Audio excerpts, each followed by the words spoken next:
Ming Dai stood in the busy service hall, feeling quite lost. No, maybe it should be the spirit that feels lost. Is this the underworld? Looking at the staff in suits and ties, and hearing the constant announcements from the speaker, if it weren't for the electronic screen above displaying, Underworld Service Hall, here to serve you, Ming Dai would think she was at a government office.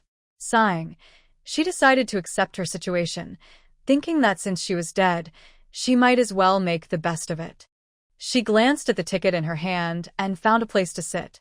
Ming Dai only remembered that last night, after finishing work and preparing a delicious meal, she had not even had a chance to enjoy it when she felt a daze and someone called her name. Without understanding why, she followed the person.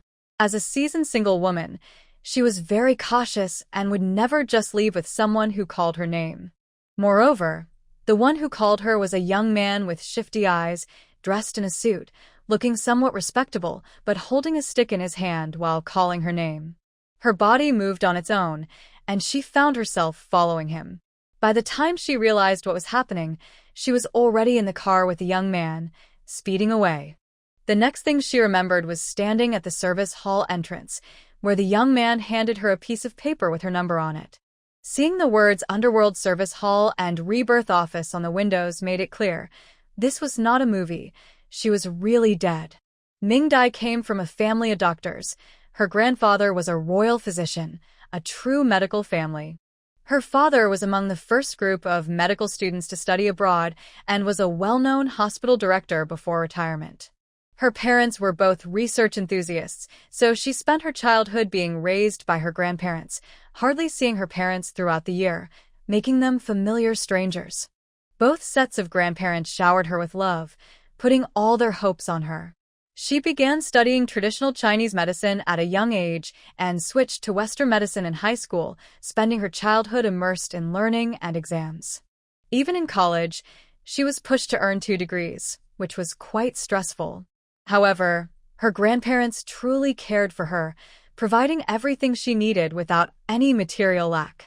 When both grandparents passed away, the inheritance went directly to the granddaughter or grandson instead of the children. Ming Dai suddenly lost her motivation and started to slack off. She opened a herbal medicine shop, hired a senior to manage it, and went wherever she wanted, traveling whenever she felt like it. With money and time, and no one to oversee her, her life became all about eating, drinking, and having fun. She had no interest in dating or marriage, and planned to enjoy life this way forever. Unfortunately, her carefree lifestyle took a turn for the worse, and she didn't realize how things had spiraled out of control. She hoped her senior would remember their appointment for the prescription the next day and would come looking for her if he couldn't reach her. Otherwise, even with air conditioning, she worried about being stuck at home in the heat. Lost in her thoughts, she noticed someone sitting next to her. She turned to look and saw a man who had been badly injured, holding one arm that looked like it might fall off, while tightly gripping a number tag with his other hand.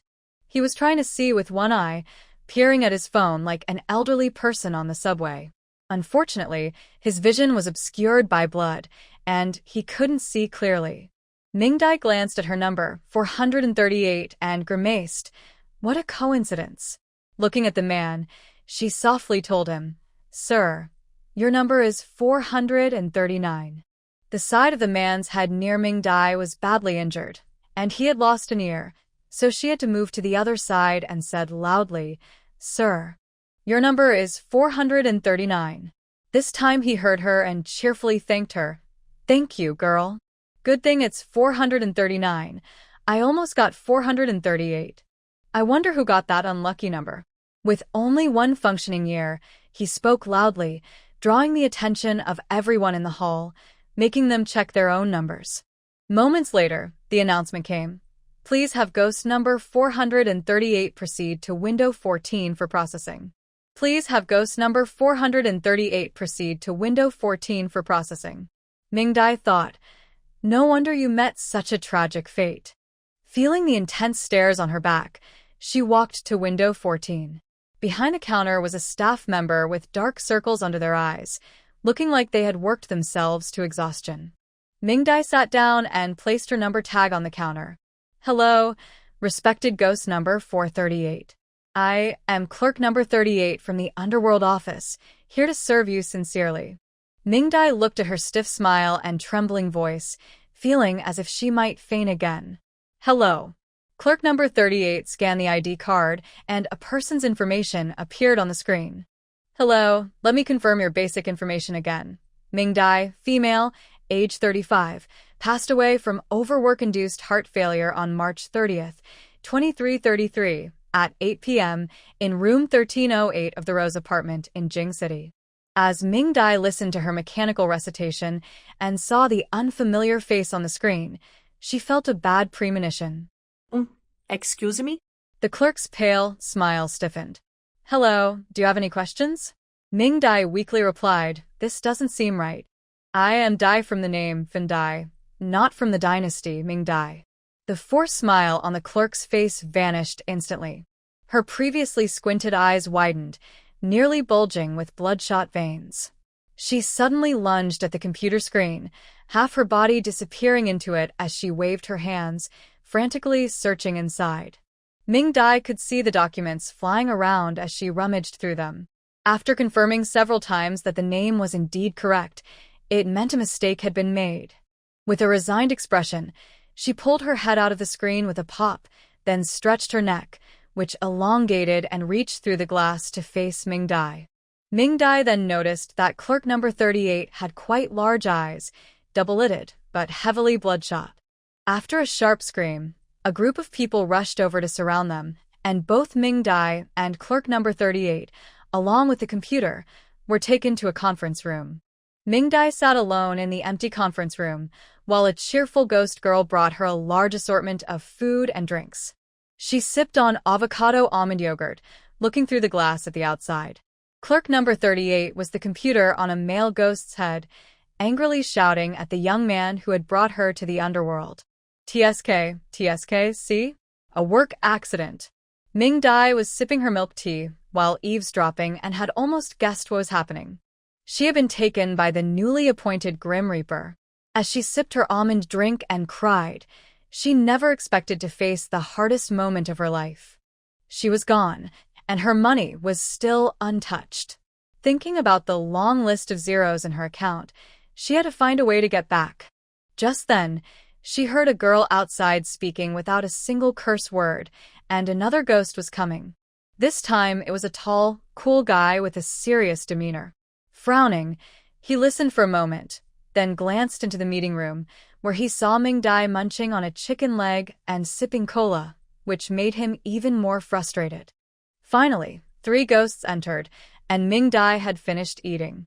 The 3 ghosts sat in front of Ming-Dai, and she felt a bit nervous. Burp. One of the ghosts stood up and bowed deeply to Ming-Dai. I'm sorry. Ming-Dai blinked. You don't need to do that. Just send me back. The young man who had taken her looked up, sorrowfully saying, We can't send you back. Your body has already been cremated. Sob, sob. What? Ming-Dai exclaimed. How is that possible? I just died less than 5 hours ago. I might not have even been discovered yet. How could I be cremated? The tall guy straightened up and spoke solemnly. Miss Ming, you have been in the underworld for 5 days. Your senior brother found your body the next day and informed your parents. After learning that you died of natural causes, your parents entrusted your senior brother to have you cremated, so. Ming-Dai didn't expect time to pass so quickly, but she could understand her parents' actions. After all, to them, her research was more important. Years ago, after being pressured to have her, her parents felt they had fulfilled their duty. When Ming-Dai was still a baby, they left together to develop their careers, leaving her behind with their parents, as if she were a hostage. It wasn't that they didn't love each other. In fact, they loved each other so much that they couldn't even accommodate a child. If they hadn't been forced to have Ming-Dai, they probably would have chosen to remain child-free for life. So, at this moment, she felt more regret about her wonderful life being gone and the long list of zeros in her account, rather than being sad about her parents' coldness and indifference. The 3 ghosts across from her sat down again, carefully watching Ming-Dai. Miss Ming, it is indeed our staff's fault that your soul was misled. We will do our best to meet your requests. Ming Dai's eyes lit up as she looked at the double doors. Can I just relax in the underworld? The kind where everything is provided, including food, lodging, and entertainment. In just this short time, she had already noticed several beautiful female ghosts and handsome male ghosts. She couldn't help it. She loved pretty faces. The person at the double doors hesitated and said, I'm afraid that's not possible. Ghosts can only stay in the underworld for 3 days. If they don't leave after that, they will be lost forever. Ming Dai was a bit skeptical. How can your staff not help? Aren't they ghosts? The person at the double doors explained they are, but the underworld is currently very crowded. They passed the exams in previous lives and waited for many lifetimes to get their positions. Especially now that we are working online, the list has to be posted 3 lifetimes in advance, so we can't arrange for you to join them. Ming Dai felt discouraged and slumped in her chair. So, I have to be reincarnated now, right? Can you arrange for me to be born into a wealthy family where I don't have to work or study? Preferably as a boy. I've never been one before, and I want to experience what it's like to stand up to use the restroom. Silence answered her. No way. You can't help with that? Ming Dai became a bit angry. Then why did you let me make requests? Just to tease me? The young man across from her suddenly burst into tears, and Miss 38 couldn't take it anymore, grabbing his suit collar and throwing him out to give him a beating. The person at the double doors awkwardly said, Miss Ming, there is a small issue with your reincarnation. Ming Dai looked at him warily. What issue? According to the life and death system, you are not dead yet. Technically, you can live to be 100 years old. But since you have died now, the system hasn't had time to arrange a reincarnation slot for you. Ming Dai held her chest and asked, So, how long do I have to wait for a reincarnation slot? You can wait until 70 years from now. Ming Dai trembled as she pointed at him. 70 years? Shuang Kai-men nodded vigorously, yes. After 70 years, when an ordinary person dies, their chance for reincarnation will automatically appear. Ming Dai swallowed hard. Can I wait here for 70 years? Shuang Kai-men smiled awkwardly. I'm afraid not, dear. You can only wait here for 3 days. Ming Dai got angry. So, you mean I'll just wait here until I disappear? Who is your boss? I want to file a complaint. No, Miss Ming, please sit down. I have another solution. Shuang Kai-men and the girl who rushed in quickly held back the upset Ming Dai, gently persuading her to sit down. Once she calmed down, Shuang Kai-men pulled out a travel brochure from somewhere. Here's the thing, Miss Ming. Due to a major mistake made by our staff, we would like to offer you a special book travel experience. A book travel experience? Ming Dai looked at the travel brochure he handed her with some doubt. Book travel brochure, first edition from the underworld, a personalized journey just for you. Below was a series of customized options, and Ming Dai seemed quite interested. Seeing her curiosity, Shuang Kai-men quickly added, You can make your requests, and I will customize it for you to ensure you have a great time. He then added, but nothing too outrageous, okay? Ming Dai looked at him suspiciously. It won't be some kind of sad story, right? The kind where you suffer? Shuang Kai-men shook his head decisively. No, definitely not. Your character will just be a background figure, using this world for rebirth without participating in any plot. Satisfied, Ming Dai thought about her requests. I want to be born into a wealthy family, with plenty to eat and drink, no need to work, and a smart brain and healthy body. She definitely wanted to go to school and interact with society, not wanting to start from scratch again. That's no problem. And give me a space to store things. That's essential for traveling. You have that, right? It would be great if it includes a spiritual spring or something like that. Of course, there is a way, but the spiritual spring is not allowed. In the current time and space I arranged for you, there is room for it, but the spiritual spring will be rejected by the world. I will arrange a planting space for you that you can enter and exit freely, with unlimited storage, which is very popular. Then you need to fill it with supplies that match the time and space I will go to. Shuang came in and Miss 38 whispered to each other, expressing their reluctance. Okay, we will cover this part of the cost. Ming Dai nodded. That's good. Also, you need to convert the money I had when I was alive for me. I need to take it with me to spend. Otherwise, I won't be able to rest in peace. This is not a problem either. I will convert it into gold for you, which is a universal currency that can be used in various time and space. Mingdai nodded in satisfaction, but then thought that their agreement was too quick. Could it be a trick? Will my memories be preserved? Will you require me to do anything? Is it really all free? Schwenkamen shook his head firmly. Your memories will be preserved, and our journey is completely free. Also, since this is a first-time travel mission, there will be a beginner's gift package for you. Mingdai felt a bit happy and started to look forward to it. After all, traveling through time is something every girl who reads novels dreams of, and now she could actually experience it. How exciting! Can I know exactly where I will be going? Schwenkamen smiled and shook his head. I'm afraid I can't reveal that. The company requires confidentiality. Consider it a little surprise for your journey. You will receive a guidebook when the time comes. All right. Afterward, Mingdai asked a few more questions and secured some benefits. After thoroughly checking the contract, she finally signed it. Once the contract was signed, the two took her to the upper 2 floors via an elevator. After a quick tour, they entered a company. Seeing the name of the company, Underworld Travel Agency, Mingdai felt a surge of excitement. Her journey into the story was about to begin. Soon, she was brought to a mirror. The mist in the mirror looked a bit frightening. The service staff patiently spoke. You just need to step inside. Don't worry. There will be no discomfort during the time travel process. Mingdai nodded, gathered her courage, and stepped inside. Mom, she won't be dead, will she? I'm Fine. I just tried it and got angry. Hurry up and find it, you little rascal. Where did you hide the savings book? Ming Yen Hong looked at the bed, who was burning with fever, and still felt uneasy. She tugged at her mother's clothes and said, Mom, maybe we should let her see a doctor. What if she gets too sick and can't go to the countryside? Mom. I really don't want to go to the countryside. Xing Chuilon, reminded by her eldest daughter, felt it wasn't right. She grumbled and went out to the clinic to get medicine. Then she remembered that she needed money for the medicine, and since her pockets were empty, she decided to just leave it be. It was up to that poor girl's fate now. Inside, Ming Yen Hong recalled that Ming Chong he had died in this small room, and it felt eerie. She touched her goosebumps and ran outside too. What she didn't know was that at the moment she left, the bed had a seizure and died from the high fever. A minute later, a soul from another world entered the girl's body.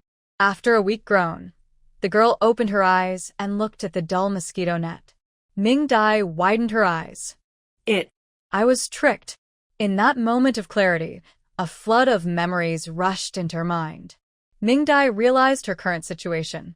She was now in a story called Sweet Pet Wife of the 70s, where her identity was that of a minor character, the cousin of a supporting wife. The Underworld Travel Agency's new project was just a time-traveling book experience, still in the testing phase. In other words, Mingdai had been deceived into becoming a test subject. Knowing she couldn't contact the Underworld now and couldn't go back, she decided to make the best of her situation and live well here for now. She closed her eyes to organize her thoughts, and after seeing the information, she couldn't help but curse the situation. In this life, she was also named Mingdai. She had wished for a wealthy background, and in this life, she indeed came from a rich family, being the granddaughter of Commander Jiang from the capital. Unfortunately, shortly after her birth, her mother abandoned her at a train station, where she was picked up by the recently discharged bachelor Ming Chong-hee and raised as a little pitiful child. She had wished for a life without want and no hard work, and that had come true. Ming Chong-hee never married and raised her alone. Although they didn't have a lot of material wealth, she never lacked for food and was not made to do heavy chores, just like cleaning and cooking at home. As for her clever mind, when she just woke up, it passively filled with knowledge, and now she could become a walking library. Regarding her health, she was quite doubtful, especially since she was on the verge of a high fever. Thinking about the promised space, Mingdai touched a small, red, warm mole on her chest, believing it was the key. She quietly said, "Enter." Soon, the dim room was empty. Once inside the space, Ming Dai felt it was a bit magical. She really came in like this? When she was alive in her previous life, she had always wanted a space like this.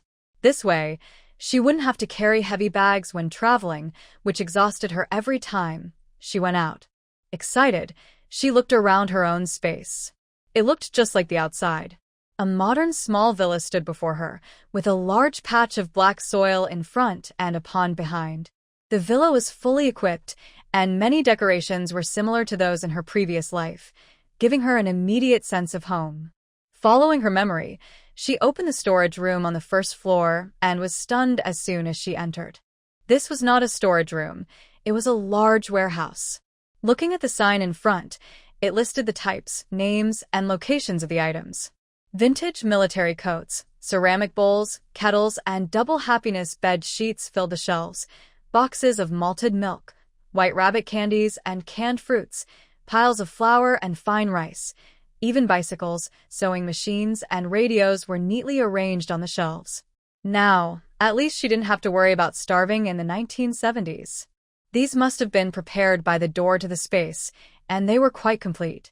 Turning to another storage room, she opened the door and was dazzled by a bunch of small goldfish. She eagerly rushed over.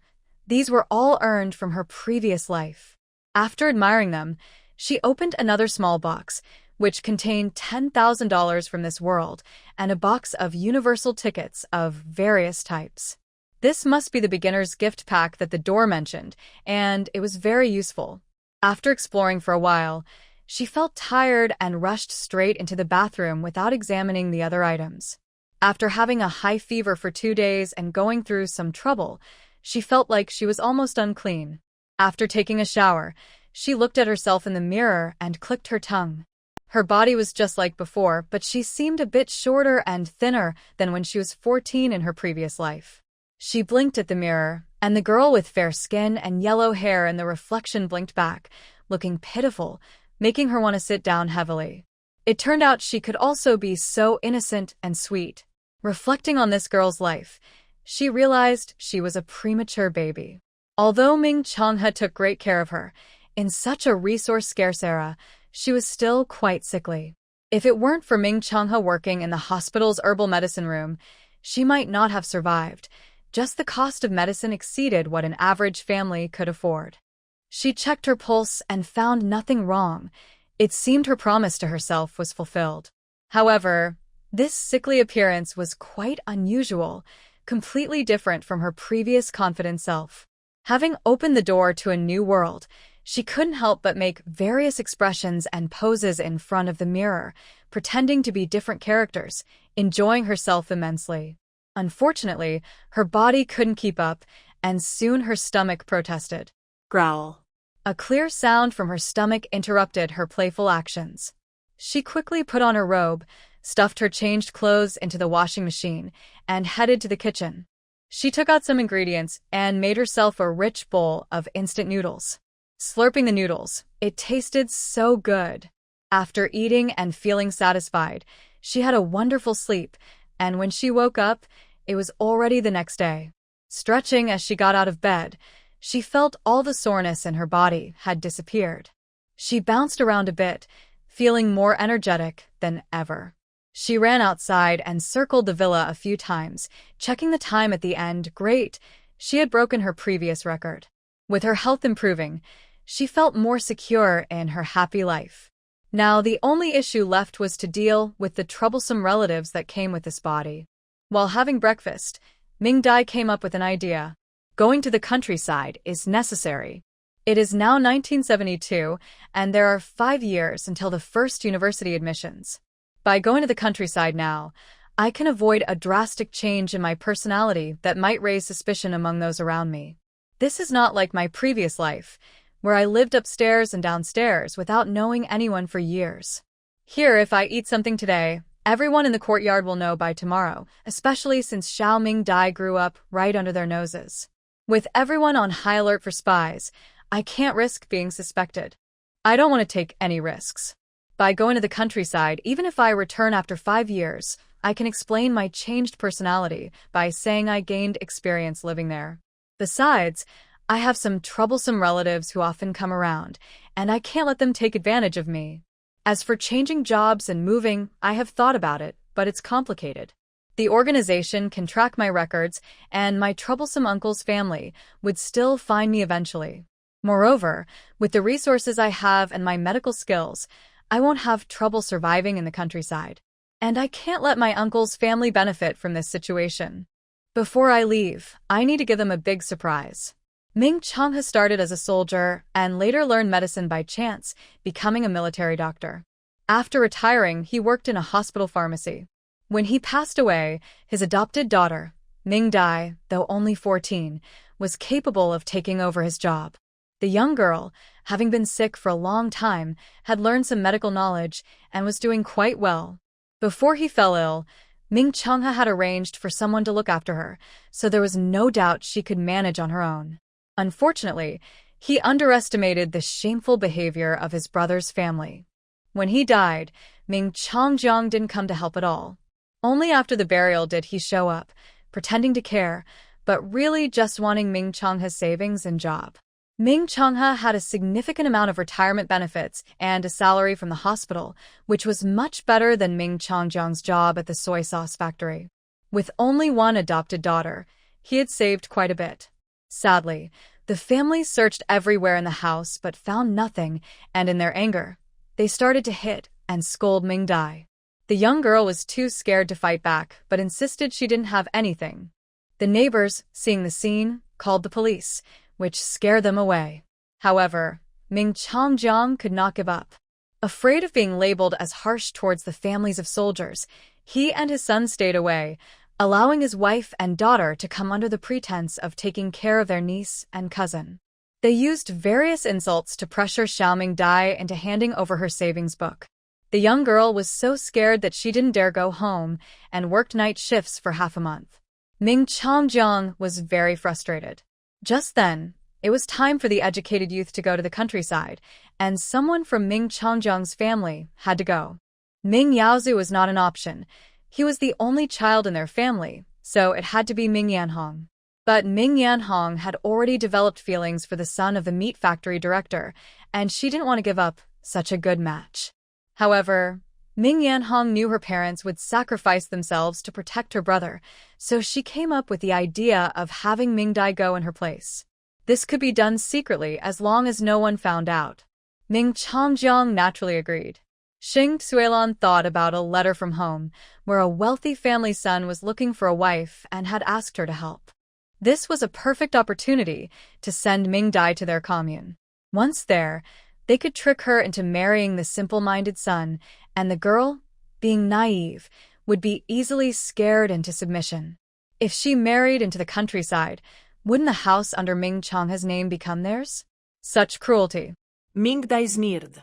Although he wasn't her real uncle, it was despicable to scheme against an orphan like this. She had to show them that she was no longer the little girl who hid and cried. After dinner, Ming Dai changed into a clean, coarse cloth outfit, braided her yellow hair into 2 pigtails, and looked at her healthy face in the mirror. She took out some makeup and applied it to create a sickly appearance. Satisfied with her look, she stepped outside. It was still dark outside, and everything was quiet. After thinking for a moment, she pushed the bamboo bed into the corner, lifted a piece of blue brick, and took out a small box. This was the inheritance left to her by her father, and it was also the savings book that Xing Xuelan had been searching for. Looking at the 2,356 yuan written on the savings book, Ming Dai sighed. Xiaoming Dai was luckier than herself in terms of family. At least she had a loving adoptive father. In the 1970s, this was considered a large sum of money. She put the passbook into her bag and single-handedly pushed the bed back. After clapping her hands, she looked at the brightening sky and picked up a small military green backpack that the original owner often used before heading out. There were still few people on the road, mostly those who were out to buy night fragrance. Following her memory, she arrived at the 2nd floor of a large courtyard and knocked on the door. "Who is it?" "So early." After waiting for a moment, the door opened, and a middle-aged woman with messy hair looked at Ming Dai, clearly surprised. Ming Dai smiled shyly and said, "Director Nyo, sorry to bother you. I have a job matter I'd like to discuss with you." Nyo Chin's eyes lit up immediately. Her daughter was also of the age to go to the countryside, but they couldn't find a job position. With the deadline approaching, her daughter had been causing quite a fuss at home. She glanced around to make sure no one was watching and quickly pulled Ming Dai inside. Come in, Ming Dai. "Do you know about any job positions?" Nyo Chin was the deputy director of the logistics department at the city hospital, and her husband was the director of the procurement department. Both had a certain level of influence at the hospital. This was why Ming Dai sought her out. Most people would hesitate to buy a position from her. Before Ming Dai could speak, her eyes turned red. "Director Nyo, I won't hide it from you. I want to sell my job position. You know I took over my father's role, but recently my uncle's family has been causing trouble at the hospital, which is very disruptive. Now, my aunt has secretly used connections to get me sent to the countryside to replace her child and wants me to give my job to my cousin. It's really unfair. I'm upset, but going to the countryside is already decided, so I want to sell my job and not let my aunt take advantage of me." Nyo Chin understood their situation and felt sympathetic. Such things were not uncommon at this time. It was unfortunate that this girl had to deal with such troubles. This could actually benefit her daughter. "Good girl, you've been wronged. Your aunt is being unreasonable, sending you to the countryside at such a young age. Don't worry, I will buy your job, and it will definitely not be cheap for your aunt." Ming Dai looked at Director Nyo and said, "My uncle can be quite difficult. If you buy my job, it might be a bit troublesome." Director Nyo waved her hand. "You don't need to worry about that. My brother is on the Revolutionary Committee." This was an unexpected delight for her, as she hoped her aunt would come to stir things up with Director Nyo. With few job opportunities, especially for a relaxed position like in the pharmacy, Director Nyo didn't want any complications. She directly told Ming Dai, "The usual salary is 800 yuan. I can offer you 850. If that works for you, we can take care of everything once we start." Ming Dai was happy to accept. "Director Nyo, you don't need to give me 850. 700 is fine. I'd like to ask you for a little more help." Director Nyo frowned slightly, worried that she might make an unreasonable request, but still smiled and said, "Go ahead, I will help with what I can." This meant she wouldn't help with anything she couldn't. Ming Dai smiled shyly. "I want to continue practicing the medical skills my father taught me after going to the countryside. If possible, I'd like to see if I can be a barefoot doctor. You know, I've always been sickly and can't do heavy work, so I need some medical equipment and supplies." After speaking, she lowered her head, feeling embarrassed for asking too much. Ming Dai thought to herself, "I deserve a little golden opportunity." Director Nyo felt relieved. This was simple, as her husband worked in that field. She also looked at Ming Dai with new respect. This girl was not as weak as she seemed. She had some cleverness, which was good. "That's no problem. Your uncle can help with that. Let's go handle the paperwork first, and after that, I'll take you to get what you need." Ming Dai looked up in surprise, her eyes bright with excitement as she looked at Director Nyo, who felt soft-hearted and decided to give her more supplies. After they agreed, Ming Dai politely suggested she would wait at the hospital entrance for her, ignoring Director Nyo's invitation to have breakfast together. She wasn't hungry and went straight to the hospital to wait. Standing at the entrance, she watched the unique rush hour of this era with great curiosity. Before long, Director Nyo's family arrived. Director Nyo's husband, Mr. Gao, wore black-rimmed glasses and greeted Ming Dai warmly. Behind him was a girl with 2 braided pigtails, about 17 or 18 years old, who looked at her with curiosity. Avoiding people, Director Gao asked Ming Dai what she needed before pushing the cart inside. Director Nyo took Ming Dai and her daughter to the administrative office building. She had a wide network and quickly completed the process, obtaining the necessary documents, which made her feel relieved. The girl with the braided hair was very happy. After sending the girl home, Director Nyo took Ming Dai to Director Gao's office. Director Gao also brought the items Ming Dai needed and even found her a small medicine box that looked quite nice. "Ming Dai, This is 750 yuan. You really helped Aunt Neo a lot, so please take this money. To her surprise, Director Neo generously added an extra 50 yuan. Ming Dai wanted to decline, but Director Gao encouraged her to accept it. Understanding their intentions, Ming Dai quickly took the money and the medicine box and left. Director Neo watched the girl leave with admiration, thinking if her own daughter had such insight and cleverness, she wouldn't have to worry about her going to the countryside. It had been quite exhausting for her these past few days. Director Gao took a sip of tea and said, "Our girls have parents, so why worry so much?" Director Neo stood up and smiled. "True, I was overthinking. Now that everything is done, I should take a break. You can get back to work." After leaving with the medicine box, Ming Dai found a public restroom. When no one was around, she placed the medicine box into her space. She took her savings book and withdrew all the money, hiding it in her backpack. There were still many tickets in the small cloth bag her father left her, which had regional and time restrictions. Since she wouldn't be back soon, she planned to use them all. Her next target was the supply and marketing cooperative. At this time, it was work hours, and there weren't many people inside. She walked to each counter with her tickets. 2 enamel basins, please, 2 enamel jars, 3 pounds of white rabbit candy, and 9 feet of cotton fabric. When she came out, her hands were full of bags, especially with cotton, as she had nearly cleared the cooperative stock. The place her aunt had signed her up for was in her hometown, where a simple-minded son was waiting to marry. Naturally, she did not want to go. She plans to go to the Black Province. Although it is very cold there, it is far from the government, the policies are relaxed, and resources are abundant. However, before she leaves, she needs to take care of her house, and she already knows who she will give it to. Carrying bags of things back, she was stopped as soon as she entered the courtyard. The neighbors who were not working were chatting under the tree.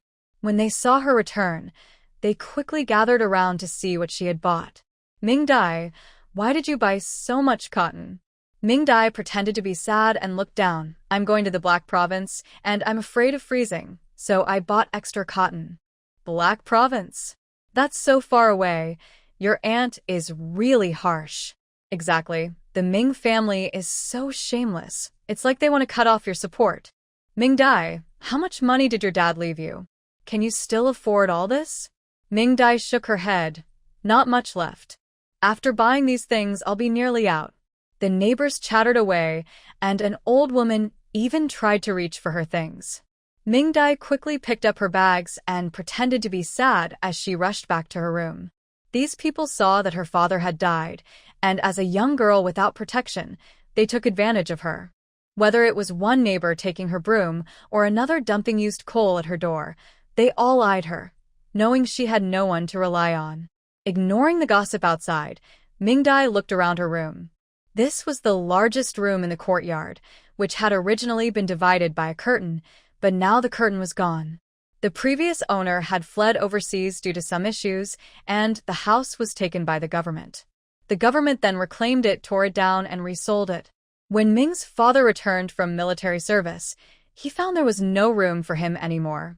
He had also found a baby girl, and his family was very upset with him, often arguing about it. Ming's father was very sad, especially since he had served in the army in place of his older brother.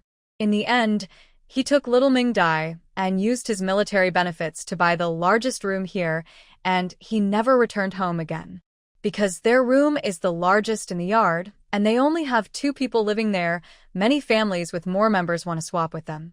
However, Ming's dad considers that they have a daughter who needs her own space, so he did not agree, which made the neighbors somewhat indifferent to them. Now she is leaving, and she can't believe that these neighbors are not interested. However, she is sure she won't sell to them, as they wouldn't offer a good price. She plans to tidy up her home, taking everything she can and storing it safely so she can feel at ease. First, she will take her textbooks. She needs them for cover after the college entrance exam resumes, based on her understanding of the historical development of this world. Next, she gathers her and her dad's clothes. She carefully puts her dad's clothes in a wicker box and doesn't plan to touch them. She also collects her own clothes. Since her dad is willing to spend on her, the clothes she buys are of good quality, though the colors are quite dull. This is normal, as in this era most clothes are plain blue, gray, or black, and military green is hard to come by. Despite the scarcity, her dad prepared 2 bundles of military green fabric for her as a dowry. She carefully stores her dad's intentions and then organizes the scattered items in the house, determined to take everything she values. In the end, the whole room is empty, cleaner than if bandits had swept through. By now, it is afternoon. Ming-Dai quickly enters her space, takes out some steak, and cooks herself pasta for a nice meal, then takes a nap. When she wakes up again, it is already 7 p.m. She stretches and feels so relaxed. Not feeling hungry, she plans to settle the house matters since she will head to the countryside the day after tomorrow. The sooner she can finish, the more at ease she will feel. After tidying up, she exits her space, closes the door, and, still carrying her small bag, hurries out of the courtyard. After a few minutes walking through the alley, she turns into another lane. This area is messy, with sewage on the ground. At the entrance, a shirtless man is holding a bowl, slurping thin porridge, while watching the unfamiliar face walk in. Ming-Dai carefully looks around and finds the innermost house. Before she can knock, she hears voices arguing from inside. She heard the sound of hurried footsteps, turned to dodge, and the next moment, the door was kicked open. A guy with yellow hair stormed out, still cursing. This was the person she was looking for, Ma Lu. Ming-Dai quietly followed him and called out at the corner, "Ma Lu, Ma Lu." Hearing a young girl's voice calling him, Ma Lu stopped, surprised, and when he saw it was Ming-Dai, he felt a bit disappointed. Just a simple girl.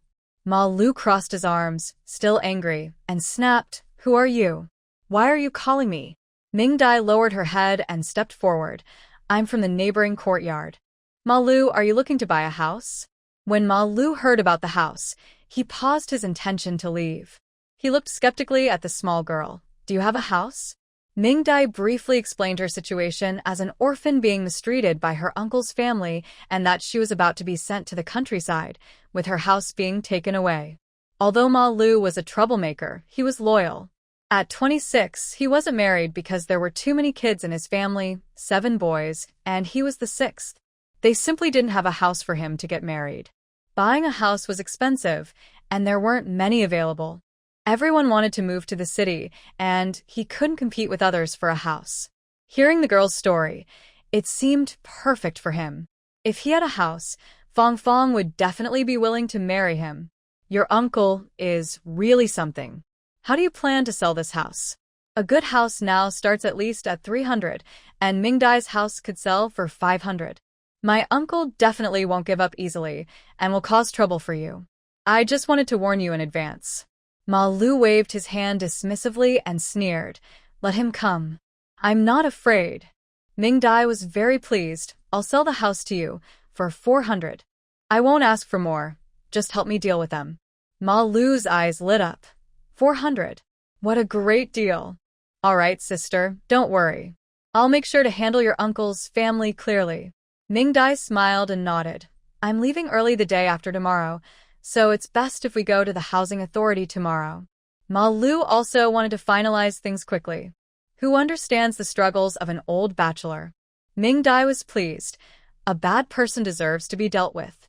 She looked forward to seeing her uncle's expression when he found out she sold the house. So, they agreed to meet at the housing authority entrance the next morning.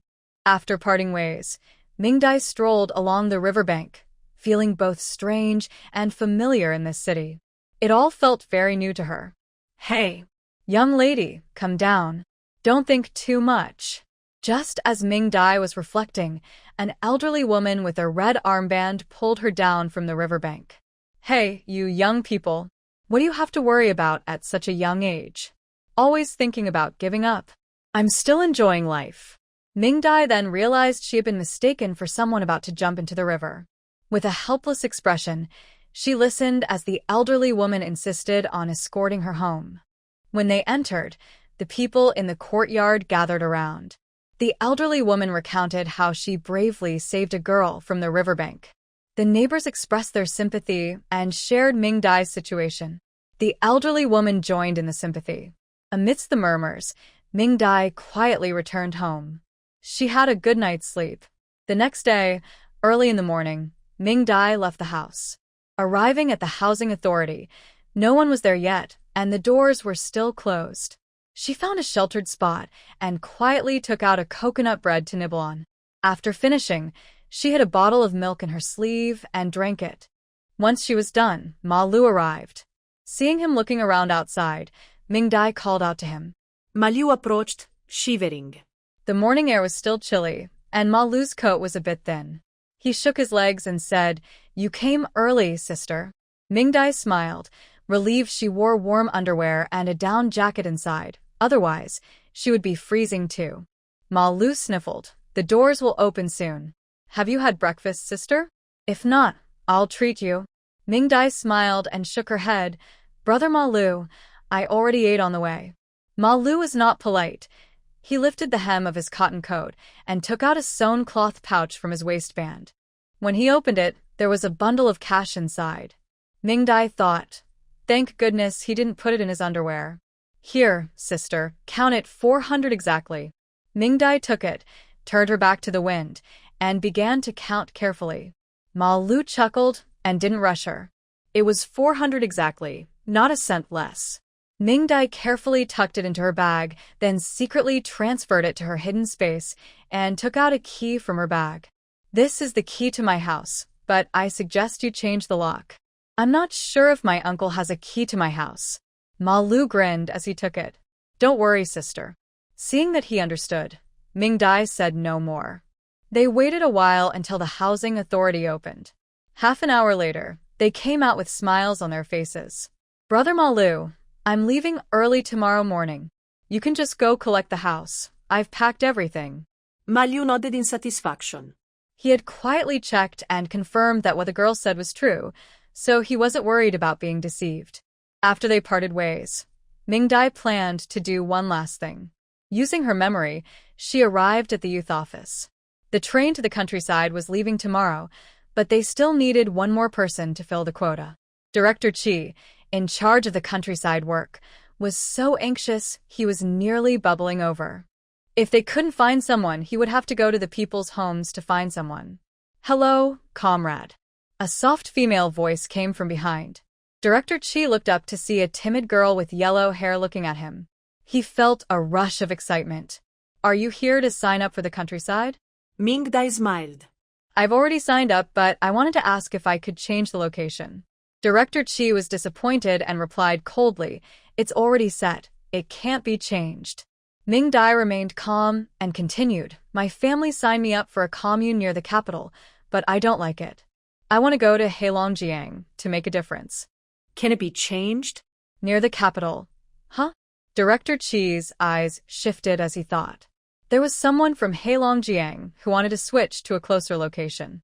"It's not impossible, but someone has to be willing to swap with you." Ming Dai smiled and asked, "Director, can I still sign up for the countryside program? My cousin is supposed to go, but he forgot to register, so I want to sign him up." Director Chi's eyes widened in surprise. "Really?" Ming Dai nodded. "If you don't believe me, check the Ming family from Luer Hadong. They have 2 kids. One is 20 and the other is 18, and neither has gone to the countryside." Director Chi rummaged through a pile of documents and eventually found the information, confirming it was true. However, there was already one name on the list for the countryside program: Ming Dai. He looked at the young girl in front of him and sensed there was more to the story. But what did it have to do with him? Each household was supposed to have one child go to the countryside. It was quite convenient for him, as he needed one more spot. Although she didn't bring the household registration book, the situation was special, so he could make an exception. Completing his work was the most important thing. He cleared his throat and looked kindly at Ming Dai. "Ming Yaozu, right? Where will he go to the countryside?" Ming Dai thought for a moment. "To the northwest. I believe my cousin is quite determined." Director Chi's mouth twitched. The little girl was quite clever, but he was happy to fill a spot in the northwest. He fully supported it.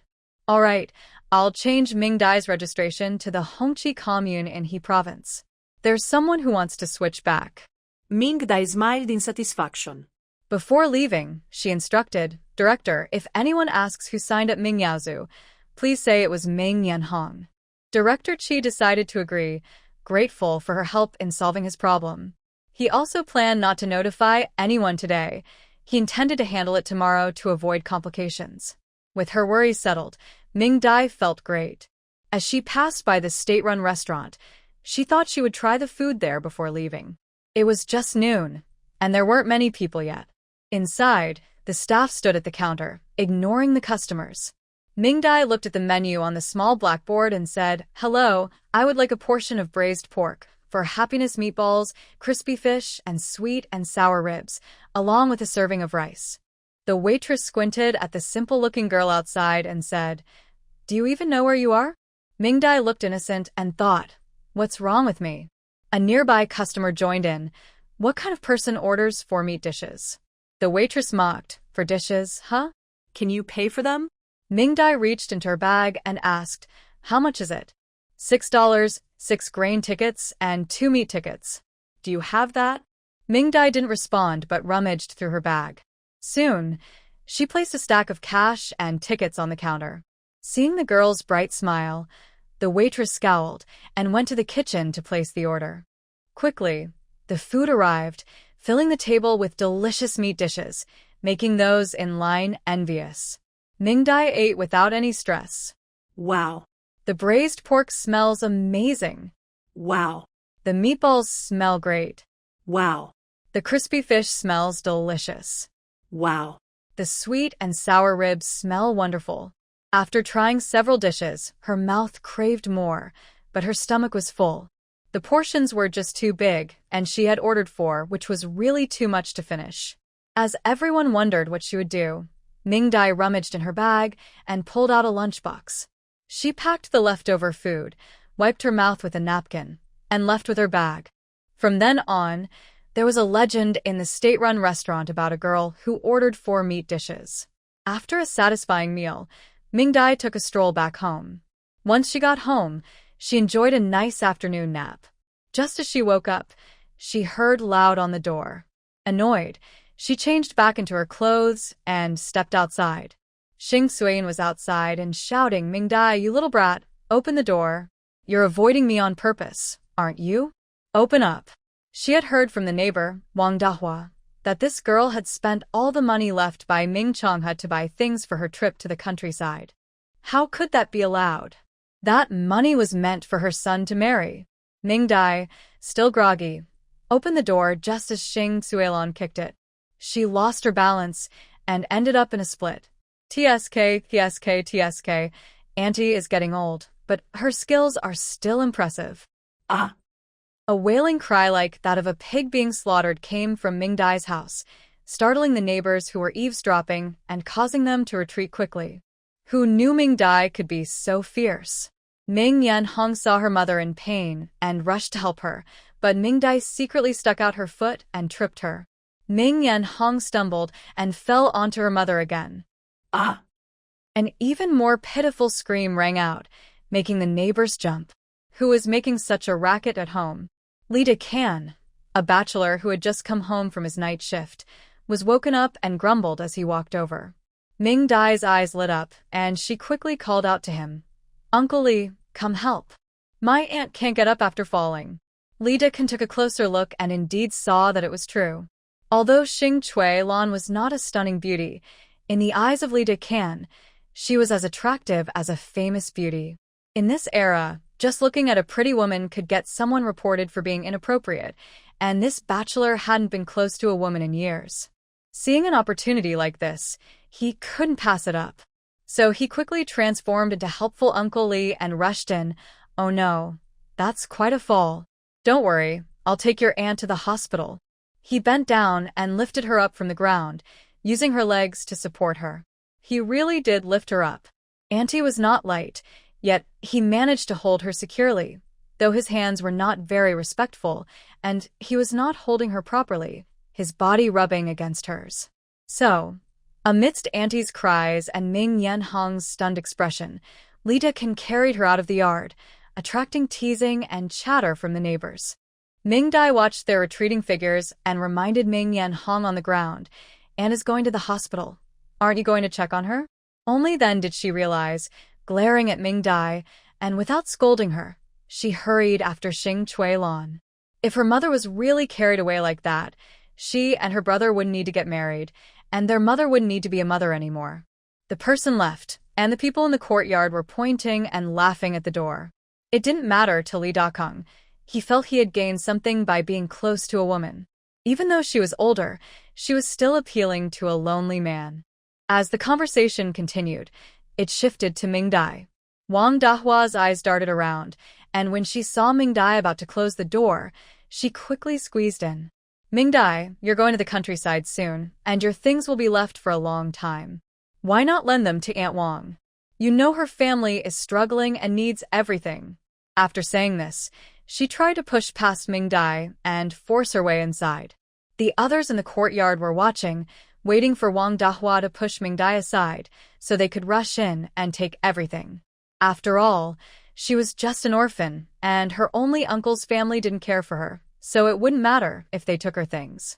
Ming Dai smirked internally, but pressed on a pressure point on Wang Dahua's arm and applied a gentle push. Wang Dahua let out a loud scream that echoed through the courtyard. Ah! Help! Someone is attacking me. This girl is attacking me. Her scream was so loud that it scared the crowd away. Some curious onlookers ran out to find help from the local authorities. Wang Dahua's husband heard her scream and rushed out, ready to hit Ming Dai. You brat, how dare you bully my wife? Ming Dai twisted Wang Dahua's arm and stepped back. Smack! A strong slap landed on Wang Dahua's face, causing one side to swell up as she looked at her husband, then fell to the ground. Wang Dahua's husband glared at Ming Dai, wanting to step forward. Just then, the local authorities arrived, parting the crowd. Wang Dahua's husband could only give Ming Dai a fierce glare and step back. Coincidentally, one of the officials was someone Ming Dai recognized, the elderly lady who had once taken her home after a misunderstanding. She stood quietly, wiping her tears and saying nothing while Wang Dahua on the ground cried out for help. Oh! Officer, you have to help me. This girl is trying to kill me. A middle-aged male leader frowned at her face, which bore a large handprint. Did she hit you? Although it was a question, the size of the mark made it clear that the girl couldn't have done it. Wang Dahua groaned in pain. She hit my arm. I think it's broken. As she spoke, she pulled up her cotton jacket. Everyone looked over. Wow. That's a bad bruise. The leader saw that aside from some dirt, there were no visible injuries, and he became furious. This is nonsense. At that moment, Wang Dahua also noticed and, in disbelief, touched her arm. She rubbed it and felt several small lumps, which disgusted the others. Wang Dahua felt wronged and couldn't understand how her arm had felt like it was breaking just moments ago, yet now it didn't hurt at all. Ming Dai discreetly wiped her eyes, making them red, looking like a pitiful person who had been bullied. On the ground, Wang Dahua suddenly got up and lunged at Ming Dai. Is it you? You little trickster. What kind of magic did you use? My arm was supposed to be broken. How can there be no wound? At that moment, an elderly woman with a red armband explained Ming Dai's situation to the middle-aged leader. One was a weak, orphaned girl forced to move to the countryside at just 14, and the other was a messy woman who didn't clean herself. The scales were clearly tipped. Spreading nonsense. Take her away. The young officer behind immediately stepped forward and dragged Wang Dahua away despite her struggles. The people in the courtyard fell silent, no one daring to plead, including Wang Dahua's husband. Ming Dai quickly closed the door, not wanting to see the commotion outside. On Ming Dai's side, things calmed down for a moment after Wang Dahua was taken away. At the Ming family, Ming Changjiang learned that his wife had been taken to the hospital by an old bachelor in public, feeling utterly embarrassed. When he got home, he gave both mother and daughter a beating. Ming Changjiang, holding a belt, looked at Xing Cuilan, who was curled up on the floor, and felt she was already dirty. Have you been sneaking off to see a lover these days? Tell me. When did you start this? Xing Cuilan, seeing her husband's fierce gaze, desperately hid in her daughter's arms. I haven't. Changjiang, I really didn't do anything. I just want to find that girl Ming Dai. It's her. She made me fall, and she called that old bachelor to come and help me. Ming Changjung looked at her, noticing something was off, and suspiciously stared at Ming Yanhong. Dad, really every time Mom goes, I follow her. It's that girl Ming Dai who is causing trouble. She even tripped me. Ming Changjung sat on the chair, loosening his belt. He knew that Xing Suilan didn't have the courage to cheat, but it was just bad luck for her. He had just returned from work feeling frustrated and couldn't blame anyone else. It was just her unfortunate circumstances. In the bedroom, Ming Yaozu, who was engrossed in a comic book, heard the noise outside stop and put down the book to come out. Without even looking at Xing Suilan lying on the floor, he pulled over a stool and sat next to Ming Changjung. Dad, can you give me 20 yuan? I want to take Huifin to the movies. Ming Changjung frowned. Why do you need so much? Didn't I just give you 15 last week? Ming Yaozu took out 2 cigarettes from his pack, skillfully lit them for both of them, and after blowing out a smoke ring, he spoke.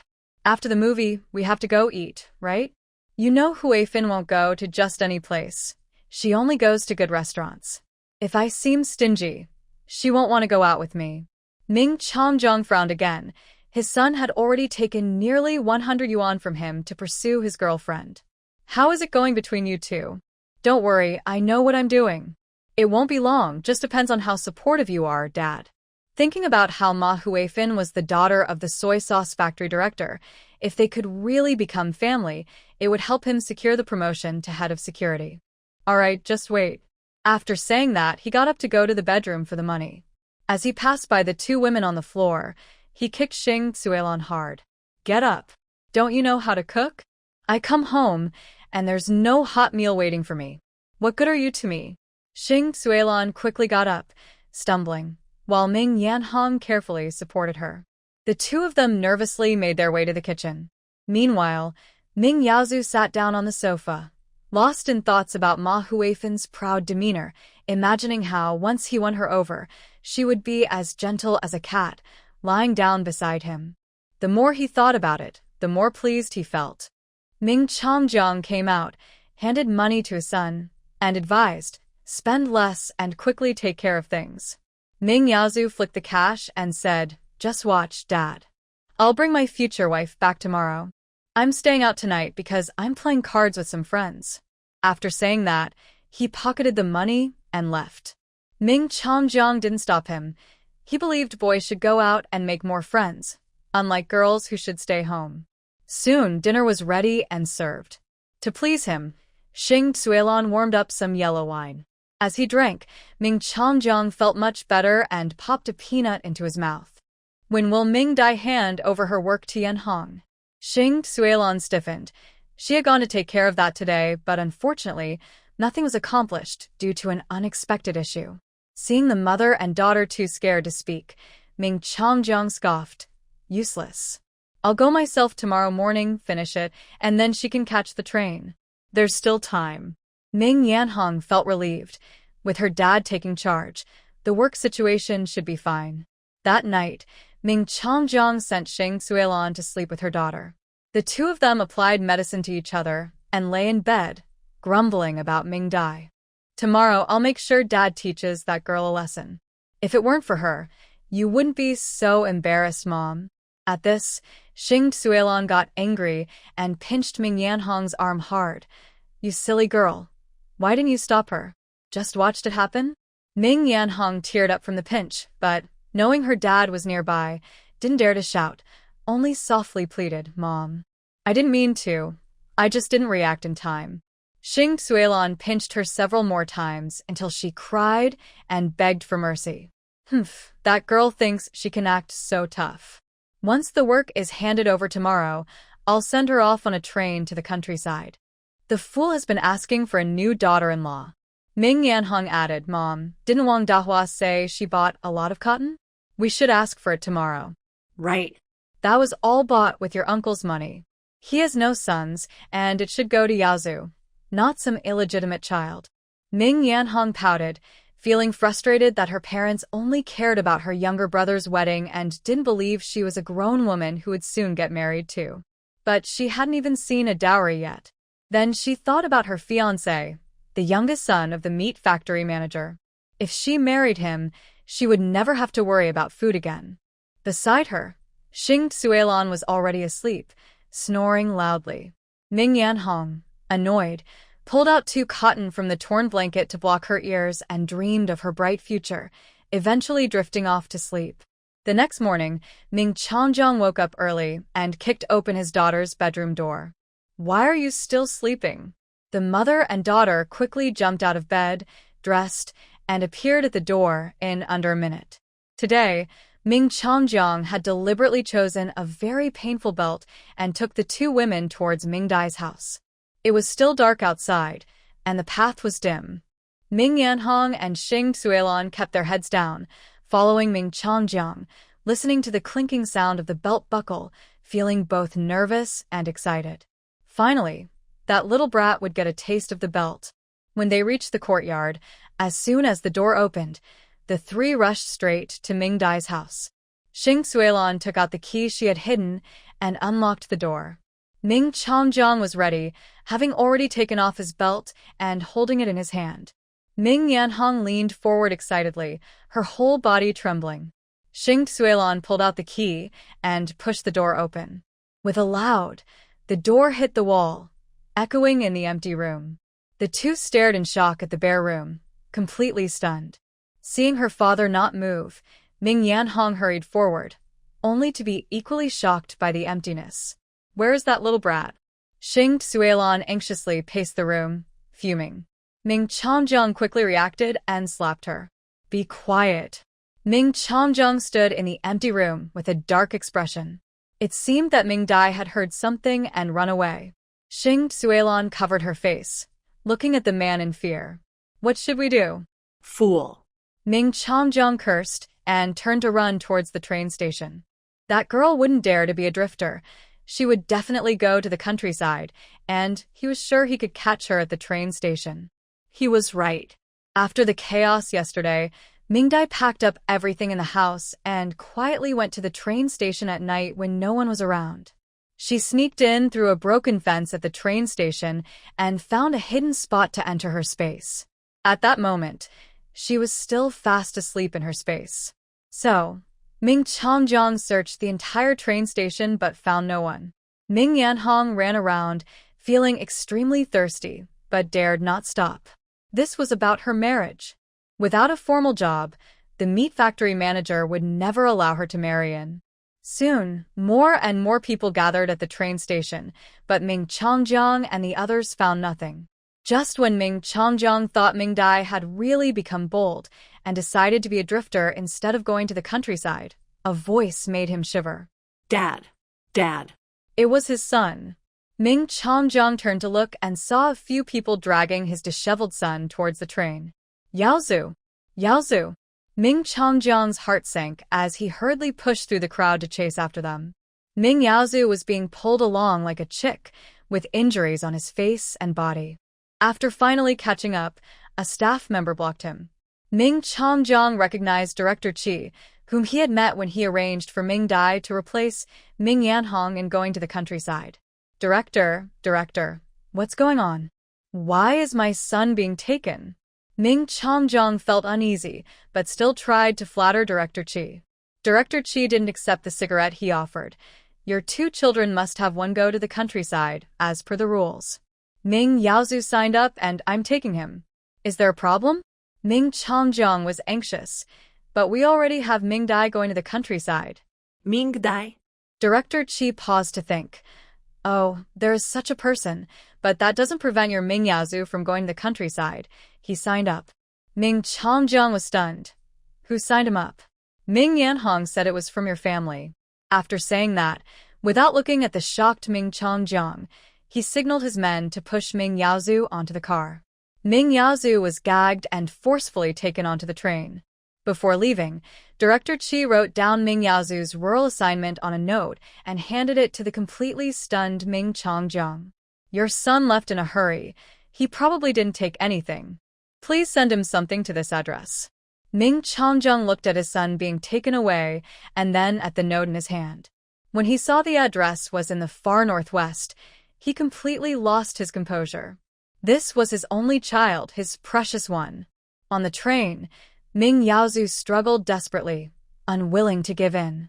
With just a glance from Director Qi, the guards dragged him out of sight and gave him a beating. Soon, Ming Yaozu fell asleep, and the train car became quiet. Outside, Ming Changjiang watched his son's figure disappear, knowing there was nothing he could do. Yaozu's rural assignment was a done deal. At that moment, Xing Suilon and Ming Yanhong also rushed over. Seeing her son getting on the train, Xing Suilon was anxious. Changjiang, why is Yaozu getting on the train? Make him come down. Ming Changjiang stiffly turned his gaze to his wife and daughter. Especially when he saw Ming Yanhong, anger flared up inside him. Silently, he took out his belt and, in public, whipped Xing Suilon and Ming Yanhong mercilessly. The people at the station were shocked and couldn't intervene in time. Ming Yanhong was severely hurt. Taking advantage of the chaos, Ming Dai boarded the train. She watched the commotion outside through the train window. Ming Changjiang was most pained that his son was sent away because of Ming Yanhong. Even if he eventually learned it was Ming Dai's doing, it wouldn't change anything. Someone like Ming Changjiang would think that if Ming Yanhong had obediently gone to the countryside earlier, none of this chaos would have happened, and his precious son wouldn't have to go to the far northwest. A knife hurts most when it strikes the softest spot. Ming Dai believed this gift would be remembered by the Ming family for a lifetime. Indeed, especially after learning that Ming Dai's job and house had been sold, the hatred reached its peak. Amid the cries of Ming Yan and Xing Suilon, the train started moving. Ming Dai sat on the train, heading north to a place where she would live for at least 5 years. The sadness of parting affected the young faces in the carriage, and the emotional girls began to cry. "Are you not sad?" Suddenly, a choked voice came from beside her. While Ming Dai was lost in thought, someone had taken the seat next to her. With a thin frame, pointed chin, dark skin, and blonde hair, the only striking feature was her large, expressive almond-shaped eyes, which were now red as they looked at Ming Dai, making her feel as if she was being accused of being heartless. "I cried yesterday." The girl didn't expect that answer. She sniffed and took out a thin handkerchief from her pocket to wipe her eyes. "Where are you from?" "I'm from the east side of the city." This was the starting station, and everyone boarding here was from the capital, so Ming Dai immediately understood her meaning. "Oh, I'm from the west side." After hearing that Ming Dai was from the west side, the girl spoke less, occasionally wiping her tears with the handkerchief and whispering to others in nearby seats. Ming Dai enjoyed 5 minutes of quiet.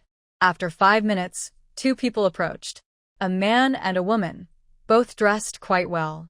The girl wore a light white wool coat over a light yellow blouse with a matching ribbon in her hair, carrying a trendy red suitcase and wearing rare black leather shoes. The message was clear: I have money, and I am not ordinary. The man wore a military coat, green pants, and army shoes, carrying a green military canvas bag and a large black suitcase. He also sent the same message: I have money, and I am not ordinary. The girl who had just been crying brightened up upon seeing them, especially when she saw the young man, and immediately stood up to help with the luggage. Her enthusiasm made Ming Dai, who was lost in thought, seem a bit unfriendly. Fortunately, Ming Dai didn't mind what others thought and continued to sit quietly in her seat. In this row of seats meant for 6, people from the capital had gathered, which felt like fate. When it was time for introductions, Ming Dai felt this was a troublesome fate. The 2 newcomers sat across from Ming Dai, with the girl directly facing her. After a long journey, introductions were necessary, and the others at the table began. Ming Dai's row followed suit. The young man spoke first. "Hello everyone, my name is Qi Jijun. I'm 18 years old, just graduated from high school, and I've come to Heilongjiang to contribute my part." His passionate speech made the girl next to him sparkle with admiration. After he finished, the girl beside him smiled softly and said, "I'm Fong Row, 18 years old, also a high school graduate, and I'm here in Heilongjiang as well." Upon hearing her name, Ming Dai felt speechless. She had encountered the female lead and the second male lead right away. Did she, as a minor character, have to follow the storyline too? The girl next to her giggled. What a coincidence. I'm also 18. My name is Lu Yan.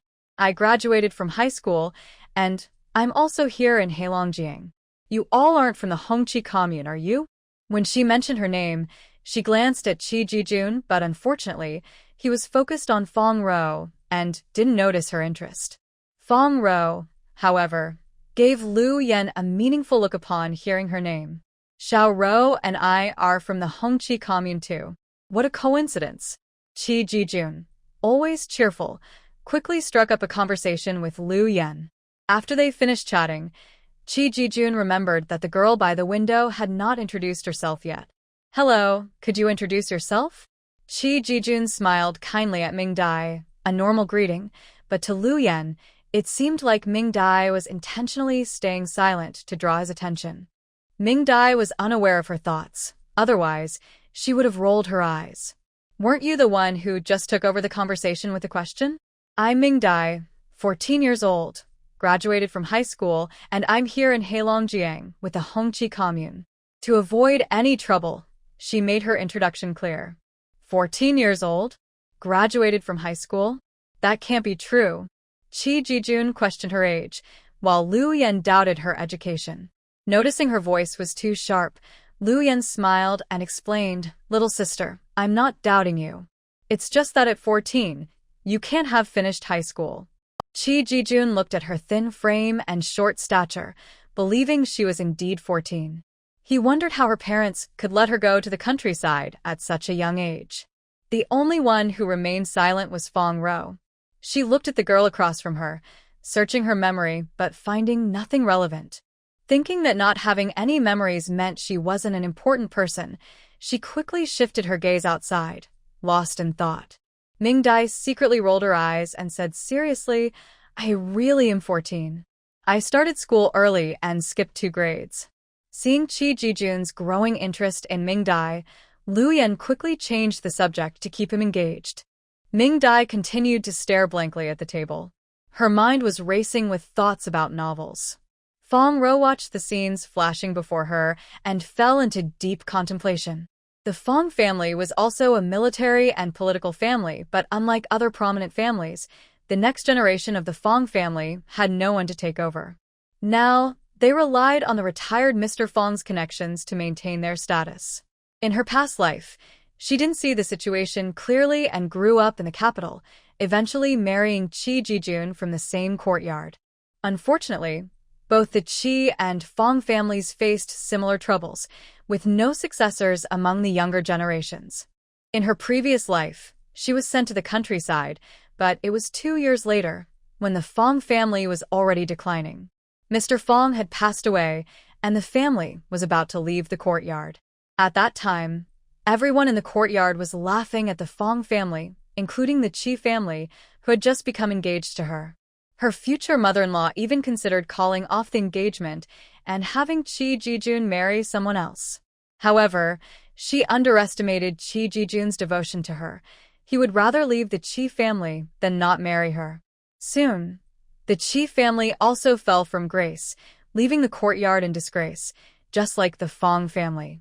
After that, they went to the countryside.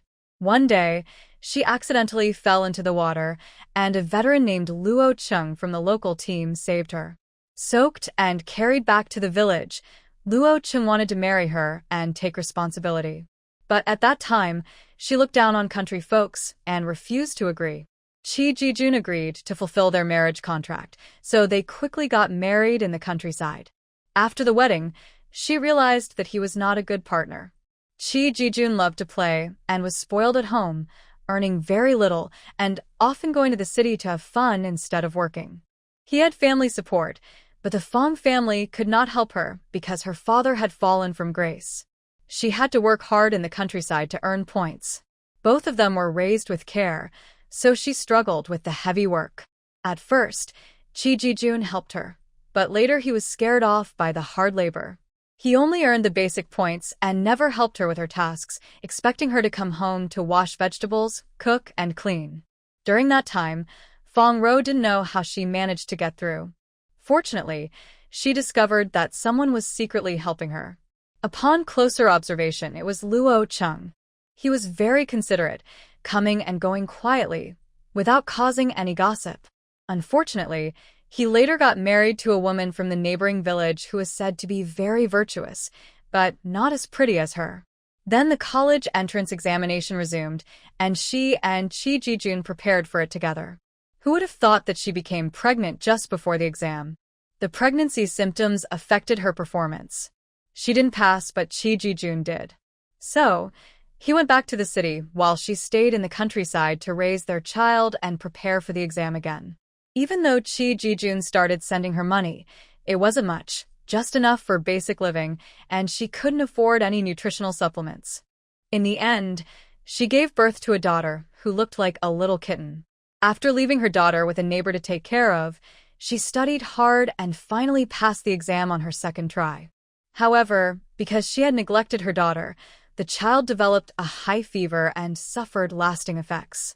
Returning with such a daughter, the Chi family naturally did not accept her, and their relationship faced a crisis. Then Chi Ji-jun cheated, and they got divorced. She raised her daughter while studying, feeling exhausted and wishing she could start over. If she could, she would never choose Chi Ji-jun. She would marry Luo Chung. Recently, she saw Luo Chung on the street, and he had changed a lot. He was dressed in a suit and carrying a large phone, reportedly making a lot of money in business. The woman beside him was his wife, dressed in the latest fashion, and they were holding hands with a lively little boy. This is the man I want to marry, and the life I want to live. Fortunately, fate has given her a second chance at 18.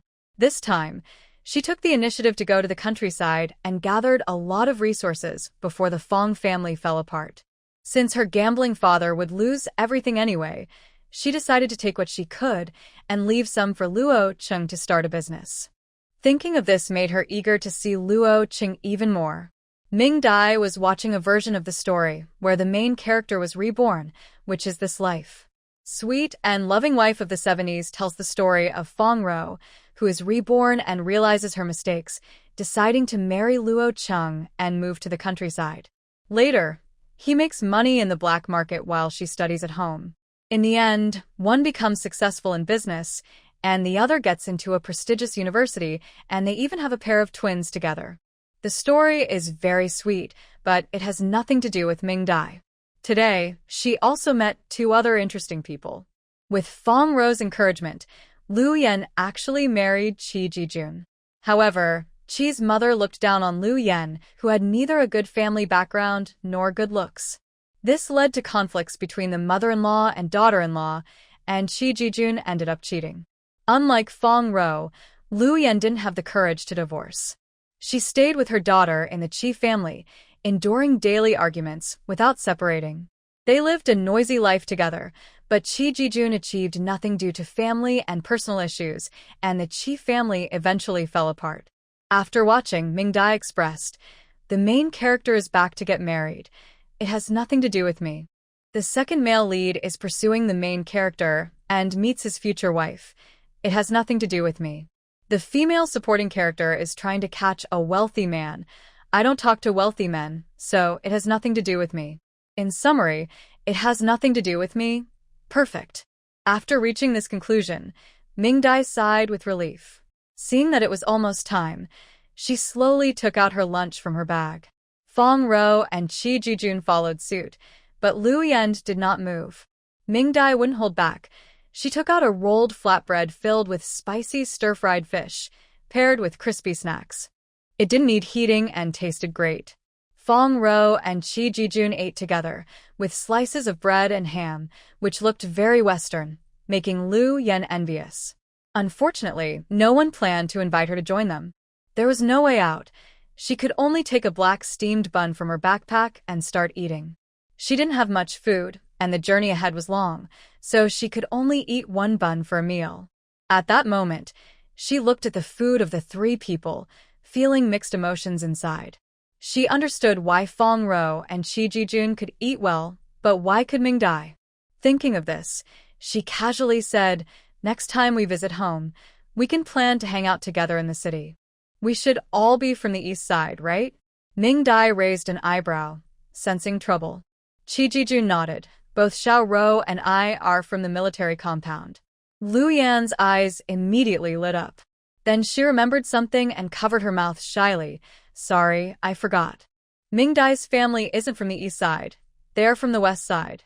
Suddenly, all three of them turned their attention to Ming Dai, who was munching on a big flatbread. Chi Jijun looked at her with some sympathy. At this time, those who could live in the east side either had families like his in the military or government, or they came from proper working-class families. Usually, only temporary workers or those who were assigned later lived in the west side. Although there were many working-class families there, it was more chaotic with relatives coming to the city. Fong Row, however, was indifferent and happened to glance at her. Lu Yan's eyes sparkled with schadenfreude. Ming Dai wiped her greasy mouth and replied, "What's wrong? Do you have a problem with that?" The three of them shook their heads in unison, and Ming Dai sneered. Then she continued to wrestle with the thick flatbread. Lu Yan felt embarrassed, her cheeks turning red. In her family, only her father had a formal job. The others were temporary workers, but they just happened to live in the east side.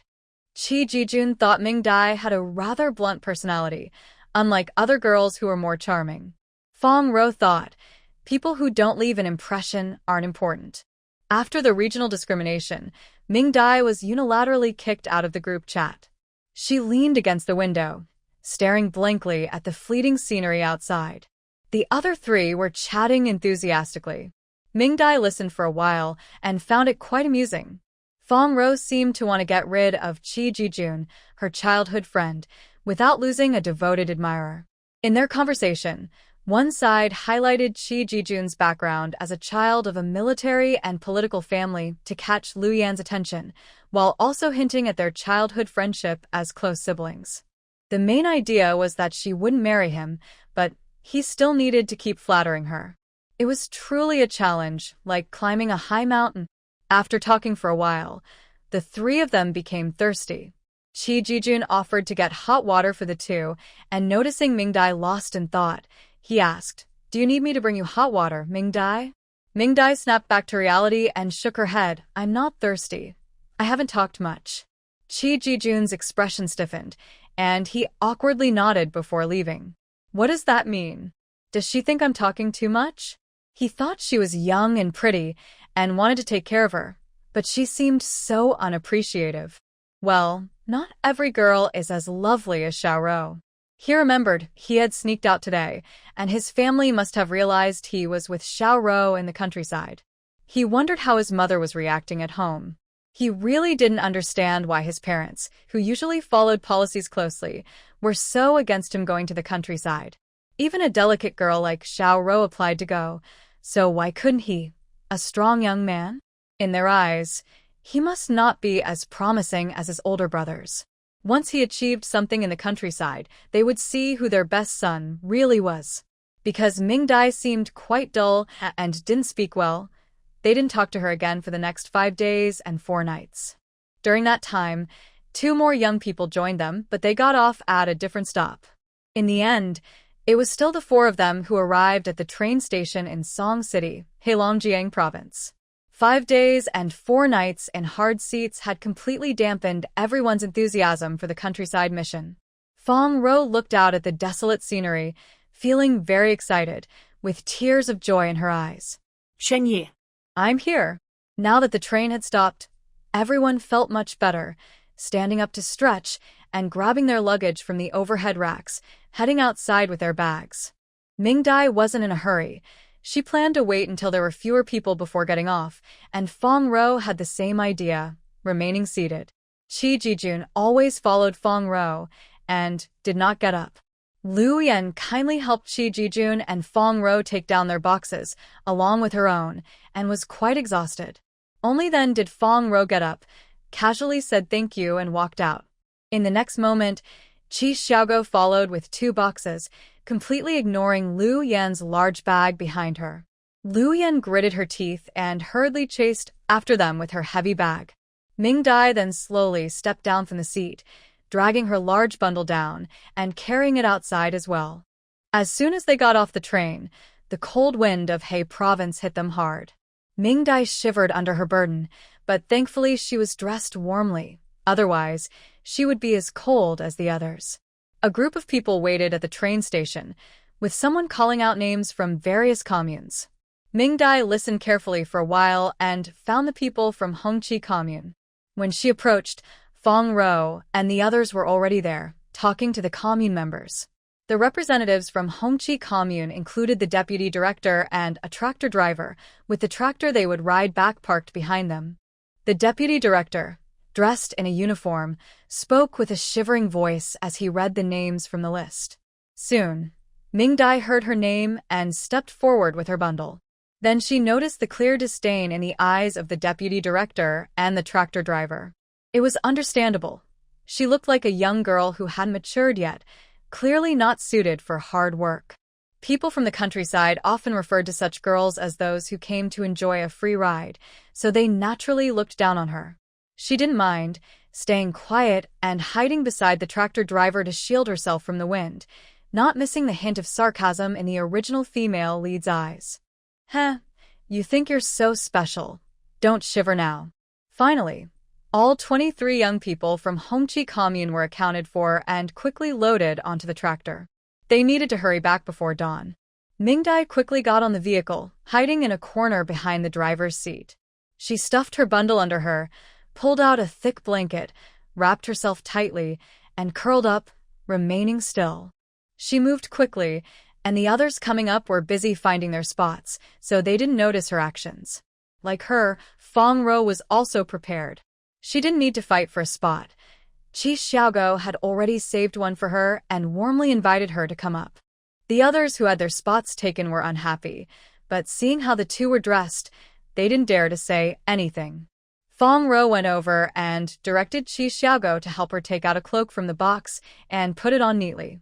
Everyone just watched, thinking she was too delicate. But soon, they changed their minds. The tractor wasn't going fast, but the wind was strong. The deputy director, who had just been wearing uniform, was now putting on a thick cotton coat. The rest of the people on the tractor started to figure out how to wrap their blankets around themselves to stay warm. Those without blankets, like Lu Yan, had to rely on shivering to keep warm. She looked at Qi Jijun with sad eyes, hoping he would lend her his military coat.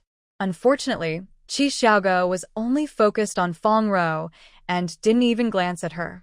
In the end, with no other choice, she dumped out the contents of her sack and wrapped it around herself, feeling a bit more comfortable.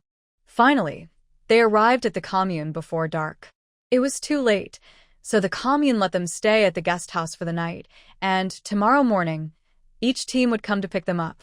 Ignoring how cold and numb everyone was, the tractor driver hurriedly urged them to get off the vehicle. He needed to return the tractor to go home, so he couldn't afford to delay. The others were fine, but Lu Yan had a lot of things, and with the sack still on her, her hands and feet were numb, making her slow to move.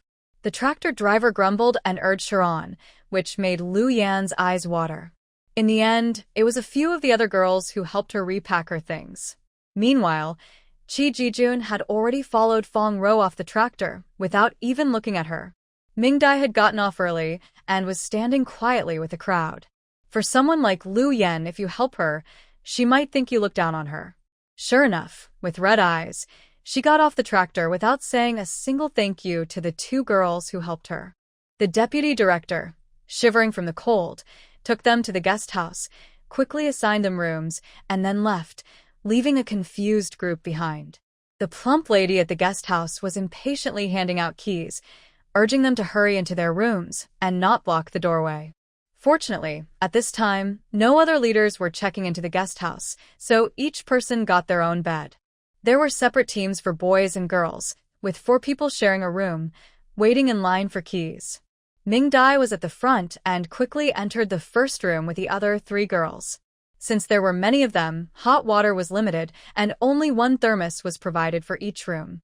In the room where Mingdai stayed, the other 3 girls were from different places, so they shared the hot water equally, each getting some to warm themselves, with a little left for washing up. Things were not as harmonious for Fong Row, who shared a room with Lu Yan. The other two girls were from the same place, leading to disagreements over the hot water distribution. Fong Row sat silently on her bed while Lu Yen handled the situation alone, successfully securing most of the thermos, which frustrated the other two girls. When it came to getting water, Lu Yen didn't hold back and gave everything to Fong Row. As a result, Fong Row was the only one who got to soak her feet that night. Of course, Ming Dai was not included in that count. She not only soaked her feet but also enjoyed a 10-minute soak. If she hadn't worried about being suspected of having health issues, she would have loved to take a full bath. It was really cold. The night passed without incident. The next morning, Ming Dai woke up early, quietly packed away her electric heater, made her bed, and took her toiletries to the washroom. At this hour, there weren't many people inside. She filled a little water, dampened her towel and teacup, then went to the restroom. After washing up thoroughly in the space, she applied a thick layer of moisturizer before stepping out. When she returned, the other three had already gotten up. She handed them the thermos filled with hot water, earning grateful looks from all three. Sure enough, when she went back to the washroom, there was no hot water left. While the three washed up, she packed her things and left first, carrying her bundle. Outside, the deputy director was already waiting, along with several horse-drawn carriages, likely to pick up people from various teams. Everyone who got up early was waiting outside. The clever ones were chatting with the deputy director, while the less clever ones pretended to be shy. Ming Dai was still staring blankly, and with her thin frame and dull yellow hair, she looked quite fragile. All the team leaders thought, "Please don't let it be from our team."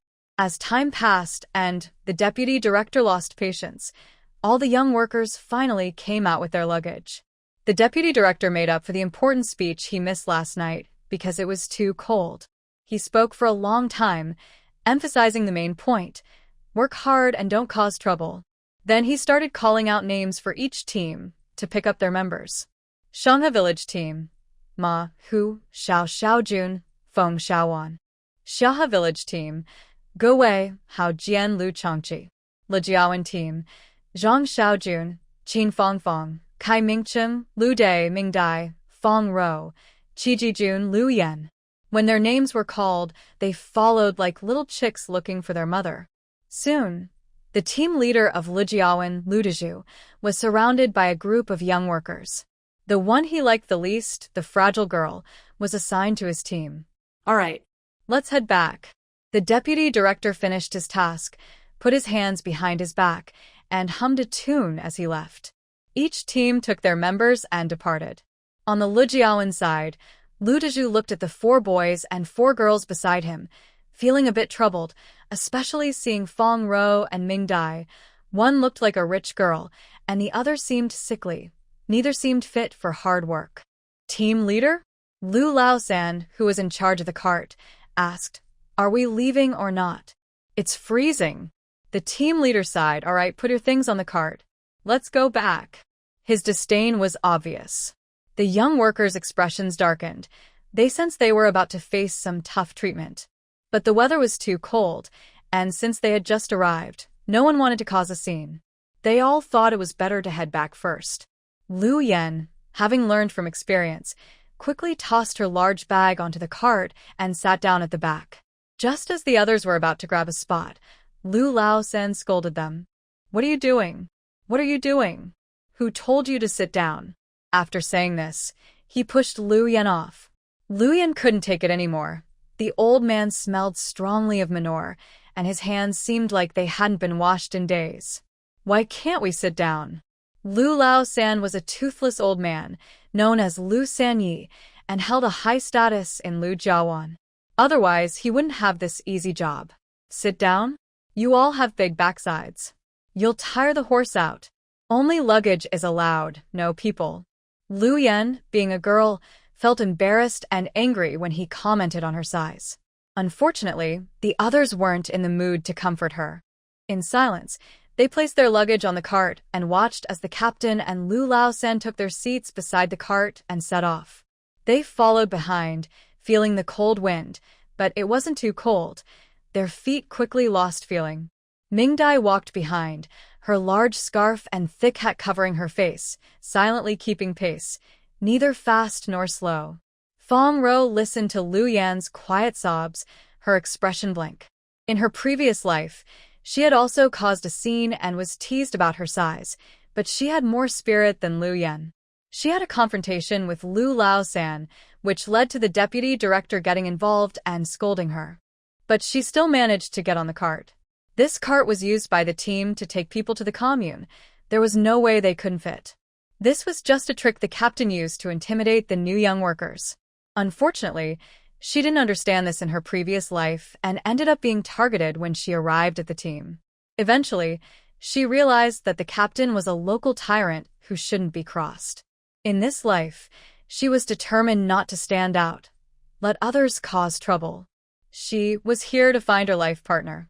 Chi Ji-jun was also unhappy, not because he cared for Lu Yan, but because he felt the captain and Lu Lao-sen looked down on them and bullied them. However, having grown up in the courtyard, he had some sense, and since Fong Row didn't speak, he just held it in. But there were always compassionate comrades around.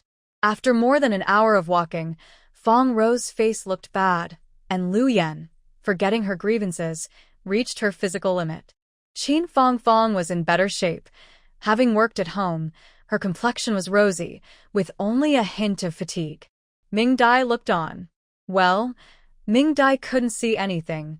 Her whole face was covered. The men were also quite tired, especially Kai Mingcheng. He was already weak, and now he was stumbling as he walked. It's not their fault. They hadn't eaten anything last night or this morning and were busy traveling, which made them feel worse. Zhang Xiaojun saw the unsteady Lu Yan and called out to her, "Comrade, are you okay?" As soon as he said this, the captain, hearing the commotion behind, immediately stopped the vehicle. Lu Yan realized what was happening and swayed a bit before almost fainting. Zhang Xiaojun was delighted. She was indeed clever. After saying this, a few people gathered around. Everyone present was smart, except for the kind-hearted sister Qin Fong, who was scared and quickly caught Lu Yan before she fell, pinching her upper lip firmly. Comrade, my mother is coming. She won't be in trouble, right? Please wake up." Lu Yan was in pain from the pinch and cursed internally, refusing to open her eyes. She really couldn't take it anymore. She was exhausted and hungry. She wanted to ride in the vehicle, not walk anymore. The captain approached and saw the fainted young woman in Qin Fong's arms, realizing she was pretending. His eyes were darting around. However, he had already made his point and didn't want to linger with them any longer. "All right, everyone, just sit in the vehicle. Making such a fuss over a short distance. I really don't know what you all came down for." This time, the group didn't find his words harsh but rather agreeable, and they hurried to the cart, ignoring Lu Yan on the ground. In the end, it was still kind-hearted Qin Fong who helped her over.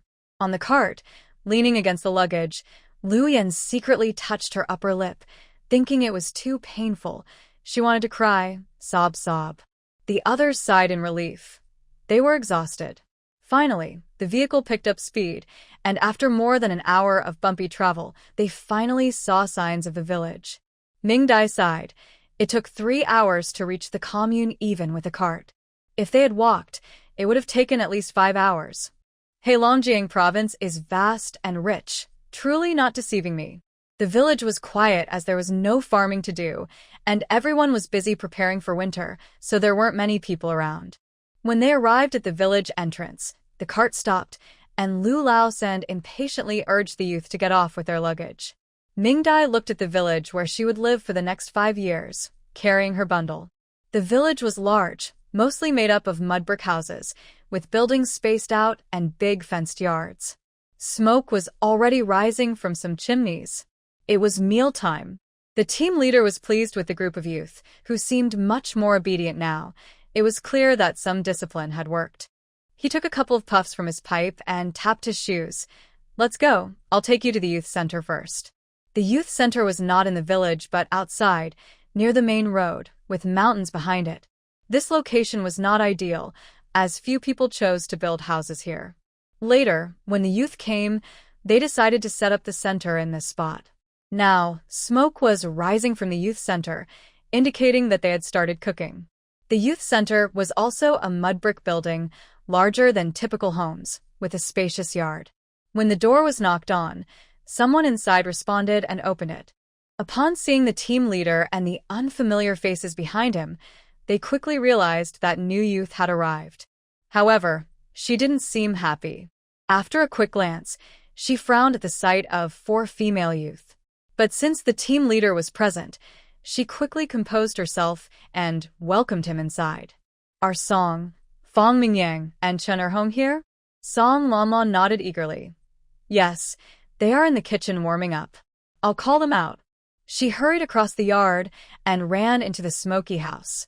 Soon, a man and a woman followed her out. "Team leader, you're here." The male youth looked about 30, very thin and dark, while the female youth appeared similar, with frostbite on her face and dressed lightly, shivering as she spoke to the team leader. The team leader smiled as he touched his pipe. "Fong and Chun, new youth have arrived. I'm leaving them in your care. You are their older brother and sister, so please take good care of them." The two quickly nodded and said some kind words to the team leader as they saw him off. Ming Dai observed the situation and realized that the youth were not very welcomed here. Fong Row lowered her eyes in disgust. If it weren't for Luo Chung, she really wouldn't want to be here. At first, Lu Jiawan was quite friendly to the young people from the city. However, the earliest young people didn't behave well. Some young men got girls pregnant and didn't take responsibility, while some young women complained about their assigned tasks and reported the team leader for accepting bribes. In the end, both groups were sent to the farm for re-education, which completely damaged the reputation of the young people. After that, life became difficult for the new arrivals. They tried to protest, but the more they resisted, the worse their situation became, and they had to lower their heads and accept their fate. However, there was one exception. But the young people didn't want this exception because it was quite unusual for them. Once the team leader was sent away, Fong Mingyang and Chen Erhong's expressions turned serious. Looking at the still confused 8 people, Fong Mingyang sighed, "Let's go back inside. It's too cold." After saying this, he walked ahead, and Chen Erhong followed, shivering. The others looked at each other, and then followed. When they reached the kitchen, the warmth from the cooking made everyone feel alive again. A large group entered, and the people inside quickly stood up. The first meeting between the old and new young people began. There were too many people to sit down, so Fong Jiqing spoke while standing. "First of all, on behalf of the old young people of Lu Jiawan, I welcome the new members. Let's give a round of applause." The old young people gave Fong Mingyang a good reception, and the applause was quite warm. Fong Mingyang smiled and said, "Let me introduce myself. My name is Fong Mingyang, and I am one of the earliest young people to come to Lu Jiawan. I have been here for 8 years and currently serve as the leader of the young people here. If you have any questions, feel free to come to me. Let's improve together." The new young people also joined in the applause. Ming Dai admired him. Being able to stay at the young people's station for 8 years, he must be around 30 now. Since he hasn't settled down in the countryside, he probably still hopes to return to the city. Fong Mingyang was pleased with everyone's attitude and gestured to continue. Currently, there are 11 old young people, 8 young men, and 3 young women at the station. We have other educated youth who have moved out and are not here. I will introduce them to everyone later. Now, let's have the senior educated youth introduce themselves, followed by the newcomers. With that, he gestured to Chen Erhong. Chen Erhong cleared her throat. "I am Chen Erhong, the leader of the female educated youth. If any of you need anything, you can come to me." Her words were brief, indicating she was not one to meddle. Next, the remaining senior educated youth introduced themselves. Their introductions were also generally short. Most of them were quiet and expressionless, appearing quite indifferent. 3 female educated youth were easy to recognize. Besides Chen Erhong, the one who just opened the door for them was Song Lanlan, whose eyes kept darting between the new male educated youth, finally settling on Qi Jijun with a determined look. The other was Zhou Guiping, who was cooking. Ming Dai remembered her vividly because of the lice that fell from her headscarf. Ming Dai's alarm bells went off immediately. She did not want to share a room with her. Among the male-educated youth, besides Fong Mingyang, there were 7 others, all single. They were Bai Yang, Lu Hongbing, Chu Gang, Zhang Xiang, Ho Wei, Zhou Weiguo, and Qin Jie. Bai Yang and Zhang Xiang looked a bit frail, while Lu Hongbing was very enthusiastic, having relatives in the Revolutionary Committee and shouting slogans loudly. Chu Gang and Zhou Weiguo were more honest and friendly towards the others. Ho Wei, like Song Lanlan, also assessed the female-educated youth and was particularly attentive to Fong Row. Finally, Qin Jie was rather aloof and not very social, but he wore the best clothes and was the cleanest among them. After the senior-educated youth finished their introductions, it was time for the newcomers. Everyone followed the lead of the seniors, with Zhang Xiaojun and Lu Yan speaking the most. Zhang Xiaojun chatted a lot with Fong Mingyang, while Lu Yan emphasized that she, along with Fong Row and Qi Jijun, came from the eastern part of the capital, taking a jab at Ming Dai from the western part. Ming Dai remained expressionless, as if the comments were not directed at her. Overall, the meeting went well. The meal prepared by the senior-educated youth was ready. Fong Mingyang looked at the stove and said, "Since it's your first day here, we should have treated you to a meal. However, things are different here than in the city. All our rations are earned through work points. Our status as educated youth in the team is not very high, and we earn few work points, so we usually only have enough for ourselves and cannot host you. Don't worry, your food supplies are at the team office. Once you choose your beds, you can go to the office to collect your rations. We just finished eating, so you can use the stove." He then patted his head and said kindly, "This time, you can use the firewood and water for free. We are all young workers, so let's take care of each other." What he meant was that they shouldn't use their firewood and water in the future. The other experienced workers clearly understood this too. Ming Dai wasn't concerned about that. She was relieved not to have to eat the food cooked by Zhou Guiping. She really couldn't eat food with extra ingredients. As for the beds, she definitely didn't want to share a room with Zhou Guiping. Fong Row felt the same way. She didn't even look at the beds and directly took Qi Jijun to the team office. Lu Yan wanted to follow, but thinking about the bed situation made her hesitate, so she decided not to go. There would be plenty of time later, so there was no rush. Soon, Ming Dai understood why they weren't coming over. There were several rooms at the young worker station, but only 2 had heated beds, one for the larger male workers and one for the smaller female workers. The reason was simple: there was a shortage of firewood. In winter here, not having heated beds was not an option. Since spring, every household had been gathering firewood. Usually, women and children would collect firewood while men focused on earning work points. The young workers had to go to work, leaving them little time to gather firewood, so they often didn't have enough to last the winter. This led to them having to share rooms, which was unavoidable. Ming Dai's face immediately fell. She didn't want to get lice, especially since Zhou Guiping's bed was in the middle, and even before entering, she felt itchy all over. The male workers were also dissatisfied. Their room was large, but it was already occupied by 6 people, leaving just enough space for 2 more. 3 would be cramped, and 4 would be impossible. So, Zhang Xiaojun and Lu Dai expressed their dissatisfaction and asked if there were any other places to stay. Meanwhile, Kai Mingcheng had already placed his bedding at the end of the heated bed. His status was not good, and he had been told by his family to keep a low profile and follow the arrangements. "Captain, we're not trying to cause trouble, but our room is too cramped. If we move in, it will definitely disturb your sleeping area. Is there another place we can choose?" Zhang Xiaojun asked with a smile, pulling out a handful of peanuts and sharing one with everyone present. Ming Dai also took one, but it was a shriveled one. Hee. Fong Mingyang held the peanut, his eyes flickering. Zhang Xiaojun was right. They didn't want anyone to come, but they simply had no choice. "There is a place that belongs to our youth group."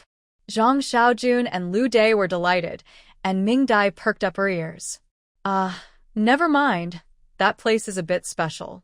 Lu Dai looked unhappy. "Captain, you don't want us to stay there, do you?" Fong Mingyang's expression darkened. "Fine. I'll take you there to have a look." With that, he led the way out. Lu Dai and Zhang Xiaojun followed with their bundles, and Ming Dai trailed behind.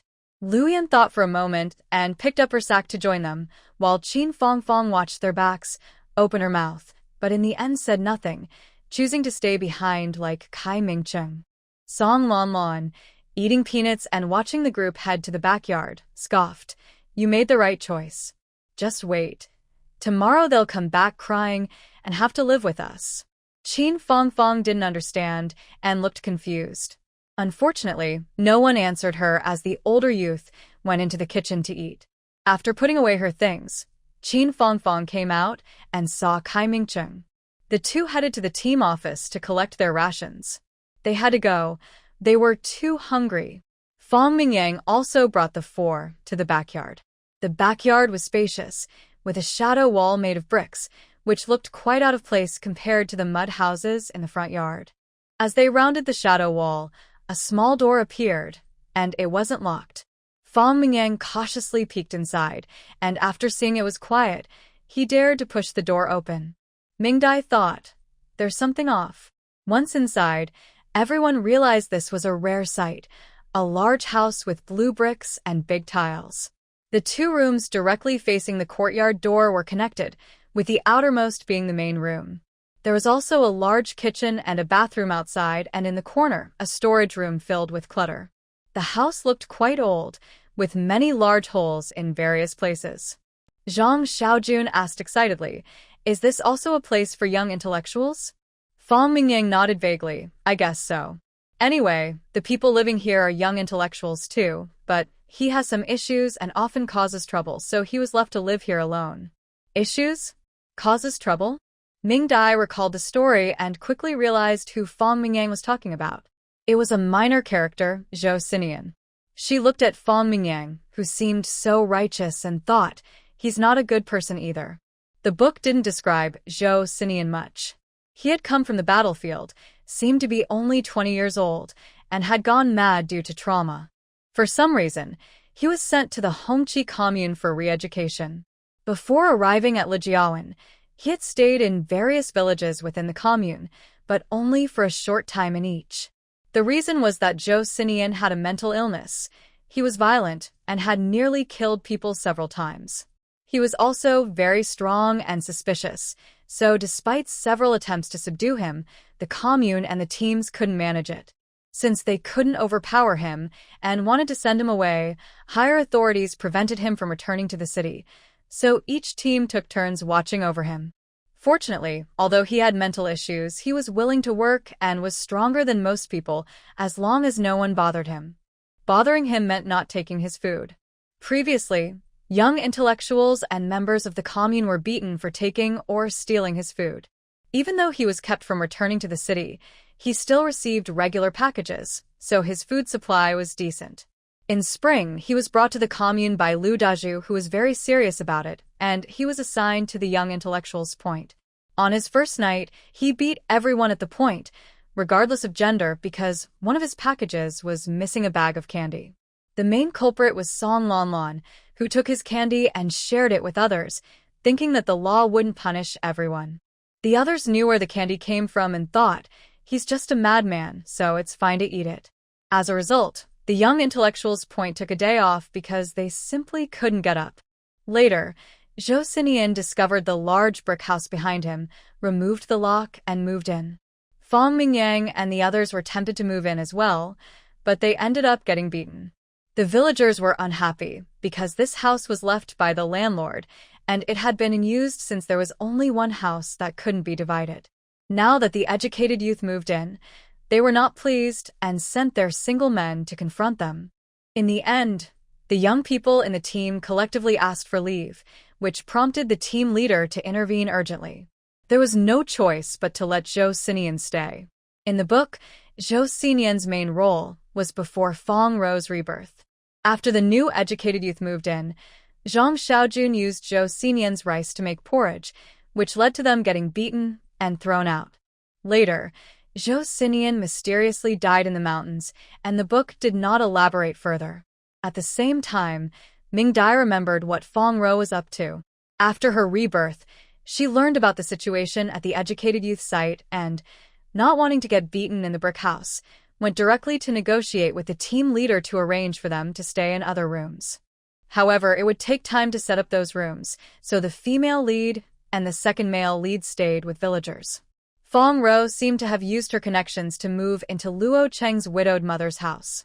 At this time, Luo Cheng had not yet retired due to injury. That seemed to happen the following year. Regardless, she intended to stay there. Compared to the madman, she was more afraid of lice. Indeed, Fong Mingyang did not inform the others of the details and hurriedly finished speaking before returning to eat. Once he left, the others began to examine the rooms. This house was not a proper landlord's house, but rather one built for the mountain watchers, made with sturdy materials.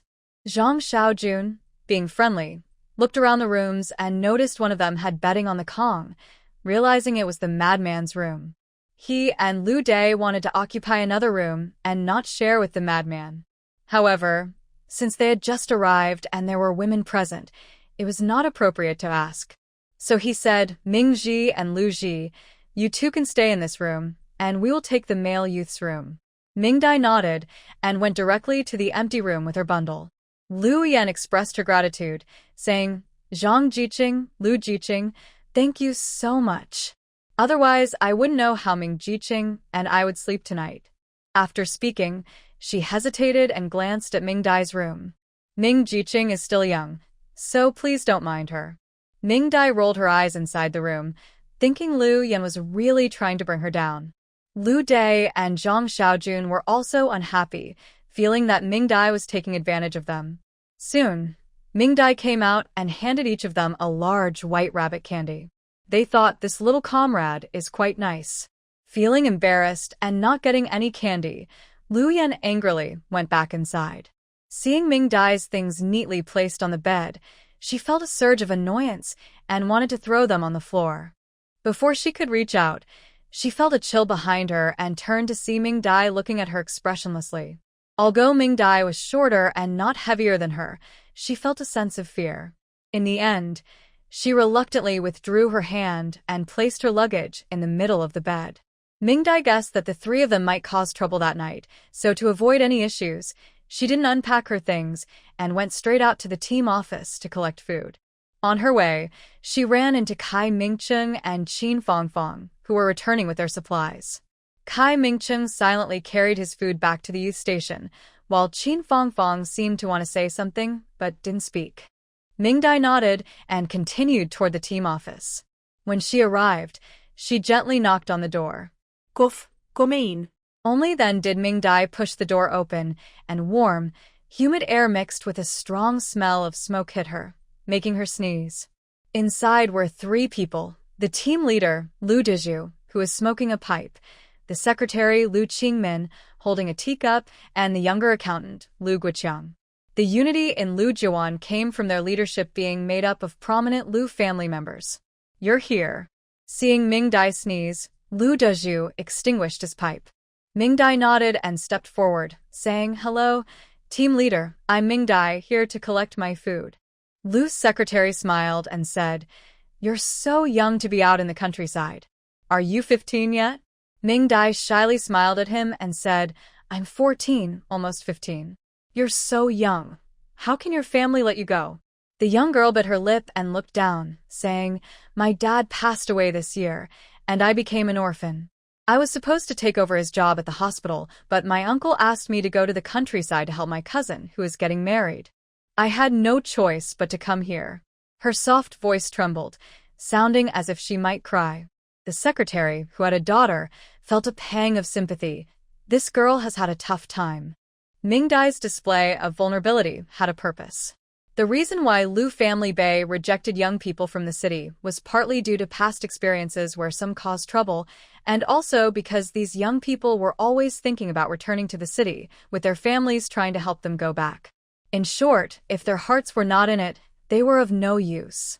Ming Dai's situation made her more acceptable to the people of Lu family Bay. As an orphan who was forced to the countryside by her uncle's family, she was seen as someone who would settle down in the village. Moreover, she mentioned working at a hospital, which is a skilled job, and she laid the groundwork for her future goal of becoming a doctor. Additionally, The secretary, Lu Qingmin, was known for caring about daughters. He had only given the job of scorekeeper to his own daughter, without considering his son or daughter-in-law. Sure enough, after she shared her story, Lu Daju's attitude improved significantly. Don't worry, girl. It's quite nice here. It may be a bit cold, but as long as you work hard, you won't go hungry. Ming Dai looked up and smiled. Yes, my dad used to say that city life isn't necessarily better than country life. People in the city can even go hungry, while it's not always the case in the countryside. Lu Daju was intrigued to hear someone say that the countryside was better than the city. Really? Is city life that bad? Ming Dai explained how hard it was to find tickets and housing in the city. The three listened with great interest. See, our countryside is better. We can build as big a house as we want. Exactly, at least we can eat our fill. Who would have thought that having money wouldn't guarantee food? After discussing this topic, the three of them felt closer to Ming Dai. Girl, you can receive either 20 jin of fine grain or 60 jin of coarse grain this winter. Which one do you choose? Ming Dai thought for a moment and said, Captain, I'll take the fine grain. Before I came here, I sold everything at home and bought some food to bring with me, so I should be fine for a while. Okay, Guiqiang, note that down. 20 jin of fine grain. Also, I'll give you some potatoes and cabbage. Choose carefully, don't take the sprouted ones, and pick the larger cabbages. See, the kind benefits are coming, right? Ming Dai felt touched, and her eyes turned red. She sniffed and rummaged through her shoulder bag. Captain, I didn't expect this. Ever since my father passed away, I've heard the elders' advice again here in Lijiawan. This place feels more like home than the city. Don't worry, I will settle down in the countryside, work hard, and definitely won't cause any trouble. Lu Daju was taken aback, but then softened. Good child, it's nice to see you understand. Ming Dai shyly placed something on the table and glanced at Lu Daju. When she saw he didn't react, she quickly took out 2 more items. Lu Daju tapped his pipe and smiled at her, remaining silent. Ming Dai, with a serious expression, said, Captain, my father left suddenly and many life lessons were not shared with me. I'm just trying to do things with good intentions. If I'm wrong, please teach me. This is a loquat fruit. It's good for your throat when made into tea. I heard you coughing, so this would be suitable for you. Secretary, this butterfly hairpin is something I brought with me. I have a pair, and for some reason, I feel you resemble my father. I don't know if you have a daughter, but if you don't mind me bringing this, please accept it. I still have one left, and I would cherish the chance to meet an older sister or younger sister in the future. Accountant Lu, this pen is something I used, but the nib is still very new. I noticed you take good care of your pen, so you must enjoy writing. If you don't mind, I'd like to give this to you. I'm not sure if this is appropriate. The loquat fruit is something I prepared myself, and the hairpin and pen were rewards for my first place in exams. I didn't spend any money on them, they're just my heartfelt gifts. This shouldn't be against the rules, right? Watching the young girl, who was anxious and earnest as she finished speaking, the three sitting there fell silent. After a while, Lu Daju sighed. Good girl, it's thoughtful of you to worry about me when you heard me cough. I'll accept it. You've done well, and you're just a poor child. Once you come to Lijiabian, it will feel like home. Come visit us sometime, and your aunt will make you some delicious pancakes. Lu Shujian also spoke affectionately. This gift is just right. My daughter Meower is turning 18 soon, and was just thinking about needing a hairpin. Come over to play sometime. Your aunt makes great dumplings. Lu Kuai didn't say anything but nodded with a smile, thinking about how much he would need to consider Ming Dai when calculating points. This girl is so sincere, it makes one feel for her. Ming Dai sighed with relief, her cheeks flushed as she smiled, and then she followed Lu Kuai to pick potatoes and cabbage. When it was time to leave, the three of them worried that she couldn't carry so much and wanted to help her, but Ming Dai firmly refused. Uncle, I can't make it difficult for you. I can carry it myself. I plan to settle here, so I need to start by getting used to carrying food. Her serious expression made the three of them feel comforted once again. Waving goodbye, Ming Dai wobbled away with the sack. She walked slowly, but each step was firm. Lu Dezhu looked at her thin figure and sighed. Now that's a good child. A good youth. Humph, those other two were nothing. Lu Shujian closed the door and said with a smile, as long as we all work together, we should take good care of each other. Those carefree ones just need to work hard. Lu Kuai smiled and agreed. Mingdai walked slowly with a sack on her back, feeling much more at peace inside. The foundation for a good life had been laid, and as long as nothing unexpected happened, she should be able to coexist peacefully until the college entrance exam. She had indeed come to a good place. Although it was a bit exclusive, the leadership team didn't have any bad intentions. As long as no trouble was stirred up, life could be quite good. But some people just like to cause trouble. Ahead, Luyan was chatting and laughing with Lu Dai and Zhang Xiaojun. When they saw Mingdai struggling with the sack, she smiled and approached her. Hey, Mingdai, what did you get? Do you need help? Mingdai pretended to struggle as she looked up, shaking her head and appearing too tired to speak, then walked past them. Lu Yan's expression stiffened, filled with resentment. Lu Dai noticed Mingdai's reluctance and suggested, how about I help you carry it? But we need to wait until we get the food. Mingdai rolled her eyes internally, thinking he was a hypocrite. In such cold weather and strong winds, there was no way she would wait for him. She shook her head again and gritted her teeth, continuing forward. Zhang Xiaojun impatiently said, all right, we all know Qing can manage on her own. Let's hurry and get the food. I'm starving. The two immediately followed along, showing no intention of helping. With the old youth's helpless gaze, Mingdai returned to the large brick house. She put her things inside and checked her bag, noticing it had been tampered with. A leopard can't change its spots. Unfortunately, the zipper was locked, leaving Lu Yan disappointed as she found nothing. Feeling tired and not wanting to cook, Mingdai opened her bag and secretly took out a few egg cakes and milk, quickly eating them while no one was around. Once it got dark, she could skip dinner after this meal. She sat on the bed, resting her eyes. She knew she needed to heat the bed, but she didn't want to do it with Lu Yan, who would surely try to cheat. She planned to wait and see if the three of them would touch Zhou Xinian's things after night. If they did, they would be kicked out. If they didn't, Mingdai could borrow a place to stay, like Lu's secretary's house, which would be nice. Having made her plan, she closed her eyes and waited for the show to unfold. When Lu Yan entered the room, carrying a sack of coarse grains and out of breath, she saw Mingdai wrapped in a blanket, sleeping on the bed. Anger surged within her, and she thought of causing trouble, but, remembering the way Mingdai had looked at her earlier, she ultimately hesitated.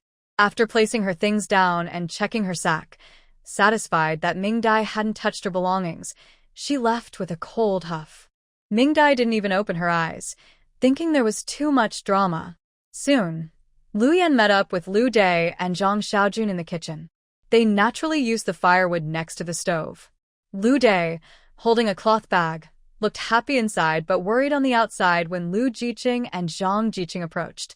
Can you cook? She asked. Lu Dai scratched his head and exchanged a glance with Zhang Jun. They really couldn't cook. Then Lu Ji chimed in. I can cook. Let me help you. Lu Dai was more than happy to accept. He believed that cooking was not a man's job. Zhang Xiaojun noticed Lu Yan's intention to get a free meal, but since they had collected the food themselves, he didn't mind sharing. They had collected it themselves? These two were quite bold. Lu Yan happily took over, watching as the two poured rice into the pot. The more they poured, the more rice filled the pot, and neither of them stopped her. Finally, she made up her mind and poured the entire bag of rice in. This was probably the rice they had brought with them, as the only grain they received today was cornmeal. Rice was considered a fine grain. So, the three of them stayed in the kitchen and enjoyed a pot of rice.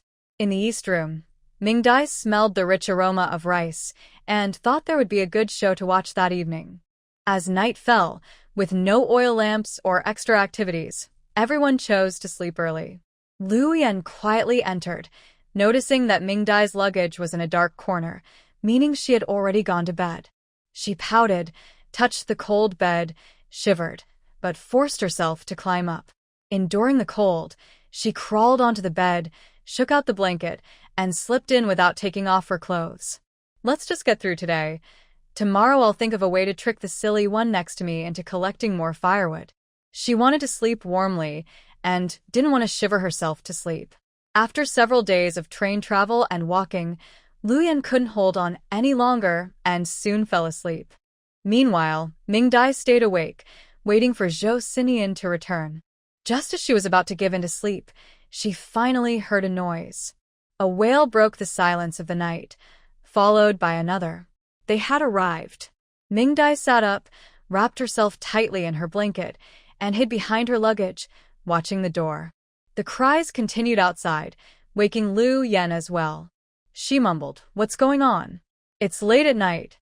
The wailing outside faded, followed by the sound of heavy objects hitting the ground. In the next moment, the door to the side room burst open, and a tall shadow rushed in. Mingdai was startled by the noise and shrank back behind her bundle, too scared to make a sound. Lu Yen, peeking out, screamed in fright, her sharp voice grating like sandpaper against eardrums, extremely unpleasant. The shadow immediately moved, grabbing Lu Yen by the hair and dragging her out of bed, ignoring her screams, and pulling her into the yard, where familiar wails echoed, followed by the sound of something heavy falling. In an instant, the shadow returned. Even without light, Mingdai knew he was staring at her, his predatory gaze sending chills down her spine. Mingdai opened her mouth. "I didn't eat your food." The shadow quickly approached and sniffed near her face. Mingdai was speechless. He was using his sense of smell to figure out who took his rice. But to avoid trouble, she opened her mouth wider. The shadow sniffed for a while, didn't hit her, but didn't leave either. Just as Mingdai was puzzled, her stomach growled. "Are you hungry?" she asked. The shadow didn't respond, just pulled back his head but remained standing nearby. Mingdai thought for a moment. She had eaten a cake made with eggs earlier. Did he smell that? "I'll get you something to eat if you promise not to hit me, okay?" The shadow remained silent and still. After waiting a moment, Mingdai slowly reached out, untying her bundle, rummaging through it, and pulling out a white cloth bag to offer. "Egg cake, you can eat it." After a while, a black hand took the bag. Once he left, Mingdai sighed in relief, thinking she had passed the test. With her nerves relaxed, she couldn't help but feel sleepy and dozed off. Meanwhile, the youth station in the front yard was bustling with activity. The older youths brought back the three who had been beaten up, looking like messes. Seeing them dressed neatly and showing no signs of wanting to sleep, Zhang Xiaojun realized they had been set up. But it hurt too much right now to think about anything else. The old youth carefully examined the injury with an oil lamp, analyzing the damage. Why did they hit so hard this time? Ouch, that must hurt a lot. Yeah, the girl hit hard too. Last time, she was gentler. Hey, what about the other short one? Mingdai thought. Your whole family is short. I don't know. I hope they're not dead. Should we go check? I'm not going. You go. Fong Mingyang's eyes flickered, but he remained silent. In the end, no one went to see how Mingdai was doing.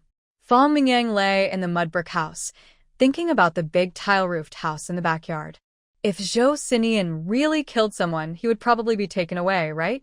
Then would they be able to move in? Because they were thrown out, Lu Day and the others had no bedding and had to borrow cotton clothes from other youths to get through the night. Low, hoarse groans and cries of pain filled the air, but no one found it annoying or disruptive. They fell asleep to these sounds, regaining the balance they had lost. The next morning, early on, some youths in the front yard got up and peeked at the back, but no one dared to go around the wall to take a look. Mingdai also woke up, returned to her space to wash up, then got out of bed and folded her bedding. The annoying person was gone, and tonight she would tidy up her room. But first, she needed to solve the firewood issue. Stepping outside, she noticed the little courtyard was still messy. She walked into the kitchen and saw the stove. After Lu Day and the others finished dinner last night, they hadn't washed the pot, but they did eat everything. How shameless. Looking at the firewood on the ground, it seemed Zhou Sinian had gathered it yesterday and some was still fresh. The water tank was empty too. It looked like the three hadn't refilled it last night. After thinking for a moment, she turned and went to the east room. Seeing the closed door, she knocked. "Can I use the firewood you brought for the kitchen? I'll make breakfast and invite you." There was no response from inside. She knocked again and repeated herself. "I'll return the firewood tonight. If you don't come out, I'll assume you agree?" After waiting a while longer with no response, Mingdai turned and went to the kitchen. She picked up the wet firewood and placed it in the corner to dry, then took a bucket to the water well at the edge of the yard. This house has a well that used to be frequently visited by young people to fetch water. Since Zhou Sinian took over, they no longer dared to come here and had to go to the village instead. This was also one of the reasons they wanted Zhou Sinian to leave. The well was not frozen yet, and when she dropped the bucket in, the sound of the water was quite clear in the morning. She could only scoop up half a bucket of water at a time. Although her body had improved, she still lacked strength. Thinking about going up the mountain to gather firewood, she didn't take much. Making 4 or 5 trips exhausted her, but at least she managed to clean the pot. She tidied up the stove area, cleared out the ashes, and it was definitely easier to burn now. Adding water, Mingdai clapped her hands. Luckily, she had experienced rural life during her travels. Otherwise, she wouldn't even know how to start a fire. She pulled the bellows to increase the flames and added more firewood to keep it going. Mingdai stood up and returned to the room, bringing the food she had received yesterday into the kitchen. Just as she set down the items, a shadow appeared at the kitchen door. Mingdai looked up to see a tall, thin man, about 6 feet 3 inches, staring at her. This was Zhou Sinian. He was very thin, almost skin and bones, and his face looked worn. However, he was clean. His hair was messy, but not unkempt or greasy. His clothes were tattered, with many areas torn and exposing the stuffing, but they were clean, even if the colors were uneven. "Wait a minute." Mingdai looked closely and noticed that the left sleeve of his cotton jacket and the right collar were wet. The cuffs of his pants and his shoes were also wet. There was already a ring of water stains where he stood. So, did he wash his cotton jacket? This person is really something. Who washes their cotton clothes in the middle of winter? They won't dry at all. Looking at him, it seemed he didn't have spare warm clothes or pants, which made Mingdai a bit worried. But she didn't dare to provoke him and softly asked, "Are you hungry?" Zhou Sinian still didn't answer, just stared at her. Mingdai showed him her food bag. "I can make breakfast with my food. Let's eat together, okay?" The man remained blocking the door, silent, his eyes fixed on her, making her feel uneasy. Mingdai didn't say much more. She took out some cornmeal, poured it into the ceramic bowl she brought, added a bit of yeast, and mixed it with water until the dough was smooth. She lifted the pot lid, turned it upside down, and placed the ceramic bowl on top. She picked out 2 large potatoes from the bag, rinsed them with water, and used a bottle cap to peel them. After searching for a while, she couldn't find a cutting board or knife. She looked at the man by the door. "Can I go out for a moment to get cooking tools and spices?" The man stared at her unmoving. Mingdai patiently repeated her request. A few minutes later, Zhou Sinian stepped aside just enough for her to pass. Mingdai's lips twitched. That small gap was just enough for her thin frame to squeeze through. Once inside, she quickly gathered what she needed. Thinking for a moment, she found some clothes and shoes that matched Zhou Sinian's height and took them with her. Back in the kitchen, Zhou Sinian was squatting by the stove, trying to warm himself, his head nearly touching the fire pit. Mingdai didn't stop him until she noticed his hair curling from the heat and the smell of burning protein filled the air. Then the man pulled his head back and touched his hair. Survival instincts of a natural human response. Mingdai moved to Zhou Sinian's left front and placed the clothes and shoes on the firewood. "Your clothes and shoes are wet. Please change into these. They belong to my dad, and you can wear them while you help me gather firewood." After repeating this twice, Mingdai turned to wash the cutting board and slice the potatoes. When she finished and turned back, the man and the clothes were gone. She nodded in satisfaction, took out a small pot, cleaned it, and placed it on the small stove next to the big one. This used to be where the landlord's workers lived, which is why there are multiple cooking stoves. Regular families usually have just one. The main reason is that pots are expensive, and some families don't split up because they only have one pot.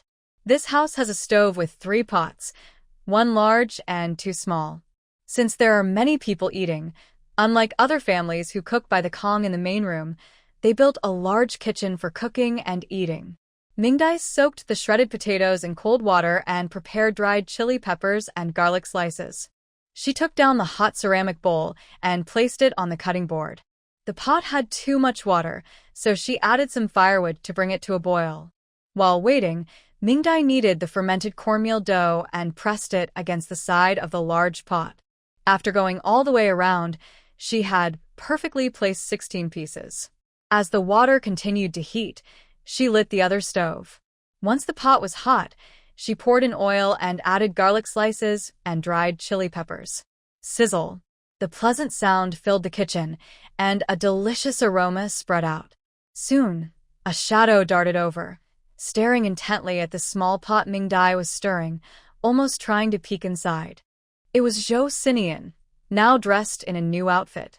The clothes fit well, and the shoes were just right. Although he wore older-style clothes, he looked quite spirited, though he was too thin. Mingdai didn't stop him, and eventually, he looked up, his eyes red and watery, feeling a bit wronged. Mingdai scooped up the shredded potatoes, drained the water, and added them to the pot. Sizzle! The potatoes masked the aroma, making the man a bit anxious. In the next moment, as she stirred with the spatula, the delicious smell returned, and the man quieted down. Mingdai took out a bottle of vinegar and gently sprinkled some along the edge of the pot, releasing a tangy aroma in the kitchen. She could clearly see the man's Adam's apple moving up and down. After a few more stirs, she covered the pot. Sinian, feeling a bit impatient, reached out to grab it. Mingdai didn't stop him and said, "It's not done yet, it won't taste good." Sure enough, the man paused, looking at the pot lid with slight confusion. Mingdai ignored him and turned to the large stove, lifting the pot lid to reveal the sweet aroma of the cornmeal cakes. Swish! Sinian immediately stood next to the big pot. Even without speaking, Mingdai could sense his eagerness. Afraid he might reach out, she used a spatula to scoop out a piece and placed it in a bowl, waiting until it was cooler before handing it to him. "Eat this first." Sinian quickly reached out to take it. Mingdai took the opportunity to glance at his hands. They were clean but had some cuts, likely from frostbite and from a fight last night. Despite the injuries, his hands were tidy, and his nails were long without any dirt. He held the flatbread and took big bites. In just a few mouthfuls, half of the large piece was gone. Sinian's eyes clearly brightened as he watched the other flatbreads in the pot, but he didn't reach out to grab any. Indeed, he had principles. Mingdai was pleased to find that Sinian was communicative. She planned to win his heart through food. Living with him was much better than staying with the youth and villagers. As she continued to serve him, he quickly ate 4 pieces. Mingdai had also finished serving, and there were still 12 pieces left. Ignoring the bowl he was still holding, Mingdai brought over the thermos of hot water. She poured the extra water into the thermos, sealed it, and placed it on the nearby table. She then said to the man holding the bowl, "This can't be knocked over.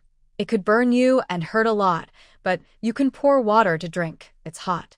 She repeated this twice. She grabbed some cornmeal, stirred the water in the pot, and sprinkled the cornmeal in. After a few stirs, the cornmeal porridge was ready. Meanwhile, Sinian had already moved his bowl next to the thermos. He stared at the thermos for a long time, slowly removed the stopper, and watched the steam for a while before pouring a bowl of hot water. When he set it down, he carefully replaced the stopper. He lifted the bowl, and the steam filled his face. After taking a sip, he felt a slight burn on his teeth.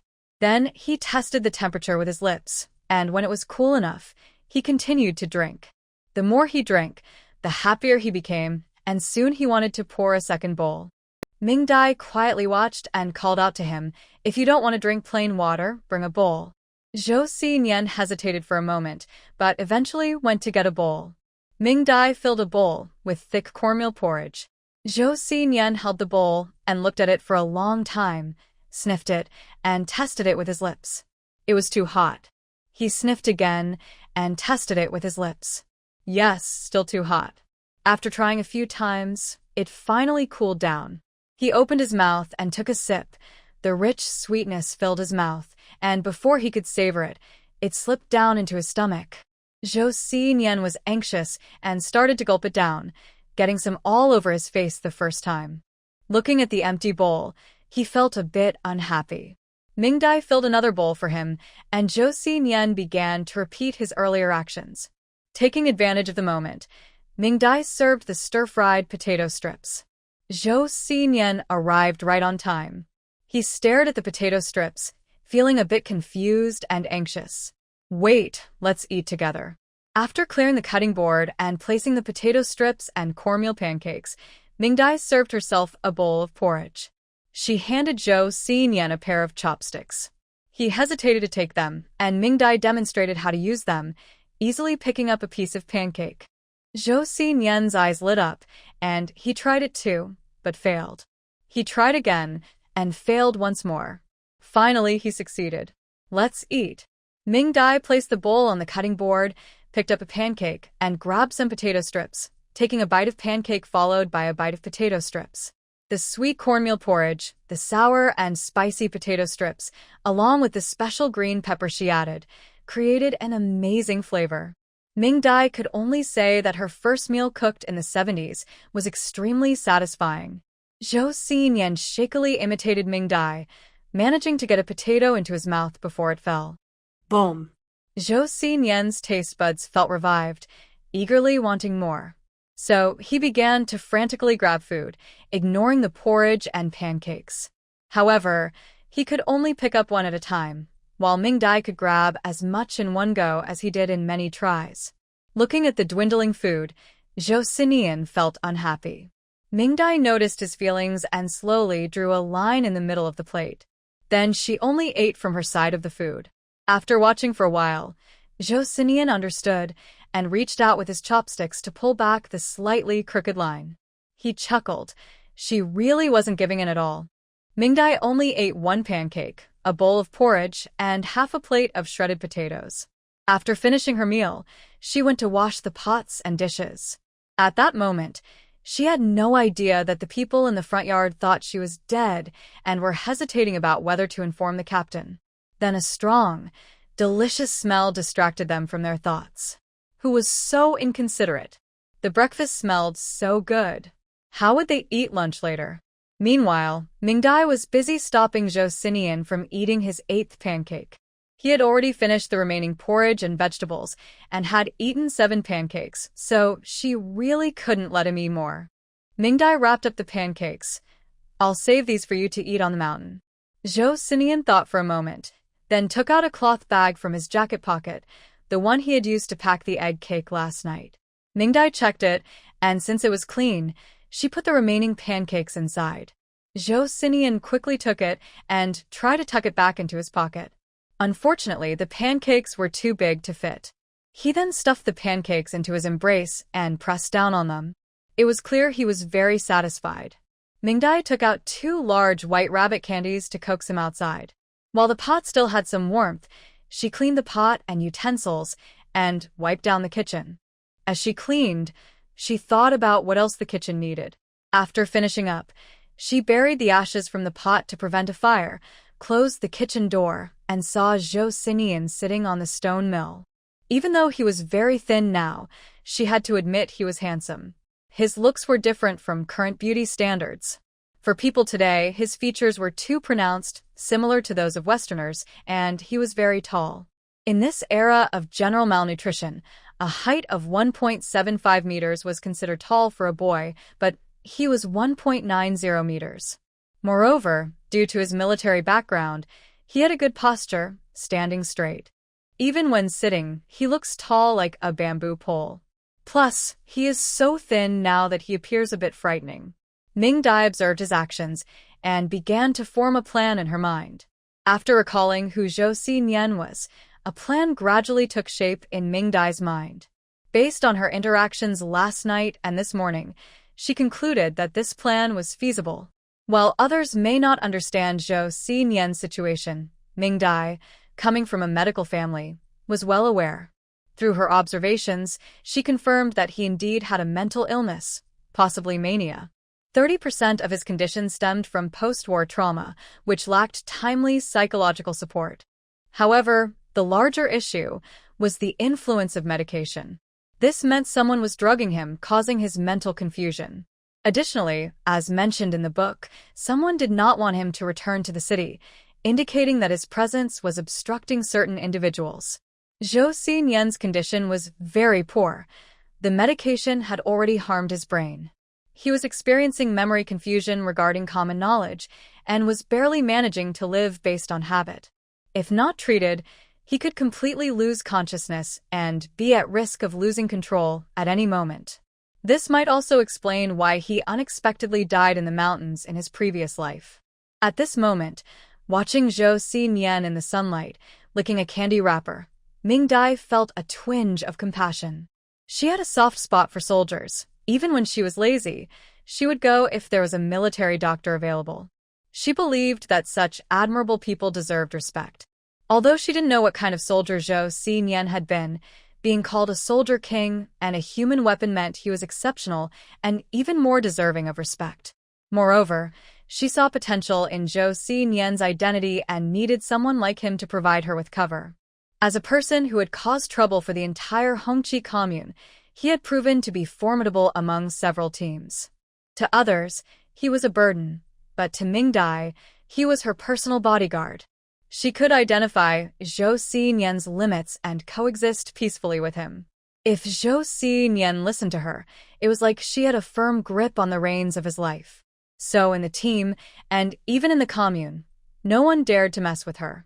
At that time, if she wanted to eat meat, she could because it was Zhou Sinian who wanted it and forced her to make it. If she didn't want to work, she didn't have to because Zhou Sinian didn't want her to work.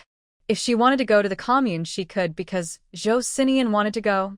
If she wanted to eat out, she could because Zhou Sinian wanted to eat out. Moreover, the most important thing was that she had a solid reason to keep the brick house for herself. Compared to those selfish people in the front yard, Zhou Sinian was much more lovable. Just thinking about it made her happy. Because of these conveniences, Ming Dai was willing to take care of Zhou Sinian and help him recover. The soldier shouldn't die here. Determined, she smiled and approached. After we finish eating, shall we go gather firewood? Zhou Sinian stared at the candy wrapper, confused about where that delicious thing that made him feel so good had gone. Ming Dai patiently repeated it twice, and sure enough, Zhou Sinian looked over. After we finish eating, shall we go gather firewood? Slowly, Zhou Sinian gave his first response between the two. He didn't speak, but he nodded. Ming Dai was satisfied. It seemed like it was time to check his pulse. Not to mention anything else, she needed him to regain his common sense, or it would be hard to communicate. When she went to the team office yesterday, the team leader told her that the new young workers had 3 days to rest, and they would be assigned work after that. Actually, in previous years, it was only 1 day, but this year, with Ming Dai among the new workers, the leadership in Lijiawan was quite pleased, and since it was winter with not much work, team leader Lu generously gave them 2 extra days. Ming Dai planned to use these 3 days to stockpile firewood. She didn't lack food, as she had brought enough. But she needed firewood that she could visibly use. So when Ming Dai and Zhou Sinian appeared together, the young workers in the front yard were left in shock. Fong Mingyang's precious enamel cup fell to the ground and broke, and he didn't even have time to pick it up as he stood up to look at the two approaching. Zhou Sinian was in front, wearing a new outfit. The clothes clearly belonged to an older man in his 50s or 60s, with black cotton shoes. Although they look plain, they are much better than the clothes and shoes he wore before, which were all worn out and damp. Ming Dai still followed behind with a blank expression, her eyes vacant and looking very upset. As they passed by the entrance of the youth station, she suddenly seemed to remember something and said to Ming Yang, "Captain, let them grab their luggage while we leave. It took me a lot of effort to get them to go away." Fong Mingyang looked ahead and noticed Zhou Sinian had also stopped, staring coldly at them, making him shiver. Trying to suppress his fear, he asked, "Why didn't he hit you?" As soon as he said this, Fong Mingyang realized he had made a mistake. Before he could clarify, Mingdai looked at him with an expression that confirmed her suspicions, clearly angry. "Captain, you were hiding this from us." Fong Mingyang felt a bit annoyed at being blamed, but he knew he was in the wrong, so he forced himself to explain. "Ming, it's not that I meant to hide it from you. It's just hard to explain. Zhou Sinian only hits people when they touch his things. I thought you all had good morals and wouldn't want to touch his stuff, so I didn't warn you." Ming Dai's expression softened, still with some doubt. "Really?" Seeing that she was calmed down, Fong Mingyang quickly nodded, thinking that young people are easier to convince. Ming Dai felt reassured. "Okay, I knew Captain Fong. You're a good person." Captain Fong, still curious, asked, "Why does he listen to you so well?" Ming Dai spoke with some worry. "I don't know. Last night I was really tired. After getting my things, I had a piece of egg cake and went to sleep. When I woke up, I was disturbed by noise. After he finished hitting Zhang and Lu, he barged into our room. Luckily, we weren't using the heated bed and were dressed. Otherwise, Lu would have been in trouble since she was dragged out of bed. I was terrified when Lu got hit and curled up in the corner, too scared to move. Then he came in and stared at me for a long time. In the end, I gave him the leftover half of my egg cake, and he left. Then this morning, when I was cooking, he came out and ate my breakfast." After she finished speaking, she looked a bit worried. "You know, I only received 20 pounds of fine grain. It's not enough for 2 people. Captain, can you help me and make sure he doesn't take my food?" Fong Mingyang felt a bit sympathetic towards her. "I really can't help with that." Mingdai became anxious, and then her eyes lit up. "Can I join your group? That way, I won't be afraid of him taking my food." "No way." Several voices quickly rejected her. The other young people listening all shouted in refusal. "What a joke. If he has his eyes on you, won't he just follow you if you go over there?" "Absolutely not." Mingdai felt hurt by their rejection, her eyes turning red. She still didn't give up and asked Fong Mingyang again, "Really, is it impossible?" Fong Mingyang shook his head firmly. The young girl was completely heartbroken and walked away, glancing back 3 times with teary eyes. Following behind the tall Zhou Sinian, she looked even more pitiful. Fong Mingyang could only sigh before feeling sorry for the enamel cup on the ground. Wiping her eyes, Mingdai smiled slightly. "Oscar really owes me a little golden statue." As they left the youth station, it was almost time to start work. Even though it was the off-season for farming and people were allowed to take leave, most families still wanted to work to earn points, as it was linked to their food supply. So when the two of them came out of the youth station, everyone they saw gasped in surprise. "What's going on? Why has this troublemaker changed clothes? Who is this child with them? Did this madman steal a child?" It really seemed that way. "Quick, tell the captain. The madman has stolen a child." When Lu Dazhu and Lu Qingmin hurried over, Mingdai and Zhou Sinian had just arrived at the team office. Seeing the two, Mingdai happily greeted them. "Uncle Captain, Uncle's secretary."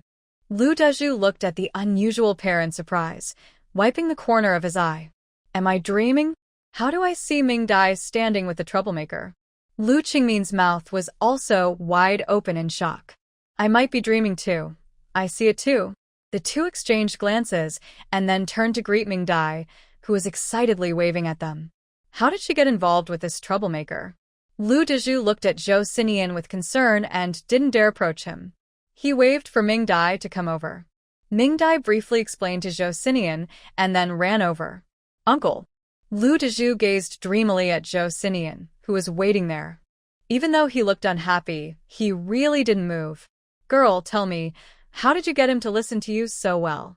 Mingdai pouted and quickly recounted what happened yesterday.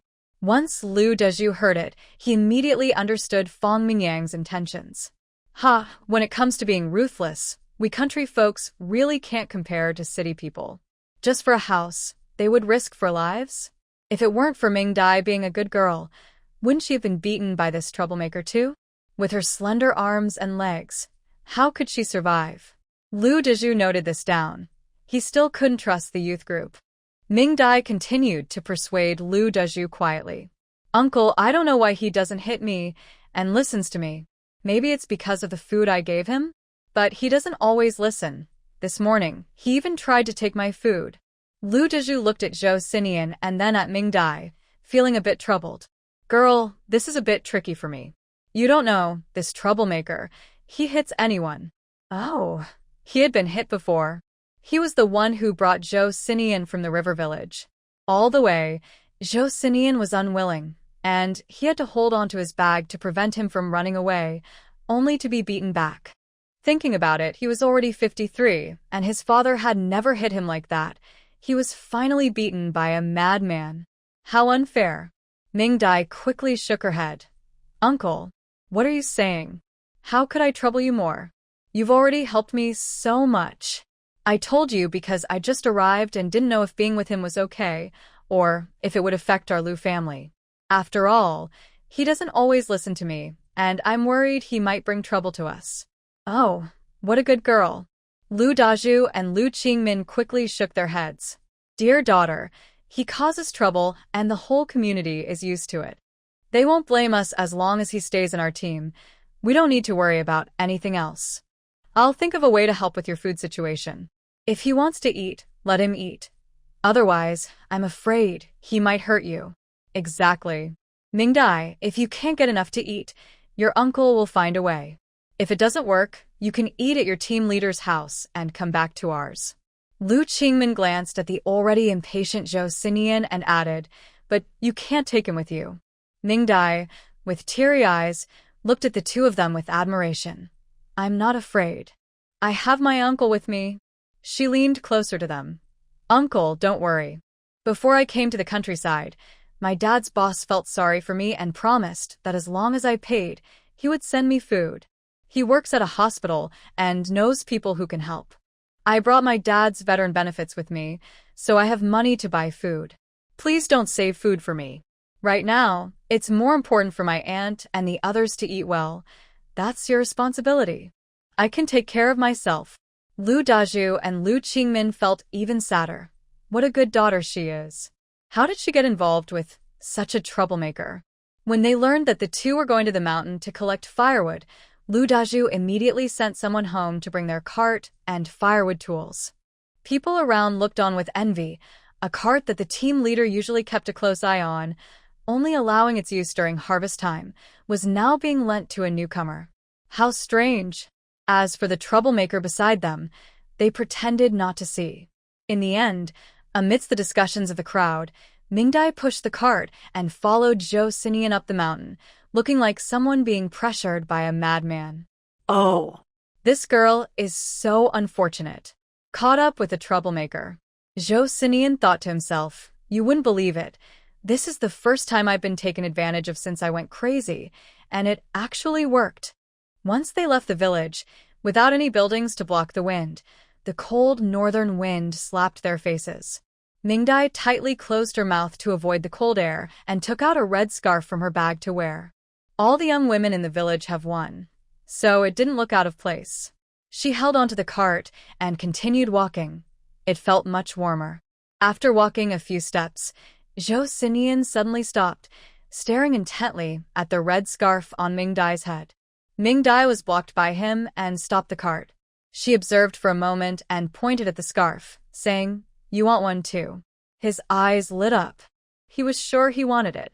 When she refused him, they were at a standstill, and doing nothing could lead to trouble. So, she decisively pulled out another scarf from her bag. It was green. She offered it to him, but Zhou Sinian did not take it. Ming Dai cautiously tried to put it on his head, but he quickly pulled away, still fixated on her head. With no other choice, Ming Dai took off her scarf and handed it to him. Sure enough, he swiftly took it and tied it on his head with a bow.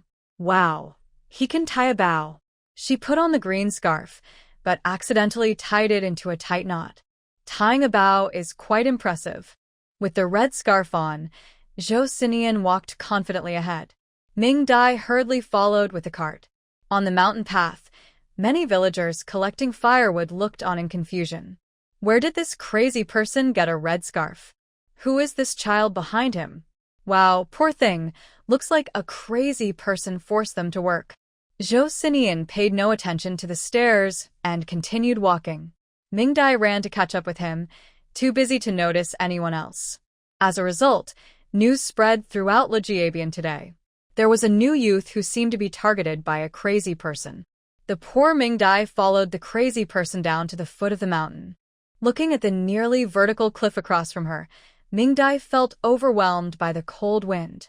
At the bottom of the cliff, she stopped, but Zhou Sinian did not. Mingdai watched Zhou Sinian move up the cliff as if it were flat ground, and she instantly felt a toothache. Is he really going to climb up and down the cliff like this? While the shortest distance between 2 points is a straight line, this is not a test. Come on, nobody does that in real life. In just a few moments, Zhou Sinian disappeared from sight, leaving her and the cart below, gazing up at the cliff in awe. Perhaps it had been a long time since anyone came up, and Zhou Sinian quickly descended again. His movements were really swift, even more agile than a monkey. Was he part mountain goat? The man glanced at her and then turned to continue climbing. After a while, he disappeared again and then came back to find her. This time he looked clearly annoyed, his brows furrowed. Mingdai quickly explained, I can't go up and the cart can't go up either. Zhou Sinian looked at her and the cart with suspicion, then glanced at the cliff, as if to say, it's not that high. Why can't you go up? Mingdai's mouth twitched. I'm small and short and the cart doesn't have legs, so it can't go up. Zhou Sinian assessed the cart and her back and forth, and after a while, he showed a look of disdain. Hey. Mingdai felt underestimated and was quite upset. Zhou Sinian realized that these two, in his eyes, the cart was just like a person, were just like everyone else, very weak and could only take a detour. So he turned around and led Mingdai along the path that villagers often took to climb the mountain. Along the way, they encountered many people, but one was ahead and the other was behind, dragging the cart noisily, with no time to answer anyone's questions. Fortunately, the villagers had already cleared a path for collecting firewood. Soon they reached the foot of the mountain, where the path was no longer suitable for the cart. Mingdai called for Zhou Sinian to stop. Ignoring his impatient gaze, she took the axe, saw, and rope, placing the cart in a spot that wouldn't be in the way. There were hardly any carts in Legiaban, so leaving it there was not a concern. Holding the tools, she caught up with Zhou Sinian as they climbed up. Halfway, they saw someone collecting firewood in a designated area, but they didn't stop until they reached a deeper part of the forest with fewer people. Only then did Mingdai call for a stop. Looking at the messy branches and their half-dry state, she nodded in satisfaction. We won't go further. Let's collect firewood here. Without waiting for his response, Mingdai set down the tools, picked up the axe, and found a fallen dead tree. She spread her feet apart, gripped the axe tightly with both hands, and used her waist to apply force. Yeah. The axe got stuck in the wood and wouldn't come out. How awkward. Mingdai bent over to pull something out, and with a strong effort, she fell back but managed to get the axe out. Then it became a cycle of repetition. Ah. She fell back. Ah. She fell back, stuck in an awkward loop. After several tries, she finally pried off a piece. Feeling accomplished, Mingdai picked up a piece of wood from the ground and admired it. Wasn't this the first step to success? Mingdai turned her head to see Zhou Sinian still watching her with a blank expression. She continued working. Every time she fell back, there was always a sound. Mingdai tried several times but couldn't catch Zhou Sinian in the act. This guy was too sharp. But she didn't mind. In her eyes, Zhou Sinian at that moment seemed more like a small animal than a human. Working hard was nothing to be ashamed of. After battling with the axe for half an hour and getting a blister, Mingdai decided to give up. Why chop wood when collecting firewood is easier? So she put the tools away and started gathering firewood nearby. She bent over and worked hard, while Zhou Sinian sat upright on the dead wood she had just chopped, watching her like a supervisor. This scene was spotted by Anne, who was climbing the mountain. She covered her mouth and ran down the hill. Everyone in Legiawan quickly learned about it. Poor young worker. all alone gathering firewood while a madman sat nearby supervising. By the time the news reached Lu Diju, Mingdai was already being playfully teased by Zhou Sinian, with bits of cotton falling from her clothes. How pitiful! Mingdai thought to herself, I didn't know I was in such a sad situation. Although her body had been modified, she still looked frail but was actually healthier than most people. Of course, she couldn't compare to the person sitting like a weapon, but her stamina was decent. Whenever she got tired, she would take a break and then continue working. By noon, she had gathered quite a pile. She tied the firewood into bundles with rope to take down in the afternoon. At noon, she planned to eat with Zhou Sinian on the mountain instead of going down. She clapped her hands, wiped her sweat, and sat down on a pile of firewood, taking out her shoulder bag. First, she pulled out a water bottle, poured some to wash her hands, and then took out her teacup, pouring in water and taking a few sips. Although it was cool, it really quenched her thirst. Zhou Sinian, who had been sitting, suddenly reached for the water bottle. Mingdai poured some for him to wash his hands. She took out his teacup, filled it halfway with water, and handed it to him.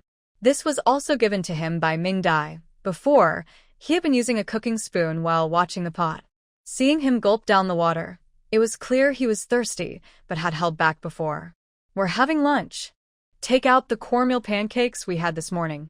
Zhou Sinian hesitated and didn't move. Mingdai pointed out, it's in your arms, in the cloth bag I gave you. After being called out, Zhou Sinian reluctantly took out the pancakes. Seeing him cling to them, Mingdai couldn't help but laugh. These are my food, made by me. Aren't you going to share? Zhou Sinian frowned and thought for a moment before reluctantly letting go. Mingdai shot him a glare, took out a piece, and stuffed the bag back to him. Zhou Sinian happily accepted it, quickly tying it up and putting it back. Mingdai rolled her eyes. What a character! Ignoring his dramatic pose of fear, Mingdai secretly took out 2 salted duck eggs from her shoulder bag. Seeing the green-skinned duck eggs in Mingdai's hand, Zhou Sinian sniffed but didn't smell anything, so he hugged his chest and sat back on the dry wood. Watching him carefully untie the bough and take out the cooled pancake to eat with delight, she could feel his happiness. The pancake was cool but not hard. It was soft and sweet, made in the morning. Mingdai took a bite, chewed, and placed the rest in her teacup. When the 2 green-skinned duck eggs gently touched, one cracked open a seam. Mingdai pressed along and the lines slowly opened up. Carefully peeling off the shell revealed a complete salted duck egg. Perfect. Taking a bite, the bright orange yolk of the salted duck egg oozed out, and some oil dripped down. Mingdai quickly grabbed a cornmeal pancake from the jar to wipe it. Suddenly, the foodie Zhou Sinian appeared. He looked at the salted duck egg in Mingdai's hand with eager eyes, wanting to eat it. Mingdai held up the delicious salted duck egg and asked, Do you want some? Zhou Sinian's gaze followed the egg. If you want it, you need to listen to me. Zhou Sinian didn't respond. If you want it, you have to do what I say. Zhou Sinian frowned. Listen to me and I'll give you some. After a moment of frowning, Zhou Sinian turned around and sat back down, turning his back to her and munching on the pancake, clearly upset. Humph, spoiled you. Mingdai was not worried at all. She took a bite of the pancake, savoring the salty flavor of the egg white and the crumbly texture of the yolk. It was delicious. Just as she was about to finish her pancake, Zhou Sinian reluctantly came back. Mingdai smiled, peeled the eggshell, and placed it into his tea jar. Zhou Sinian watched her movements closely, and as soon as the salted duck egg was in the jar, he quickly took it out and stuffed it into his mouth. He took a big bite. Seeing him frown from the saltiness, Mingdai laughed. She raised the pancake and the salted duck egg, indicating for him to take a big bite of the pancake and a small bite of the egg. Soon, Zhou Sinian caught on and finished the remaining half of the salted duck egg with the pancake. Feeling satisfied, his mood improved a lot. He neatly folded his cloth bag, checked his pocket, and gently placed it back. Mingdai also finished eating, took back his tea jar, and continued working. In one afternoon, Mingdai searched the area thoroughly, but only collected a small pile. However, She had done her best. Rubbing her sore back, she looked up at the sky. She could still work for a while longer. With no branches to pick up around, she began to use her axe to whittle some long, low branches. Zhou Sinian had been sitting and supervising, but when the sky darkened, he stood up, climbed a tree, and in no time at all, without even using the axe, broke off a bunch of firewood. Ming Dai, who was beside him whittling branches with the axe, was left speechless. The difference between people is really big.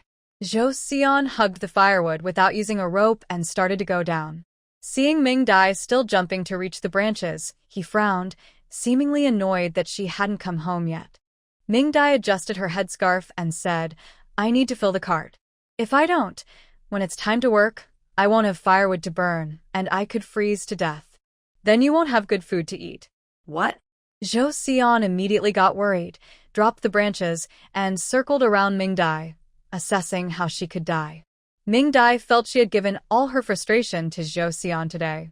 "I mean, without firewood, I'll be cold, get sick, and could die. Then I can't cook for you." Zhou Xian stared at her for a moment, then snatched the axe from her hands. Ming Dai was startled. That was a dangerous tool, and in the hands of a madman, it could be trouble. Before she could stop him, he suddenly dashed up the tree. The branches she had struggled to cut before were now falling like petals. Feeling a chill at her neck, Ming Dai quickly moved away and looked back from a distance. Sure enough, a large broken branch fell right where she had been standing.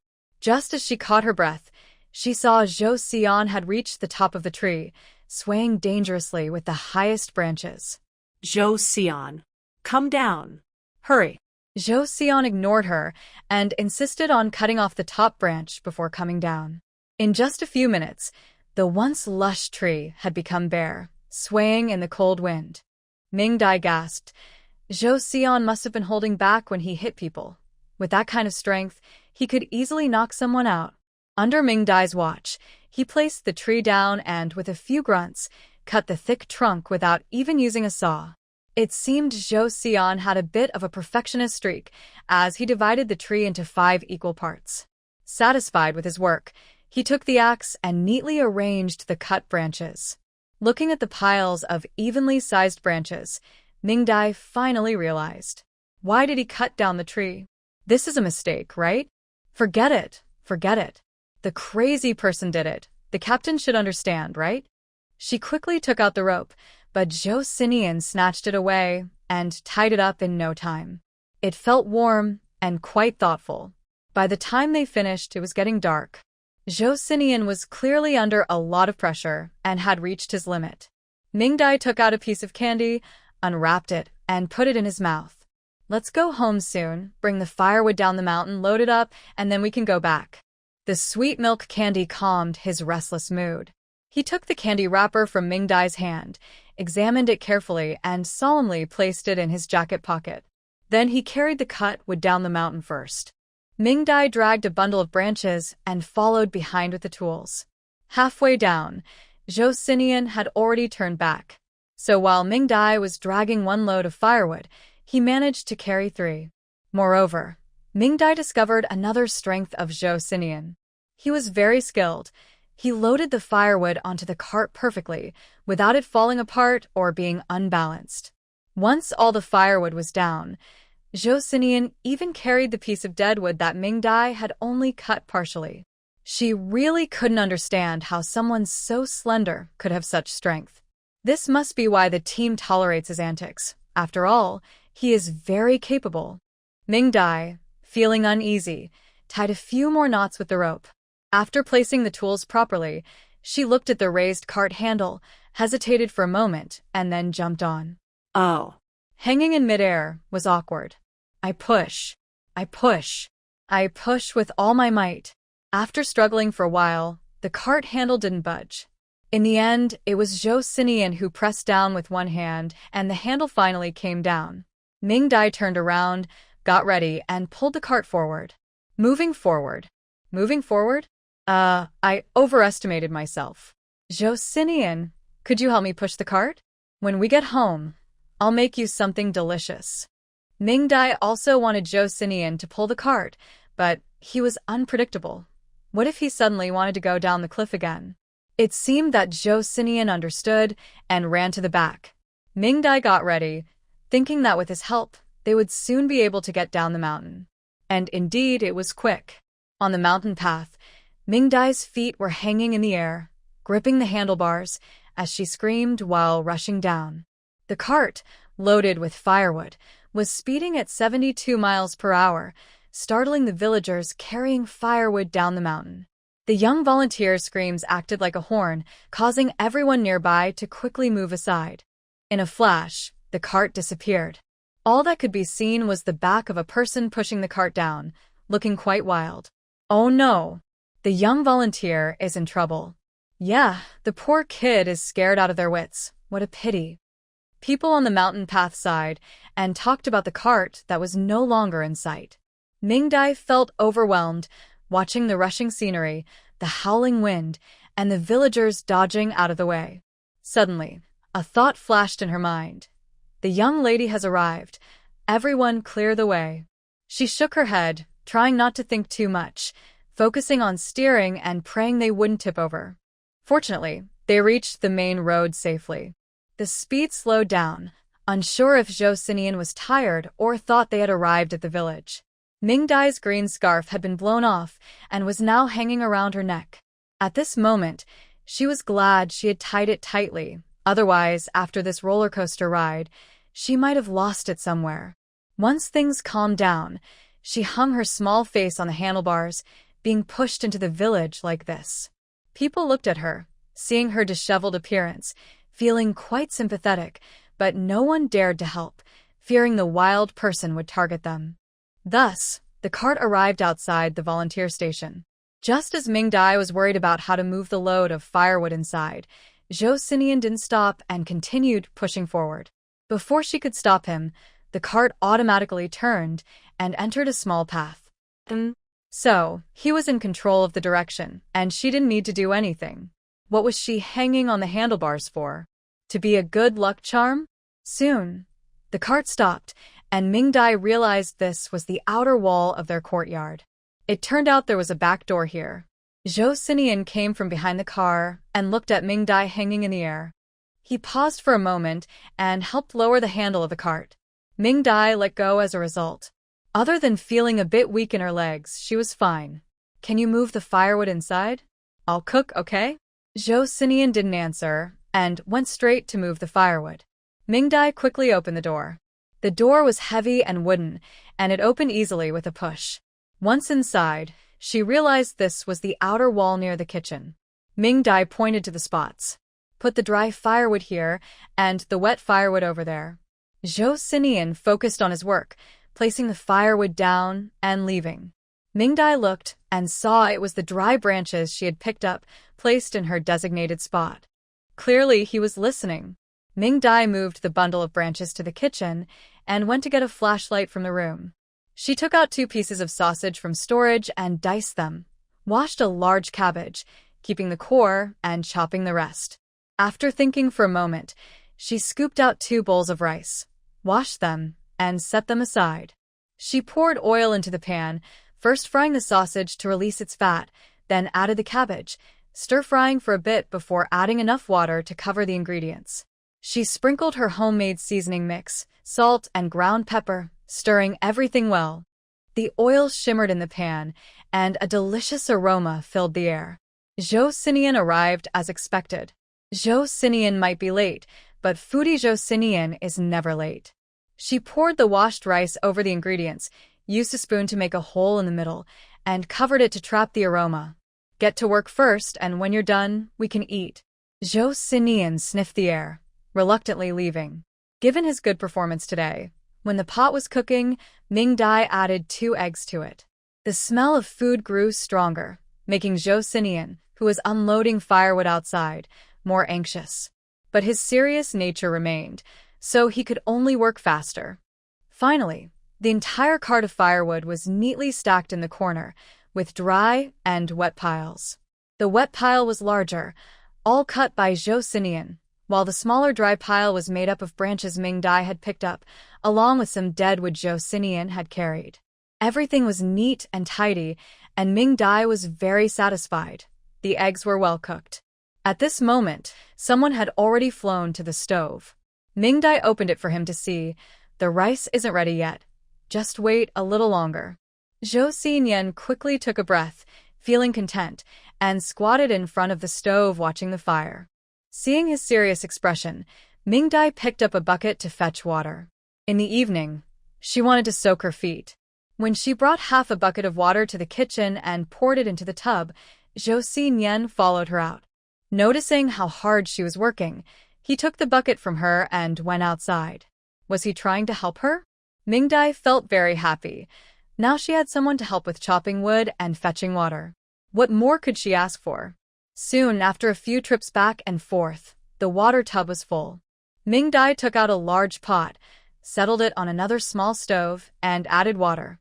She pulled some firewood from the big stove, stuffed it into the small stove, added a few more pieces, and pumped the bellows to get the fire going. Zhou Sinian was already holding his bowl, waiting. Ming Dai lifted the pot lid, and a pot of savory rice was bubbling, making Zhou Sinian feel delighted. He eagerly pushed his bowl forward, and without teasing him, Ming Dai filled it generously with a big bowl of rice, and even gave him 2 fried eggs. Take your bowl to the counter to eat. As she spoke, she placed a spoon in his bowl. Zhou Sinian cherished the bowl as if he were holding his own child. Ming Dai served herself a bowl too. It was delicious. The Cantonese sausage paired with sweet cabbage was both tasty and refreshing, and with the fragrant rice, it was simply delightful. Zhou Sinian clearly thought the same, and he had fried eggs, which Ming Dai didn't have. Only he did. He felt inexplicably happy. Although they had no chairs to sit on, they were very satisfied eating while standing, and their empty, cool stomachs finally felt relieved. So comfortable. Ming Dai was usually full after just one bowl. After putting down her bowl, she squatted by the small stove to boil water in the clay pot. Zhou Sinian finished one bowl and quickly came back for more rice. Ming Dai wasn't worried about him overeating. She kept an eye on the amount of rice she had made. In the end, Zhou Sinian finished all the food. Ming Dai scooped out the crispy rice for him to eat while she washed the dishes and pots, making sure he could see her. Zhou Sinian squatted nearby, crunching on the crispy rice, watching Ming Dai's movements thoughtfully. Ming Dai was being intentional. After teaching him, she planned to let him wash the pots and dishes in the future. When the water boiled, she poured it into the kettle, and since the pot was still on the fire, she ladled some water to warm it up. After thinking for a moment, she got up, returned to her room, and grabbed 2 locks, calling Zhou Sinian over. She first went to the front door by the shadow wall and locked it from the inside. This door will stay closed from now on, so no one can come and take our food. Zhou Sinian's expression turned cold as he glared at the front yard, clearly recalling the trouble they had caused before. At the back door, she pushed the cart inside, closed the door, and locked it. From now on, we will come in and out through here. Do you want a key? Since she hadn't heard any door opening sounds before and considering his skills, Ming Dai guessed he must have been climbing over the wall. Sure enough, Zhou Sinian shook his head. Ming Dai then tucked a spare key into the wall, telling him he needed to take it himself. After locking the door, she returned to her room and took out a few saltwater bottles.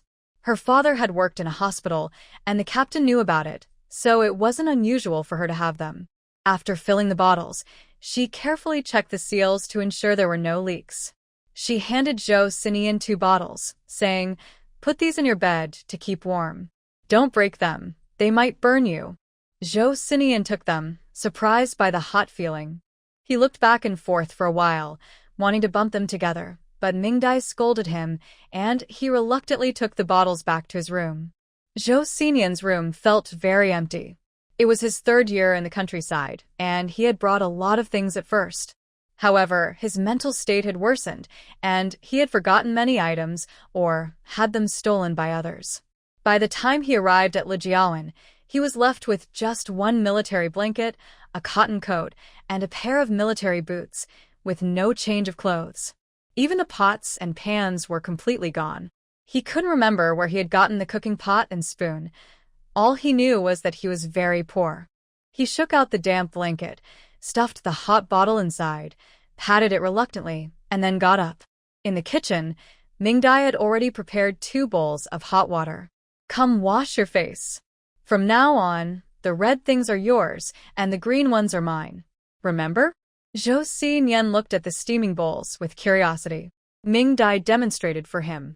She wrapped a towel around her chest, splashed some water on her face, took the soap nearby, lathered it in her hands, and then rubbed it on her face. After rinsing, she used the towel to dry her face. After finishing, she looked at Zhou Xinyan.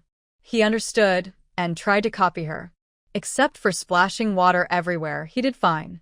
As he dried his face with the towel, he noticed the large red peony flowers on it and absent-mindedly picked at them. Mingdai took out a tube of frostbite cream and scooped out some. Put out your hand. Zhou Xinyan dropped the towel and, like Mingdai, placed his hand on the rope she had just pulled tight, obediently extending his hand. With rough palms, he looked at the creamy ointment and almost put it in his mouth. No, it's not for eating. Watch me. Zhou Xinyan frowned but watched Mingdai's actions. She used rose cream, rubbing it evenly in her palms before applying it to her face, making sure to cover her neck and ears. Do the same as me. Put it on your face. Zhou Xinyan twitched his nose, looking at Mingdai's face, but didn't move. Mingdai rolled her eyes, took out her cream, and squeezed some more into his palm. He sniffed it and then smiled, gently applying it to his face, neck, and ears. This was the frostbite cream Mingdai had developed herself, and it worked very well.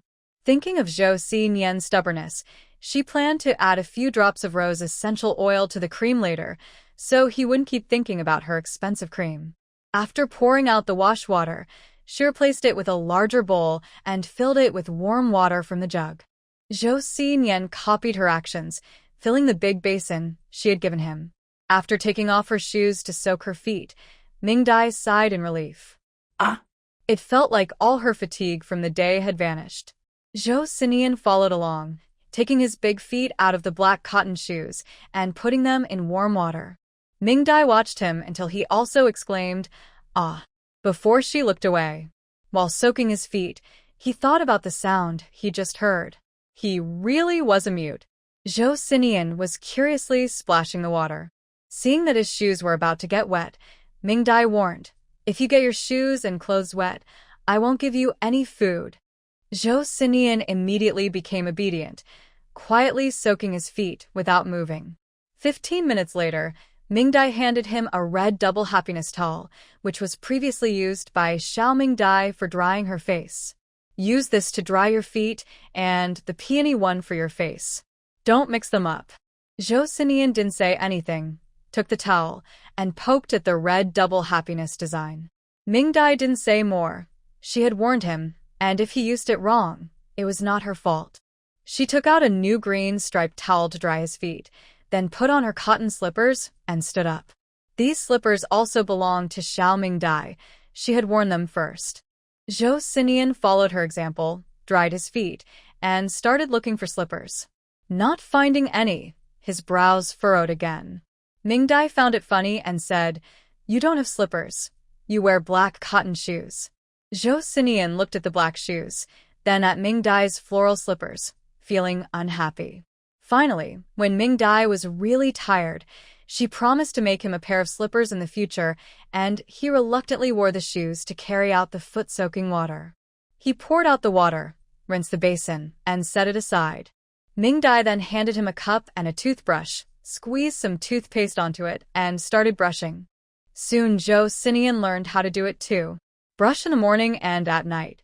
After brushing at night, you can't eat anything, okay? Zhou Sinian paused in his brushing, took the toothbrush out, swallowed some toothpaste, and looked at Mingdai unhappily.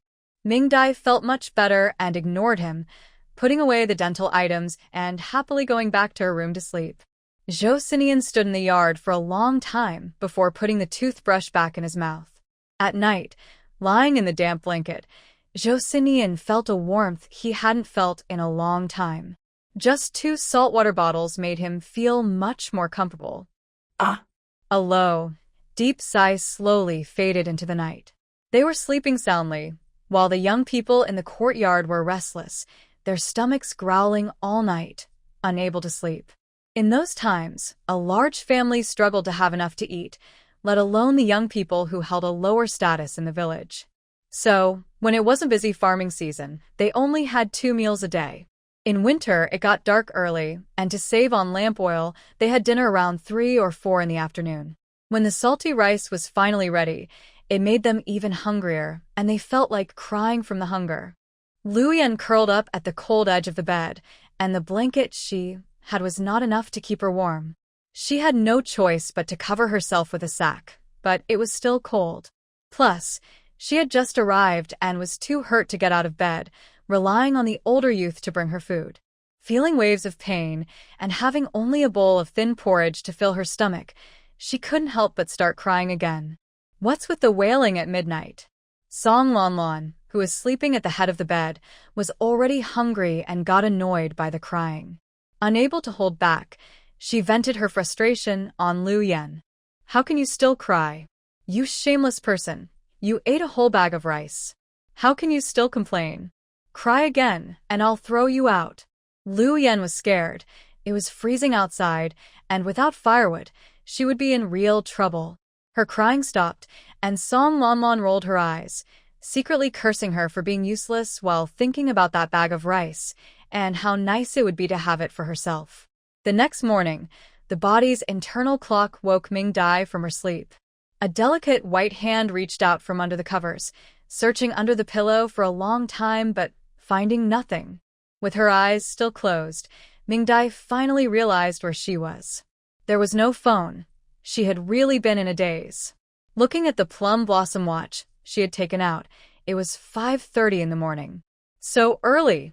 In her previous life, aside from during high school, she had never woken up this early again. She decided not to lie there any longer and needed to solve the firewood issue quickly. With heavy snow blocking the mountains, she had plenty of time to sleep later. Struggling, she pulled herself out of the warm blankets. She put away the thick comforter and the electric heater, changed out of her warm pajamas into a floral jacket, and tied her hair into 2 neat braids. Jumping down from the bed, she found her black cotton shoes and picked up the saltwater bottle as she headed outside. As soon as she stepped out, she saw Sinian sitting on the doorstep, playing with his red scarf, putting it on and taking it off, having a great time. Ming Dai walked over and asked, "Did you brush your teeth and wash your face?" Sinian didn't reply, but took the saltwater bottle from her and poked at it. "Don't poke it, it will get ruined." Sinian paused and handed the saltwater bottle back to her. Ming Dai narrowed her eyes, suspecting he had done something wrong. She placed the bottle on the windowsill and turned to walk into Sinian's room. He followed her, trying to stop her, but Ming Dai threatened him with breakfast, and he gave in. When she opened the door and saw the empty room, she was a bit shocked. It was really bare. There was only a bed and nothing else. That wasn't the main issue. She frowned at the thin military blanket on the bed. Getting closer, she noticed the blanket was different colors. When she touched it, it felt damp. As she unfolded it, she saw a strange liquid in the middle that made her eyes widen. Sinian, did you wet the bed? Sinian looked at her in confusion, not understanding what she meant. Ming Dai glanced at the empty saltwater bottle nearby and realized he must have taken the cap off in the middle of the night. Sighing, she checked him over, relieved that his pants were dry. She picked up the uncapped bottle and instructed, "Bring the blanket outside." Sinian obediently carried the blanket and followed her. She had him stand still with the blanket while she found some rope in the space, took nails and a hammer, and secured them into the walls of the yard to hang a clothesline. Finding the sunniest spot, she had Sinian throw the blanket up. Feeling the blanket, Ming Dai sighed. From the moment she first saw Sinian, she realized that he not only had some issues in his head, but also had various problems with his body. With the cold entering his body, arthritis, wearing damp clothes for a long time, covering with a wet blanket, sleeping on a cold bed, and not even having a mattress. In such a living environment, most people would probably not survive long, but he is still alive, which is a miracle. Sinian, where did your clothes and shoes go? Zhou Sinian watched Ming Dai unfold the blanket, revealing the wet spots, and felt a bit embarrassed, wanting to flip it over. Before he could act, he was called to stop and had to retract his eager hands, turning back to the room. After a while, he came out with his worn-out cotton jacket, old cotton pants, and military boots. Ming Dai checked them and found they were not dirty, just completely soaked. The cotton jacket and pants were no good anymore. Most of the stuffing was gone, but the military boots were still wearable and of good quality, just needed a quick clean. She set the boots aside and took him to wash up. Once they arrived, Zhou Sinian poured water to wash his face and waited for Ming Dai to apply some ointment for his frostbite. Seeing her moving slowly and still washing her face, he looked annoyed. "Here, this is yours. Do it yourself, but only take a small amount at a time." Zhou Sinian looked at the small box on the shelf, picked it up and opened it carefully. Smelling the familiar rose fragrance, he nodded in satisfaction, took a small amount, and rubbed it in his palms. He pressed his hands together, carefully spreading it over his entire face and neck, even rubbing his ears a bit. His expression was very serious, as if he were conducting a top-secret experiment rather than just applying cream. Ming Dai ignored him and took out her own face cream to use. When Zhou Sinian finished applying the cream, he picked up the basin to pour hot water. "Don't wash your feet in the morning." Ming Dai quickly stopped him, and Zhou Sinian frowned, stubbornly looking at her with the basin in hand. Only when Ming Dai said she wouldn't wash her feet either did he relent. Holding a cup of tea, they faced each other to brush their teeth. Ming Dai brushed the top, and he brushed the bottom. Then they switched. Seeing his serious expression, Ming Dai decided to tease him, pulled out her toothbrush, and pretended to swallow. Sure enough, Zhou Sinian mimicked her, swallowing a big mouthful of toothpaste foam. Then, with a shocked expression, he watched as Ming Dai spat out the toothpaste from her mouth. Ha ha ha. Zhou Sinian's look of disbelief amused her, and she felt great as she rinsed her mouth, put away the toothbrush holder, and returned it to the kitchen. After a while, Zhou Sinian came back with a cold expression, neatly putting away his dental items. Their toothbrush holders were aligned, and he straightened the green towel that Ming Dai had placed crookedly. Ming Dai looked at him and said, "Take your foot basin." She carried a water bucket outside. "Fill a bucket with water. Clean your shoes like you brush your teeth, up and down, side to side, inside and out, got it? This is laundry detergent for shoes, it will foam. After cleaning, remember to rinse with clean water, understand?" Zhou Sinian looked at the shoes and detergent on the ground, nodded, took the bucket from her, and started filling it with water. Ming Dai watched him clean with skill and turned back to the kitchen. They still needed to go up the mountain today, so she planned to make some pancakes to take along. Ming Dai made a small pickled dish with the leftover cabbage hearts from last night. She measured enough cornmeal for 2 people, mixed it with an equal amount of white flour, kneaded it, and let it rise. She washed 2 large potatoes, shredded them, and rinsed off the excess starch, preparing the seasonings. Just as she lit the fire, Zhou Sinian came in with 2 wet shoes, looking very pleased at the sight of the ingredients on the counter. "Go put your shoes on the wet firewood pile to dry, then wash the basin and bring it in." Zhou Sinian obediently went out. Ming Dai poured oil into the pot, and when it heated up, she took a small bowl and added a handful of white flour. She poured the hot oil into the bowl and mixed it well to make the oil paste. She took a piece of the risen dough, shaped it, added the oil paste, formed it into a ball again, flattened it, and shaped it like a tongue before placing it in the oil pot. She put 5 pieces in the pot, added some dry firewood, and the little pancakes began to puff up, the sweet and oily aroma drawing Zhou Sinian in. "Sit down.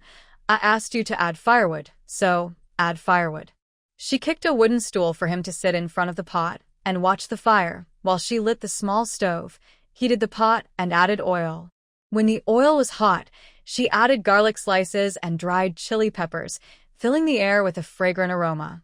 She flipped the pancakes in the pot, and the well-drained potato shreds went in with a sizzle.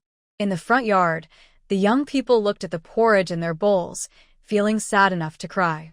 Ming Dai was quick and, with 2 stoves, soon had a basket of oil cakes and a large plate of shredded potatoes ready. She took out 2 bowls, poured in some malt milk powder, and added hot water. Zhou Xinyan decisively left the stove and focused on the bowls on the counter. Drink up. Be careful, it's hot. Once Zhou Xinyan was allowed, he reached out to pick up a bowl and cautiously took a small sip, his eyes sparkling with delight. The water was very hot, but it didn't stop him from slurping it down. Ming Dai watched with satisfaction, nodding her head. Although he was a bit wild, his upbringing showed, and he wasn't hard to teach. She lowered her head and took a sip as well. It was a bit sweet, but she had to admit that the food at this moment was truly good and tasted delicious. She picked up an oil cake, made a small opening at the top to reveal the hollow inside, and stuffed in a bite of shredded potatoes and pickled cabbage. Taking a bite, the cake was soft, the potatoes savory, and the cabbage crunchy. Wow, it was so tasty. In her previous life, she had eaten many good things, but nothing compared to this. It seemed that her current body hadn't had much good food, and the flavors were a new delight. Overall, she felt very satisfied. Zhou Xinyan watched for a while, then put down his bowl and picked up an oil cake, trying to poke a hole like she did. He used too much force on the first one and ended up breaking the top off. Frowning, he studied it for a moment, then tore off the top and ate it, revealing the filling inside. Then, just like Ming Dai, he stuffed in some vegetables. Yesterday, he struggled with chopsticks, but today he was quite skilled. Taking a big bite, he finished off more than half of the cake, and the sparkle in his eyes began to twirl. Before long, he had devoured 7 or 8 cakes. Ming Dai watched him eat quickly but politely and thought they should get a table. Eating while standing could lead to stomach issues. In the end, Ming Dai had 2 cakes and 1 bowl of malt milk. Zhou Xinyan had 10 and 1 bowl of malt milk. This was too much to handle. She sent the unhappy Zhou Xinyan to wash the pots and dishes while she packed the leftover cakes with vegetables, wrapping them in oil paper and putting them in her backpack. She also poured some malt milk, wrapped it up, and set it aside. As Zhou Xinyan washed the dishes, he glanced at her backpack, feeling restless. Ming Dai ignored him, locked her door, arranged their dishes, turned off the fire under the stove, and left with her shoulder bag and a kettle of hot water. Zhou Xinyan followed closely behind, his eyes fixed on her bag. Push the cart out. Let's go up the mountain to collect firewood. I'll make you pancakes for lunch. Zhou Xinyan was happy to hear this. Without needing Ming Dai to tell him, he grabbed the axe and rope and placed them on the cart. Ming Dai opened the door to let the cart out. She carefully locked the door and gave it a tug to ensure it was secure. Seeing Zhou Xinyan pull the cart with perfect form, she suggested, "How about you pull me along? I'll let you have that sweet porridge for lunch." Zhou Xinyan thought for a moment and nodded. Ming Dai smiled and sat on the cart, holding the kettle. "Go slowly. If you go too fast, the kettle might break, and we won't have any for lunch." Zhou Xinyan immediately slowed down, pulling the cart at his walking pace. Look. The crazy guy is pulling a cart. The crazy guy's red scarf looks nice. It does. Are you going to ask for it? I'm not going. I'm afraid of getting hit. Ha ha ha. Zhou Xinyan, pulling the cart with the red scarf, caught the attention of most people, and they momentarily stopped talking about Ming Dai, who was sitting in the back. When they reached the foot of the mountain, they left the cart behind. This time, they ventured deeper into the woods, where few villagers came to collect firewood. Ming Dai directed Zhou Xinyan to chop wood, looking for dead trees or branches. They didn't dare cut down new trees, as being caught would lead to trouble. Dead trees were easier to chop, and by the end of the morning, they had gathered as much wood as they did the entire day before. Most of the work was done by Zhou Xinyan today. Looking at the neatly stacked wood, Ming Dai couldn't help but admire his skills. She had truly found a gem. At noon, Zhou Xinyan, like a well-timed clock, immediately climbed down from the tree, tossed aside the axe, and eagerly looked at Ming Dai. Ming Dai, who was busy collecting leaves into a sack, was startled. She raised her wrist to check her watch. It was exactly 12 o'clock. With admiration, Ming Dai glanced at Zhou Xinyan and decisively let go of the sack. She washed her hands with the water bottle she brought, then found a wooden stump laid out a white cloth as a tablecloth, and took out their lunch for the day. Wrapped in oil paper were several pancakes, each filled with vegetables. Zhou Xinyan became excited, watching eagerly, but not daring to reach out. "Go ahead and eat," Ming Dai said. Like a little puppy, he grabbed a pancake in each hand and ate with delight, getting greasy all over. Ming Dai poured each of them a cup of malted milk drink. As Zhou Xinyan enjoyed the oily pancakes and sipped the drink, his happiness was evident. Ming Dai was also happy. Since the elders in her family passed away, she hadn't shared a meal with anyone for a long time. Having someone to share this moment with felt really nice. Soon they finished the pancakes. Zhou Xinyan, now full, looked at his greasy hands and thought about licking them but hesitated. Ming Dai didn't mind. She simply packed everything away. She hid the backpack and thermos in a tree hollow, and they took a break before starting to load firewood. Zhou Xinyan took the lead, while Ming Dai helped out. When the cart was not fully loaded, she decided to take what they had back first. "Zhou Xinyan, can you pull the cart back home? I'll give you some candy," Ming Dai suggested, pulling out 2 big white rabbit candies. Zhou Xinyan sniffed the air, took out the candy wrapper from his pocket, compared it with what Ming Dai had, and nodded in confirmation. Ming Dai smiled, opened one, and popped it into his mouth, putting the other one in his pocket. Zhou Xinyan accepted the candy wrapper, unfolded it, took out a few others he had saved, stacked them neatly, and put them back. Feeling satisfied, he patted himself and was ready to pull the cart. Ming Dai quickly stopped him and climbed onto the spot she had saved for herself. Once she was secure and sure she wouldn't fall off, she patted Zhou Xinyan's shoulder and said, "Let's go, young man." Soon, the joyful shouts of the young volunteers echoed along the mountain path again. This time, however, the sounds were filled with excitement. It was like a roller coaster. So thrilling. In the remaining day and a half, Ming Dai helped Zhou Xinyan stack firewood on the east side of the small courtyard, enough to last them through the entire winter. Most of the work was done by Zhou Xinyan, and Ming Dai made sure he was well fed, nearly finishing 20 pounds of cornmeal. Zhou Xinyan was particularly happy these past few days, which showed in how well he listened. Now, he not only had 3 hearty meals a day, but also enjoyed a stir-fry of cabbage and salted meat, opening up a new world of flavors. At night, he slept under a dry quilt and had a mattress beneath him. Although it was old and belonged to Ming Dai's father, it was much warmer than the hard military blanket he had before. His transformation naturally caught the villagers' attention, especially since he hadn't harmed anyone in 3 days, which they found somewhat nostalgic.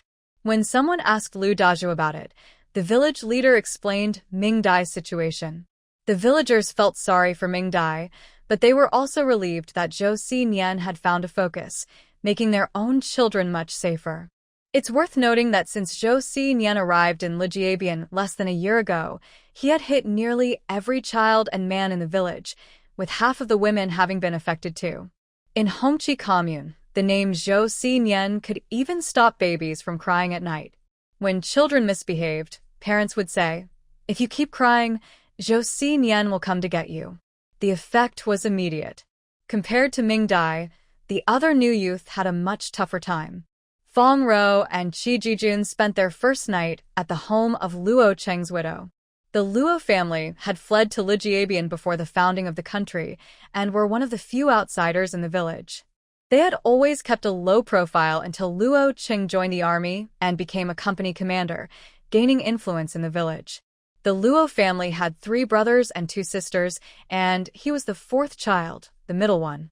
Feeling overlooked at home, he decided to join the army. However, he was somewhat overly respectful to his mother, who had lost her husband early on and raised 5 children alone. Thus, the widow had a strong voice in the household. Fong Row was friendly and attractive, and since she offered a good amount of money, she was naturally welcome to stay with the Luo family. Fong Row volunteered to stay with the widow, while Qi Jijun was assigned to the youngest son, Luo Chang. However, she also understood that what was offered was not a business deal. After discussing with the team leader, they chose 2 empty rooms at the youth station to set up heated beds. Setting up heated beds was not cheap, which was why these rooms didn't have them before. Now that they were willing to pay for it themselves and they couldn't take it with them when they left, it was a good deal, so Lu Dezhu naturally agreed. Over the next 3 days, many villagers came to set up the heated beds. It was said that Fong Row promised to pay 5 yuan for the work if it was completed within 3 days. With such a good opportunity, the villagers worked hard, and soon the 2 large heated beds were ready, just waiting to dry before they could move in. Fong Row also planned for firewood. She communicated with the Luo family, and for the next few days, the whole Luo family went up the mountain to collect firewood. The collected firewood was piled up near Fong Row's new room at the youth station, clearly purchased by her. Seeing how easily they solved the big problem for the new youth, the older youths looked at them with envy. Among the remaining youths, Qin Fongfong and Kai Mingqing honestly followed the older youths to collect firewood from the first day. Although they didn't gather as much as Ming Dai and the others, their attitude was good and they didn't talk much during meals, so the older youths quickly accepted them. Zhang Xiaojun and Liu Dai, on the other hand, had been lying around for 2 days. When they finally went to collect firewood, it was too late, so they followed Fong Row's example and solved the problem with money in the village. However, during meals, they discovered that the older youths were withholding their food, which caused some tension, but it was manageable. The one struggling the most was Liu Yan, who was beaten badly and wanted the team leader to intervene, but he couldn't help her. She shouted that she would report to the commune, and the team leader immediately arranged a vehicle to take her there. When she was finally able to get up, she found that half of her food had been eaten. When she tried to complain, the older youths told her to leave. With no place to stay and no firewood, she had to swallow her anger. With no money to buy firewood, she had to spend her last day not working and crying while collecting wood. At this time, during the farming off-season, everyone was gathering firewood.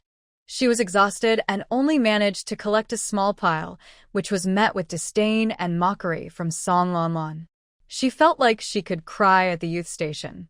In the end, she found comfort in Ming Dai, thinking that no matter how difficult her situation was, it was not as bad as what Ming Dai was going through with the madman. Since leaving the big house, the young people had not seen Ming Dai again, and it was assumed that she was too hurt to get out of bed. Ming Dai, who was too hurt to get out of bed, was now digging in the Kong hole with Zhou Xinian. This Kong hole hadn't been used for a long time. There wasn't much ash inside, but some places were blocked with old dust. Ming Dai found a stick and had Zhou Xinian lie down to dig while she passed the dirt out. Soon, the Kong hole was cleared. Seeing Zhou Xinian covered in dust, she sent him to wash his face, specifically reminding him not to wash his feet. Ming Dai went to the kitchen, lifted the pot lid, and revealed a pile of golden dumplings, each one plump and very appealing. She took a small basket and scooped the dumplings out one by one, placing them in the basket to cool. A shadow fell over her as Zhou Xinian hurriedly wiped his face while watching Ming Dai's actions. Ming Dai waited for him to finish arranging the towel before coming over, nodding in satisfaction. He was very smart, and because he had served in the army, he had good habits and was very obedient. Since Ming Dai knew how to motivate him with food, he listened well. After 3 days of working together, they had developed a good rhythm. Except for one thing. Ming Dai took out a piece of white cloth and wrapped 6 corn dumplings, pointing to the package and the basket. This small package is for the team leader's family. He lent us the flatbed cart so we could bring this firewood down. If I don't get sick and die, you'll have more dumplings to eat, understand? Zhou Xinian's gaze moved back and forth between the package and the basket, weighing his options, and he nodded solemnly. Satisfied, Ming Dai immediately rewarded him with 1 dumpling. Zhou Xinian quickly accepted it, taking a big bite. Inside the dumplings, Ming Dai had added dried vegetables and sausage, and even luxuriously fried an egg. They could be a meal or a side dish, and they were delicious. It was a satisfying meal for the food-loving Zhou Xinian. After finishing the meal and washing the pot and bowl, Ming Dai looked at the sky. It was already dark. Let's go return the cart to the team leader. Ming Dai stepped out first with the bundle, and Zhou Xinian followed, rubbing the candy wrapper in his hands. This time, Ming-Dai didn't ride in the cart but walked alongside Zhou Xinyan, who was pulling it. They walked quietly without speaking. Ming-Dai had already found out the location of the captain's house early in the morning and went there directly with Zhou Xinyan. On the way, a dog came out barking to defend its territory. When it saw Zhou Xinyan, it whimpered and ran back with its tail between its legs. Ming-Dai couldn't help but give him a thumbs up. Indeed, in front of Zhou Xinyan, everyone is equal. When they arrived at the captain's house, the oil lamp was already out. After knocking on the door, someone asked, "Who is it so late at night?" Ming-Dai cheerfully replied, "Is it Aunt Huang? I'm Ming-Dai, the new educated youth. I'm here to return the cart." Aunt Huang paused, then remembered who she was. Since Captain Liu had already told her about Ming-Dai's situation, she felt pity for the poor girl and quickly pulled her inside. "Good girl. Why are you out so late? Aren't you afraid of wolves taking you away?" Ming-Dai quickly shook her head. "Aunt, I didn't come alone. We came together, it's fine." Aunt Huang smiled and moved aside, thinking she was just another educated youth. "Let's bring the cart inside, and we can talk in the room." When she saw the tall figure bringing in the cart, her next words about having some tea got stuck in her throat. "Oh no! A crazy person is at home." Ming-Dai didn't notice her stiffness and helped push the cart inside, asking, "Aunt, where should I put the cart?" Aunt Huang was still in shock and answered absent-mindedly, Put it in the stable." Ming-Dai followed her suggestion and had Zhou Xinyan pull it over. After the cart was in place, she noticed Aunt Huang was still standing at the door. She curiously asked, "Aunt?" Aunt Huang finally came to her senses, closed the door, and slowly moved closer. Before she could ask, Ming-Dai spoke first. "Aunt, all the tools are in the cart. Nothing is missing. Is my uncle resting? Is it okay to come in?" Aunt Huang looked at Zhou Xinyan, who was standing silently beside Ming-Dai, swallowed hard, and nodded. She didn't dare to disagree with this crazy person. Feeling a bit uneasy, I opened the door to find the whole family sitting on the bed, chatting in the dark. "Who's there?" asked Lu Dazhu, puffing on his pipe. "It's me, Ming-Dai. I came to return the bike," she replied. "Oh, Ming-Dai, come in." Sit down. "It's late, and you shouldn't be out alone. You might attract trouble." Ming-Dai smiled and said, "I'm not alone." Just as Lu Dazhu was about to ask if she was with a new friend, her next words startled him so much that he dropped his pipe. "Zhou Sinian came with me." Crash. Lu Dazhu's prized pipe fell to the ground. Who did you say? Aunt Huang, who had been married for over 30 years, swore she had never heard Lu Dazhu's voice sound so high-pitched. Ming-Dai laughed softly in the dark but replied uncertainly, "Zhou Sinian?" A heavy silence filled the room. The little grandson of the Lu family, who had just been restless and wanting to play, now lay quietly. Zhou Sinian was as reliable as ever. At that moment, Zhou Xinyan's attention was caught by the pipe on the ground. He stepped forward, picked it up, and examined it closely. Lu Dazhu felt his heart sink as he saw his precious pipe in the hands of someone he considered unpredictable. Ming-Dai quickly stepped in and took the pipe from Zhou Xinyan, saying, "Don't take other people's things, it's rude." The Lu family held their breath, worried that Zhou Xinyan might get angry and cause a scene. Then something surprising happened. Zhou Xinyan didn't resist at all. He stood quietly as Ming-Dai took the pipe from him. When the pipe was back in Lu Dazhu's hands, he was still in shock. "Is this really the same person?" "Wife, light the lamp," he said with a trembling voice. Ming-Dai turned on the flashlight she had brought. "Uncle, I have a flashlight," she said. The bright light turned on, and Zhou Xinyan's interest was piqued again. This time, Ming-Dai didn't refuse him. She handed him the flashlight, reminding him not to shine it in anyone's eyes. Zhou Xinyan indeed listened and kept shining the flashlight at the ceiling. The Lu family followed the light with their eyes, seemingly still not fully aware of what was happening. "Uncle?" Ming-Dai's gentle call woke Lu Dazhu. He looked at the little girl, who was only as tall as Zhou Xinyan's waist, and wondered how this girl could make him behave so well. It was quite strange. "Girl, is he really behaving now?" Ming-Dai shook her head while watching Zhou Xinyan still playing with the flashlight. "No, he's still not very obedient. I can only coax him with good food." Luckily, he likes my cooking. As long as I promise him tasty meals, he listens. It helps me a lot, but the food runs out too quickly. I plan to go to the city tomorrow to see if I can buy some more. If not, I'll have to write a letter to my dad's boss. Aunt Huang looked at her sympathetically. In the past few days, Zhou Sinian had helped the young worker chop several loads of firewood, and people in the village were envious. After all, such a capable worker was hard to find in the entire Hongqi commune, and some had made snide remarks. Now, hearing this, they realized what she had given up. She knew that the young worker had just received 20 pounds of fine grain, and now it might be gone. They couldn't afford that. Lu Dezhu also understood that this was a burden for Ming Dai. She was supposed to be working in the countryside, but instead, she was taking care of someone who wouldn't leave.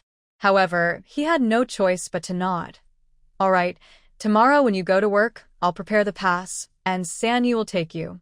Zhou Xinian's package should arrive soon, so you can help pick it up. Being able to take a car instead of walking made Ming Dai very happy, especially since there was an unexpected benefit. She smiled and thanked him, handing the package she had in her hands to Aunt Huang. Aunt, I just arrived and Uncle is taking care of me like this. I made some dumplings for you and Uncle to try. I hope you both will look after me in the future. I'm still young, so if I make any mistakes, please teach me. Aunt Huang took the package and looked at the head of the household. Take it. It's a kind gesture from you. Come over for a meal when you have time, and if you need the car again, just come and get it. Ming Dai smiled and agreed, then said goodbye to Zhou Sinian, who was still playing with a flashlight. Seeing Zhou Sinian obediently follow her, the Lu family remained puzzled. It was the first time they had seen him behave so well. When Aunt Huang returned after seeing off the guests and closing the door, she was still quite curious. They say that one thing can control another, and it's true. I've never seen someone so obedient before. She was eager to share her thoughts, but everyone on the big Kong was focused on the package Ming Dai had brought.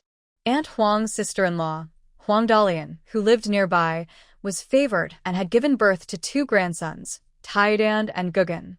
She wasn't afraid of Aunt Huang and smiled as she spoke. Mom, you know city folks cook differently than us country people.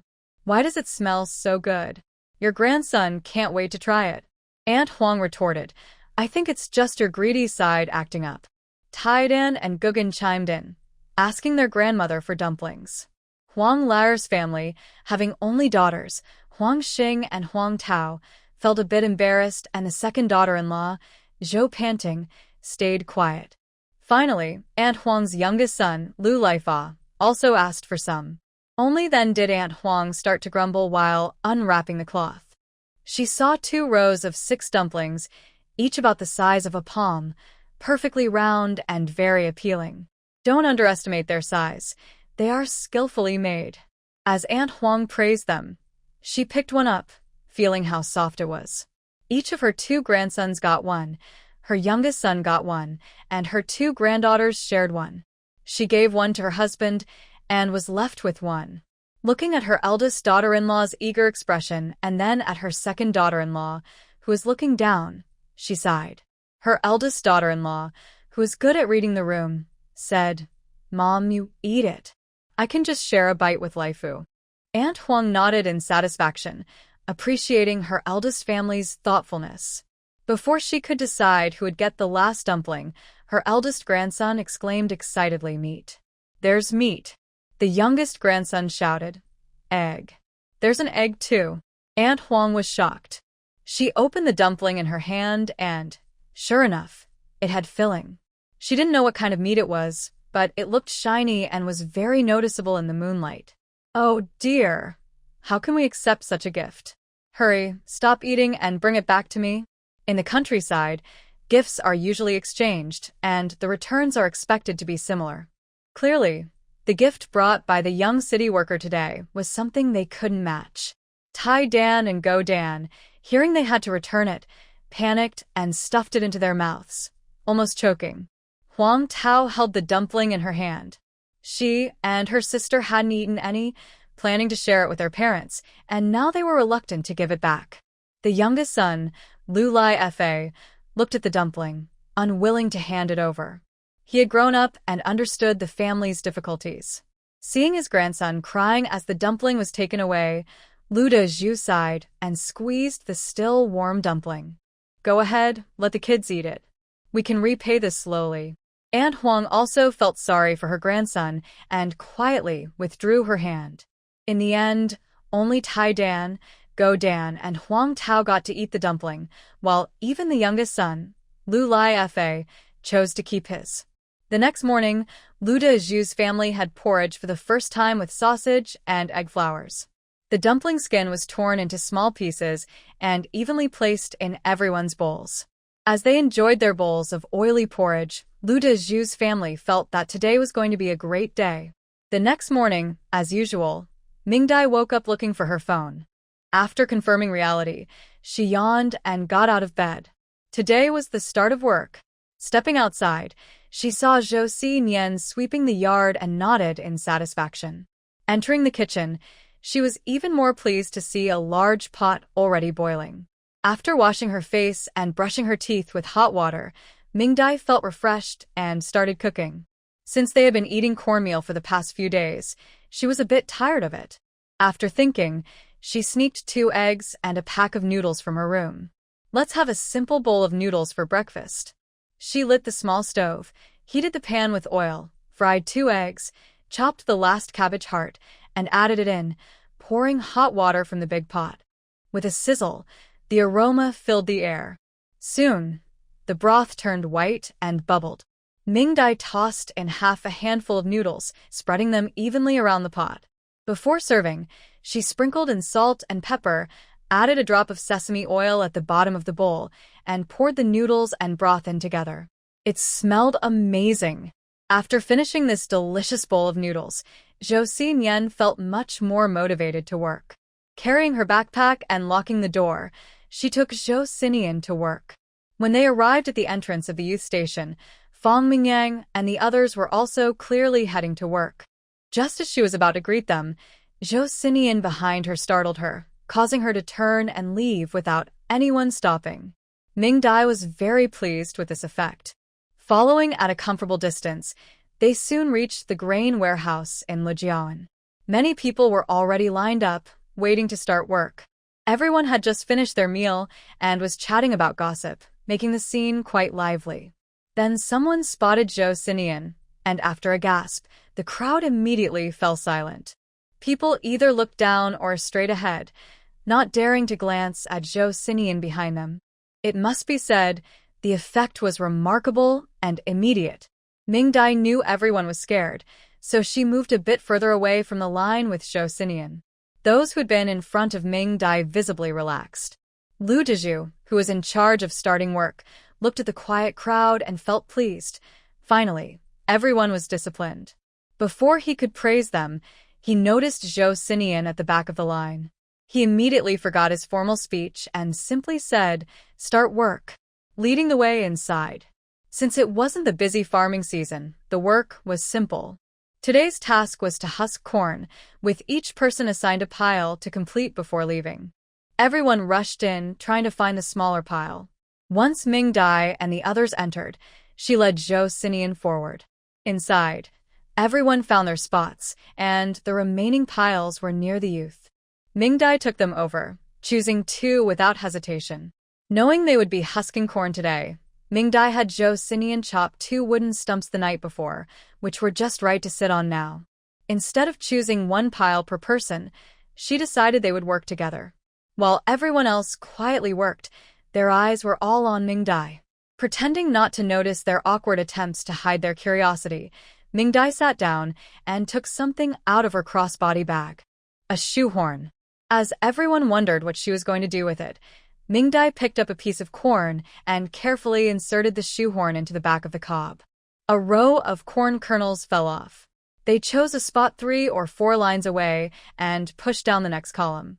After repeating the action 5 or 6 times with 1 ear of corn, she set it down and picked up another, repeating the same motion. After working through a few ears, she put down the awl and took 2 ears of corn, twisting them together. The kernels fell off easily, and soon she had finished 5 ears. Everyone was amazed. This was much easier than doing it one by one. City people are so clever. After finishing, Ming-Dai picked up the awl but didn't use it herself. Instead, she handed it to Zhou Xinyan. The crowd was shocked.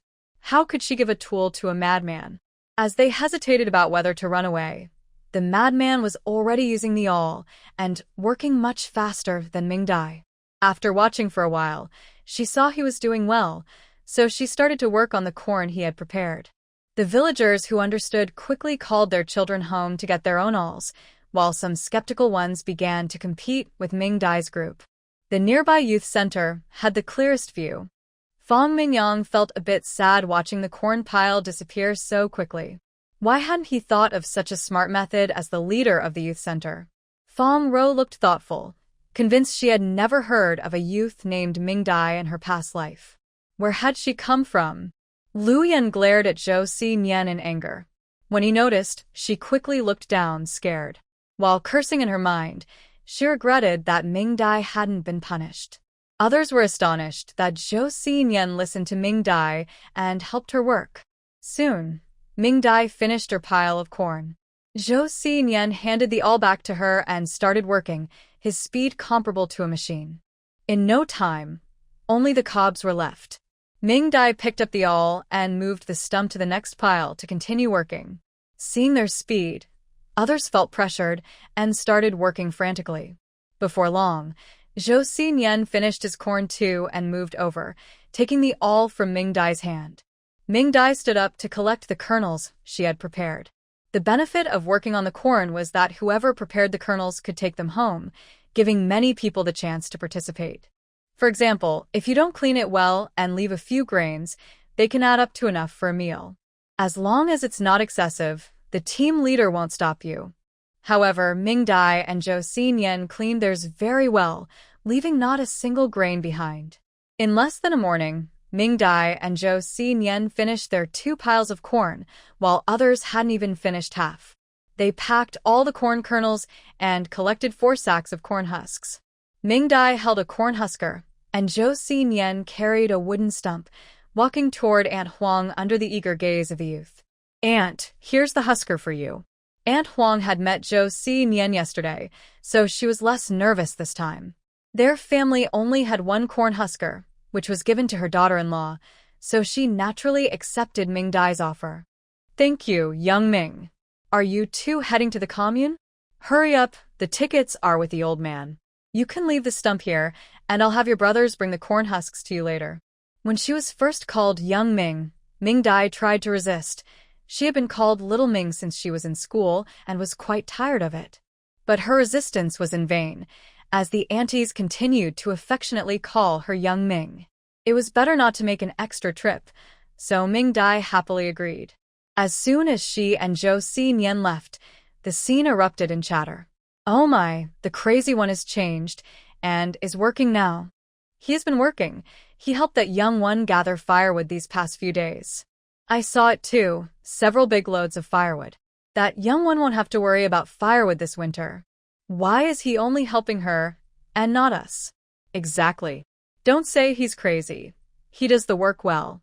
What do you think? Is the crazy one interested in young Ming, and wants her to be his wife?" "Right. Otherwise, why wouldn't he chase her away and leave her alone?" "Oh, the crazy one is a bit off, but he's still a young man in his 20s. Wanting a wife is natural. Haha, I wonder if he can invite us to his wedding?" "He can't. We need to ask young Ming." "All right, let's ask young Ming when she comes back." Aunt Huang, hearing the increasingly outrageous remarks, angrily shouted, "What are you asking for? You all just complain like it's nothing. You don't know anything." The madman listens to the young man Ming because he has been eating all the food meant for him. The new young people just received their rations, and the madman has nearly finished the 20 pounds of cornmeal meant for them. Because Ming feeds him, he works obediently. "Do you want him to work for you? If anyone is interested, speak up now. I'll send the madman to your house for dinner and to help you out." Everyone was shocked. "Oh my goodness, 20 pounds in 3 days.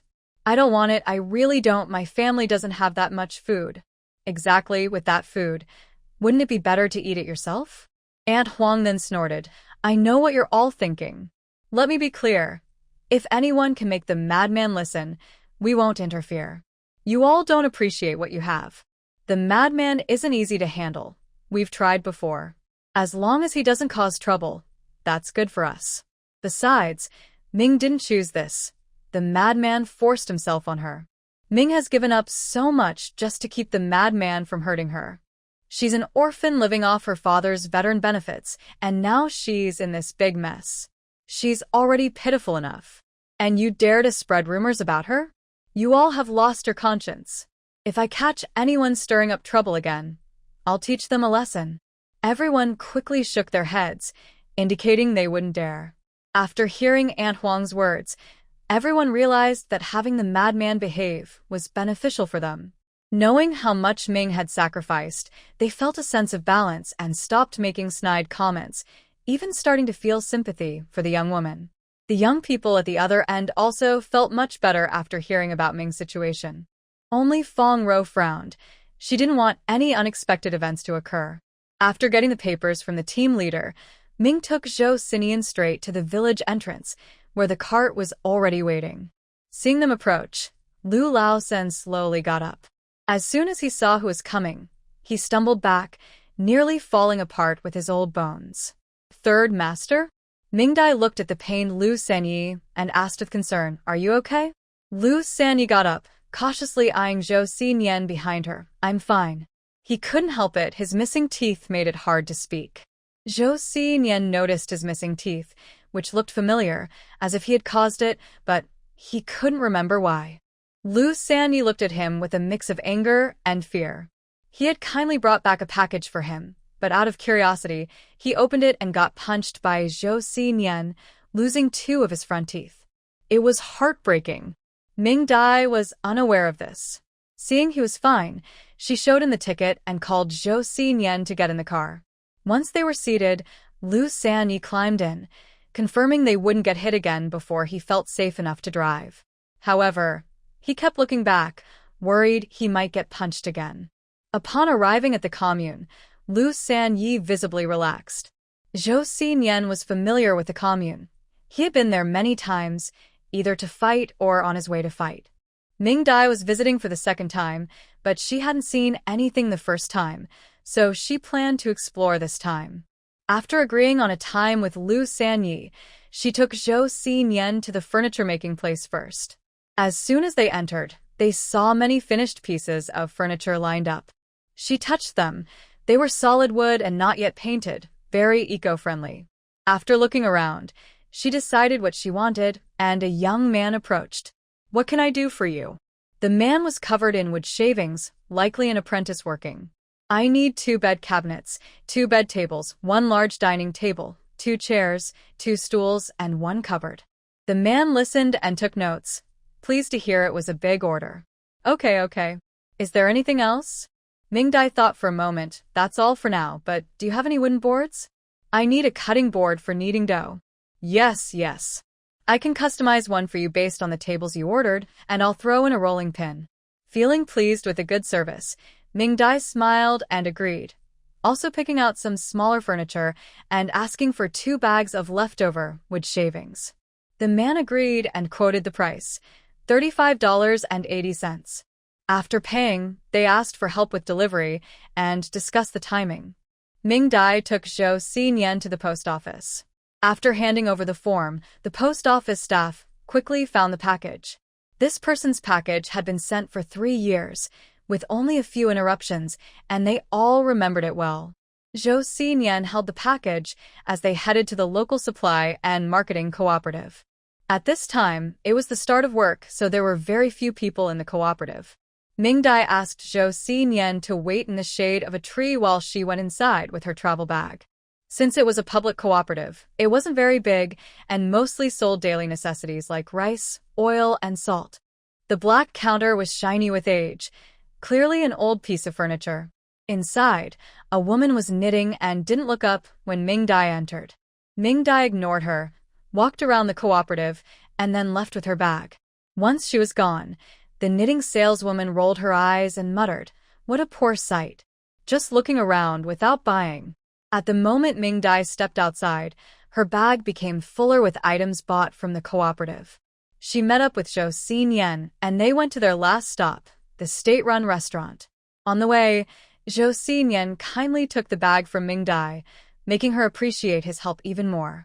When they arrived at the restaurant, Ming Dai asked for Zhou Xinyan's opinion, and he preferred to wait outside.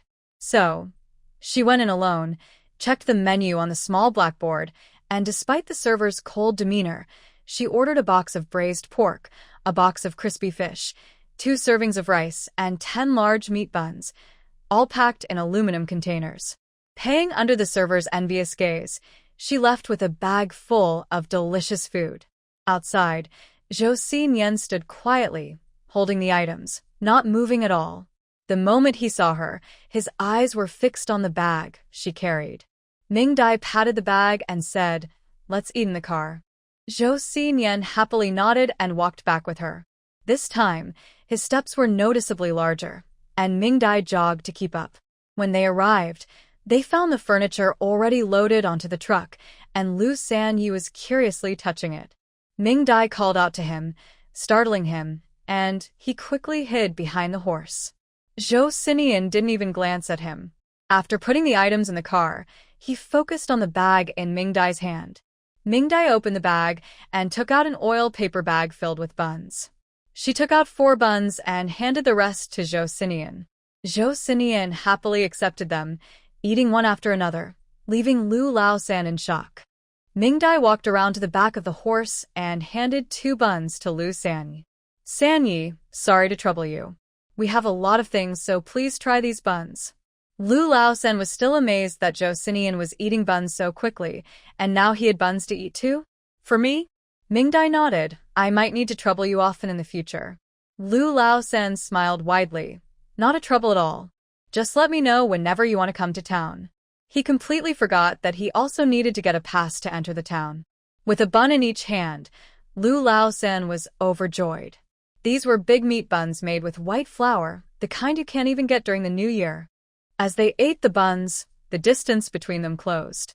By the time they headed back, he wasn't afraid of Zhou Sinian anymore and chatted happily along the way. Ming Dai was also happy to listen, while Zhou Sinian, holding the buns in his arms, felt their warmth slowly fading and grew anxious. He shot a fierce glare at Lu Laosan, who was talking to Ming Dai, making him quickly turn back to drive properly. This time, they sped up a lot, and Ming Dai sighed in relief.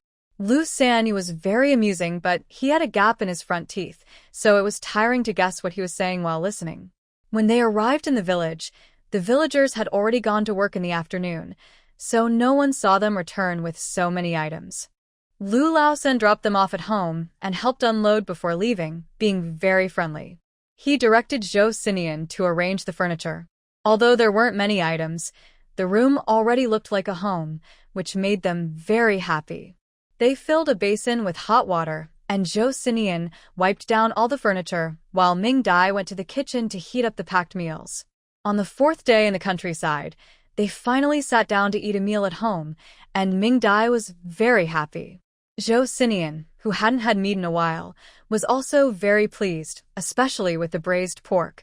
He ate each bite with great reverence. After the meal, as usual, Zhou Sinian washed the dishes. Outside, the workers heard the chatter of Xiao Ming and the madman again. According to Lu Laosan, the madman forced Xiao Ming to buy 10 greasy meat buns. The madman only gave Xiao Ming 2, while he ate the rest himself. The villagers felt even more sorry for Xiao Ming, a good kid caught up with the madman. They wondered how much money would be enough to make up for it. Probably not even his father's retirement pay would cover it. Oh, Xiao Ming, life is tough. These young people still didn't know. In the evening, Lu Laifu came with a cart, and Taidan was sitting on it. Not knowing there was a back door, they knocked on the front door. Fong Mingyang went behind the wall to call for someone, only to find that the back door was locked. Ming Dai didn't explain anything. She went around and brought Lu Laifu to the back door. Fong Mingyang followed and looked at the locked door, feeling frustrated. Ming Dai ignored it and called Zhou Sinian to unload the corn husks from the cart. Seeing the extra 2 bags, Ming Dai looked at Lu Laifu. Lu Laifu scratched his head, saying, "My mom asked me to bring you some vegetables we grew, and the other bag is wild goods. Not worth much, just for you to try." Mingdai smiled and accepted without refusing. She turned to the kitchen and, under Zhou Xinian's frustrated gaze, wrapped 4 pieces of peach crisps and handed them to Taidan. Lu Laifu quickly tried to stop her, sweating as a big man. Mingdai stuffed the peach crisps into Dogden's arms, saying, "Take this. It's from Auntie. You must accept it. Laifu, I won't be polite with you, so don't be shy." Go home now.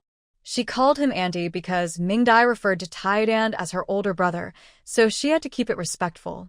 In the end, Laifu couldn't outmaneuver Mingdai and was sent away with just a few words. Mingdai found it amusing. How did the clever Lu Dui leader end up with such a simple son? Aunt Huang seemed quite sharp too. Shaking her head, she thought about that and focused on calming the angry Zhou Sinian, who was glaring at the back door, looking stormy. Mingdai looked into his eyes and said, "The peach pastries are mine because I bought them. I'm willing to share with Taidan and with you. You can be upset, but you must not hit anyone." Zhou Xinian, who had just been thinking about punishing that annoying kid, suddenly felt wronged and looked at Mingdai in complaint. She knew he wouldn't say anything good. Sighing, she took out an emergency light from her travel bag, turned it on, and asked Zhou Xinian to carry her bag into his room. Their rooms were next to each other, separated by a wooden wall, dividing a large earthen bed into 2 spaces. This arrangement is quite common in crowded rural homes. At that moment, a large cupboard was already placed against the wall, but it was very empty, with nothing inside. The bed was warm, making it very comfortable to sit on.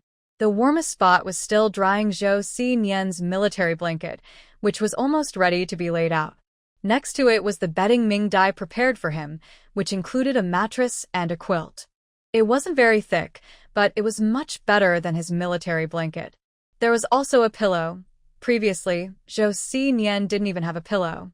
After placing the light on the bed table, the whole room brightened up. "Put it here, come sit," Mingdai instructed Zhou Xinian. Once he was seated, she opened her travel bag. The large bag was packed full of various items, creating a big pile. Mingdai first took out the food. "These are the peach pastries, the ones I got for Taidan. We'll split them in half, 1 for you and 1 for me. This is the steamed cake. We'll also split it, 1 for you and 1 for me. These are cookies. We'll divide them too, 1 for you and 1 for me. And this is hawthorn cake. We'll share it as well, 1 for you and 1 for me." Zhou Xinian looked at his portion, then at Mingdai's and nodded. After pushing the food aside, she took out the items she bought for him. "These are all yours. Thermal tops and bottoms to wear under your winter coat and pants. This is underwear to wear under the thermal bottoms. These are socks to wear with shoes. And these are slippers to wear after washing your feet. There are 2 sets of thermal tops and bottoms. Change them every 3 days. You have 3 sets of underwear and socks, and you need to change them every day. Wash them on the same day you take them off, okay?" Every time something was handed over, Zhou Xian would poke at it with his hand. When it came to the slippers, he carefully examined the black cotton surface and looked a bit unhappy. He remembered the floral patchwork slippers on Mingdai's feet. Mingdai sighed, "I wish I could find you a pair, but there aren't any large women's slippers in the storage. Just make do with these for now. I'll make you a pair later." Only then did Zhou Xian look away, stretch out his long legs, and try the slippers on. He also found his socks and tried them on too. Walking a few circles on the bed in the slippers felt different, and he spun around happily. Mingdai watched him with a smile. Once he was cheerful, she sat down and took out another item. "This is a razor. Use this to shave your face from now on, okay? Don't use your dagger anymore." The first time she saw him shave, she almost panicked. He was swinging a military knife around his face in front of a bucket of water, and it nearly made her heart stop. She explained how to use the shaving tool and the cream, telling him to shave in the morning before washing his face. She felt relieved once she confirmed he understood. After sorting everything, she packed her share and helped Zhou Xian put his things in his cabinet. "Putting things here won't attract mice. Keep food in the small cabinet above and clothes in the larger one below." Remember that. Zhou Xian nodded, thinking for a moment before taking out the candy wrapper and cloth bag from his shirt pocket and carefully placing them in the small drawer. Mingdai noticed the cloth bag was clean and smelled like the laundry detergent she used to clean his shoes. He has a strong ability to learn quickly, she thought, growing more curious about where he had served before. They sat back down, and Zhou Xian pushed his package toward her. Mingdai looked at it and said, "You want to share with me?" Zhou Xian nodded. Mingdai took out a small knife, opened the package, and looked inside. There weren't many items, just 3 things. A bag of rice, about 5 pounds. 4 cans, 2 with luncheon meat and 2 with braised pork. Lastly, there was a military coat, which made the package bulky. That's nice, Mingdai thought. She could also get one later. She remembered that Qi Jijun wore a military coat when he arrived. Zhou Sinian touched everything one by one but didn't move, waiting for Mingdai's instructions. Mingdai was also curious. Although she used hints and some psychological comfort in her words, she didn't expect Zhou Sinian to trust her so much. "I'll put the rice in the kitchen for us to cook and eat together. The canned food will go in the cupboard, and we can share the stir-fried dishes. You can wear the military coat. It's too big for me." Zhou Sinian nodded in agreement, stood up, and put on the military coat.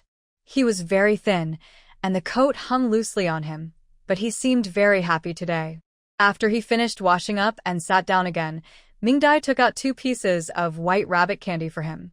"Eat some candy, and stretch out your wrist for me to check, okay?" Zhou Sinian looked at his hand and obediently extended it. After he fed himself a piece of candy with one hand, she rolled up his sleeve and gently placed her fingers on his wrist. Just as she thought, his body was in very poor condition. Not only was his brain severely damaged, but his organs were also starting to fail. Especially his stomach. If he didn't take care of it, he could end up with stomach cancer. Considering his brain injury, he might not even last that long. She needed to take good care of him. According to what she read, Zhou Sinian died in the mountains around the same time the female lead went to the countryside, which was 2 years from now. There was still time to help him recover. She didn't want to lose this shield, strong support, and potential future asset. After making up her mind, she began planning how to treat and nurture his health. She didn't act selfishly, but moved everything from her apartment into her space, including medical equipment and herbs she inherited from both sets of grandparents. With these, she felt confident she could help Zhou Sinian get better.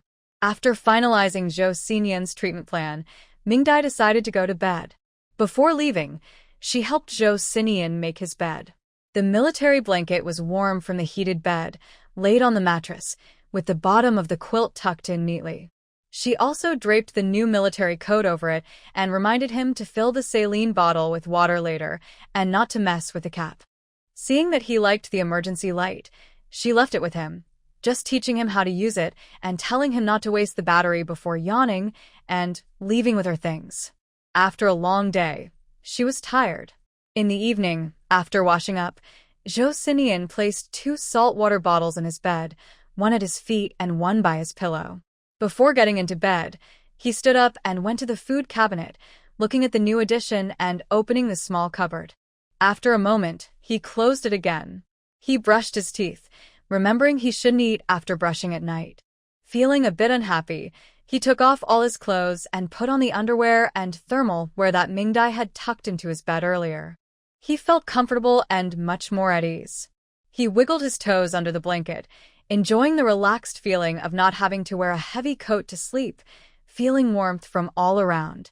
He gently turned on the emergency light, and the whole room fell into a sleepy calm. Mingdai lay on the bed beside him, stretching out comfortably. This big bed was truly one of humanity's greatest inventions. Looking at the moonlight streaming through the small window, Mingdai smiled softly. She hadn't expected to adapt to this new life so quickly, as if she had lived like this before. In just a few days, the poverty and confusion of this special time had affected her. She was grateful to have a space and not come here with nothing. Before long, she slowly closed her eyes and fell into a deep sleep. On the other side of the wall, feeling the steady breathing from across the room, Zhou Sinian blinked and then began to drift off.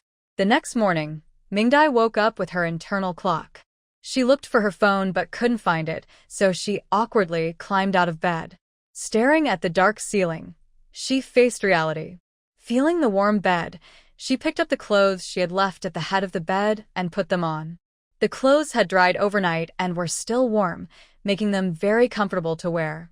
When she went outside, she found the yard was already very clean, and smoke was rising from the chimney.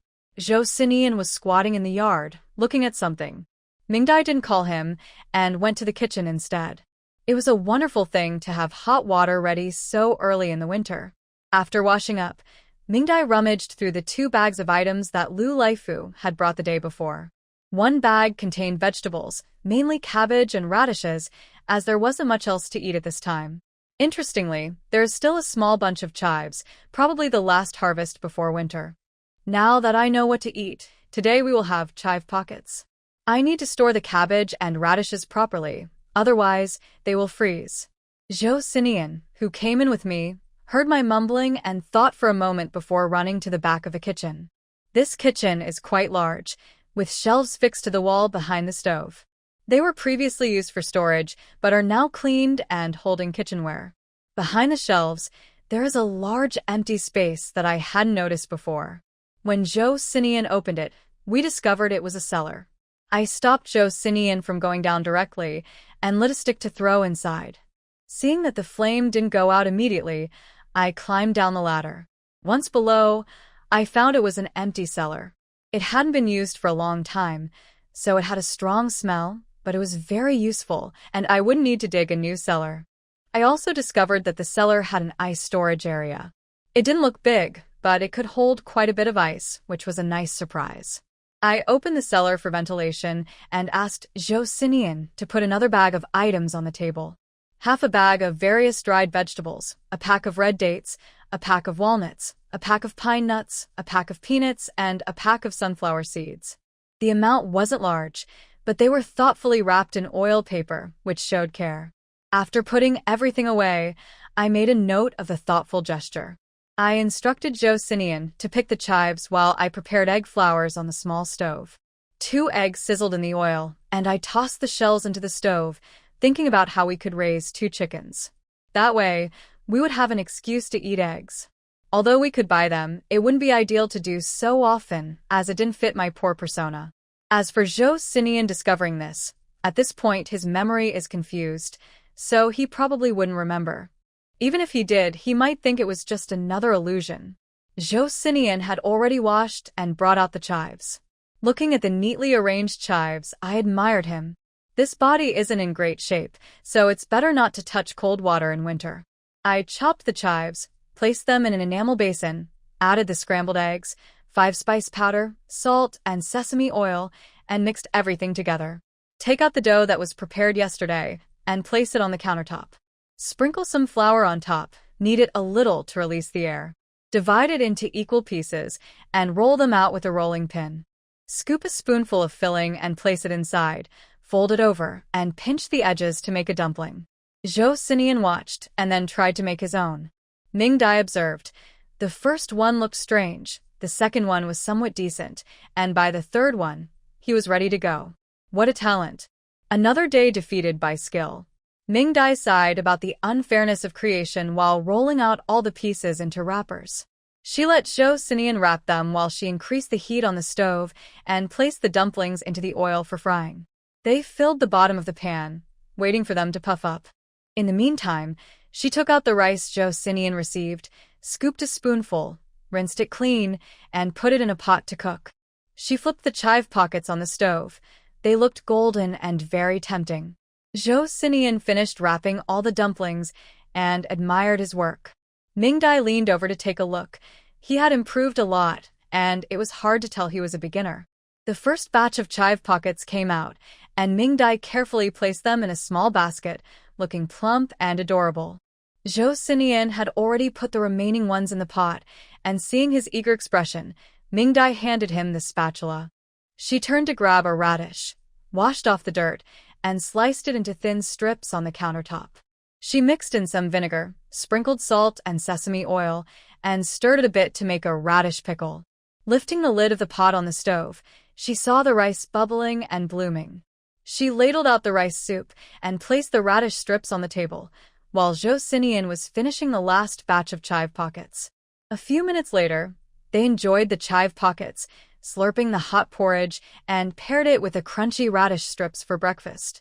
Not a single chive pocket was left, all the porridge was finished, and Sinian polished off the radish pickle, making it another satisfying meal. As usual, Sinian washed the dishes, while Mingdai went to the room to redo her hair into 2 small braids, then joined the busy Sinian to go to work. With a newly bought small stool, I arrived at the work site. As soon as Sinian appeared, the crowd fell silent. Choosing the usual corn pile, Sinian worked skillfully, starting with the awl without needing Mingdai to demonstrate. Mingdai followed, husking corn while wearing new cotton gloves. The nearby women exclaimed about her spending, and the young girls looked on with envy. Today, Aunt Huang's family chose to work beside Mingdai and Sinian at the corn pile. With admiration on everyone's faces, Aunt Huang approached. "Little Ming, you're so polite, even giving Taidan 4 pieces of peach crisp, such a precious treat." Though her voice trembled and her posture suggested she was ready to flee, she was quite bold. Mingdai smiled and looked up. "Auntie, you also gave us so many vegetables and wild goods. This morning, we had chive boxes that were delicious. I need to learn from you how to grow them so well." This compliment warmed Aunt Huang's heart. She moved closer and shared her planting tips, even promising to give Mingdai some chive roots. "By next spring, if you plant them, you'll have chives in no time. Let me tell you." As she spoke, she realized she was sitting directly in front of Sinian, and her words got stuck in her throat.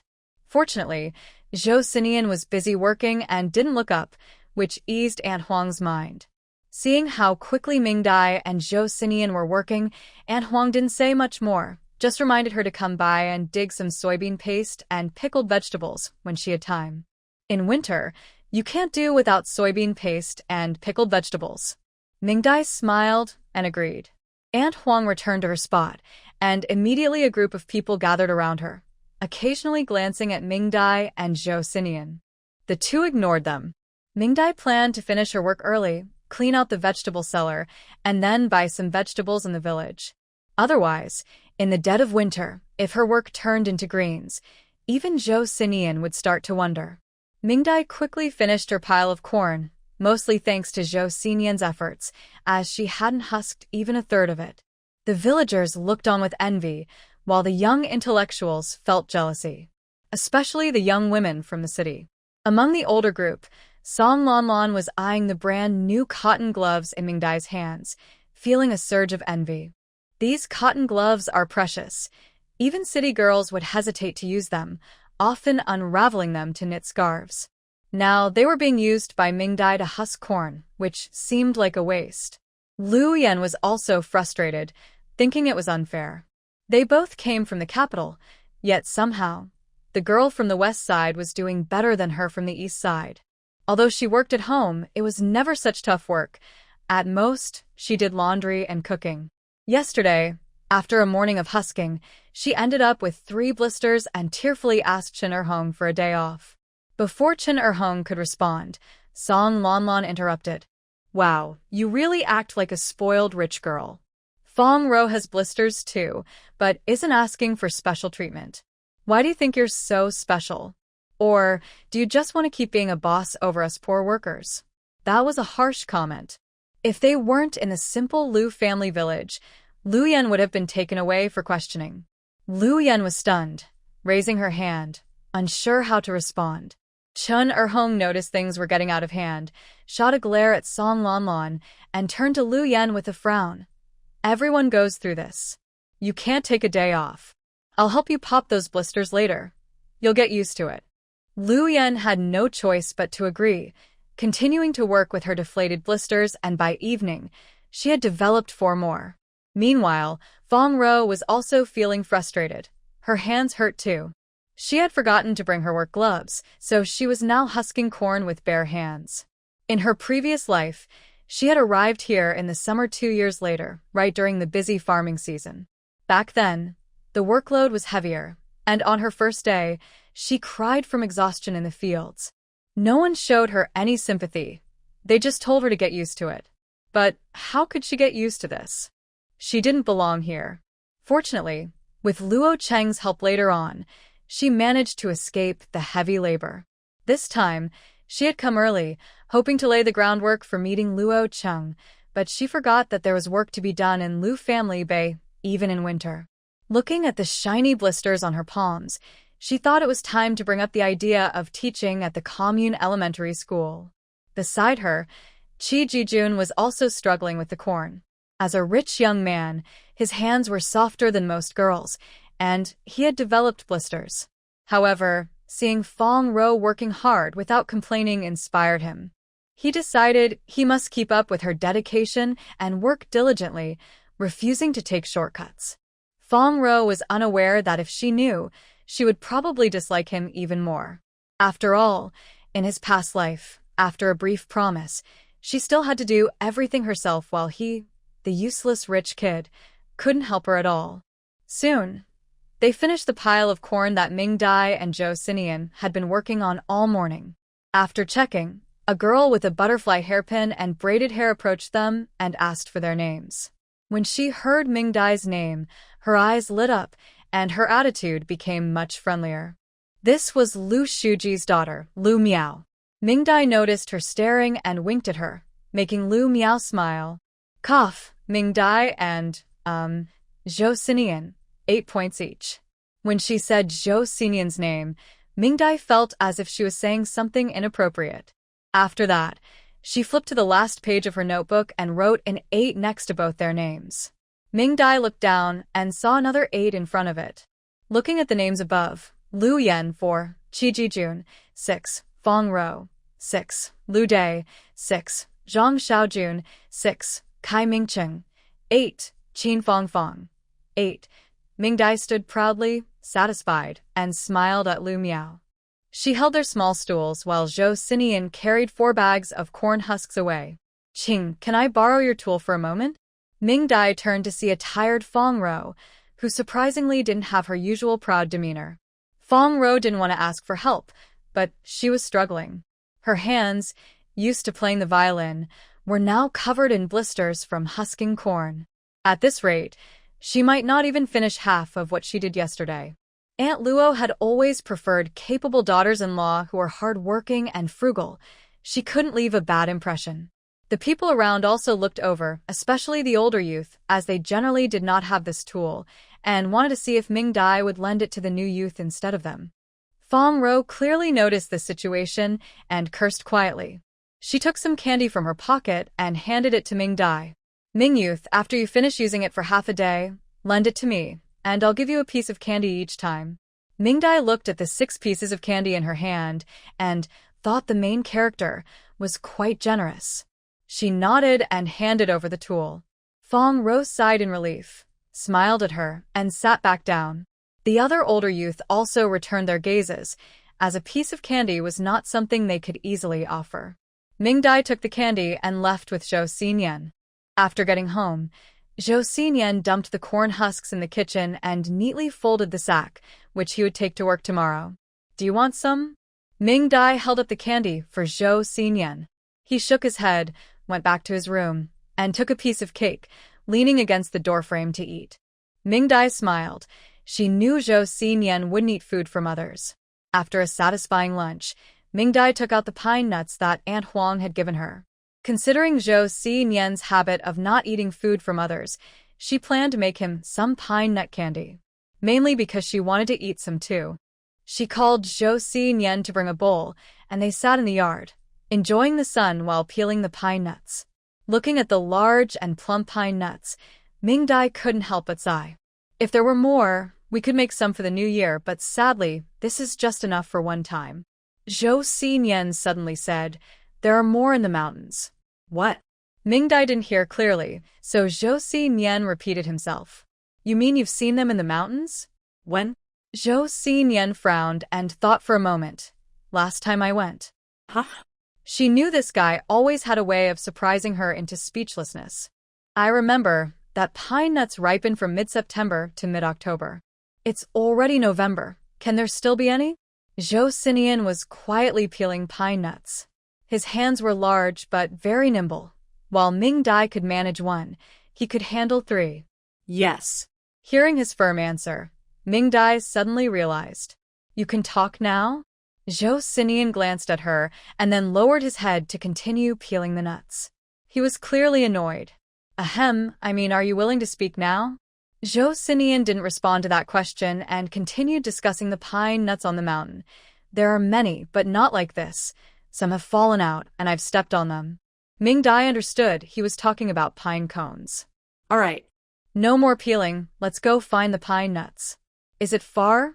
Sinian thought for a moment. Not far. He looked at Ming Dai's short legs and pondered. It might be a bit far. Humph, long legs are impressive, huh? An hour later, Ming Dai struggled to climb the mountain path, panting as she watched the man ahead move swiftly, feeling overwhelmed. Long legs are really something. With each step, he could cover the distance of 3 of hers. She couldn't even keep up with a light jog. Fortunately, Sinian noticed she was falling behind and turned back to find her. Otherwise, she might have lost her way. Now, they were no longer on the wood-cutting mountain, but on another peak that hadn't been tread upon. Villagers surely didn't come here often, but Sinian was very familiar with it, walking as if it were home. She finally understood how his previous clothes had turned into rags. They were all torn by branches. Luckily, Ming Dai had brought a machete from her space before leaving. Otherwise, his old coat would have been ripped again. The reason Ming Dai dared to follow him was simple. She had a special ability. As long as she was with him, she wouldn't be in danger. She could hide in her space where no one could find her. After walking for what felt like forever, Ming Dai felt like she was running out of energy. Sinian had no choice but to carry her. Although being tucked under someone's arm with her legs dangling wasn't dignified, it was not tiring. At that moment, she didn't care about dignity. As Sinian walked faster, Ming Dai noticed something furry on the ground that looked familiar. Upon closer inspection, she exclaimed, "Wow! Is that a chestnut?" Fuzzy chestnuts. Ming Dai was extremely excited, looking at the ground covered in fuzzy chestnuts. She eagerly tapped Sinian, asking him to let her down. Sinian immediately released her. Question: what does it feel like to fall onto a ground full of chestnut shells? Answer: there's only one song that can describe it. The flowers have fallen, the ground is hurt, my smile has faded, boo-hoo. Seeing Ming Dai cry, Sinian hurriedly pulled her up from the ground. Noticing the chestnut shells all over her, he took out a knife and used the back of it to remove the shells. Ming Dai looked at him with tears streaming down her face, feeling wronged. He must know that the shells hurt. Not wanting to stay angry with him, Ming Dai carefully looked around. The ground was covered in chestnut shells, and above, there was a whole forest of chestnut trees. This was amazing. Ming Dai ran around the forest, feeling like a different person from just moments ago. Sinian frowned and followed her. We're not there yet.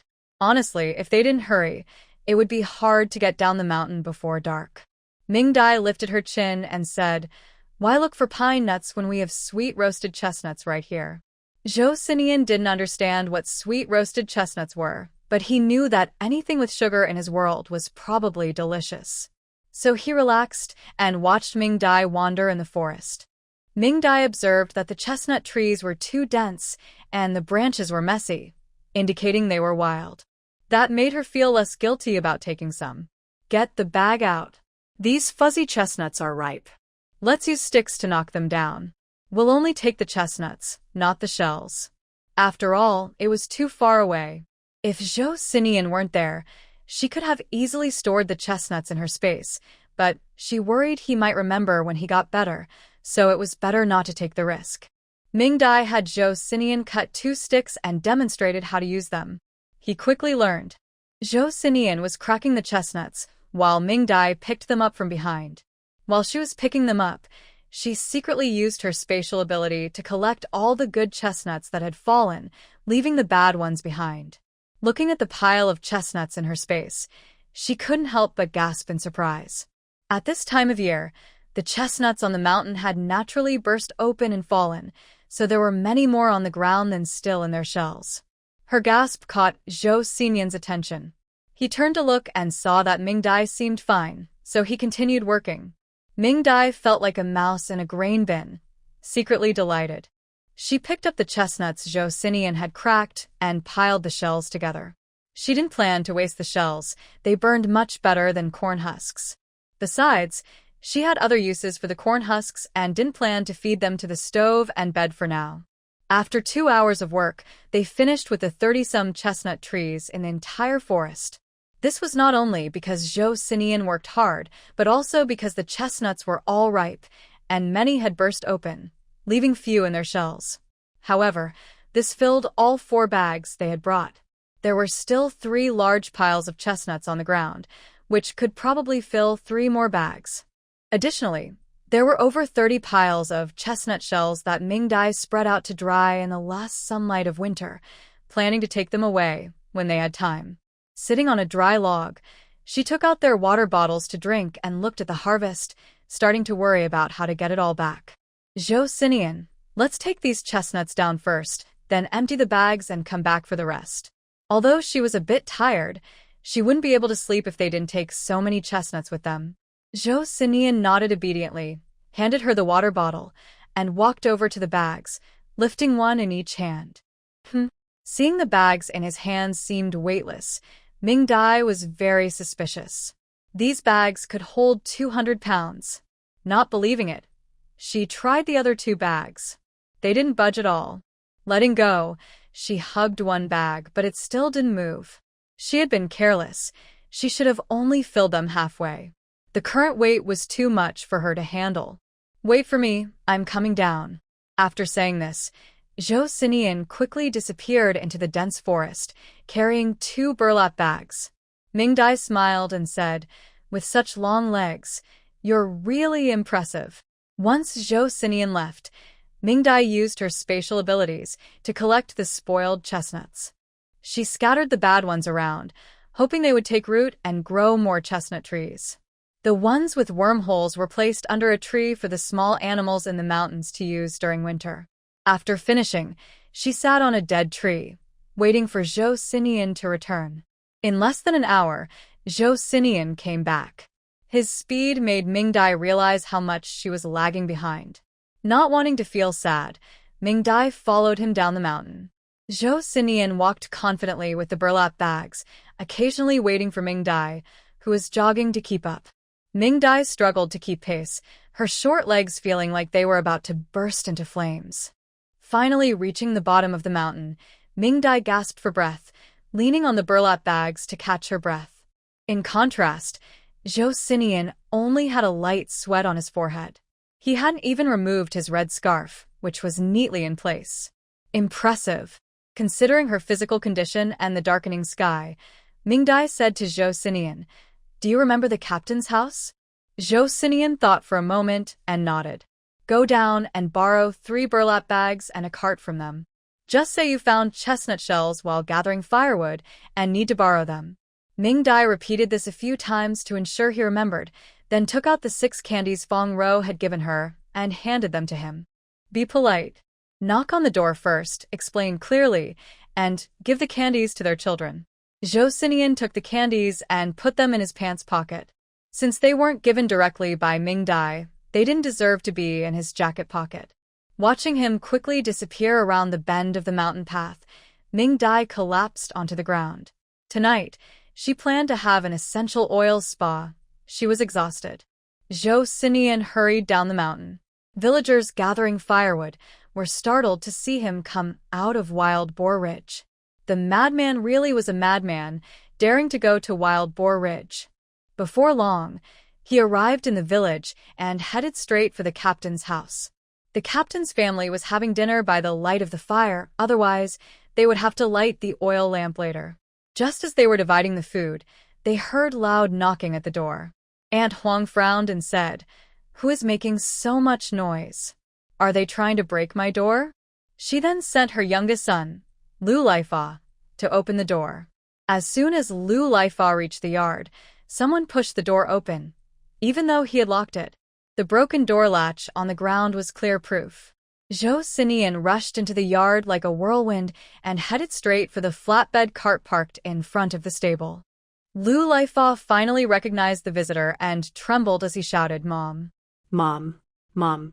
Aunt Huang, hearing his frantic calls, frowned and replied, "What are you shouting for? I'm not dead yet." She slammed a corn cake on the table, got off the bed, and walked outside while grumbling. "Who comes at mealtime without any manners?"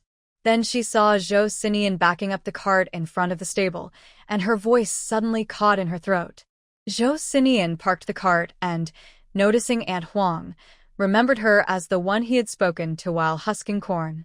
3 sacks, gather firewood, use the cart. His words were brief and clear, completely forgetting the polite manners that Mingdai had reminded him about. Aunt Huang stood frozen in place, and Sinian seemed to think of something else, looking around before heading straight into the house. The people inside had heard the commotion and were peeking out through the window. Seeing Sinian approach, Aunt Huang was so frightened that she collapsed to the ground. A wave of sadness hit her as she thought about the money and tickets sewn into her underwear, hoping her husband would find them and not let them burn in a fire. However, Sinian stepped right over her and looked at the group huddled on the bed. His sharp gaze made them shrink back in fear, trembling. Lu Daju's hand holding the pipe shook, dropping ash onto his cotton coat and burning several holes, but he didn't even notice. Sinian scanned the room and spotted Taidan, who was curled up next to his parents. He remembered that this boy had visited their home before. Sinian took out some candy from his pocket and held it out to Taidan. To Lu Daju's family, it looked like a fist the size of a sandbag aimed at their eldest grandson, Taidan. "Don't. Hit me instead. Don't hit my son. Sinian, I'm going to fight you." Just as everyone was about to jump up in anger, the fist opened, revealing 6 big white rabbit candies. Sinian ignored the shouts from others and stared directly at Taidan. Why wasn't this kid taking the candy? So, Taidan was glared at. Startled, Taidan reached out his trembling hand and, under Sinian's urging gaze, took the 6 candies one by one. Once he confirmed that all the candy was taken, Sinian withdrew his hand and repeated his request to Lu Daju, who was still in shock. 3 sacks, gather firewood, use the cart. Lu Daju finally snapped back to reality, quickly got out of bed, and went to the storage room to get in the sacks.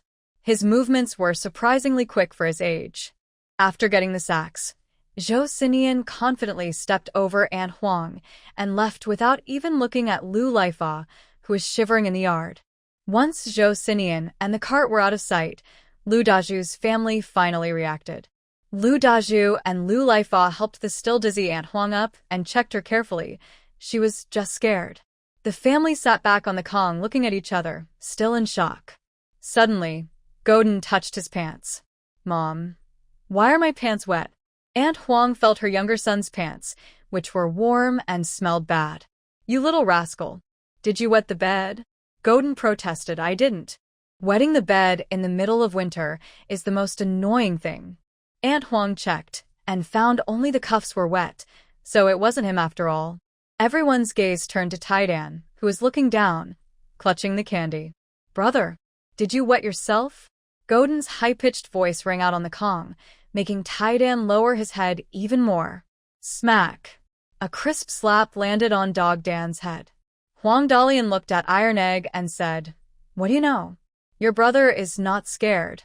That's a normal reaction. If a crazy person is staring at you, you be scared too." Dog Dan touched his sore head, tears welling up as he thought. Indeed, if a crazy person was watching him, he wouldn't just want to wet the bed. He might even be terrified. "Brother, you are really brave." Iron Egg regained his pride, nodded coolly, and shared the candy he had with his brother and 2 sisters. That evening, the 2 older grandsons of the Lu family were sitting on the bed, wrapped in blankets, eating their meal. After they finished eating, the family lay on the bed, smelling the unpleasant odor in the air. The older grandson's cotton pants were drying at the edge of the bed. Suddenly, Iron Egg exclaimed, "The crazy person spoke." Everyone was startled and began to discuss it. The crazy person really did speak.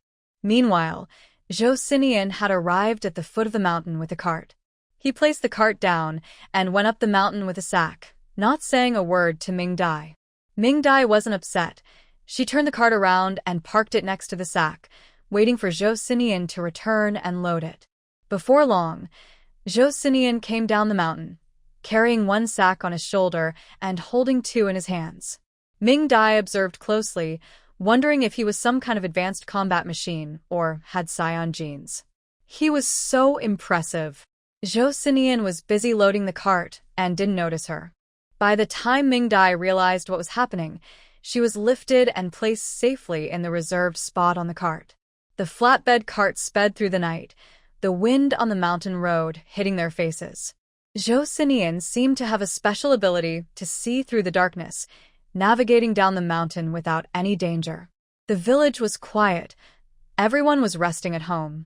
Sinian, possessing strong stealth skills, quietly entered the village without alarming anyone and silently made his way into the yard.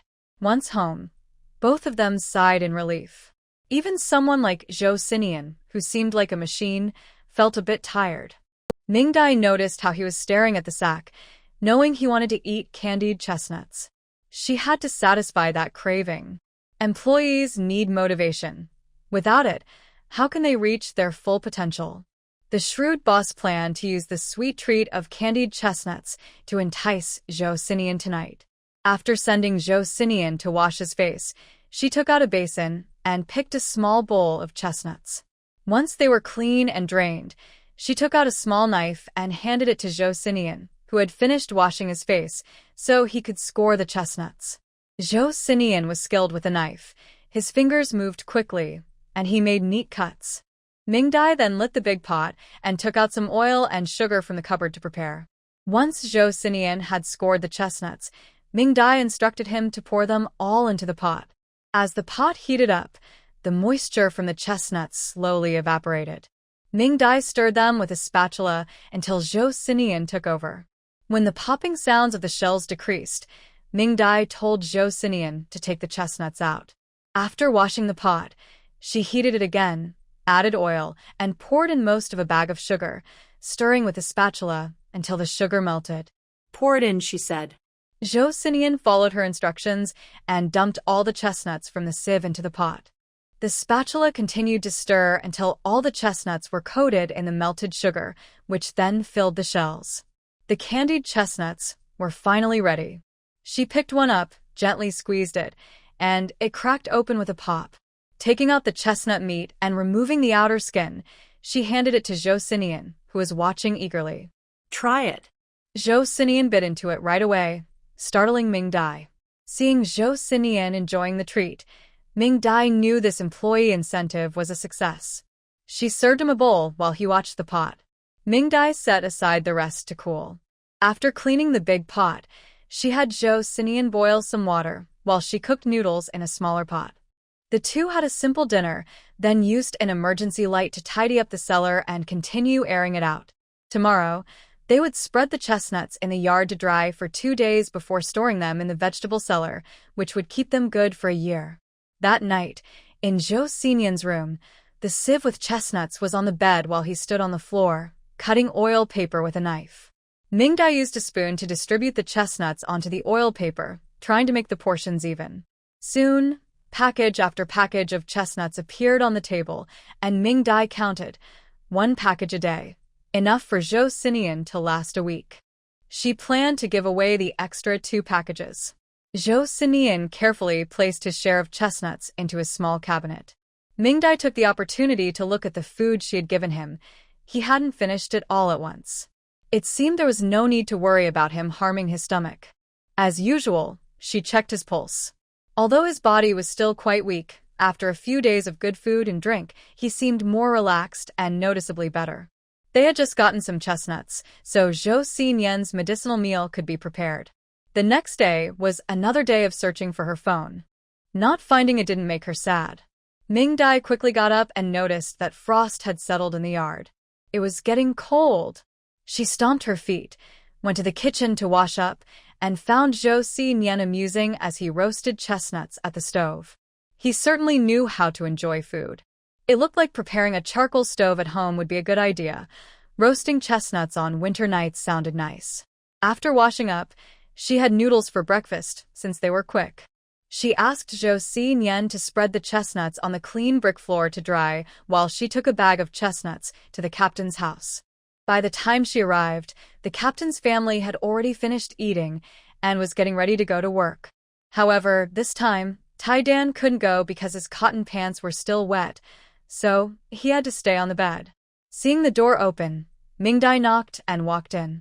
She was met with the captain's family, looking alarmed. Ming-Dai was puzzled. It's little Ming's daughter, Lu Daju, and Aunt Huang sighed in relief. Ming-Dai shyly spoke up. Yesterday, Sinian took me to gather firewood, and I saw a lot of chestnut shells on the ground that looked easy to burn, so I wanted to collect some. There was too much to carry by myself, so he came to borrow a cart. I hope we didn't scare you. Captain Lu smiled wryly, and Aunt Huang quickly added, No, just Tai-Dan got scared. Hey! Tai-Dan shouted from inside, embarrassed and angry. Aunt Huang rolled her eyes. What a little kid. Why be embarrassed? Then she turned to Ming-Dai and complained, Oh, you scared me yesterday. I saw him charging straight towards our house, and I thought our family was done for. Ming-Dai curiously asked, Is he really that scary?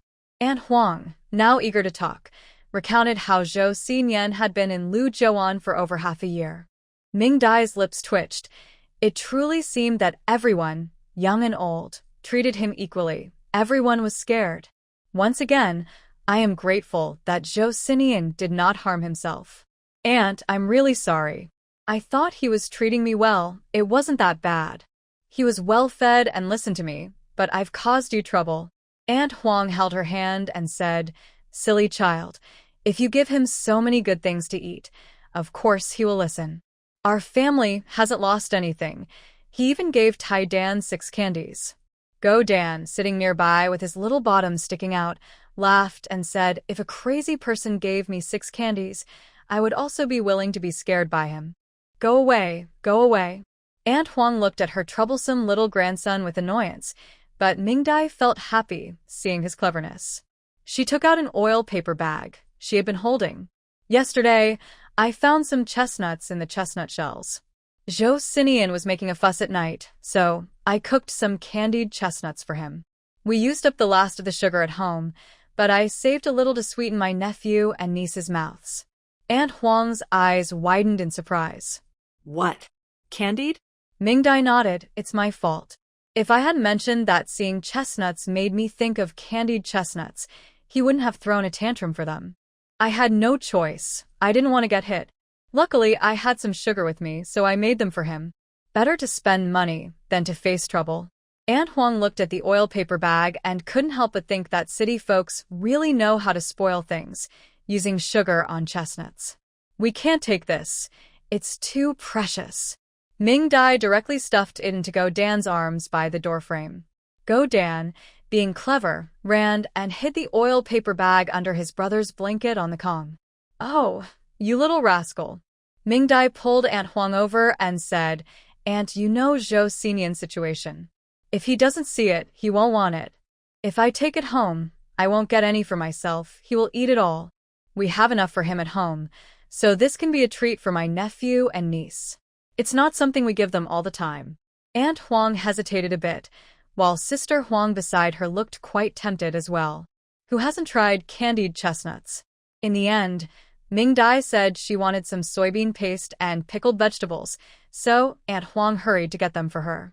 Finally, she returned home carrying a jar of soybean paste and a basket of pickled vegetables.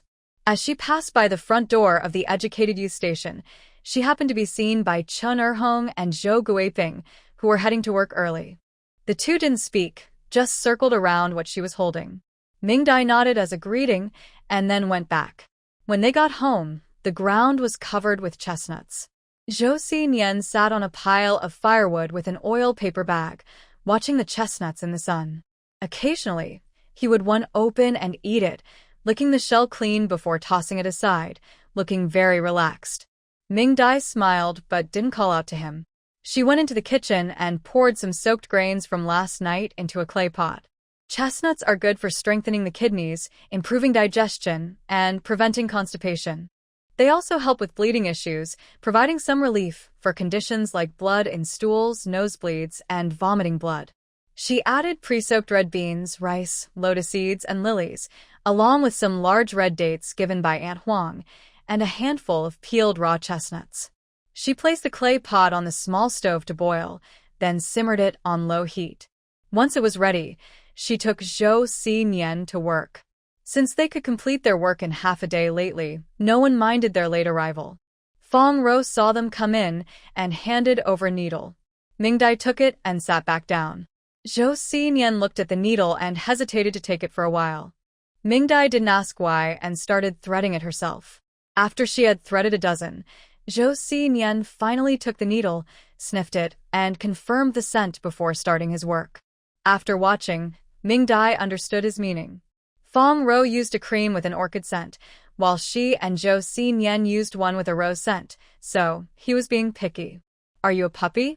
Using scent to judge things. Fong Row probably felt upset being criticized like that. Speaking of Fong Row, Mingdai noticed that many people were gossiping about her today. Listening closely, she glanced over at Fong Row, who is now wearing a pair of small lambskin gloves. Wow. So luxurious. What is showing off wealth? This is showing off wealth. In her previous life, even with great wealth, she wouldn't have used lambskin gloves to husk corn. Of course, she never had the chance to do so, but it still hurt to think about. Fong Row naturally felt the stares from all around but remained expressionless and continued doing her own thing. There was nothing she could do. Her hands were not only sore, but also had blisters. She thought that after working so hard, Aunt Luo would think more highly of her. Instead, she overheard Aunt Luo and her eldest daughter-in-law complaining about her being delicate, saying that just rubbing corn made her hands sore. She was furious. These country folks. If it weren't for Cheng-ge, she wouldn't need to curry favor with a country woman who doesn't like to bathe. So today, she decided to take it easy and used little lambskin gloves to handle the corn. She truly felt sorry for herself, but her hands really hurt too. One way or another, something had to hurt, and she chose to feel sorry for herself. After a morning of working like a machine, Mingdai didn't do much, but still finished her tasks. Moreover, Zhou Xinyan was diligent and completed his work without needing Mingdai's help. He packed the corn kernels and cobs by himself. Mingdai and Fong Row completed the handover of the tools and brought some candy to check the measurements, giving Lu Miao a piece of candy in the process, instantly becoming her favorite person. Others looked on with envy. I want a teammate like that too. Amidst everyone's envious gazes, Mingdai and Zhou Xinyan clocked out and returned to the youth station, with those going back to cook for lunch. Today, the cooks were Qin Fongfong, Kai Mingcheng, and Ho Wei.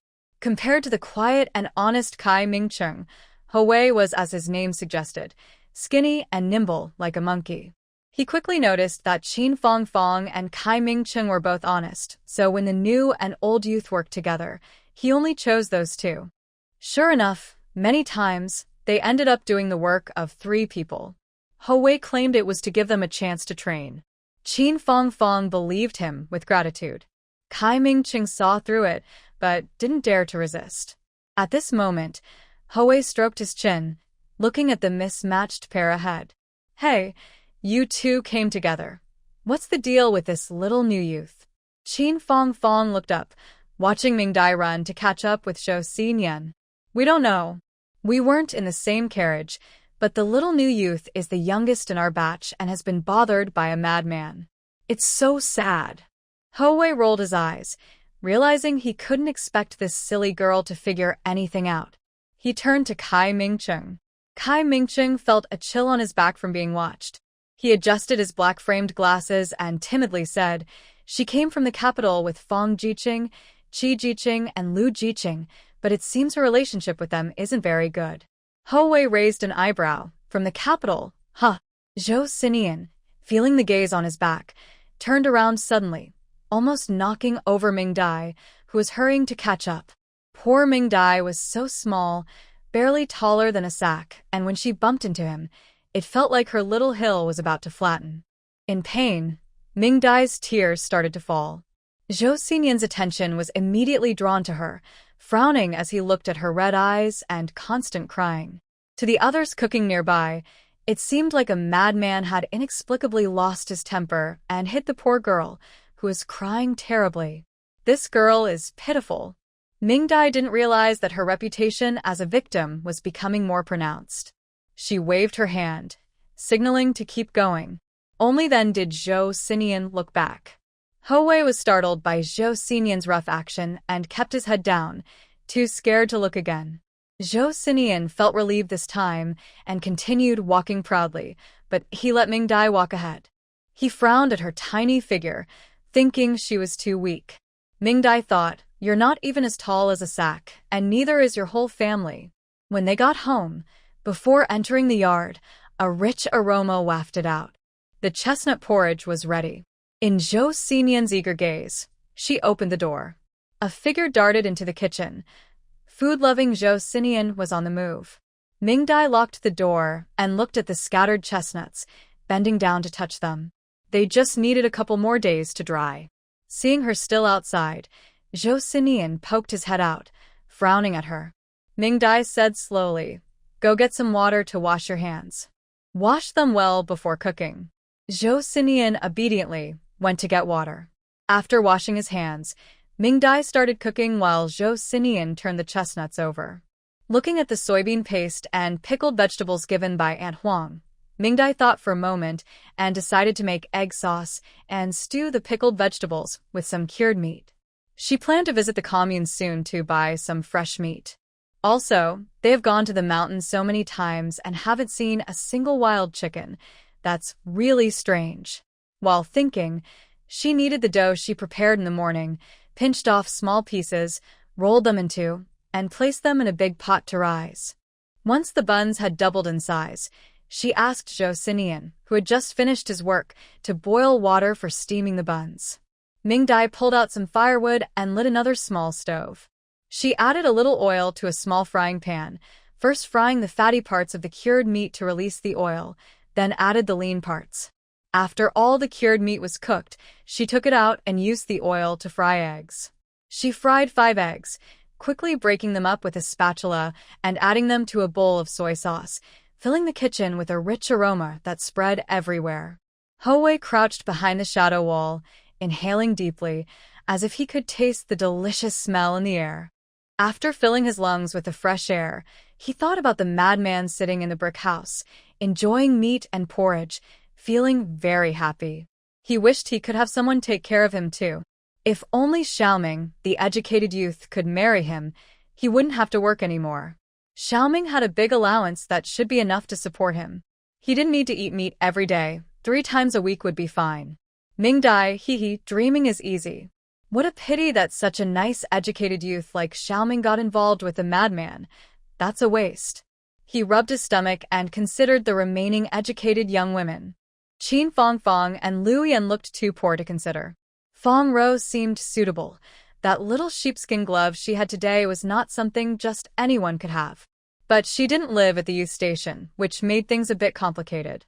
However, they would be coming back soon, and the big Kong at the youth station was almost dry. He chuckled as he returned, startling Kai Mingcheng, while Qin Fong looked a bit worried. There was already a madman at the youth station. Surely there wouldn't be another fool. The commotion in the front yard had no effect on the backyard. When the food was served, the well-behaved Zhou Xinian was already sitting and waiting. His table manners were perfect. Mingdai carefully placed the clay pot on the counter, lifted the lid, and a sweet aroma of chestnuts and red dates wafted out. Zhou Xinian raised his bowl high, afraid that Mingdai wouldn't see it. He took the bowl and scooped a full serving of chestnut porridge. He grabbed the sugar jar from the cupboard and added 2 spoons of brown sugar into the bowl, saying mix it and let it cool. If it's not sweet enough, you can add more sugar. Zhou Xinian obediently mixed it with a small spoon, the sweet aroma filling the air. Mingdai served herself a bowl, without sugar, and set it aside to cool. She took out a basket of steamed buns, which were enough to last for several days. She placed 6 on a plate, wrapped the rest in a cloth, and locked them away in the cupboard. Carrying the buns back, Sinian had already started sipping the chestnut porridge. The rich, sweet flavor delighted his taste buds, and he quickly finished the bowl. Without needing to be told, he refilled it, adding 2 more spoons of brown sugar and mixing it again. Mingdai picked up a bun, squeezed it, and found it very soft and bouncy. Satisfied, she tore it open, scooped some egg sauce onto it, and took a bite, savoring the delicious taste. Sinian watched and followed her lead, quickly eating one bun after another. The pickled vegetables and cured meat were another tasty dish that balanced flavors well, and the probiotics in the pickles were also good for health. Mingdai picked at the pickles while Sinian looked for meat, and they enjoyed their meal together without any complaints. It was another day of finishing their plates. Sinian went to wash the pots and dishes and put everything back in its place. Mingdai prepared items for their trip up the mountain. Since the car was still there, she planned to gather all the pine nuts from Sinian's memories. Although she didn't lack food or money, she wanted to plan for the future. Her goal was to achieve success effortlessly. In the past, she aimed to buy property for rent. Now, she wanted to collect antiques. This would not only allow her to preserve their value, but also help protect these treasures. Additionally, she wanted to fulfill a wish from her ancestors. She remembered her grandfather saying that many ancient recipes were lost or destroyed during their time, and she wanted to find them again. This time, she brought several burlap sacks and loaded them into the car. After closing the door and getting in, Sinian held her hand, and they happily drove up the mountain. This time, Sinian had gained some experience. After parking the car, ignoring Mingdai's objections, he picked her up under his arm and ran up the mountain. Mingdai went from resisting to accepting in just 1 second. In the rush, she wanted to sing a joyful song to express her feelings, but was afraid that Sinian would throw her out, so she held back. They quickly reached the place where they had collected chestnuts yesterday. Looking at the ground covered in chestnut shells, she felt a sense of accomplishment. This was once her kingdom, and now she was going to conquer another one. Continuing up the path, Sinian held Mingdai with one hand while using a machete to clear the way with the other, carrying a sack on his back. After walking for another half hour, they finally arrived at the pine nut forest. As soon as they entered, the ground covered in pine cones made Mingdai excitedly shout, "We can't leave now. There's just too much." Those who have foraged in the wild know that in such situations, the only option is to gather as much as possible. Sinian watched Mingdai get carried away and felt a bit scared, wondering if he had passed on his excitement to her. Fortunately, Mingdai quickly calmed down. After looking around, she had a happy dilemma. This forest was 3 times larger than the chestnut grove below, meaning there were over 100 tall pine trees. Since no one had picked from here, the ground was layered with pine cones, and some were still hanging on the trees. Only the occasional squirrel came by to collect some for winter storage. The rest was all wasted. As a person from Huagua, any waste of food is shameful. Everything must be taken. After thinking it over, they decided to use yesterday's method. Knock first, then gather the pine nuts, leaving the cones behind. Mingdai pulled out a folded plastic sheet from her bag, and after inviting him to help, Sinian began picking up pine cones while Mingdai knocked on them on the plastic sheet. The whole forest was filled with the rhythmic sounds of thuds and rustling. Soon, Sinian had collected a small mountain of pine cones. Mingdai also took a break, letting him take her place while she packed.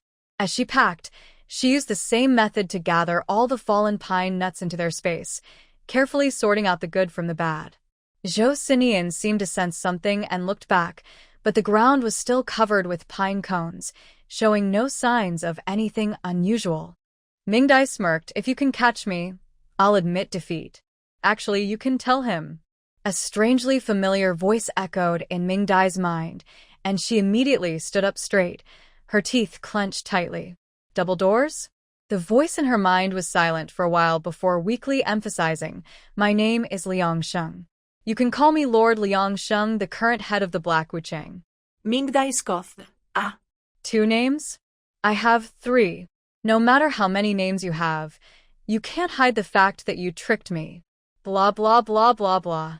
Mingdai's mind was racing with angry thoughts, and her body moved along with it. Sinian watched her excitedly punching the air and felt a bit worried. He understood his own situation. Although he didn't know why, he knew he often acted strangely and couldn't control himself. It didn't matter for him, but seeing Mingdai like this made him anxious. After finally getting a good meal, was he about to lose it? In her mind, Mingdai unleashed a stream of complaints, overwhelming the double doors with her words. Finally, when she paused to catch her breath, Liang Sheng weakly said, "Lady Mingdai, please don't be angry. To show my apology, I'll give you a treasure hunting feature for your space." Mingdai took a breath, calmed down, but still didn't respond. The double doors continued to persuade her in a deep voice, "I just learned that you plan to collect antiques. At this time, it's a very wise choice. You know that many people are being persecuted and many items are hidden underground. If they aren't excavated in time, they'll become worthless, which is essentially a waste and quite shameful." Mingdai became interested. Our newly developed treasure hunting feature can select various treasures from any dimension. It can determine that as long as something is ownerless or part of a black market transaction, it can be yours and brought into your space. Mingdai was intrigued but saw through the double door's true nature. "Tell me, what do you want in return?" The double door was seen through, but without shame, they cheerfully said, "Actually, we opened this book travel activity, and we do need our travelers to complete some small tasks. For example, you can use this space treasure hunting feature to collect some treasures. After copying them in the space, we will take the copies and you keep the originals. This way, it won't affect this world, and we complete our material collection task. It's a win-win situation." Mingdai narrowed her eyes. "So, the supplies you gave me from this era came this way, right?" "Hee, that's right. You are truly clever." Mingdai rolled her eyes, thinking that what this person took was probably not copies but templates that could be used to create unlimited transactions. She had to admit, Mingdai saw the truth. However, this did not contradict her original intention, so she could accept it. "That's fine. Can I tell Sinian what you said?" The voice of the official customer service of the double door sounded again. "It's like this, dear. Every traveler entering the book world will have a task. During this task, you can choose an assistant who can learn the secrets of the space. The space will give them a mental suggestion, and they cannot reveal any secrets of the tasker.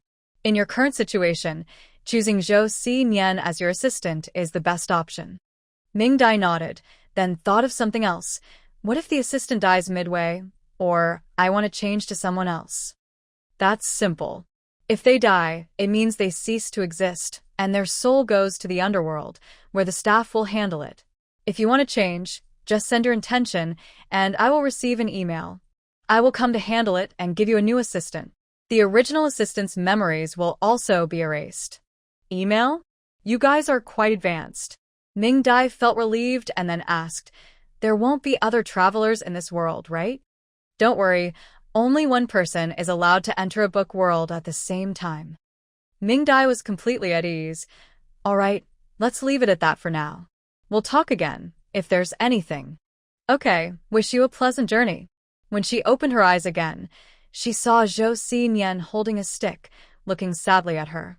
Before she could speak, Zhou Xinyan said, "You should take some medicine." He remembered that at first he could control it with some medicine. Mingdai blinked, completely not understanding what he was saying. Then, taking advantage of the moment, she said mysteriously, "Zhou Xinyan, I just got awakened by the mountain god." Zhou Xinyan frowned at her. "The mountain god saw that I have a connection to the divine and granted me an immortal cave that I can carry with me." Zhou Xinyan's frown deepened as he looked at Mingdai with concern. She seemed to be in worse shape than he was. "What to do? I can now freely collect items and bring people in and out. Do you want to take a look?" Zhou Xinyan sighed, sat back down, and continued to shell the pine nuts. He thought that when they got back, she would roast all the chestnuts and make pine nut candy. If she kept getting crazier, she definitely wouldn't cook anymore, and their good days would be over. While she was clear-headed, he might as well let her do more for later. Seeing his skeptical expression, Ming Dai waved her hand, and a pile of pine cones in front of Zhou Xinyan vanished. His stick hit the ground with a dull thud. Zhou Xinyan quickly stood up, instinctively taking a defensive stance, holding his stick in front and reaching for his waist, where a military knife was suddenly in his hand. Wow, when did you put that on your waist? There's no sheath. Aren't you worried about cutting yourself? Ming Dai was also startled by the sudden appearance of the knife. When did he start carrying that? After a moment of tension, not finding anything unusual, Zhou Xinyan searched the area for a while, even using the knife to pry open a patch of ground. He found nothing. I already told you, it's my divine magic. Why don't you believe me? Watch. Ming Dai pointed at the small mountain of pine cones in front of her. Collect. The small mountain of pine cones immediately disappeared. Release. Before Zhou Xinyan could react, the small mountain of pine cones reappeared. This time, Zhou Xinyan was truly amazed, his mouth agape and eyes wide, which delighted Ming Dai. The mountain god said that only I have a connection to the divine, not you. But because we are good friends, the mountain god said I could share it with you, on the condition that you must obey me unconditionally. Do you understand? Zhou Sinian returned to a normal expression, neither nodding nor shaking his head. Of course, I don't want you to do anything bad. I just hope you won't talk about the immortals' matters. After all, the mountain god is currently meditating on the mountain and doesn't want to be disturbed. So I have an immortal cave, and the fact that I can use magic cannot be known by others. Otherwise, not only will the cave and the magic be taken back, but our lives could also be at risk. Do you understand? Zhou Xinyan nodded seriously. I understand. It was firm and clear. Ming Dai nodded in satisfaction. Don't worry. The mountain god gave me this because he saw our good hearts and didn't want food to go to waste. As long as we keep this a secret, with this immortal cave, we will have endless delicious food and will never go hungry or cold again. Do you understand? Suddenly, someone's eyes lit up. I understand. Ming Dai smiled and waved. Now come here. It's time for me to show you my magic. Zhou Xinyan stepped over and stood beside her. Ming Dai stretched out her hand. Rise. Then, thousands of pine cones flew up from the forest, and as they shook, plump pine nuts fell, floating in the air. Gather. In the next moment, the pine nuts and cones disappeared, and Ming Dai's storage space now held 2 small mountains. Zhou Xinyan watched this magical scene. Even though he had seen it once before, it still felt amazing. Ming Dai used the same method to collect the pine cones from the trees and gathered a pile of thick pine needles from the ground. Finally, she placed the infested pine nuts under a tree for the little squirrels to survive the winter. Everything was done. The once cluttered pine forest was now spotless, with no waste at all. Zhou Xinyan was still in a daze, trying to process everything. Ming Dai, like a playful ant, reached out to him. Zhou Xinyan, would you like to see my immortal cave? Zhou Xinyan looked into her eyes and thought for a moment before nodding. With a flash, everything went dark, and when he opened his eyes again, he found himself in a strange place. Zhou Xinyan instinctively pulled out his military knife for protection, while Ming Dai had already walked into a villa, waving at him. Zhou Xinyan adjusted himself and cautiously looked around, following Ming Dai's footsteps. As he gazed at the smooth marble floor and European-style columns, Zhou Xinyan felt confused. Upon entering the room, the beautiful scene left him stunned. He had never seen such a large light fixture. Countless crystal tubes hung straight down from the 3rd floor, and dazzling light filled the entire room. Ming Dai found a pair of spare slippers for him and handed them over. Take off your shoes and put them here. Zhou Xinyan followed her instructions, changed into the slippers, and then realized it was quite warm here. He was already sweating in his winter coat and pants. Ming Dai was also feeling warm.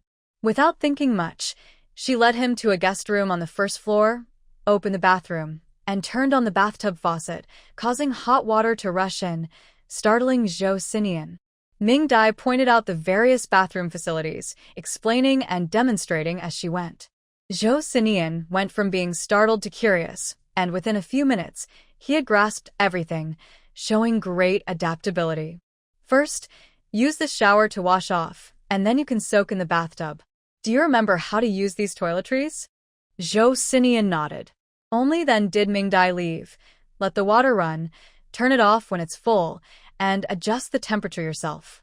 I'll go get you some clothes. Zhou Sinian looked at the faucet, tried lifting it, and water came out. He lowered it, and the water stopped. Turning it to the left made the water hot, and to the right made it cool. Amazing! This is like magic.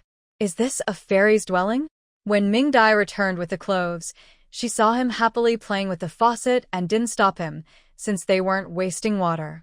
Go take your shower first. There will be plenty of time to play later, okay? Zhou Sinian nodded obediently. At that moment, due to the heat, his hair was damp and sticking to his face, making him look oddly cute. After closing the door, Ming Dai rushed to her own room on the second floor to take a shower. Even though she could soak in the bath every night, after a long day of work and hiking in the mountains, she felt exhausted. After a refreshing hot shower, Ming Dai felt so comfortable that her toes relaxed completely. After applying body lotion and taking care of her skin, considering Zhou Sinian's comfort level, Ming Dai decided against wearing the silk camisole nightgown and instead put on a long-sleeved, long-pants cotton pajamas. She stuffed her floral cotton jacket and pants into the washer-dryer and shuffled downstairs in her bunny slippers. The living room was empty. Zhou Sinian was probably still in the shower. As she passed the guest room, she noticed he had come out, sitting on the bed with his head down, lost in thought. Ming Dai knocked on the door, and Zhou Sinian turned to look at her as she entered. After his bath, Zhou Sinian's pale face finally had a bit of color.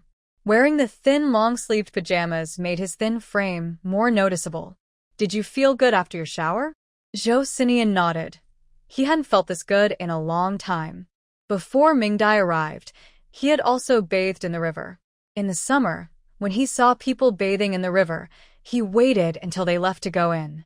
But in winter, he didn't know why those people stopped going, so he went by himself. However, every time he finished bathing, he would feel dizzy for a few days, which wasn't very pleasant. Today, after his bath, he felt a bit dizzy, but very comfortable. Ming Dai said, "Who goes to the river to bathe in winter? Do you think it's winter swimming? That's not dizziness. You must have a fever." Ming Dai smiled, watching him half-sitting on the bed. "Why don't you sit all the way down?" Zhou Sinian shyly smiled back. "I might bounce back up." Ming Dai paused, realizing he had never slept on a mattress before. So, she began a long session of questions and answers, covering everything from the guest room to the living room, kitchen, storage room, and the outside area with the water pool. Ming Dai answered everything she could, and for what she couldn't, she made up excuses about how the fairies hadn't told her. It's worth mentioning that the TV, phone, and tablet at home couldn't play any news or shows from beyond this era. This meant they could only watch shows unique to this time. After being asked too many questions, Ming Dai turned on the TV, completely capturing Zhou Sinian's attention. Ming Dai sighed in relief, surprised that she too could reach a breaking point from questions. In the end, it was Zhou Sinian who suggested going home. Watching him turn off the TV without any hesitation, Ming Dai admired his self-control. Before leaving, Ming Dai checked his pulse again and told him that a divine being had helped her cure his illness. Zhou Sinian was not resistant at all. He extended his left hand instead of his right and rolled up his sleeves without unbuttoning them. In the end, Ming Dai gently touched the back of his head and felt a dent in the area. He had been injured years ago without proper treatment, and the damage from medication had caused mental confusion. That person really hated him. Ming Dai did not hide anything and explained the situation to Zhou Sinian. Zhou Sinian did not fully understand, but he was very obedient. "I don't know, but I believe you. I want to get better. It feels like I've forgotten something very important." Ming Dai nodded. Good treatment starts with a willing patient. So, Ming Dai shaved Zhou Sinian's head into a smooth style. Mingdai looked at his perfectly shaped head and nodded in satisfaction. Zhou Xinyan touched his head and quietly went to the storage room to get a cap. Mingdai held back a laugh and took out his dried clothes. After changing, they stepped out together. The sudden change in temperature made them both shiver. They exchanged smiles and walked down the mountain together. On the way, they encountered some dead wood, which Mingdai collected. When they reached the chestnut shells, she gathered those as well. They had a fruitful and easy journey, and Zhou Xinyan was very happy. Hey, Zhou Xinyan, why have I gone into the mountains so many times without seeing a single wild chicken? It seems like no small animals have appeared either. Because of me. Mingdai was puzzled as she picked up a fallen branch and looked at him. I don't know why, but as long as I don't hide, they won't come near. After asking for a while, Mingdai finally understood that he emitted a threatening aura that made small animals sensitive and afraid to approach. When he hit it, they couldn't sense it. Threatening aura? Mingdai frowned at him, wondering if he was joking. I just gained spiritual powers, and now you have a threatening aura? Was he doing this on purpose with his martial arts? Zhou Xinyan shook his head. I don't know what it is, but I can control it freely. Mingdai nodded. All right, maybe. Zhou Xinyan's strong learning ability, his capacity to draw inferences, and his investigative skills all suggest that he is not an ordinary person and should not be judged by common standards. Soon they arrived at the foot of the mountain. They unloaded some wood, with Zhou Xinyan pulling the cart and Mingdai riding in it. The roller coaster is off. After arriving home, they unloaded the wood and returned the cart. This time, when they knocked on the Liu family's door, Aunt Huang was prepared. Seeing Zhou Xinyan, who was as tall as the door frame, she mustered her courage to greet him. Her voice trembled a bit. Zhou Xinyan looked at her curiously, wondering if she was still cold despite wearing such thick clothing. Mingdai followed behind and spoke to Aunt Huang after the cart was inside. Aunt, I brought the cart back. Here are some candies for my nephew. Aunt Huang grabbed her arm. Little Ming, I think of you as my own daughter. You're too generous. You've given away so much these past few days, and you're supporting someone who eats a lot. Don't you feel a bit concerned? Mingdai hugged her arm in return. Aunt, I'm careful. The group over at the youth station hasn't even had a single candy. I know who treats me well. Besides you, it's my uncle. I care for my nephew, and I'm happy to do it. After saying this, she winked. Besides, this was given to me for free this morning. Aunt Huang's attention was immediately diverted. Oh, you don't know.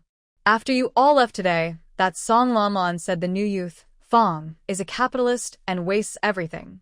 Before Fong could respond, Chi, another youth, disagreed, and they ended up arguing. Chi almost cried from anger. Mingdai immediately became curious. Who cried? Who else? Chi. Let me tell you, Song Lanlan is not a good person. She used to be with someone from the commune, but when that person was reassigned, she was left alone and only settled down in the village afterward. Aunt Huang suddenly remembered that Mingdai was only 14 and might not understand. Sure enough, Mingdai looked at her in confusion. Ahem. Anyway, just ignore her. She's not a good person. Her insults are worse than the old women's dirty rags in our village. Mingdai nodded. What did Fong say? Aunt Huang scoffed. She didn't say a word while letting Xiao Qi take the insults in front. She just sat back, picking corn with her little gloves, not looking like she was working at all. Dear, listen to your aunt. Don't pay her any mind. It's fine to lend her a tool, but don't get too close. She's hiding something inside. On the surface, she seems gentle, but in reality, she looks down on everyone and thinks she's putting on a good act. We can just treat her as a source of amusement. Otherwise, who would pay her any attention? Mingdai looked at her with admiration, truly impressed. She, a loyal fan of empresses in the palace, hadn't developed the skill to read people, yet Aunt Huang had done it. If given a platform, Aunt Huang would surely perform just as well as Lu Dezhu. Mingdai's gaze pleased Aunt Huang, who gently touched the girl's soft little face. The city kids who just arrived were so tender like boiled eggs. After a year in the harsh northern wilderness, they would have frostbite and cracks. But why did little Ming Chi smell so good? Someone quietly stood nearby, interrupting Aunt Huang's thoughts. It was Zhou Sinian. He was standing by the stable, nearly scaring the horse. He was unhappy seeing Ming Dai still chatting with someone. He hadn't eaten yet. Ming Dai noticed and cheerfully handed Aunt Huang some candy, saying, "Aunt, I want to buy some cabbage and seeds for winter. Please save me some of the chive roots you mentioned last time." Aunt Huang didn't refuse and happily agreed. Back home, after warming up some steamed buns with egg sauce, Ming Dai took out some red sausage from her space and sliced it, pairing it with egg drop soup to lift Zhou Sinian's spirits. That evening, after learning that the emergency light batteries were unlimited, Zhou Sinian started playing with the light. He was curious and wanted to take it apart. Ming Dai happily indulged him and handed him a new one, reminding him to be careful. Considering the entire village was dark, it was strange for their house to have light, so she quickly put up blackout curtains on their windows. She took out the herbal medicine simmering in her space, watched Zhou Sinian drink it, and enjoyed his bitter face before cheerfully giving him 2 chocolates. After reminding him not to stay up too late, she left amidst his playful complaints. Zhou Sinian was clever this time.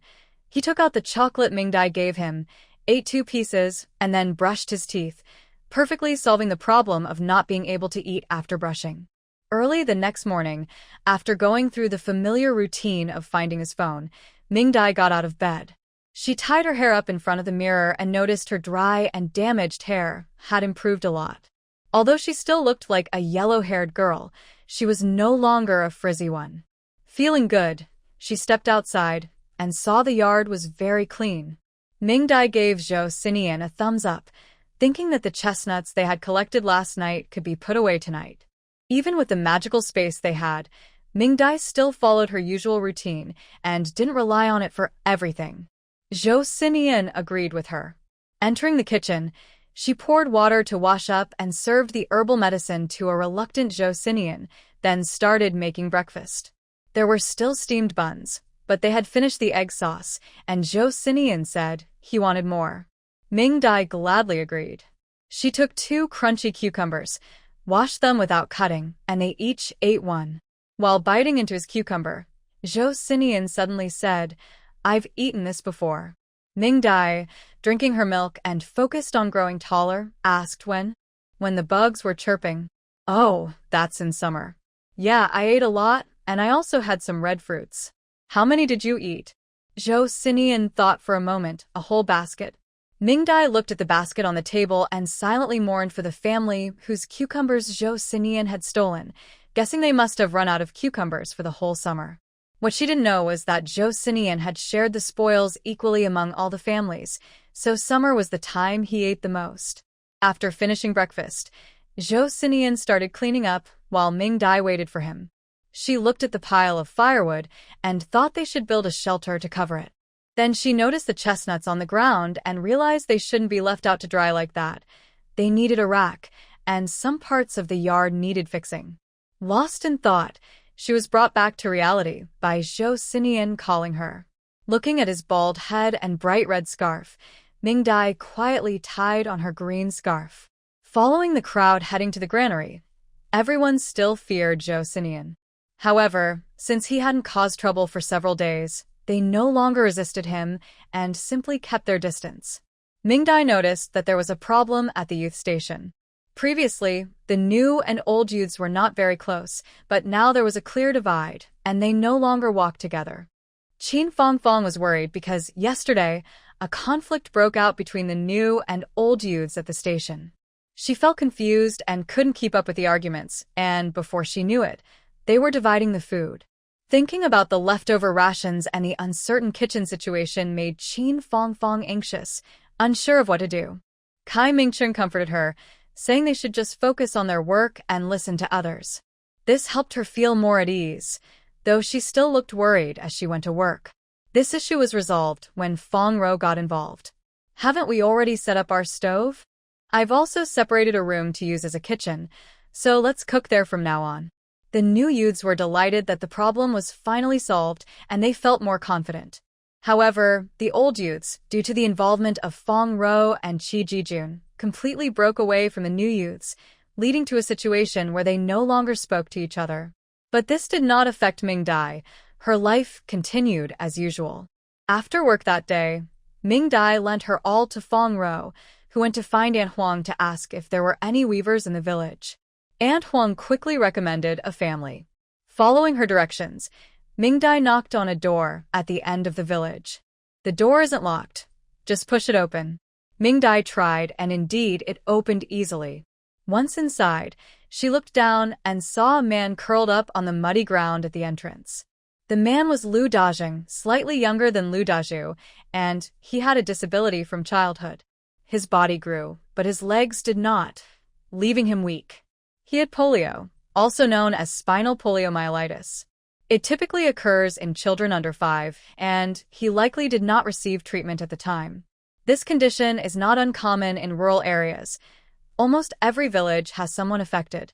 The old saying goes that a family's lack of virtue brings misfortune to their children, but in reality, it is a type of acute infectious disease affecting children. In the later stages of childhood, children usually eat sugar pills, so this situation doesn't occur anymore, but the current medical level is clearly not sufficient. "Excuse me, are you Uncle Daijing?" Lu Daijing looked up and saw a stranger. Who are you?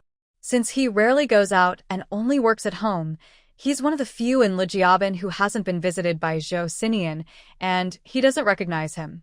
"I would like to order some items. For large mats for drying goods, finished products are also fine. 2 Kong mats, which can be delivered next spring, and 3 door curtains, also for next spring. I will choose a few baskets as well." With so many items, Lu Daijing was momentarily stunned, then overjoyed. Sure. The mats are over there and the baskets are too. You can go look for yourself."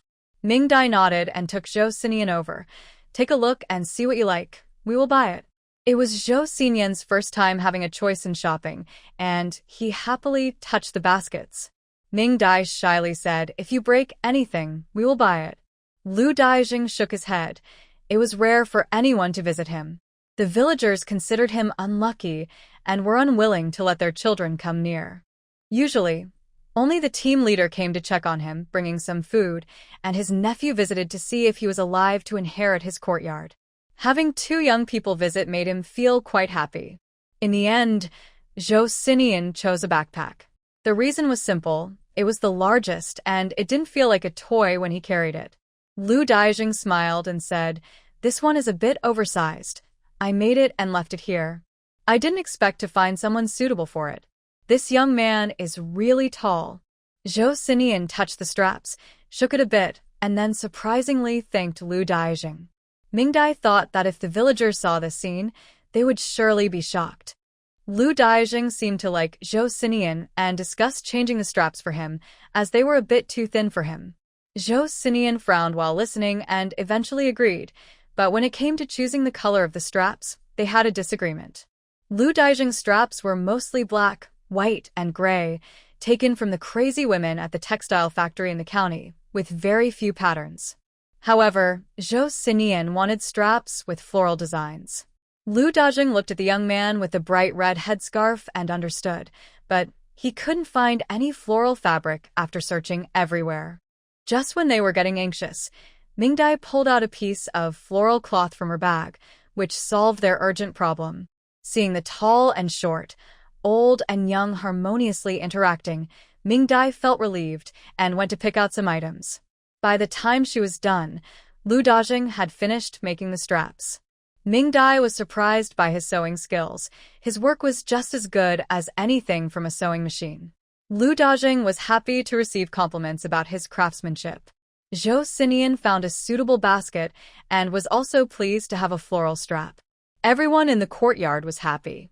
After settling the price and asking for Lu Daijing's opinion, they paid a small deposit and agreed to trade some food for the rest.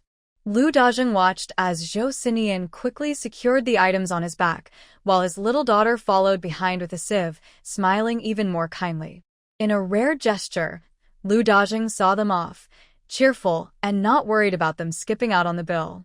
Once home, Ming-Dai noticed that Zhou Sinian was very happy. "Do you like shopping?" she asked. Zhou Sinian's eyes lit up. Ming-Dai laughed. "If you behave well, I'll take you to the commune to buy things.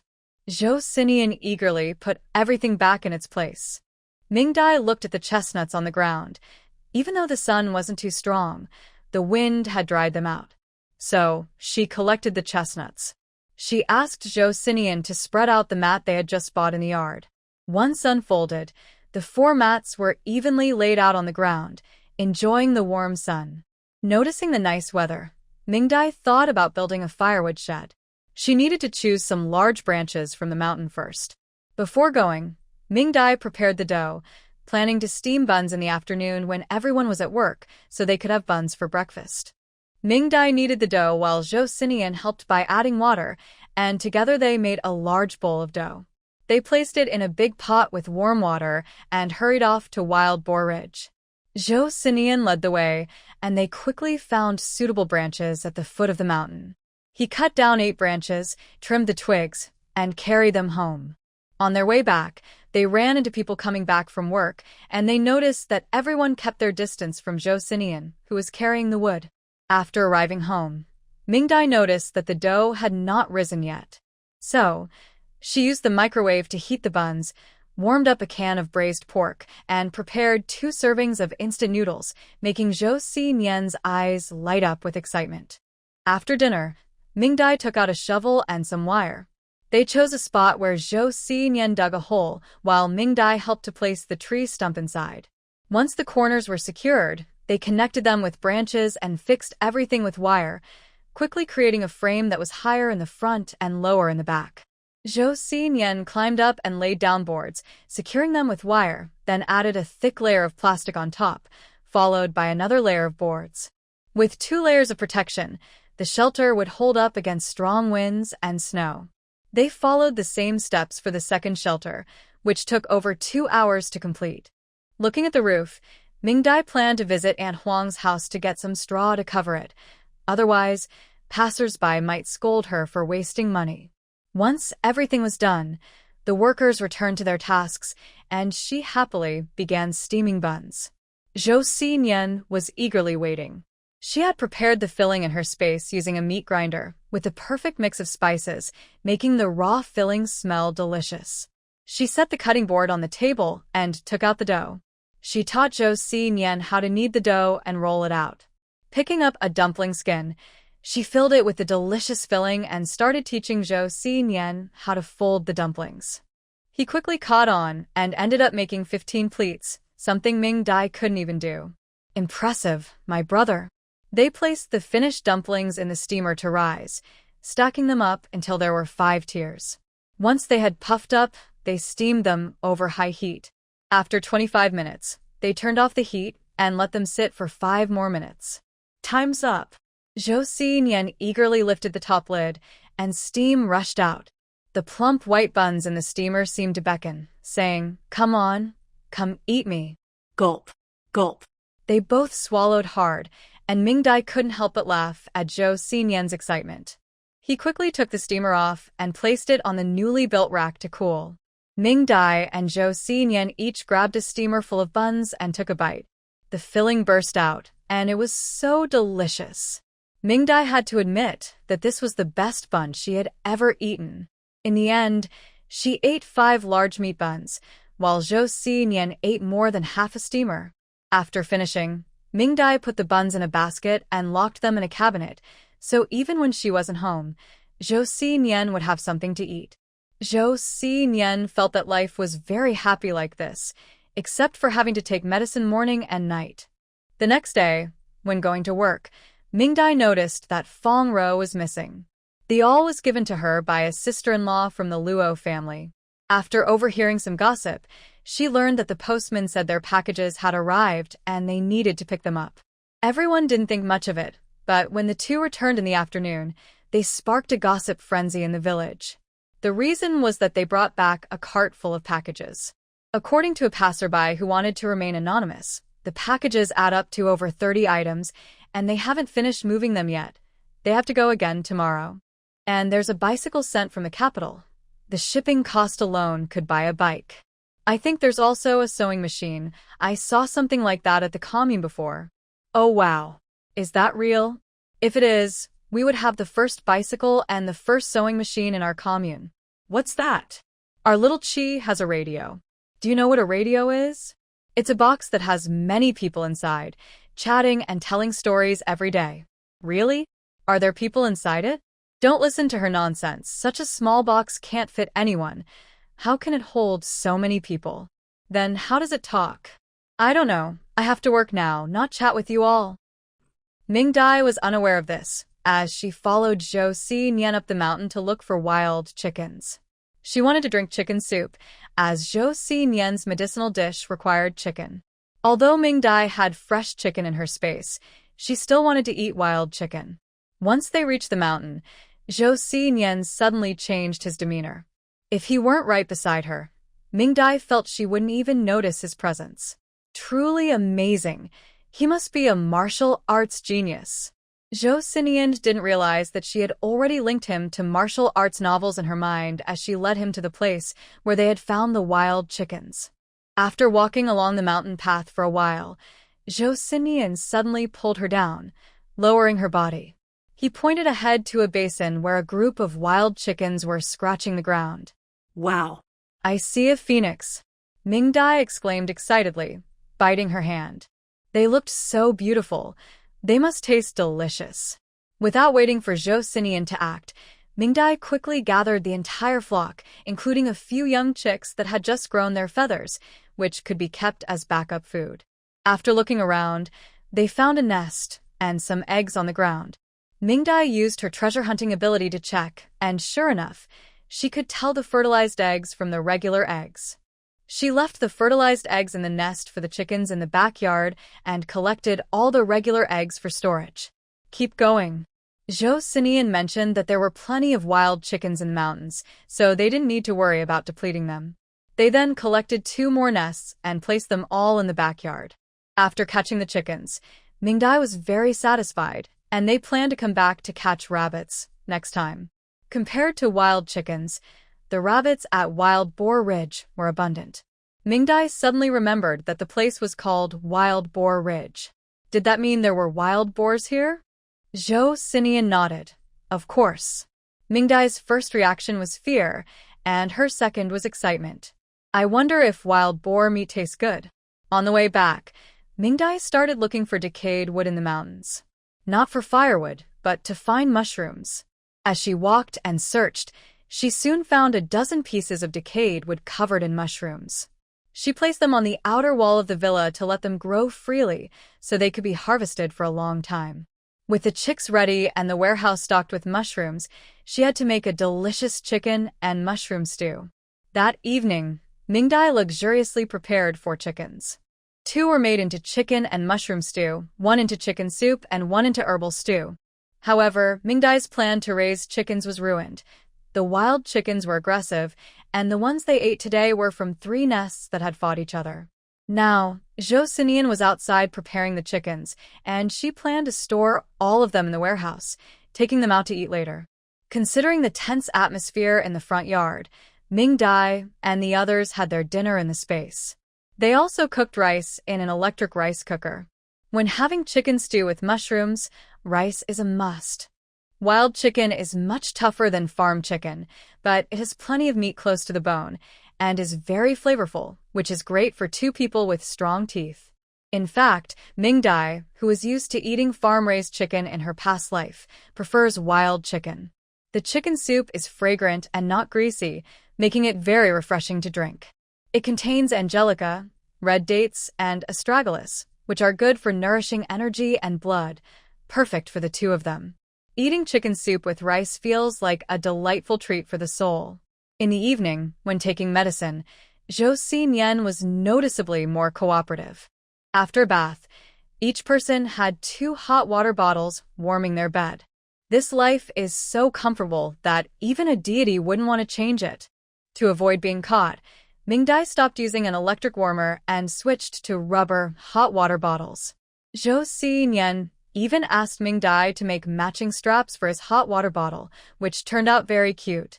Zhou Xinyan's room is no longer as empty as before.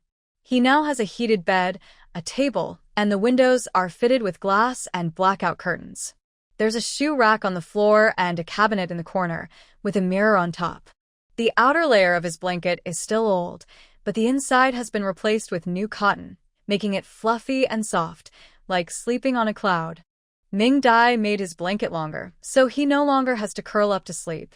For the first time wearing pajamas, he felt no headache. At this moment, he lay in bed reading a comic, the emergency light casting a soft glow that was not harsh at all. It felt like he was living in the sky.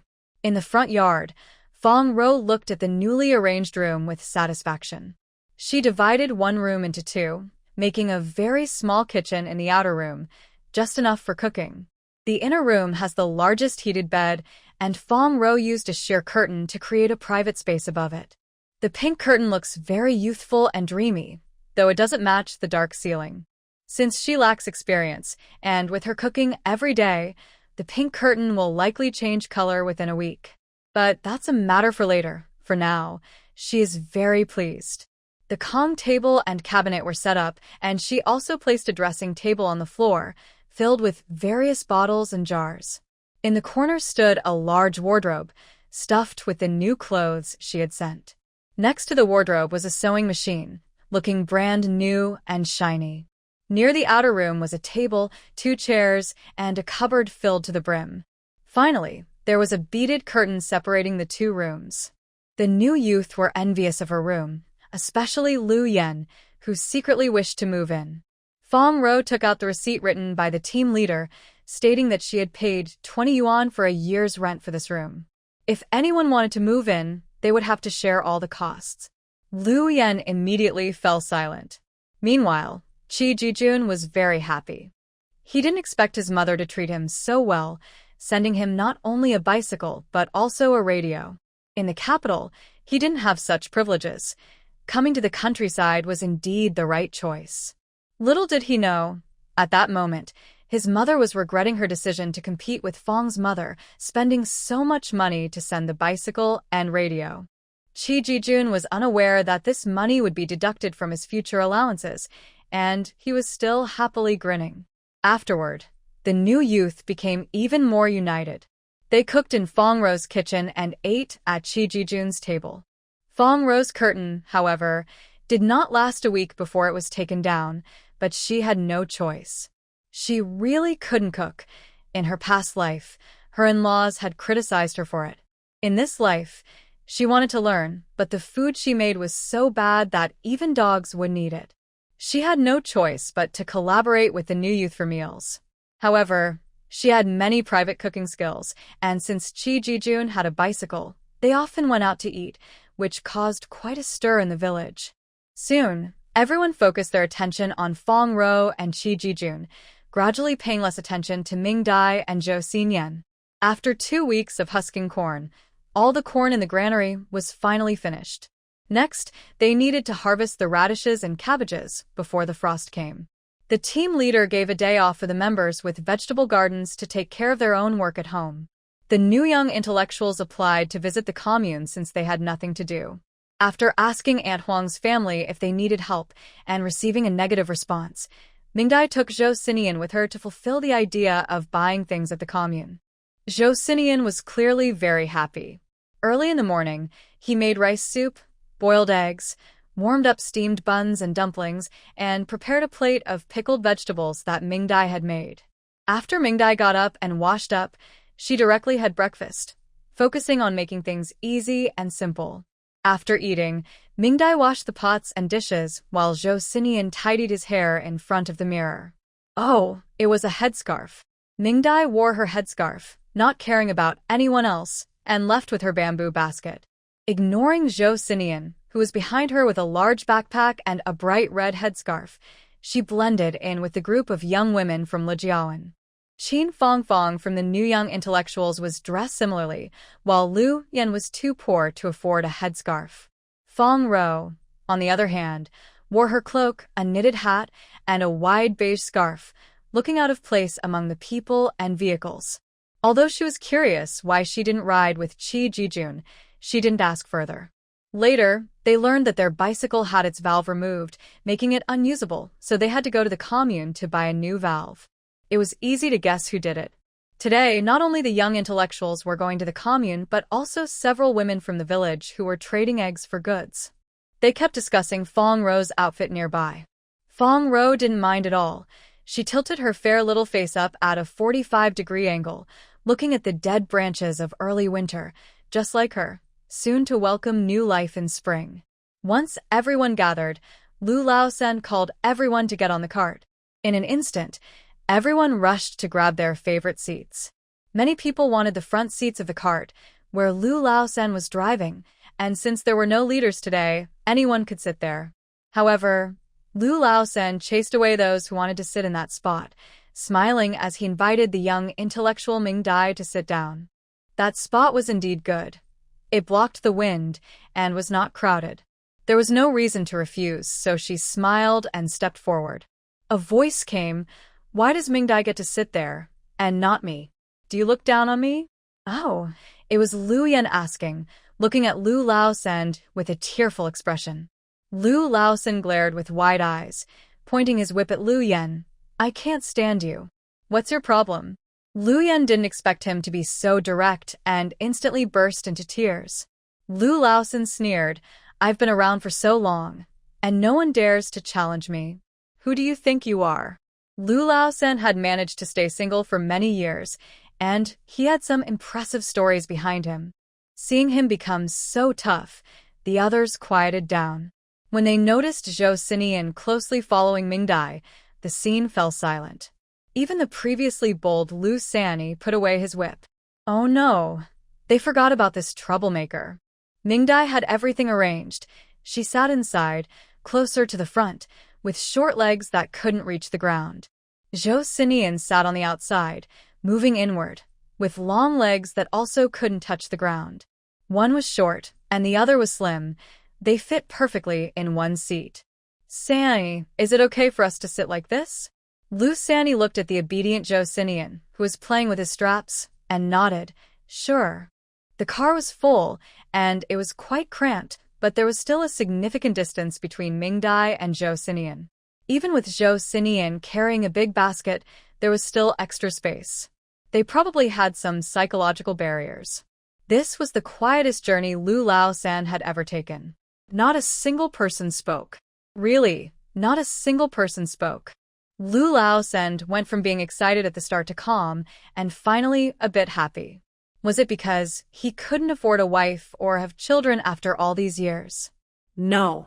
He was the only man in the entire Lu family bay with a vehicle in the village, so how could he not afford a wife? The main reason was that he simply didn't want to. There was no specific reason, just didn't want to. Even the prettiest wife would turn into someone who nags and chases you around. Even the cutest kids would grow up to demand money from you. Isn't it nice to drive into town alone to buy meat and cook it? Ming Dai never had the chance to have a deep conversation with Lu Laosen, otherwise, she would have been shocked by his forward-thinking ideas. The bumpy ride soon brought them to the commune.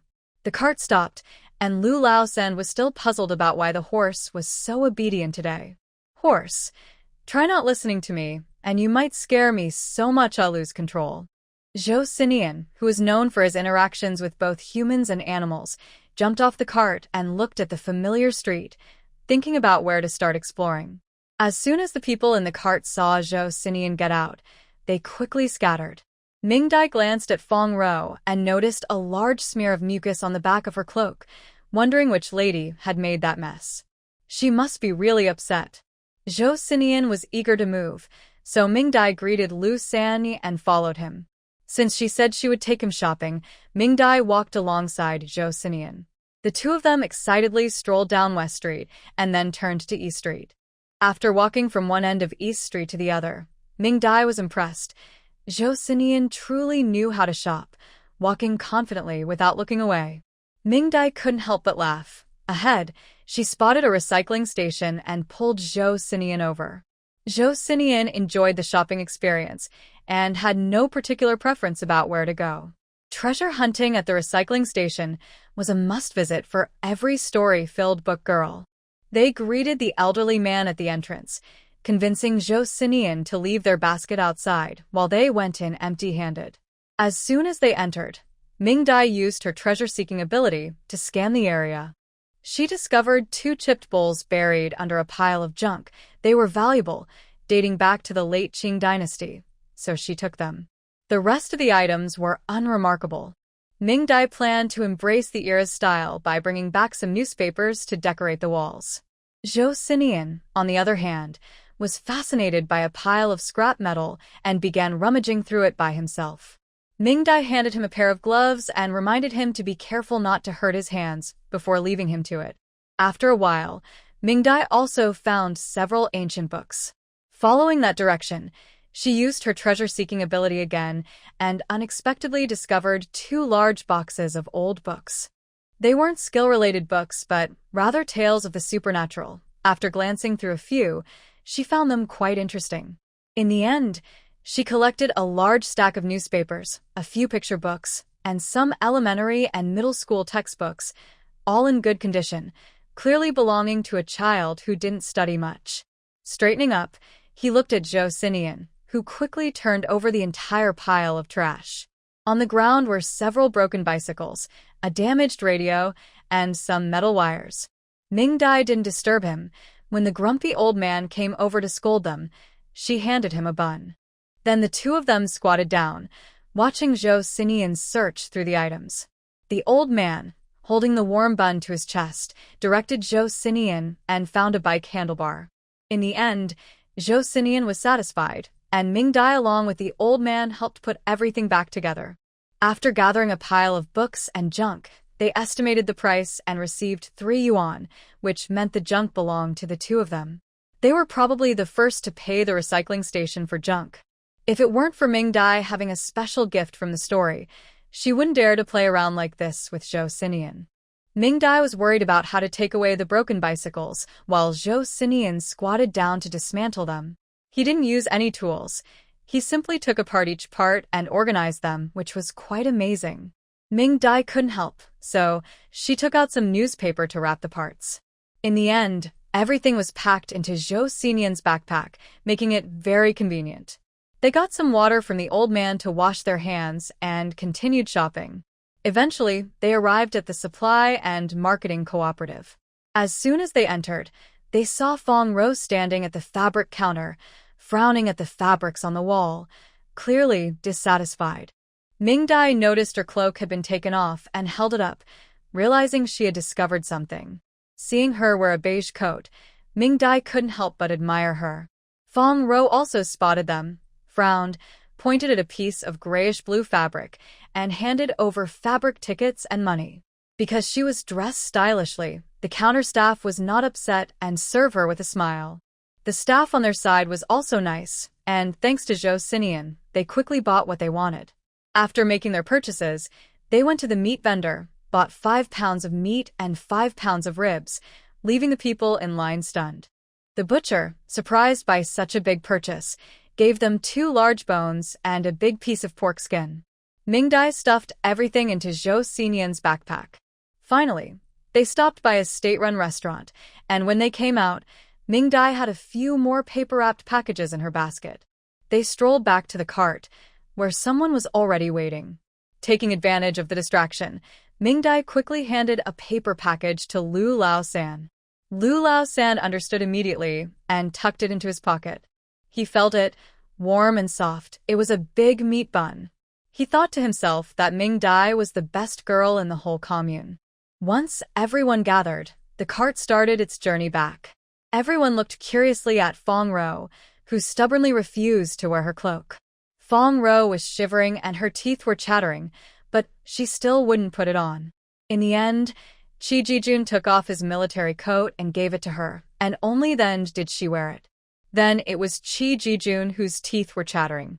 Finally, an older woman couldn't stand it anymore and took the cloak from Fong Row's hands and draped it over Qi Jijun. You city kids don't know any better. The weather in this province can freeze you to death. Sure enough, when they returned home that night, both of them developed a high fever, and since they lived alone, no one else noticed. Not only did they suffer, but their reputation was also damaged. Now even the 3-year-olds in the village knew that there was a silly girl who didn't understand the weather at the youth station. Fong Row was so upset that she got sick again, and missed out on harvesting cabbage and radishes. Because Fong Row's silly incident was so unusual, Ming Dai buying 5 pounds of meat and 5 pounds of ribs was only briefly mentioned by a few people and didn't cause much of a stir. That same night, Ming Dai made braised pork, sweet and sour ribs, and sauerkraut stew with big bones for Zhou Sinian, and made pig skin jelly. Of course, she did it in the space. Otherwise, the front yard would have been a mess. They finished a pot of rice together. In the end, they both lay on the sofa, burping. After eating, Ming Dai felt sleepy and drowsily said, "What is happiness? Being full and then sleeping. That's happiness." Zhou Xinyan nodded in agreement. Eventually, they both fell asleep in the space. Zhou Xinyan slept in the guest room on the first floor, enjoying the soft mattress as he drifted into dreamland. In the clouds, the next day was harvest day. The villagers all joined in and rushed straight to the vegetable field. The land here is vast, and even the vegetable fields seem endless.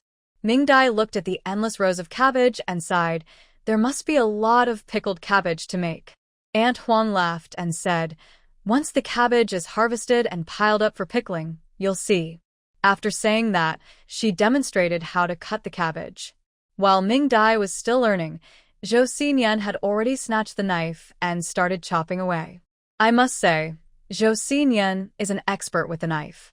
While Aunt Huang, an experienced hand, needed 3 cuts to take down 1 cabbage, Zhou Xinyan did it in 1 cut, and the bottom was so neatly sliced that no extra cuts were needed. The dry leaves just fell off on their own. Soon, he was far ahead of the others wearing colorful headscarves. Ming Dai watched his back and smiled helplessly at Aunt Huang. Aunt Huang smiled awkwardly and said, "You can follow him and collect the cabbage leaves. Those leaves are dried to feed the livestock." Ming Dai happily agreed and dragged a sack to pick up the dry leaves on the ground. While others had to tug a bit to get them off, she just touched them and they fell easily. In the end, she was the fastest among the children collecting leaves. By the time Ming Dai had collected half, Zhou Xinyan had already returned. Seeing his serious expression as he chopped away, Aunt Huang immediately stood up and cleared the way for Zhou Xinyan. Zhou Xinyan didn't know why, but the action felt very natural to him, as if he had done it many times before. Could it be that he used to grow cabbage? In the end, all the aunties stepped back from the cabbage chopping. A few of them went to collect leaves while the rest moved the cabbages. Finally, Aunt Huang's team was far ahead among the many cabbage chopping teams. As they finished, Zhou Xinyan stood in the cold wind, looking at the fallen cabbages on the ground, glancing at the shining knife in his hand. The headscarf on his head flapped in the chilly wind as he carefully examined his hand holding the knife. Ming Dai happened to walk by and thought he was recalling something. "What's wrong?" Zhou Xinyan looked at his hand for a long time before speaking. "It's numb." Ming Dai was speechless. Who could handle chopping vegetables for 2 hours straight? While picking cabbage, everyone was very envious.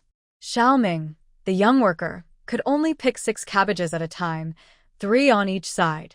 But Zhou Xinyan could pick 4 baskets, 2 on each side. Aunt Huang happily followed behind with 2 baskets of cabbage. At first, when she was assigned to Zhou Xinyan, the other team leaders laughed at her. Now, who wouldn't envy her? Soon, all the vegetables were brought to the drying area. Since they were the first team to finish, they could use the drying area first. There were already many large barrels waiting for them. Ming Dai had previously asked to buy vegetables, so this time they set aside the cabbages she wanted. These cabbages would be made into pickled vegetables to sell to the commune, and of course, they could also sell to the young workers. In the countryside, compared to the city, there was a food shortage in the city, and it was hard to find money in the countryside. So, both village leaders and members agreed that young workers could trade money for goods during the new year. Ming Dai needed 500 cabbages, 200 to eat and 300 to make pickled vegetables. Aunt Huang directly chose the cabbages according to her needs, keeping the tender ones for eating and setting aside the larger ones for pickling. The remaining cabbages were divided among everyone. Ming Dai was in charge of cutting off the dirty parts, while Zhou Xinyan was responsible for splitting the cabbages in half. Zhou Xinyan worked so quickly that the 5 aunties couldn't keep up with his speed, leaving the elderly women quite exhausted. Aunt Huang led the pickling process, taking charge of sprinkling salt. In just one day, their team finished 2 days' worth of work. After packing the cabbages into barrels and pressing them down with stones, the other teams were just starting to bring their cabbages to the drying area. As the first team to exceed their goals, Lu Dezhu waved his hand, and everyone received full credits. Aunt Huang, as the team leader, was very proud. After agreeing on where to go to pull radishes the next day, Ming Dai and Zhou Xinyan carried their baskets home. Once home, they first gathered the pine nuts from the ground. They had completely dried today, so there was no need to dry them again. Zhou Xinyan took the cabbages to the cellar, while Ming Dai stoked the fire in the stove. In the jar was a pig stomach chicken stew made by Ming Dai, seasoned with pepper. As soon as she opened it, a head suddenly popped out from the cellar entrance. Ming Dai quickly covered the jar. Quick. Once we finish our work, let's go to your place to eat. Zhou Xinyan loved the feeling of being surrounded by the aroma of food, but Ming Dai couldn't stand it. She couldn't sleep if there were smells in her bedroom. Fong Row shared the same thought. The youth workers had just finished their day. They looked like delicate flowers battered by the cold wind, returning home to empty kitchens. Frustrated, Lu Yi yelled at Fong Row, who was sitting at the sewing machine. "You've been lying around all day. Can't you at least cook dinner? If you can't cook, just heat some water." Fong Row glanced at the group across from her. Although no one spoke, it was clear they felt the same way, including Qi Zijun, who had also been resting all day. Only Qin Fong looked innocent, glancing from one person to another. Kai Ming-cheng kept his head down, remaining silent as usual. Fong Row scoffed, "Am I your mother or sister, that I should cook and heat water for you?" Her words were blunt, and Lu Yi immediately got angry. Before he could shout back, Fong Row cut him off. "The kitchen is mine. If you don't want to use it, then leave." Under the roof, people had to lower their heads. Zhang Xiaojun laughed and pulled Lu Yi away. Lu Yi realized he had overreacted and went along with it. Kai Ming-cheng tugged at Qin Fong's sleeve, signaling her to help gather firewood. Qi Zijun frowned, looking like he wanted to say something, but Fong Row ignored him and returned to her sewing machine. Lu Yan looked around, her eyes darting back and forth. Finally, she followed Qi Zijun outside. Once they left, Fong Row looked up and said, "What a couple of fools." Her voice startled Kai Ming-cheng, who was about to enter, causing Qin Fong behind him to stumble and look over.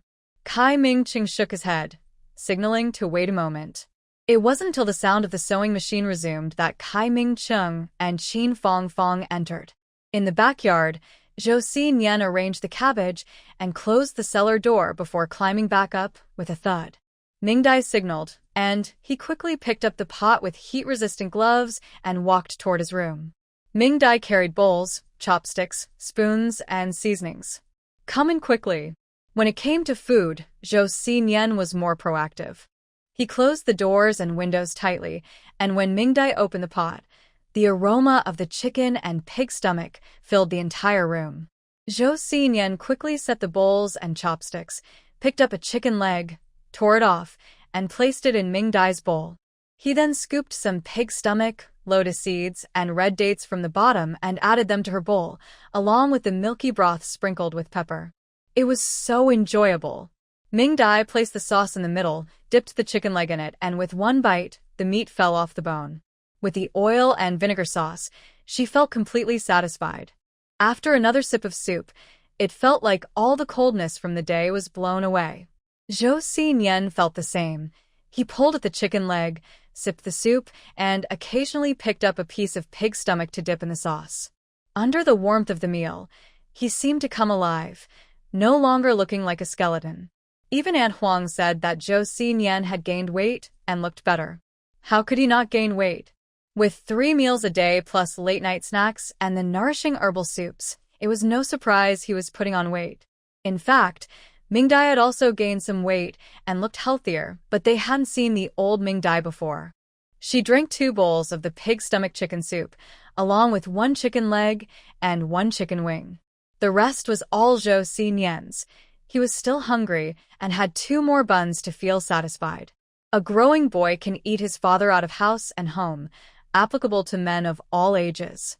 Because of Aunt Huang's excellent performance yesterday, their small team attracted the attention of other teams during the morning assembly. Aunt Huang stood tall, welcoming the envious and admiring gazes of everyone. The other ants also felt proud and walked with their heads held high. Only one person was out of sync. He kept his head down, fiddling with the pom-pom on Ming Dai's knitted hat. He had taken a liking to it that morning and would occasionally squeeze it. Ming Dai offered to put it on him, but he refused, just wanting to squeeze it now and then. Since it didn't hurt, Ming Dai didn't mind and let him be. Because of the strong wind, Ming Dai found him a scarf and turned it around to put it over his head. Wearing a scarf keeps you warm and protects you from the wind. Even though he isn't afraid of the cold, it's better to be cautious since he has had a head injury. Soon it was time to start working, and everyone began walking to the fields. While others headed to the cabbage field, their small team went to the radish field, which drew more attention. Everyone stood tall, accepting the curious looks, and even Ming Dai felt proud, thinking she could be a model worker one day. She never imagined that before. This pride faded quickly when Sinian took out a kitchen knife. With his long arms, he easily grabbed the knives from Ming Dai's basket and Aunt Huang's basket. Seeing the 2 knives, his eyes lit up, and he began to sharpen them. The sharp sound of metal made everyone gasp and run away to the fields. In an instant, only Sinian, Ming Dai, and Aunt Huang were left. Aunt Huang's smile was stiff, and it was clear she was screaming inside. Ming Dai quickly snatched the knife back and returned it to Aunt Huang. Aunt Huang swallowed hard, realizing how easily Ming Dai took the knife back, feeling it was a case of what goes around comes around. Once they reached the field and started working, any feelings of rejection towards Sinian quickly disappeared. Aunt Huang waved her hand, and everyone put down their knives to pull up radishes. She left the task of trimming the radish tops to Sinian, while Ming Dai helped the children collect the tops. Thus, Sinian took on the entire team's job of cutting the radish tops by himself. Ming Dai and the children could barely keep up with the tops he cut, and from a distance, it looked like his knife was moving in a blur. It was another day of finishing tasks ahead of schedule. The radishes were muddy and needed to be washed clean before being transported. After collecting enough radishes for Ming Dai, baskets of radishes were taken to the riverbank. Since the riverbank was far away, Aunt Huang borrowed a cart from home. The baskets were stacked high, but Sinian pulled them with ease.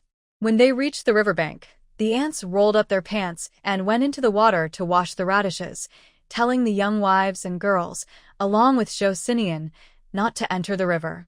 Ming Dai appreciated their kindness and quietly returned home to get a kettle of boiling water and 2 bowls, adding slices and brown sugar to the kettle. She poured a bowl of the hot drink for each of the ants who had come to help, and they praised her thoughtfulness. Sinian, who returned with the cart, also wanted some. He took his teacup from Ming Dai's bag and filled it to the brim. He drank it all in one go. Then he frowned at Ming Dai. Ming Dai blinked innocently, saying she hadn't meant to keep it a secret that there were slices in it. At first, the ants worried Sinian might get angry and act out. But when they realized he wouldn't, they started to laugh. They shared the remaining tea with the people on the shore, who began transporting the cleaned radishes to the drying area. With the cart, they worked even faster. Compared to cabbage, pickling radishes was a bit more complicated. They needed to cut the radishes into 4 equal parts, pickle them in a jar, and then take them out to dry until they lost moisture. Sinian led the process while others assisted, coating baskets of radish strips evenly with salt in a large bowl, then laying them out on mats to dry. In the evening, when the other teams finished their last cabbage work and came to the drying area to make sauerkraut, they were surprised to see a pile of dried radishes. Is this real? Is this real? They completed 2 days' work in just 1 day.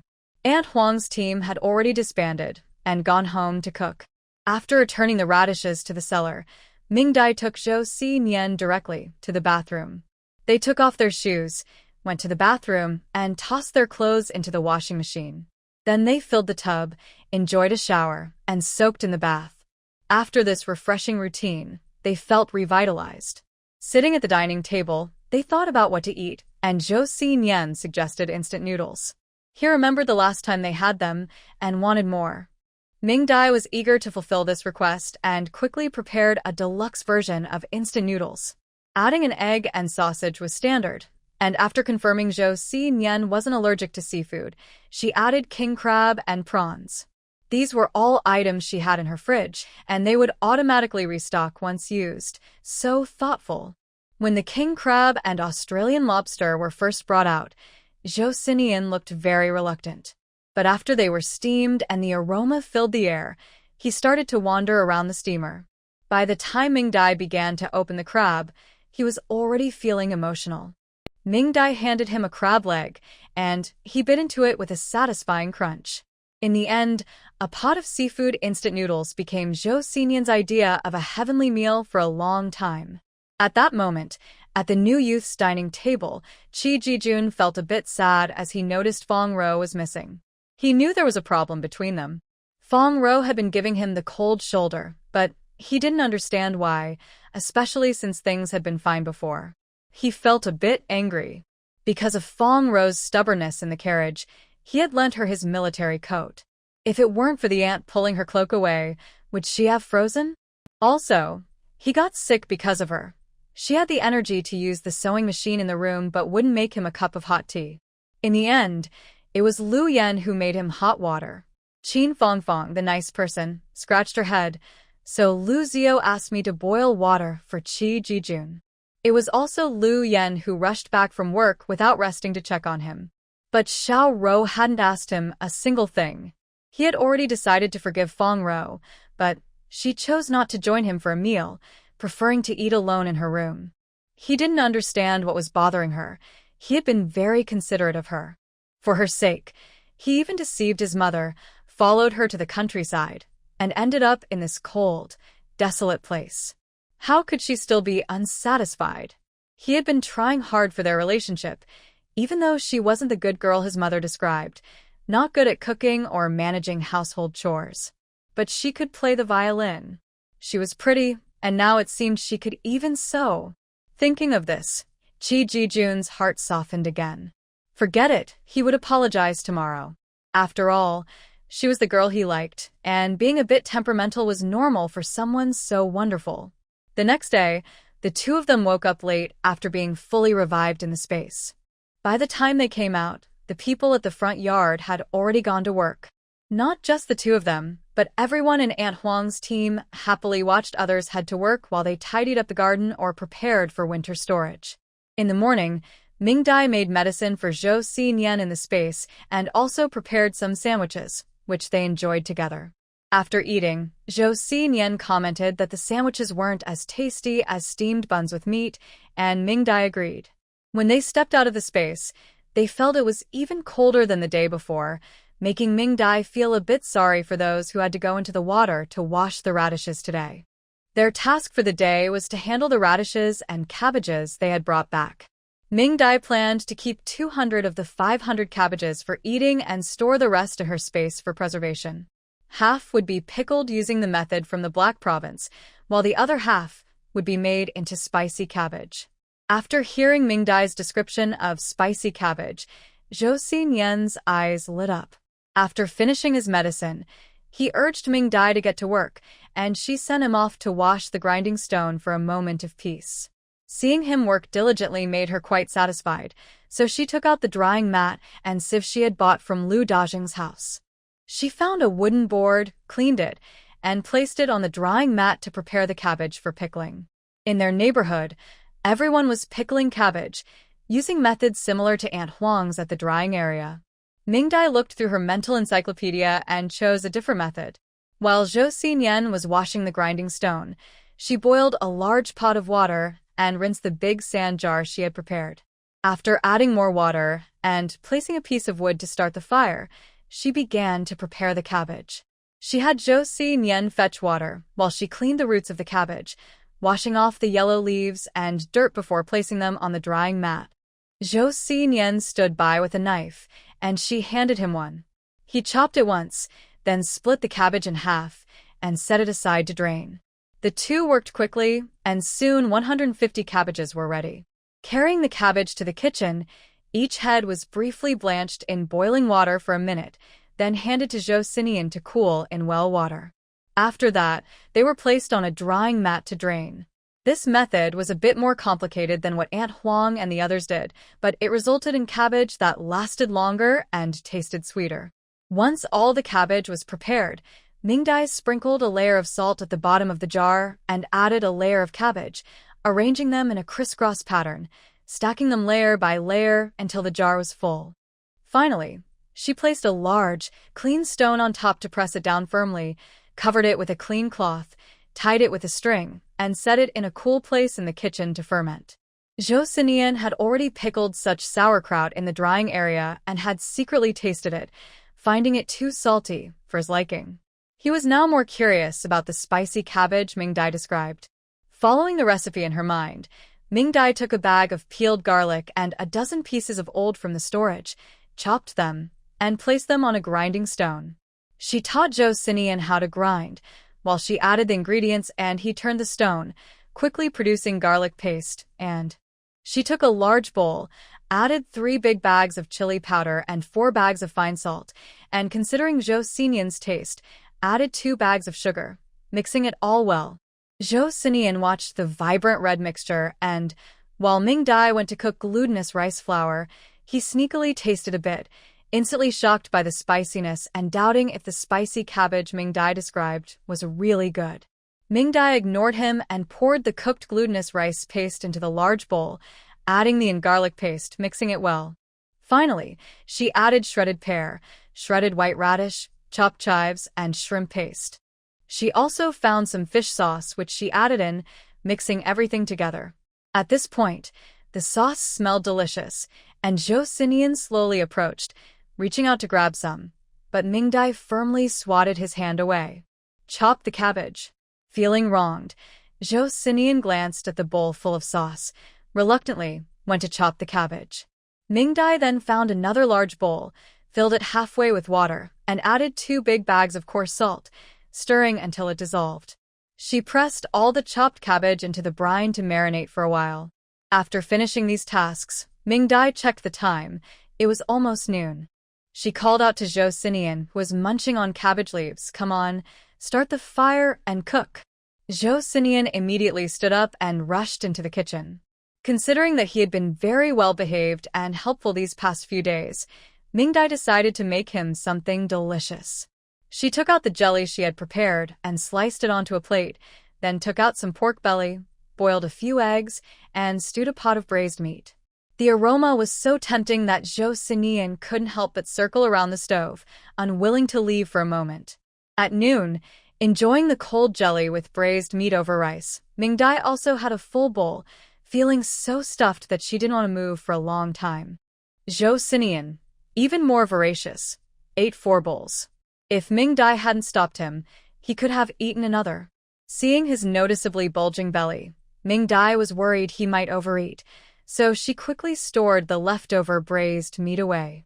Sinian reluctantly licked the bottom of his bowl and quickly went to wash the pot and dishes. Mingdai sat back in the warm kitchen, watching Sinian happily working, feeling that this life was quite nice, much better than her lonely past life. After a nap, the pickled cabbage was almost ready. She took it out, drained the excess water, and coated it with the prepared sauce.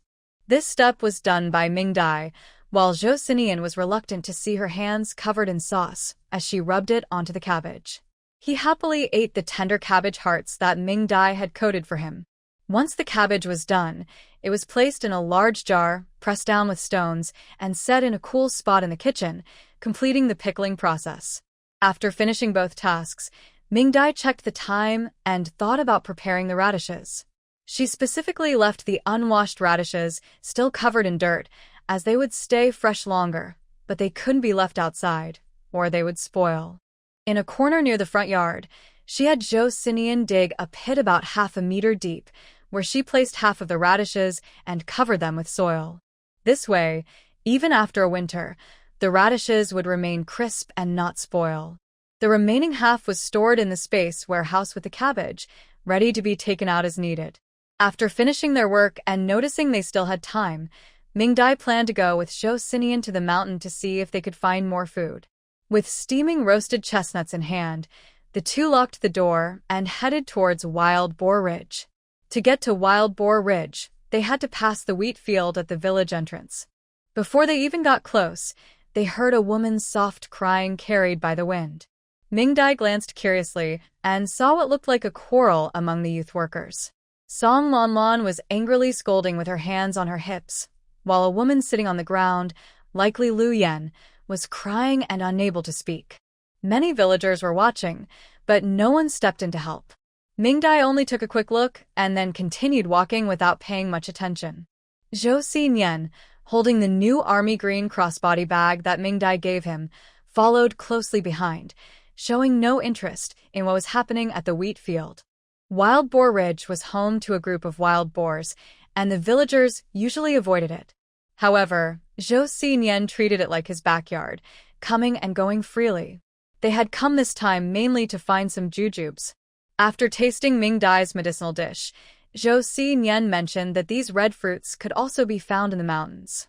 Once they entered the mountains, they reached the familiar creaky spot.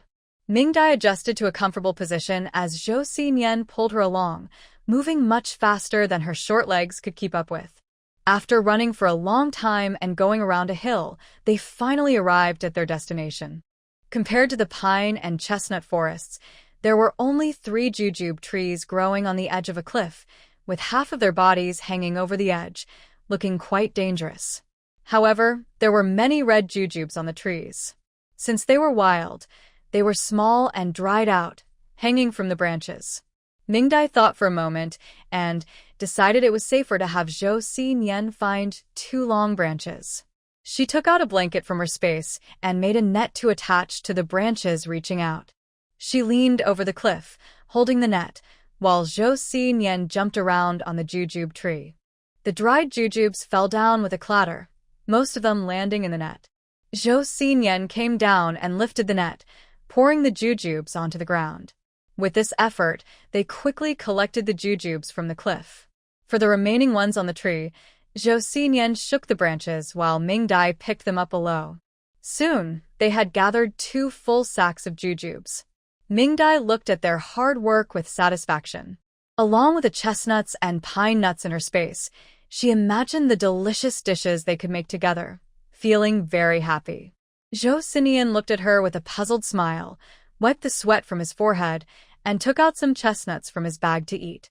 Now, he was very skilled at eating chestnuts. He pinched one between his thumb and index finger, easily cracked the shell, and popped it into his mouth, enjoying one after another. Mingdai didn't stop him. Instead, she took out a cup of hot milk from her bag and handed it to him, telling him to eat away from the wind. While Zhou Sinian was having his snack, Mingdai stood up to look around.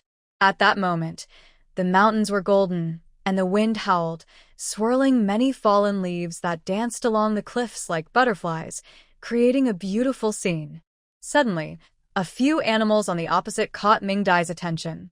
She took out binoculars from her bag and looked across. Wow. Aren't those wild goats? Indeed, on the opposite, the animals stretching their necks to eat from the low trees were yellowish wild goats. Excited, Mingdai called out to Zhou Sinian. Zhou Sinian, do you want to eat some goat meat? Meat?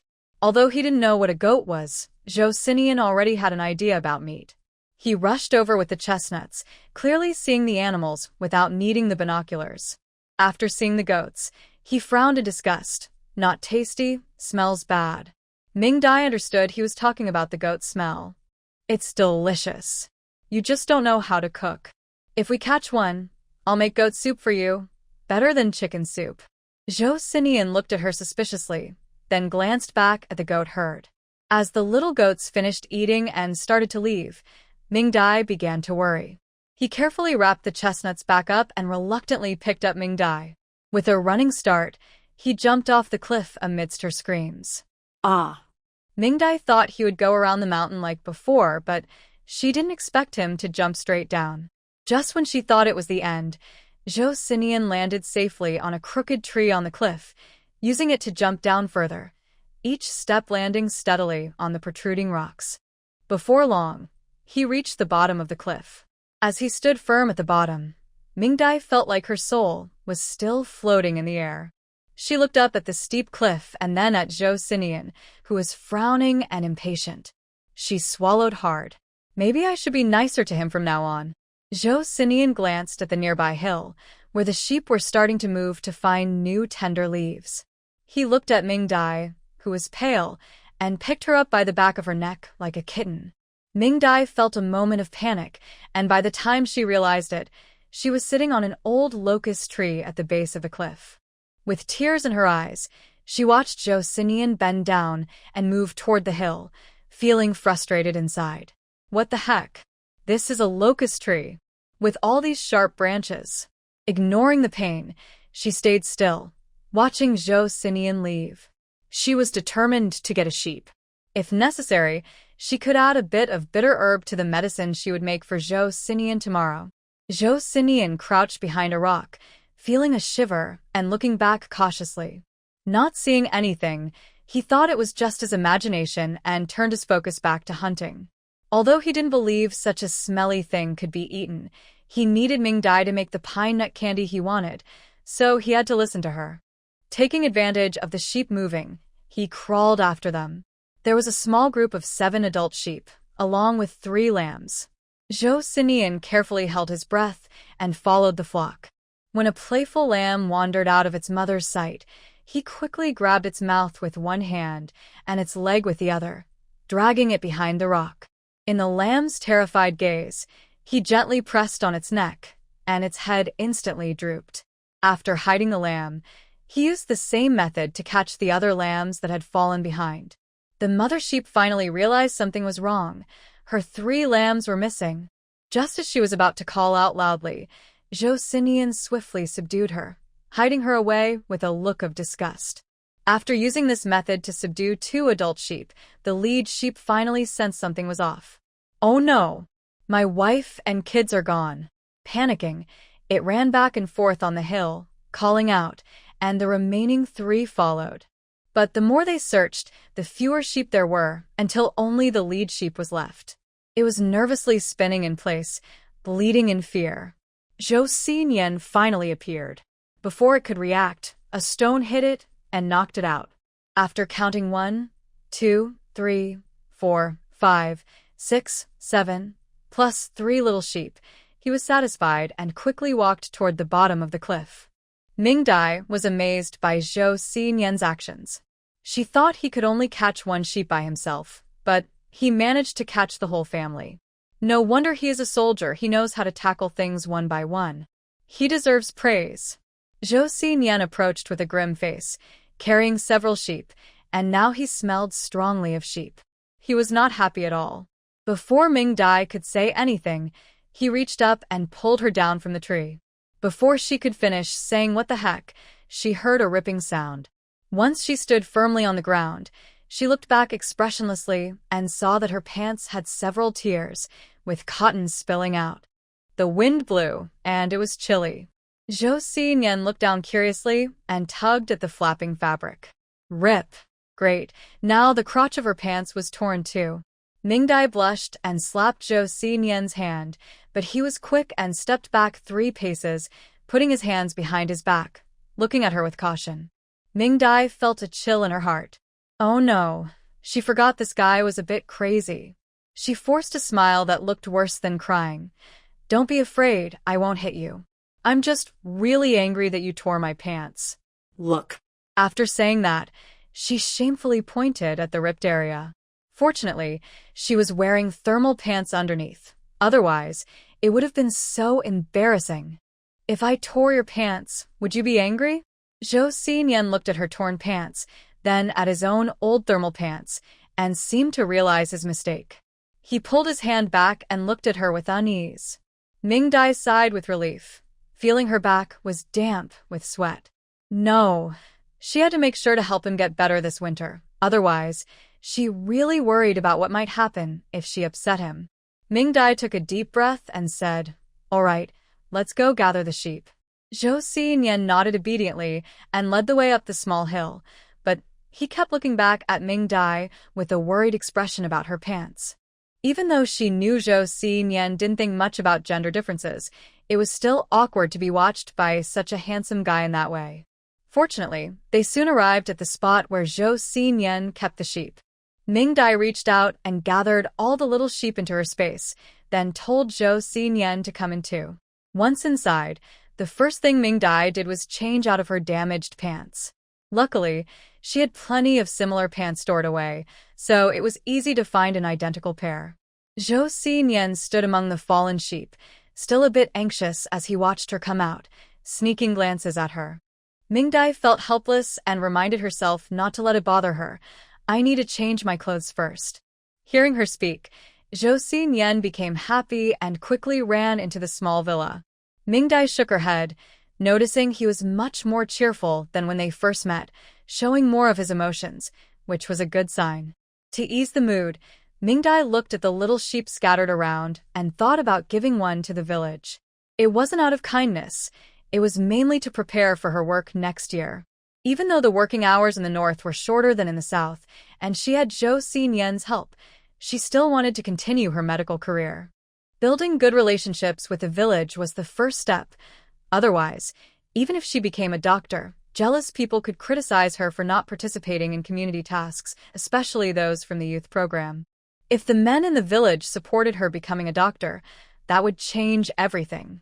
Lost in thought, she suddenly felt someone lick her foot, which was in slippers, and she jumped up in surprise, bumping right into Zhou Xinyan. Ow! Ow! Two muffled sounds echoed. One was Ming Dai hitting Zhou Xinyan's chin, causing him to bite his tongue and feel pain. The other was Ming Dai crashing into Zhou Xinyan's arms, hurting herself from the impact. She had tried adjusting the temperature in the space herself. For convenience, she set it to a constant temperature, so both of them were dressed lightly. This made her realize just how thin Zhou Sinian was. His bones felt sharp.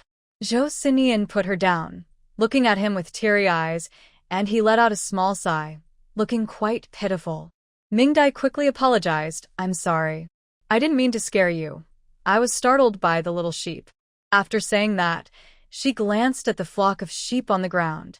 She thought Zhou Sinian had accidentally hurt them, but it turned out he had only knocked them out. Zhou Sinian, you're amazing. You caught them all alive. Her sincere praise made Zhou Sinian forget the pain in his mouth, and he smiled slightly at Ming Dai, saying, fresh is tasty. Dead ones aren't as good. Ming Dai gave him a thumbs up in appreciation. You're right. Let's do that from now on. Zhou Sinian nodded, a cold glint in his eyes as he suddenly pulled out a hidden military knife and walked toward the dazed sheep. Ming Dai quickly stopped him. Hey, wait. Hold on. Zhou Sinian, holding the gleaming knife, looked confused. Ming Dai pointed to the sheep on the ground. We can raise them. The big ones will have little ones, and then we'll have a steady supply of sheep to eat. Zhou Sinian frowned as he looked at the big sheep lying down and the little ones panting. It smells too bad. Ming Dai paused, also noticing the strong smell. After thinking for a moment, she said, it's okay. We can just give them a bath. There's a water pool nearby, right? We can wash them there, and then they won't smell. Zhou Sinian recalled that he also smelled bad in the summer, but after a bath, he felt fresh, so he nodded. Ming Dai pointed at the sheep. You carry them over first, and I'll get some soap. Since we're washing them, we might as well do a good job. Zhou Sinian immediately brightened up. I want the rose scent. Ming Dai's mouth twitched, and she nodded helplessly. All right, rose scent it is, just like you. As they walked in, they joked about how Zhou Sinian might feel a bit silly now, smelling like roses all over. Despite the teasing, she continued to use the rose-scented shower gel to wash the sheep. The poor little sheep started bubbling all over from their rough treatment. If Ming Dai hadn't stopped him, Zhou Sinian would have wanted to wash them again. They looked like oversized bath, covered in foam without even needing to scrub, which was quite amusing. When the fragrant sheep were finally ready, Ming Dai realized they weren't a group of yellow goats, but white ones that had never been washed before, which made them look yellow. Ming Dai found some wire mesh in the storage and set up a pen in an open area to let the sheep dry their wool. She took Zhou Xinyan's large basket an adult male sheep that she had prepared earlier, and convinced him to carry it down the mountain. By the time they came out, it was getting dark. Zhou Sinian was unhappy because Ming Dai wanted to take the sheep to the captain, so while they were going down, he turned her face toward the basket, making her nearly faint from the smell. In the end, she promised to make him pine nut candy before the new year, which is how she got freed from the situation. The smell was awful. Absolutely terrible. Zhou Sinian was as fast as ever and very familiar with Wild Boar Ridge. Instead of going back the same way, they jumped forward along an unmarked mountain path. When they reached the village entrance, both Ming Dai and the sheep were sick, and Zhou Sinian looked very displeased.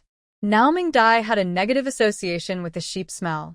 They hadn't even gone home yet, and were heading towards the captain's house before it got dark.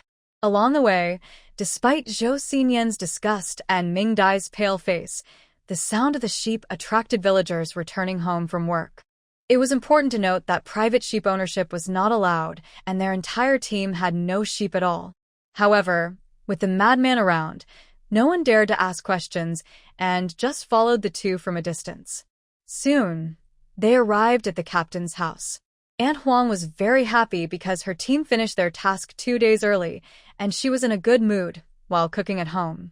Captain Liu was busy feeding the horses in the yard, while Tai Dan and Dog Dan were running around playfully. Sister Huang helped her mother-in-law tidy up the dried vegetables and vaguely heard the sound of sheep.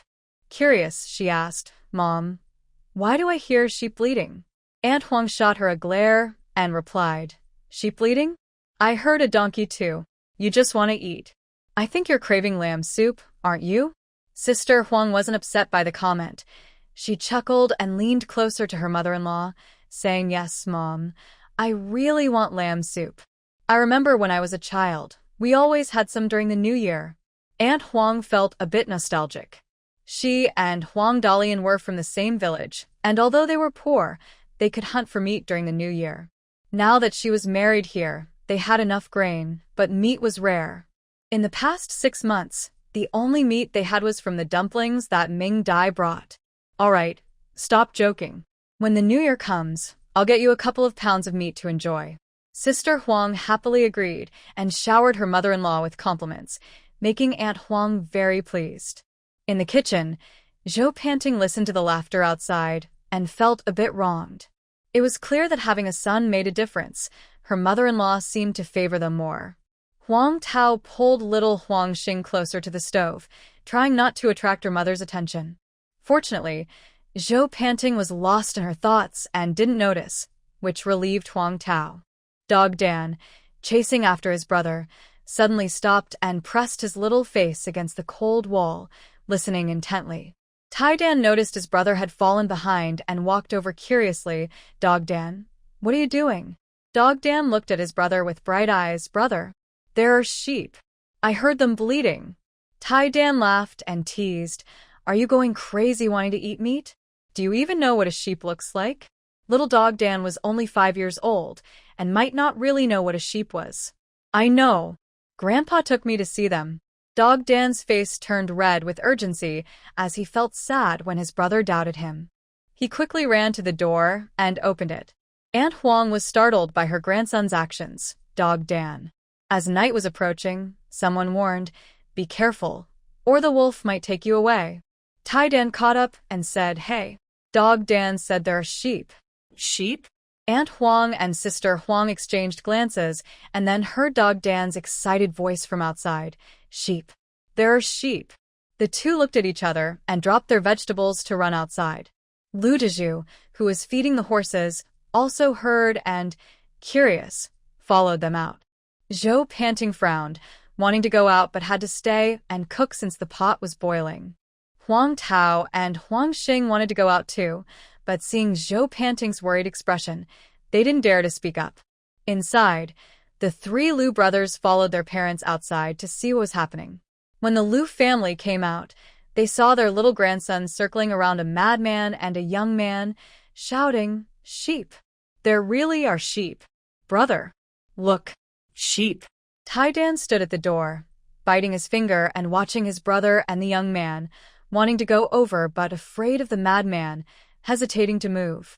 Dog Dan, being younger and having been scolded less, quickly forgot his fear of the madman. His curiosity about the sheep overcame his fear, especially with the young man there, so he happily circled around them. Sister Huang was anxious and called out to her son, Dog Dan, come here quickly.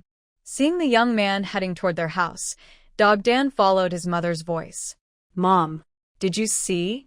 There really are sheep. I know what sheep are. Brother said I didn't. Sister Huang tightly held her younger son's hand, relieved.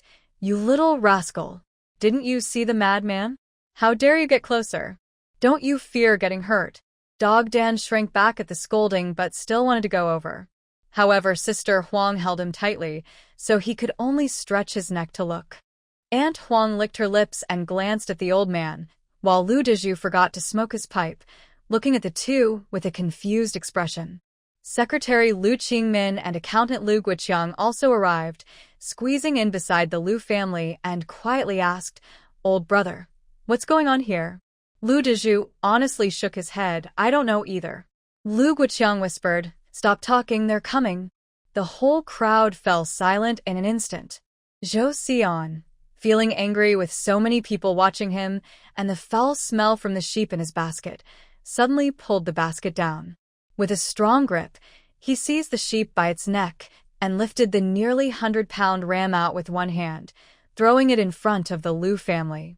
They all stepped back in fear, their legs trembling. Ming Dai looked sadly at the sheep on the ground. It was gasping and rolling its eyes, and after being thrown like that, it was too hurt to make a sound. What a shame! After tossing the sheep, Zhou Xian rubbed his hands and sniffed, still frowning. He glanced at his basket, which already had some chocolate inside. Angered, he turned the basket upside down and pounded it a few times, almost breaking it. Lu Dezhu, seeing Zhou Xian's threatening behavior, trembled with fear.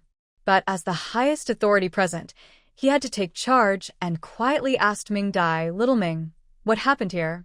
Ming Dai, feeling nauseous from the bumpy ride and the smell of the sheep, was pale and weak before she spoke. Uncle, this sheep was caught by Zhou Xian on the mountain. I thought it would be a waste to let it go, so I brought it to you to see how to handle it. After saying this, she cautiously glanced at the man who was glaring at the basket and gave a wry smile to the captain. I managed to convince him to bring it here, but he insists on keeping it for himself. I thought it should be shared, so he's upset now. Please be understanding. As soon as she finished speaking, the people around shook their heads, indicating they didn't mind at all. Who would dare to object? Seeing their fear, Ming Dai felt exhausted. After stating her purpose, she didn't care how Lu Dezhu would divide things, and left with the unhappy Zhou Xian. The crowd quickly parted to let them through. Halfway, Zhou Xian suddenly seemed to remember something. He turned around, threw the basket, and pulled out a military knife, rushing back. The sight of him running with the knife terrified Lu Dezhu and the others, making their legs go weak. Oh no! A madman is going to kill someone. Ming Dai was also startled and quickly turned around. Before she could speak to stop him, Zhou Sinian had already reached Lu Dezhu, raising his knife. Lu Dezhu was frozen in fear, staring at the gleaming blade coming toward him. Thud! The sound of the knife piercing flesh echoed. Warm blood splattered on the Lu family and Secretary Lu, slowly staining the ground red. The room fell silent. Zhou Xinyan, satisfied, pulled out the knife, wiped it on his sleeve, and ran back to Ming Dai's side. He looked at her seriously and explained, It's for the blood. It's tasty. Ming Dai was truly speechless now.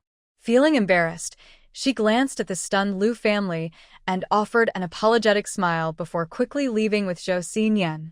It wasn't until they had walked far away and turned the corner that the crowd erupted in fear. Oh my.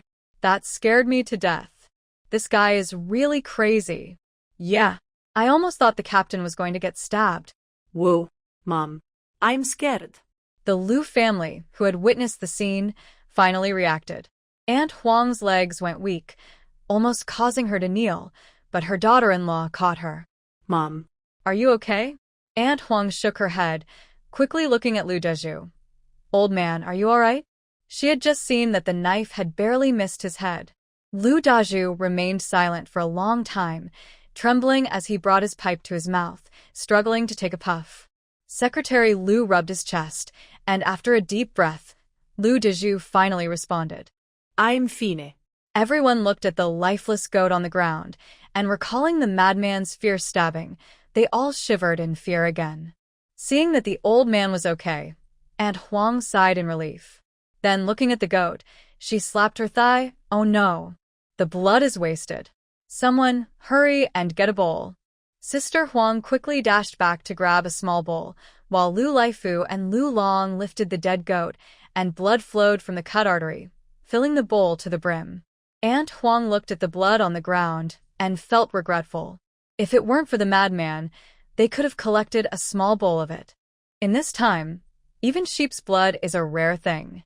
After filling a small bowl with sheep's blood, everyone's spirits seemed to return. No one wanted to leave. All eyes were fixed eagerly on the goat on the ground. Lu Dazhu lit his pipe again, took a puff, and calmed himself, feeling quite pleased as he looked at the goat. Although their area was close to the mountains, the village had no guns and couldn't organize people to hunt. They could only catch a rabbit or a wild chicken. Large game was out of the question. Clearing his throat, he addressed the crowd. Everyone saw this, right? This goat was caught by Zhou Sinian and the young man Xiaoming, and it's here for the collective to handle. According to our rules in Lijiaban, whatever game is found in the mountains belongs to whoever finds it. Zhou Sinian is one thing, but Xiaoming gave it to the collective because he knows we hardly get to eat meat or drink soup all year. This is good, and everyone should remember that. There were murmurs of agreement from the crowd, but a few dissenting voices emerged. This is a goat, not just an ordinary chicken or a rabbit. Of course, it belongs to the collective. Is it strange that Xiaoming returned it to the collective? What's there to remember? Exactly. Those city kids are clever. Who knows how many goats they actually caught? I think Dazhu is hiding some. Once the doubts were raised, more voices joined in, and some even suggested going to confront Xiaoming to see if he had hidden any other goats. Aunt Huang grew angrier as she listened. Xiaoming was such a good young man. How could they slander him like this? I spit. Whoever said that, stand up. You heartless people, it seems you've lost your conscience. Xiaoming is such a good young man. Not only does he take care of the madman, but he also shares the meat with everyone. Is that madman easy to deal with? Who knows if he even hit Xiaoming? Poor Xiaoming looks pale and trembles while walking, just to fight for some meat for you heartless people. You shameless ones, who said that? Stand up.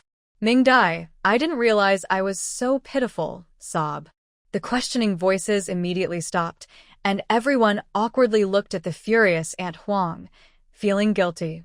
Lu Dazhu and the other villagers finished venting before he spoke up. Let's not talk about who Xiaoming is. Just consider the madman. If he can catch prey, that's a skill. If his prey doesn't want to be caught, who would dare to take it? So don't tell me that prey should belong to the village collective. That's nonsense. Except for the hunting done by the militia, which is collective. Who else has given anything to the collective? I haven't seen anyone do that. Once he said this, everyone fell silent. After all, every family had caught rabbits or similar animals on the mountain, and they hadn't given anything to the collective. They all ate privately, and even if others found out, no one reported it. Everyone did the same, as long as it didn't go too far. Seeing that everyone was quiet, Lu Dazhu snorted and continued. The old woman speaks plainly, but wisely. Xiaoming has managed to handle the madman, which has already solved a big problem for us. You can ask around in one village about what the madman did there. So, don't create trouble for me. If the madman gets angry, I can't help you. You might have to rely on Xiaoming. Upon hearing this, everyone realized it was true. Now the madman only listens to Xiaoming. If he targeted someone, only Xiaoming could save them. Secretary Lu timely added, the captain is right. Moreover, Xiaoming is an honest girl. If she brought one sheep, she definitely only caught one, as they caught a live sheep, not a dead one. Catching one is already fortunate. Everyone thought about it, They had also seen sheep on the mountain before, but by the time they got close, the sheep had already run away. Without a gun, it was nearly impossible to catch one, let alone alive. So, I propose that we give Xiao Ming a sheep leg since they caught it. Lu Dezhu nodded in agreement. Although the other villagers felt reluctant about the meat, they acknowledged that if Xiao Ming and her group kept the sheep for themselves, there was nothing they could do, so they all agreed. Lu Dezhu nodded in satisfaction. All right, it's getting dark, let's all head home. Tomorrow, let's work hard and have mutton soup for lunch. The crowd cheered, and children ran around shouting, let's drink lamb soup. Lamb soup. People rubbed their hands together, smiling as they headed home, the lively atmosphere almost like a festival. The young people from the work team followed behind the crowd but remained silent. Once the crowd dispersed, a group walked toward the work team's location. Unlike the cheerful villagers, the young people were very quiet. As they approached home, Song Lanlan sarcastically remarked, "Why give meat to a bunch of country folks instead of saving it for your own family? How ridiculous." The others kept their heads down and said nothing, but they clearly agreed, especially Fong Mingyang, who was unhappy that Mingdai submitted the lamb without his permission. Even though they didn't live together, she was also part of the work team and should be under his management, right? Mingdai had no idea, otherwise, she would have given them a piece of her mind. What's with that attitude? Do they think they're so important? Mingdai and Zhou Sinian were unaware that they had arrived home early. After locking the door, Zhou Sinian wanted to take a shower, and Mingdai quickly led him to the bathroom. Without needing to be told, he tossed his basket aside and ran into his room to shower. Mingdai was exhausted too. She went upstairs, filled the tub with hot water, and took a bath to recover. When she came out, Zhou Sinian was outside washing his backpack at the faucet, using rose-scented shower gel. Seeing the foam everywhere, Mingdai felt helpless but thought, as long as he was happy, that was what mattered. She started cooking dinner and went to check on the sheep. The lambs had dried and looked fluffy like little clouds with a hint of rose scent, quite adorable. However, the mess on the ground was a bit bothersome. Mingdai wondered how to persuade the cleanliness-obsessed Zhou Sinian to help in the sheep pen. It had to be with delicious food. Mingdai planned to make lamb soup tomorrow and wondered if Aunt Huang would trust her to handle it. She fed the sheep some corn as feed and thought about planting some grass for them to eat. It was time to utilize the space they had. With that in mind, she walked past the washing Zhou Sinian and went inside. Dinner was eaten in the space, where Mingdai cooked spicy chicken, steamed rice, and made tomato and egg soup. Maybe they were too tired, as both of them finished all the food and soup. Mingdai exclaimed that they needed to earn money. Otherwise, just eating would make them poor. After washing up, Zhou Sinian went to heat the Kong, making sure there was plenty of firewood. Looking at the weather, it was about to snow, and without heating the Kong at night, they would wake up cold many times. That night, they fell asleep right away, while other villagers were either excited, regretful, or jealous, and most of them had trouble sleeping. The next morning, the workers arrived early, hoping to finish their tasks quickly so they could eat. Mingdai and Zhou Sinian also got up early, cooked millet porridge, steamed buns, and happily ate them with some pickles.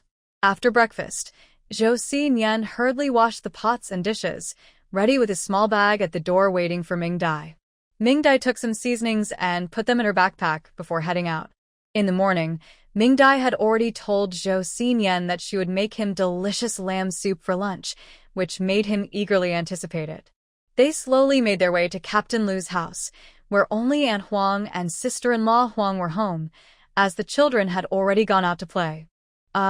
Little Ming is here, come in." The captain's family had already finished eating, and Aunt Huang was helping her daughter-in-law take out the dried vegetables to dry. Mingdai noticed a lot of dried green beans and felt a bit tempted. "Annie, you are so hardworking to save so many dried vegetables." Farmers love to be praised for their hard work, and Aunt Huang smiled as she replied, "These are all from the field and cost nothing. I'll have my eldest son bring some to you tonight. It's true that in winter, there aren't many vegetables, and we can't just eat cabbage and radish every meal." Mingdai smiled shyly. "Thank you, Auntie. I was just too shy to ask you for some." Sister-in-law Huang chuckled. There's no need to be shy. They are all from our own land. It's not that Aunt Huang was overly generous. Even though these dried vegetables didn't cost money since they were grown on their own land, it still took time and effort to prepare them. She certainly wouldn't give it to others, but it was different for Xiaoming. Her son had eaten plenty of what Xiaoming provided, and she wasn't the type to be naive, only knowing how to take without giving back. Aunt Huang was pleased with Huang Dalian for this reason. She understood social manners, was generous when needed, but also knew when to be careful. She was much better than the second daughter-in-law, who was quite stingy. No wonder she was the one chosen. Mingdai smiled and praised her a bit before changing the topic to the sheep. Aunt Huang pointed to the main room. It's hanging inside. I've been careful all night, afraid the mice would nibble on it. I added salt to the sheep's blood to help it set, and we'll stew it together at noon. Huang Dalian glanced warily at the crazy person squatting by the stable. Xiaoming, how did you catch the sheep? Aunt Huang shot her daughter-in-law a glare. Don't ask silly questions. Huang Dalian smiled shyly. I was just curious. Mingdai waved her hand dismissively. It's fine, Aunt. There's nothing to hide. We were just lucky. I went to the mountains with Zhou Sinian to look for chestnut shells for kindling, and we happened to see a goat sliding down the... Before I could react, Zhou Sinian jumped and caught it, hitting it with a rock. Aunt Huang and Huang Dalian suddenly understood. So that's how it happened. No wonder. Usually, these animals don't come down from the cliffs. They must have come down recently to eat the tender leaves, which is why you encountered it. Mingdai nodded and asked, Aunt, how do you plan to cook the sheep? Aunt Huang replied cheerfully, Your uncle said we'll make sheep soup for lunch and share it. I'll save a leg of lamb for you. You can decide how to eat it later. Mingdai's eyes lit up, realizing they were indeed making soup. So who'll cook at noon? Aunt Huang shyly admitted.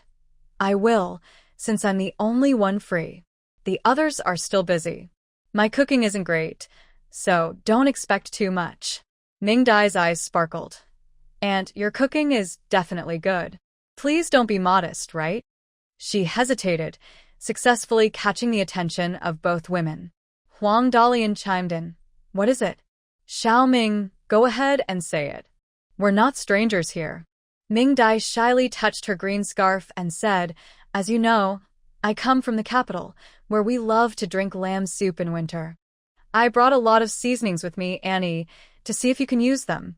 After saying this, she took off her backpack and showed them several small paper packages. The two looked at her and exclaimed, Wow, city folks really know how to do it.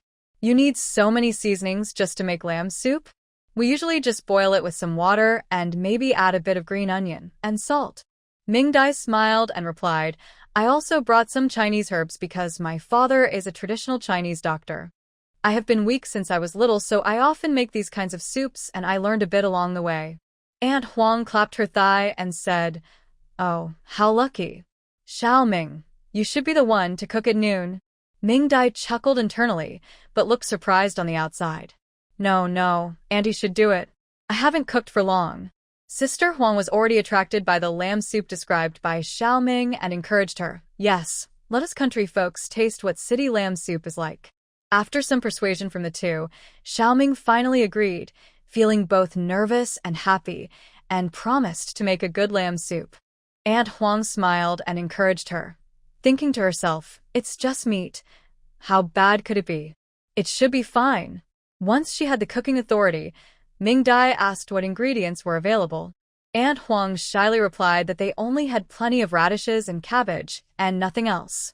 Mingdai nodded. That's enough. I also have some vermicelli. If we chop it up a bit, everyone can enjoy it. But what about the rice? Aunt Huang didn't expect Mingdai to bring vermicelli and felt a bit embarrassed, quickly saying, Each family brings their own rice.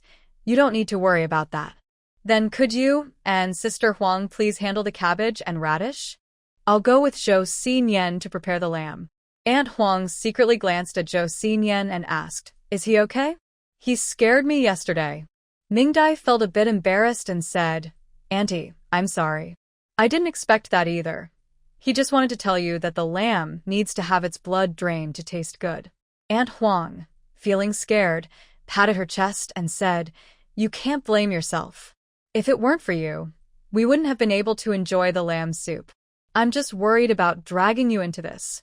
Ming Xiao, pretending to be weak, replied, he didn't do anything. He was just upset that I let the lamb go, so I have to make the soup today. Otherwise. Aunt Huang looked at her with sympathy. Poor girl. How did you get involved with such a crazy person?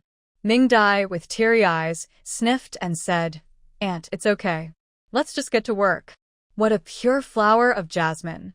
Aunt Huang nodded repeatedly and started preparing with her daughter-in-law.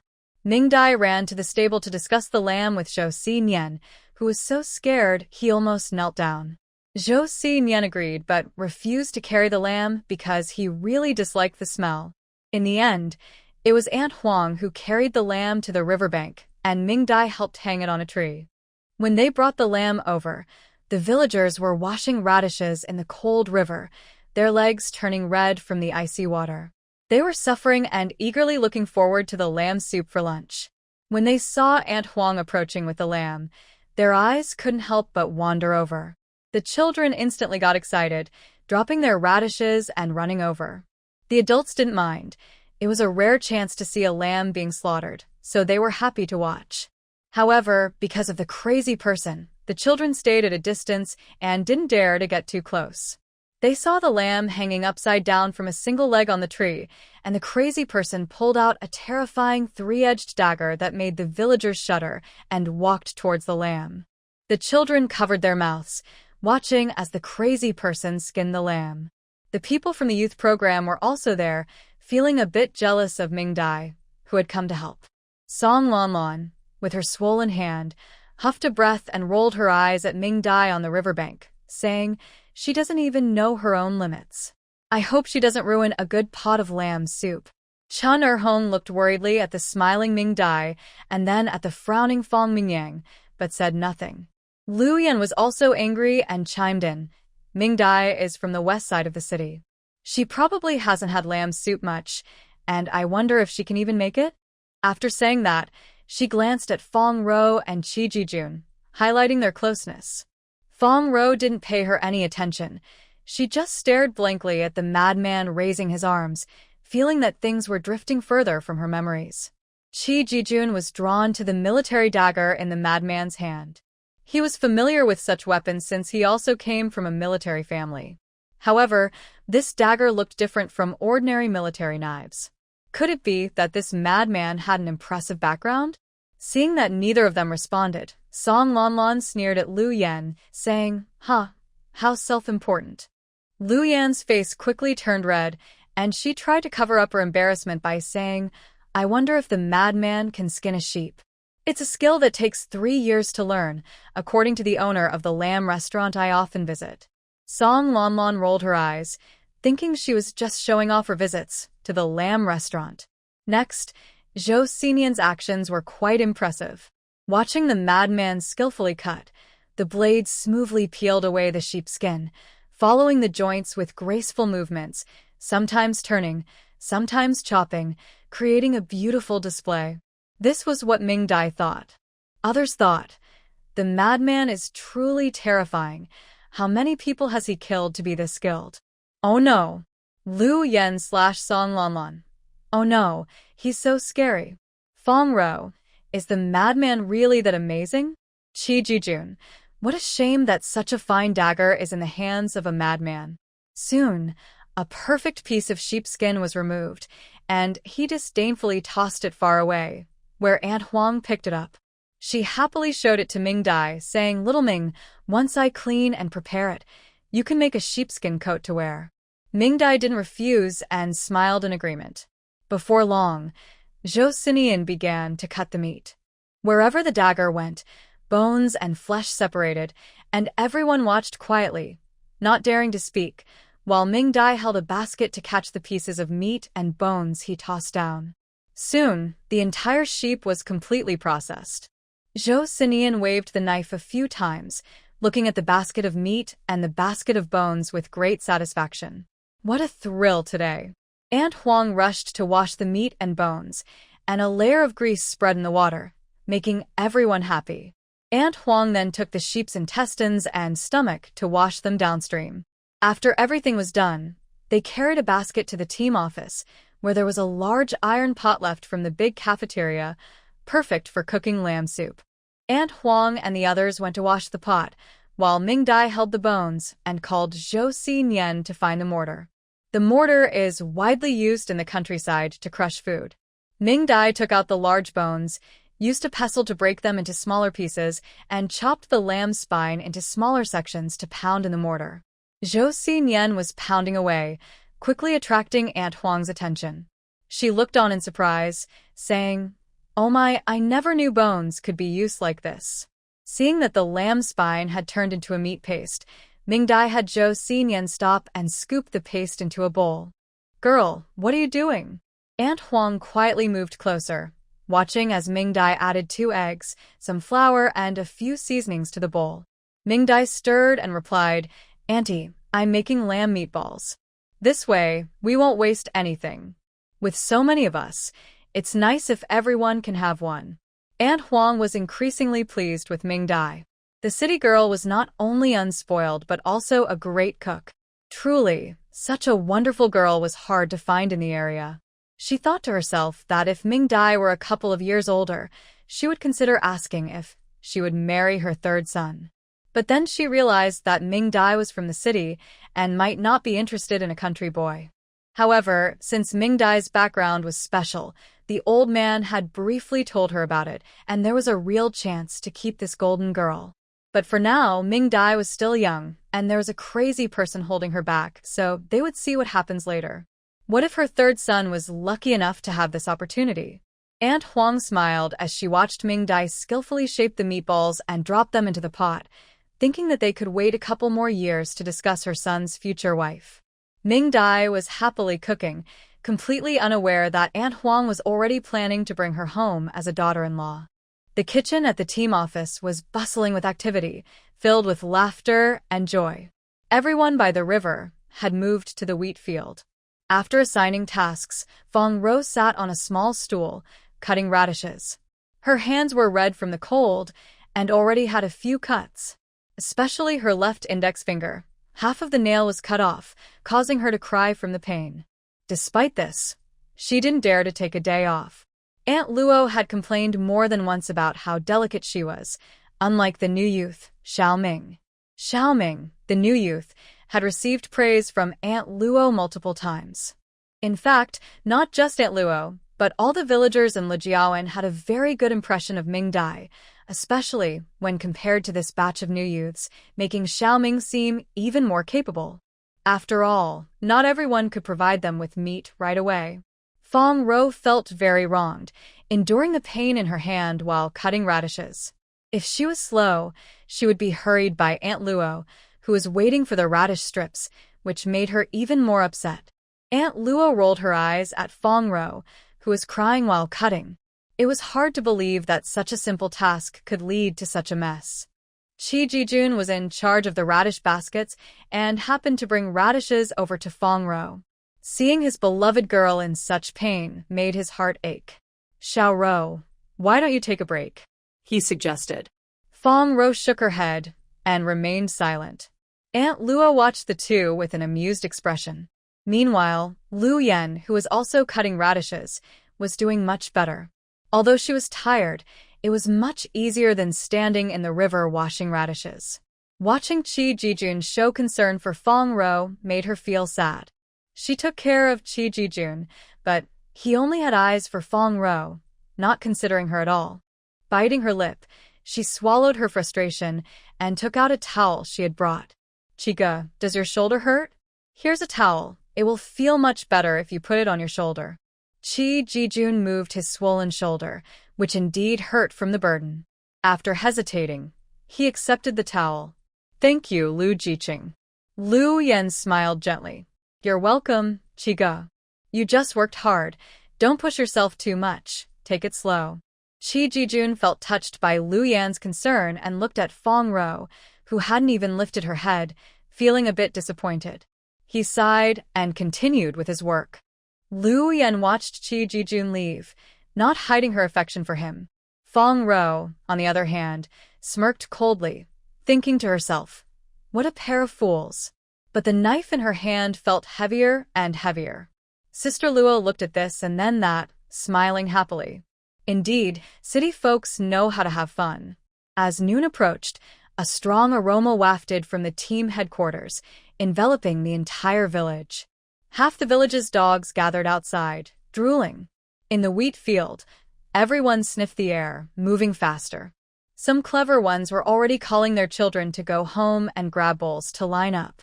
Inside the headquarters, Aunt Huang and Sister Huang were clinging to the kitchen door, swallowing their saliva.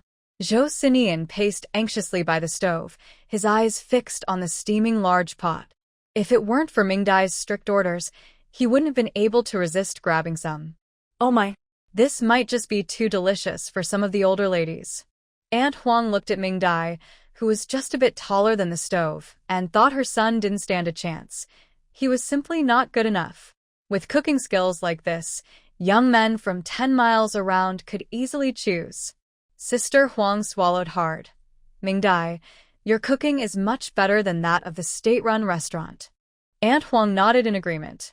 Her husband had attended meetings in the county and brought back dishes from the state-run restaurant, which she thought were the best. But compared to Mingdai's cooking, they were far behind. Mingdai smiled. You're too kind. It will be ready soon. We just need to wait for everyone to finish work. Then she picked up a small bowl filled with spicy lamb oil she had made with her limited supply of lamb fat. Aunt, here's some for you to serve later. Give it to anyone who likes it. I won't add it to the big pot to avoid the kids not being able to enjoy the soup.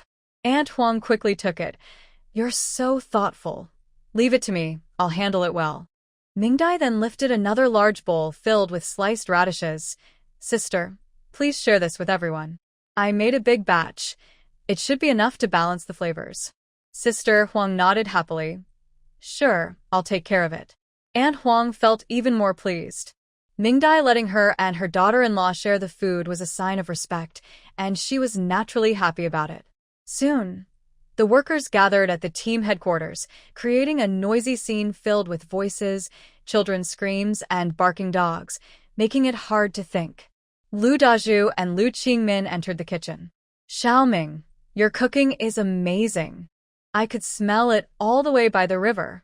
Mingdai smiled shyly. Uncle team leader, Uncle secretary, the soup is ready. Let's start serving. Lu Dazhu rubbed his hands in excitement. Great. I'll call someone to serve. Soon, a few young men came in carrying large iron bowls. The pot of lamb soup filled 2 big bowls, and Mingdai had added plenty of cabbage and fine noodles, making it thick and rich, not just plain broth.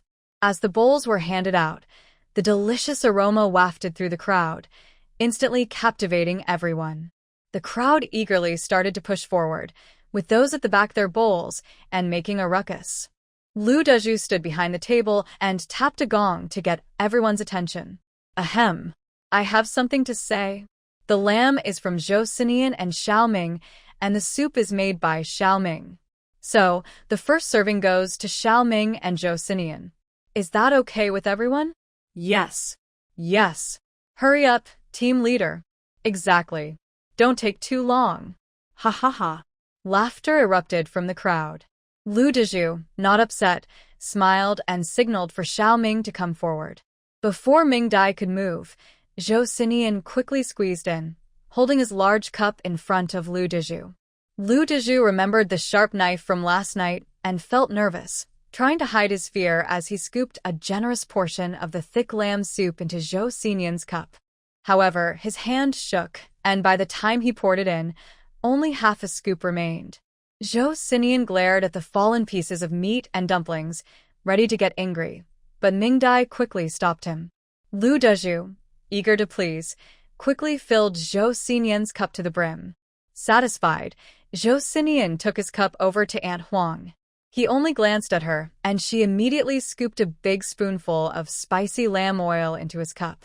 Zhou Sinian looked at the bright red spicy oil, pleased, and gave Aunt Huang an appreciative look. Aunt Huang, why are you still a little happy? Sister Huang was completely overlooked by him. Mingdai had already made radish dishes at home, so Zhou Sinian was no longer interested. Zhou Sinian left, and Lu Dazhu felt relieved. He took Ming Dai's teacup and was about to scoop some more. Ming Dai quickly stopped him, saying, "Uncle Captain, please give me more soup. I love soup." Lu Dezhu looked at Ming Dai with admiration. This child is honest. She noticed I gave Zhou Sinian extra food and is trying to make up for it. The people in line were unhappy about Zhou Sinian getting a full cup of lamb soup, but they felt embarrassed now. Ming Dai thought, heaven knows I really do love soup. In the end, Lu Dezhu filled her cup with half vegetables and half soup, adding 2 extra meatballs. Ming Dai also asked for some spicy lamb oil and left with the impatient Zhou Sinian. After they left, the crowd erupted in lively discussions, all guessing how many elderly ladies would be tempted by the delicious lamb soup. With everyone's eager anticipation, the lamb soup was finally served. Some couldn't resist and drank it right away, while others planned to take it home and add a cabbage to cook for a hearty meal. Mr. Lu San was one who drank it on the spot.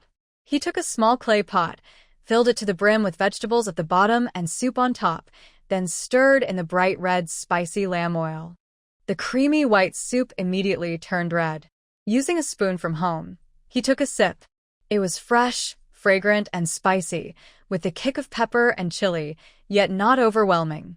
The aroma of scallions filled the air, warming his throat and rushing to his stomach, spreading warmth throughout his body.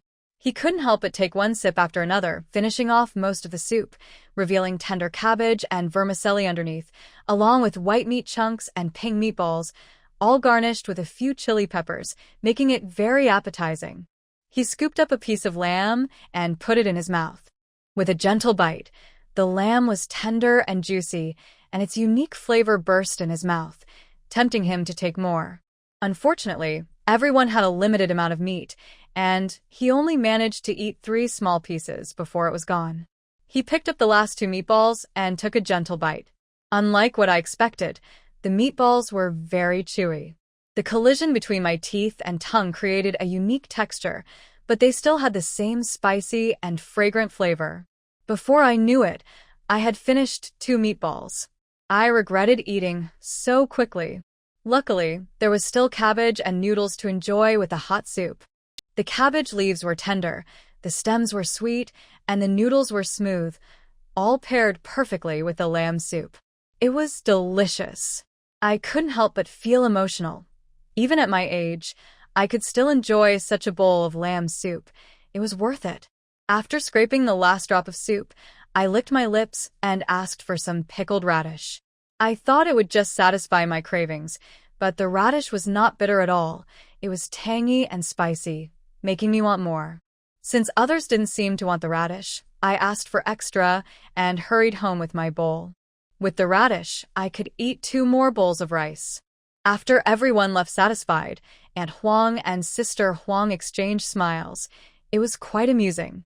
The lamb soup was so good that even the water used to wash the pot was being fought over. Even the pickled radish made by Ming Dai was all gone, and the remaining soup was left behind after Aunt Huang chased away several young wives. She carefully poured the soup into a bowl, planning to go home and mix in some radish. Aunt Huang took home the lamb soup meant for their family and planned to add a cabbage to stew it. When the family finally sat down to eat, the aroma was overwhelming. Aunt Huang slurped the freshly stewed lamb soup, imagining how delicious it must be without adding extra cabbage and water. At the youth station, everyone was sipping their soup slowly. Although they received more soup than vegetables, it was the tastiest meal they had since coming to the countryside. This included Fong Mingyang, who was about to complete 10 years in the countryside. He began to regret refusing Ming Dai's offer to team up that day. Her cooking must make even simple dishes like stir-fried cabbage taste amazing. No wonder it smelled so good every day. But then he thought of Zhou Sinian. That guy probably got attached to Ming Dai because of her cooking too. After weighing the options, I decided not to let Ming Dai join us, as she is not good at taking hits. Food is important, but life is even more important. What a pity. What a shame. Also, Ming Dai is still young and doesn't understand the importance of respecting her captain. I need to talk to her about this. She should inform me of such matters first, so I can make the decisions. It's not right for her to bypass the chain of command. Well, I'll forgive her this time. After all, ignorance is no crime, and I'm not one to hold grudges. As long as it doesn't happen again, it's fine. Slurp. So delicious. At this moment, Fong Row was sitting in her room, sipping on lamb soup. Being a true Beijing local, she had enjoyed plenty of lamb soup growing up, even dining at private restaurants run by families of royal chefs. However, compared to the rustic lamb soup made by Ming Dai, it still lacked something special. She was curious about Ming Dai. Could her family also have a lineage of royal chefs? Qi Jijun was outside with everyone, drinking soup and eating quickly, but he still maintained his composure. Lu Yen, on the other hand, was devouring her food, completely forgetting her plan to share half of her lamb soup with Qi Jijun. Although she lived in the eastern part of the city, her family was ordinary and barely made ends meet. She had tasted lamb soup before, but it was always from small eateries and lacked flavor compared to this bowl. After finishing, she looked at her empty bowl, licked her lips, and hesitated to wash it right away. Instead, she poured hot water into it to rinse and savored it slowly. She wasn't the only one doing this. Besides Qi Jijun and Fong Row, everyone else also drank the rinsing water. From then on, Ming Dai became famous in Lu Jiawan, receiving praise and recognition that reached extraordinary heights. Wherever she went, people greeted her cheerfully. Many asked her for the recipe for the lamb soup, and Ming Dai happily shared it.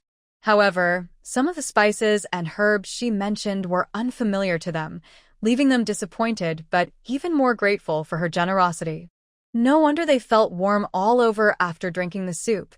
It turned out that Little Ming had added so many good ingredients. Little Ming is truly a good person. As a backup, they also asked for the recipe for the pickled radish, which Ming Dai shared as well. Except for the sugar, which was a bit pricey, the other ingredients were affordable. Thus, pickled radish became very popular in every household this winter. There are also lamb spine meatballs. Ever since people discovered that lamb spine can be used to make chewy meatballs, the local slaughterhouse's lamb spines have been bought up by the Liu family. Anyone going to town would bring back one or two, and they are not only cheap, but also very tasty. The leaders of the slaughterhouse have started to worry that the Liu family might be struggling financially this year, as they seem to have stopped eating meat and are now eating bones instead. As for Zhou Sinian, he also enjoys them a lot, which is evident in how he has taken on the responsibility of feeding the sheep and cleaning up after them. Ming Dai even collects all the sheep droppings to ferment and use as fertilizer for the fields. When Zhou Sinian learned that the cucumbers and tomatoes he ate in the summer were grown using the droppings for watering, he was silent for several days. But that's a story for another time. After finishing the work in the fields with the cabbage and radishes, the farming tasks were officially over, marking the start of the winter break in the Black Province. However, the Hongqi commune still had one task to complete: the annual reservoir repair work. This job is very hard, especially in winter. Each time the workers return, they are noticeably thinner. Thankfully, there is still winter to recover. Otherwise, even the strongest men would struggle. During this time, the youth station is usually very quiet. Every year, the youth have to go repair the reservoir, a burden created by a previous generation that has caused much hardship.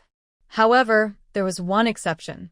When Fong Mingyang announced that everyone had to go repair the reservoir, Fong Row casually dropped a bombshell. She announced that she would be going to the commune's elementary school to become a teacher. When this news was revealed, Qi Jijun was stunned. He looked at the calm Fong Row and felt a surge of anger rising from within. Song Lanlan sarcastically complained, implying that Fong Row had used unfair means to get this opportunity. Fong Row did not let it slide. She looked directly into Song Lanlan's eyes and calmly said two words, which made Song Lanlan's face turn pale, and she no longer dared to complain. Fong Mingyang frowned. Although he didn't say anything, his dissatisfaction was clear. Unfortunately, Fong Row was not affected by his attitude, and ignored him completely. Chun Erhong gazed at her thoughtfully for a moment before lowering his head. Ho-wei was flattering and trying to find out if there were any job openings he could take. Lu Yen was frustrated, not understanding why all the good opportunities seemed to go to Fong Row. When she saw Chi Jijun looking disappointed, she felt happy again, as it meant she could spend more time with him. Zhang Xiaojun and Lu Dai felt a mix of envy and jealousy, but they were also worried about going to repair the reservoir, which the experienced workers said would be very tough. Kai Mingcheng remained quiet, sitting by the stove to keep warm. Only the silly girl Qin Fongfong sincerely congratulated Fong Row, who smiled in response. When it got dark and everyone went to bed, Chi Jijun found Fong Row. In the darkness, he couldn't see her face clearly, but felt that she had changed. Xiao Rou, why didn't you tell me about going to the commune elementary school? Did she really not want him to take her spot, as Luyan said? Fong Row found his accusation amusing. Why did he think he could question her like that? But she lowered her voice and said, "Do you have time? You're always with Lu Yan, and I can hardly find a moment to talk to you. Until things are confirmed, I can't just announce it to everyone." Her soft and slightly hurt voice touched something deep inside Chi Jijun. He realized he hadn't spent time alone with Xiao Rou in a while, and she hadn't had the chance to tell him. He frowned. "It's all Lu Yan's fault for always being around me, which made it hard for you to share this news. But it's good that you're going. Repairing the reservoir is really tough, and I don't want you to go." Fong Row smirked, thinking it was ridiculous to blame Lu Yan for sticking to him when he hadn't pushed her away and was enjoying the attention. What a pair of fools. "As long as you're not mad at me, Brother Jijun, please be careful while you're at the reservoir." Calling him Brother Jijun made him feel silly, and he generously lent her his bicycle for convenience. Fong Row happily accepted and called him Brother Jijun a few more times, making him feel overjoyed. After sending off the silly Chi Jijun, Fong Row was called by a low female voice. She looked at the timid woman with amusement, feeling a bit bored. "How did you know?" Song Lanlan shrank back, her bravado fading as she spoke. Fong Row elegantly yawned. "How I know doesn't matter. Just remember not to mess with me. If you do, well, just be careful." Without waiting for Song Lanlan to respond, she turned and closed the door behind her. This left Song Lanlan sweating and shivering in the cold wind, slowly sliding down the wall. From then on, Song Lanlan stayed quiet for a while and no longer bothered Fong Row. Mingdai learned about the need to repair the reservoir when Aunt Huang came personally to tell her, bringing along 2 large bags of dried vegetables she had promised. It was Aunt Huang's first time visiting the small courtyard behind the youth station, and Tai Dan led the way as they came through the back gate. When Mingdai heard the knocking, she was curious. Upon opening the door and seeing Aunt Huang, she quickly invited her and her companions inside. Aunt Huang's youngest son, Lu Laifa, carried 2 bags of dried vegetables. He smiled shyly and asked where to put them before turning to leave, and Mingdai couldn't keep him there. Aunt Huang stopped her, saying, "Don't mind him. He's always been shy. Sometimes I wonder if I had a daughter instead." Mingdai laughed at Aunt Huang's comparison and didn't pursue it further, welcoming her and Tai Dan and Go Dan inside.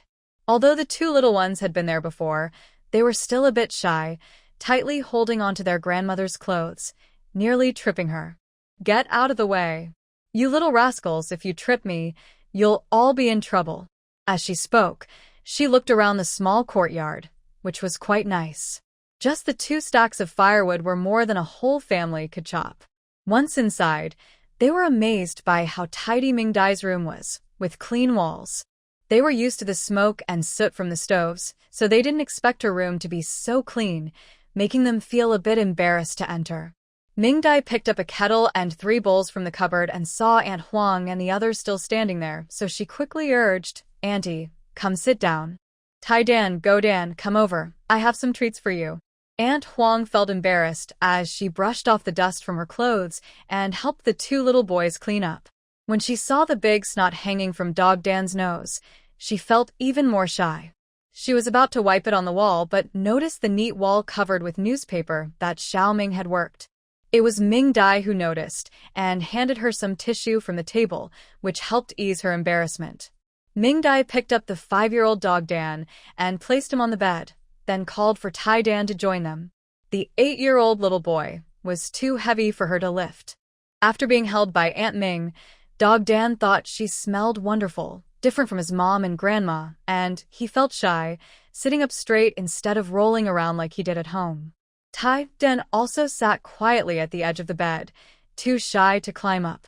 Aunt Huang tossed the tissue into a basket full of waste paper, feeling pleased that it was both convenient and clean. She looked around Ming Dai's room, which was simply decorated. The furniture was old-fashioned, without any paint, just the natural wood color. There were some bamboo baskets, but the room felt unexpectedly comfortable. Ming Dai picked up a few items from the corner cabinet and placed them in a basket. First, she opened a jar and scooped 2 spoonfuls of malted milk powder into a bowl, added hot water, and handed it to the 3 of them. Aunt Huang was shocked. "Oh my. Just giving us some hot water would be enough. No need for such fancy stuff." Tai Dan and Dog Dan stared eagerly at the fragrant bowl. They had never tried this before. Ming Dai took 3 spoons, stirred the mixture, and said to Dog Dan and Tai Dan, "It's not that fancy. It's just something for people to drink. Auntie, you came all this way and brought me so many vegetables. Is it too much to offer you a bowl of malted milk? You think too little of me." Malted milk? Tai Dan's eyes lit up. This was a treat even when sick. Aunt Huang smiled and patted Ming Dai's head. "You're too generous. Don't do this next time." Ming Dai smiled back. "It's not that I do this for everyone, but since it's all mixed, Annie, try it and see if it's sweet." Aunt Huang thought since it was already spilled, she might as well try the malt milk drink that city folks enjoy. "All right, I'll join Xiaoming's daughter and enjoy this treat, tasting what city people drink." Seeing their grandmother drinking, the 2 little boys didn't even use spoons. They poured it directly into their mouths. If it weren't so hot, they would have gulped it down in one go. As Aunt Huang drank the malt milk, she found it creamy and sweet. Delicious indeed, no wonder it was so expensive. Looking at the 2 boys, they had already finished, and were licking their bowls. One of them exclaimed, "What a treat! How embarrassing!" Ming Dai smiled and patted the blushing Tiadan's head, saying, "Embarrassing? They're not strangers." After that, she served Tai Dan and Mao Dan 2 more spoonfuls before Aunt Huang could stop her. "Oh, dear. Why are you giving them more? They'll just waste it." Ming Dai glared at Aunt Huang while pouring water. "You shouldn't talk about your own grandchildren like that. I think Tai Dan and Mao Dan are much better behaved than other kids, and I really like them." She then instructed the boys, "It's hot. Stir it with a spoon and drink slowly." Aunt Huang felt that Xiaoming's daughter spoke so kindly. Even if she had her own complaints about her grandchildren, she didn't like outsiders saying anything negative about them. Watching the 3 enjoy their drinks, she took out some calcium biscuits, a few peach crisps, and half a plate of roasted chestnuts. Aunt Huang realized that Xiaoming's daughter was sincere and not just pretending to be polite, so she decided to keep her comments to herself and protect her more in the future. Ming Dai noticed Xiaodan's small, dirty hands, which had tiny cracks. "Wait, Xiaodan. Wash your hands before eating, or you might get a stomachache." Then she looked at Tai Dan, who had a larger version of the same dirty hands. Aunt Huang quickly hid her own hands, realizing hers were just as dirty. Ming Dai chuckled and went to the kitchen to get a new enamel basin and a towel, filled it with warm water, and brought it back inside. She placed it on the table, dampened the towel, and wiped Tiadan's face, noticing how dirty the towel became. Tai Dan smiled shyly. Wiping the dog's face again with the same dirty water, the dog didn't feel shy at all. Instead, it laughed happily. Aunt Huang felt helpless. Her little grandson was a bit clueless. Seeing her 2 grandsons looking noticeably cleaner, she became a bit angry and thought about scolding Huang Dalian when she got home. Why couldn't she wash her grandson's face properly? After washing their faces, she didn't mind the dirty water and put the 4 little dirty hands into warm water, bringing out soap to teach them how to wash their hands. The 2 children listened well and learned obediently without throwing tantrums. Aunt Huang took the soap and scrubbed the little one's hands thoroughly, also washing her own big hands, feeling a bit embarrassed otherwise. Finally, she changed the water and got all 3 of their hands clean. Ming Dai also applied clam oil to their little hands and faces, which made Aunt Huang exclaim that it was a waste. Ming Dai pinched the little dog's face, which was cracked and had frostbite. "Aunt, you should be careful. Frostbite on the face can leave scars. This little dog is such a handsome boy. We can't let him have scars and miss out on a pretty bride." Aunt Huang thought about how there were indeed people in the village with frostbite on their faces and became worried, taking the clam oil to apply another layer on her grandson. Once they were done, Ming Dai took out a few comic books for the two boys, letting them enjoy snacks and read while she chatted with Aunt Huang. Aunt Huang also talked to her about the reservoir repair work. "I was originally thinking of not letting you go, but your uncle said that if you don't go, the group of young people at the commune might target you. Since you're all part of the same group, you should go." Ming Dai nodded. "What my uncle said makes sense. If everyone goes, and I'm the only one who doesn't, it could cause trouble. My uncle means well." Aunt Huang nodded happily, agreeing that what the old man said was right. Little Ming, the young worker, would understand and wouldn't be upset. "Your uncle said you would be in charge of cooking, and your aunt will help you. She'll be in the shed, tending to the fire. It might be tiring, but it's not too bad otherwise." Ming Dai's expression softened. "Thank you, Aunt. Meeting you and my uncle has truly brought me good fortune." Aunt Huang lovingly patted her hand. "You're still young. You shouldn't do heavy work. We don't want you to stop growing. Next year, your uncle is thinking about finding you a job at the commune. It's better than working in the fields." Ming Dai took the opportunity to share some of her plans. "Thank you so much, Aunt. I have some medical skills. I learned from my dad for a few years, so I can handle common illnesses and be a barefoot doctor.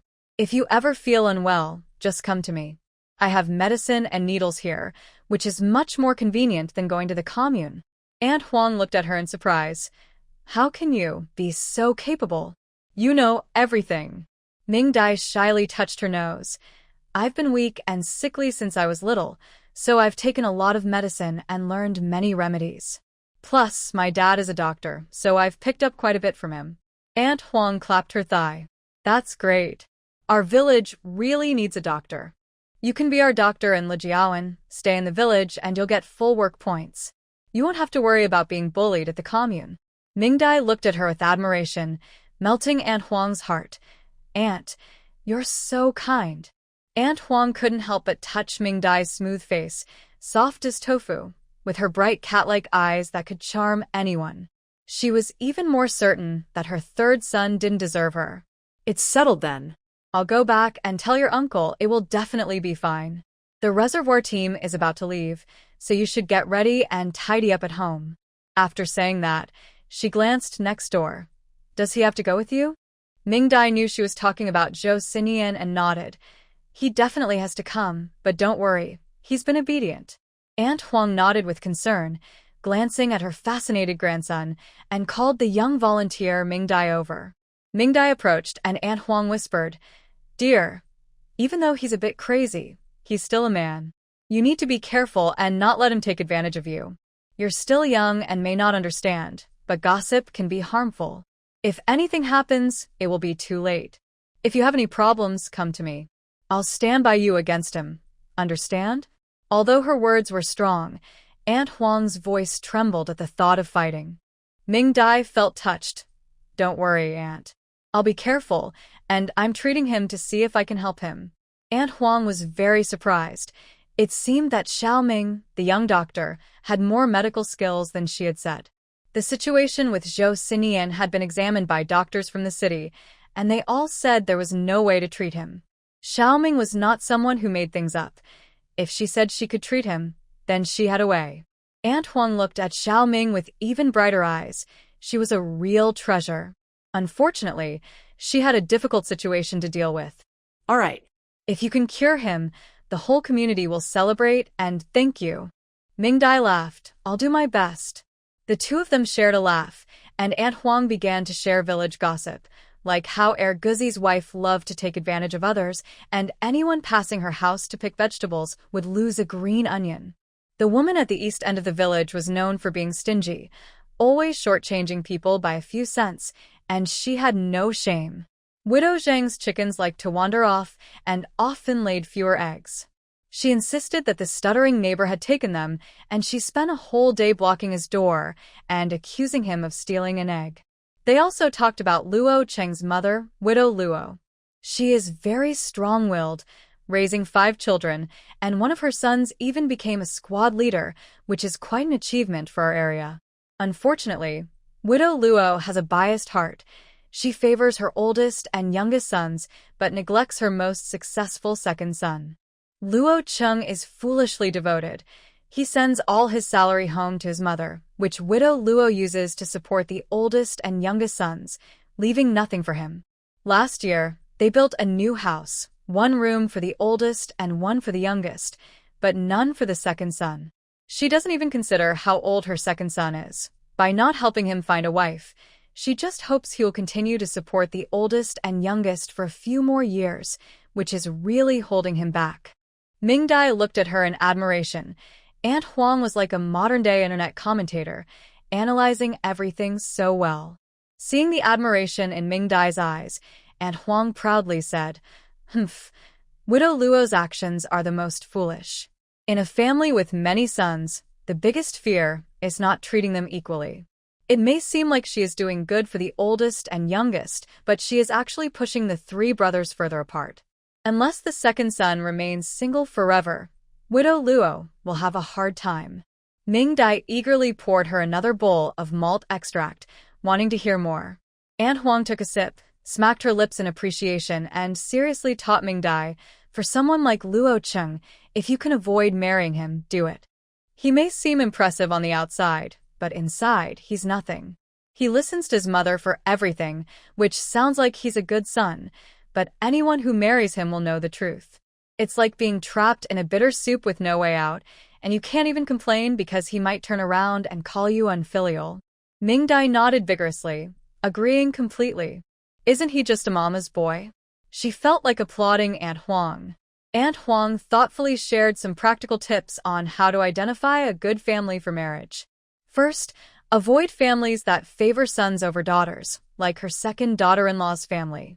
It's fine to marry into such a family, but living there is a different story. Having a child could be a nightmare. Second, don't just look at the man himself. Consider his parents too. If his father or elders mistreat their wives, you should think twice, as he might do the same. Third, avoid smooth talkers. They are often untrustworthy. Also, don't choose overly honest men who seem timid. When they explode, it can be frightening. Look for someone responsible who is willing to support you. Ming Dai felt every point was valuable and quickly took notes. Aunt Huang felt fulfilled, as if she had a daughter again. "I'll teach you slowly from now on. If you have any questions, we can figure them out together. Just don't get confused," she said. Ming Dai agreed wholeheartedly and nodded seriously. Aunt Huang was pleased and then talked about the happenings in the front yard. This time, one of the educated youth is really not going to fix the reservoir, the young lady who came with you. Ming Dai understood. Fong Row? Aunt Huang nodded. Yes, that's her. Your uncle said she's quite important.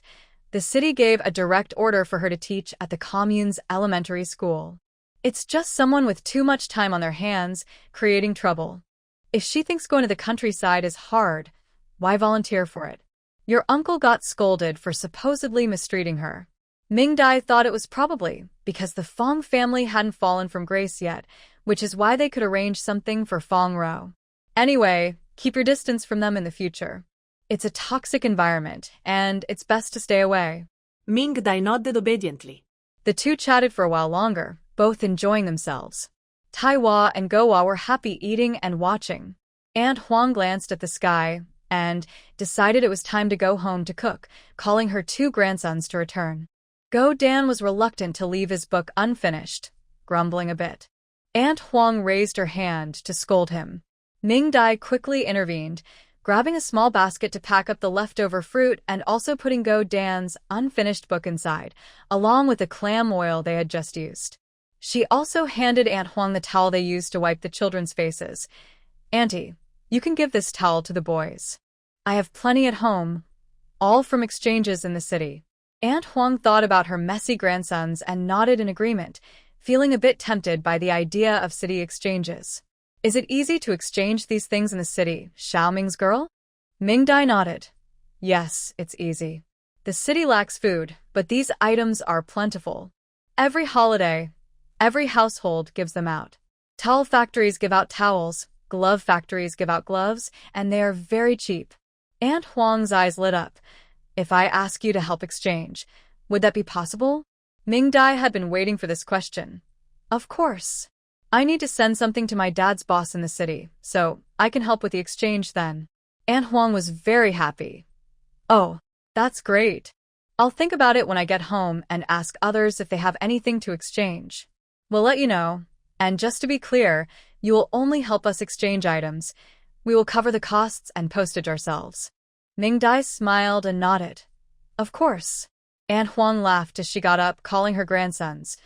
All right, you little rascals, grab the things Aunt Ming gave you. Let's head home. If we don't hurry back, your grandpa will say I fell into a pit again. Mingdai was almost in stitches from Aunt Huang's humor. She saw them out the door and only returned after watching them leave. As she closed the door, she noticed Zhou Xinian looking upset, not understanding his expression. Zhou Xinian, with a look of betrayal, complained, It's time to feed the sheep. Mingdai suddenly realized that it was indeed past the time Zhou Xinian usually fed the sheep. The two hurried into the room and quickly entered the space. Soon, the little lambs in the pen began to bleat. Mingdai felt a bit of a headache. Zhou Xinian had unknowingly trained the sheep to be like soldiers, causing them to bleat at certain times. If something happened one day, they might bleat all day long. Zhou Xinian treated these sheep like treasures, waiting for the ewes to give birth to lambs, and for the lambs to grow into adults and have more lambs. He was very invested. Once all the sheep were fed and quiet, Zhou Xinian finally relaxed, staring intently at the lambs, which scared them into hiding under their mothers, afraid to drink milk. It was Mingdai who pulled him away, saving the poor lambs. When she asked Zhou Xinian what he wanted to eat, he thought for half an hour and decided on potato pancakes. Mingdai decided to make extra for him to eat while he was hungry. She also wanted to make spicy stir-fried fish. They took out the ingredients, planning to cook outside. Having a meal in the space occasionally was fine, but if they didn't cook outside for a long time, the chimney not smoking would be too noticeable. Zhou Xinian washed the potatoes while she prepared the dough. As they worked, Mingdai told Zhou Xinian about the plan to repair the reservoir. Zhou Xinian was indifferent, simply saying he would follow her while focusing on his knife skills. It must be said that when it came to using a knife, no one could surpass Zhou Xinian. He peeled potatoes faster and thinner with a kitchen knife than she could with a peeler. The potato strips he cut were almost perfectly uniform, between 2 and 3 millimeters, with hardly any difference. Indeed, in the face of talent, hard work seemed worthless. Her strips could barely be called strips, not even close. Mingdai first stir-fried 2 portions of vegetables, saving enough for today, and put the rest into the space's storage while they were still hot. Her dough had risen well, so she started making pancakes.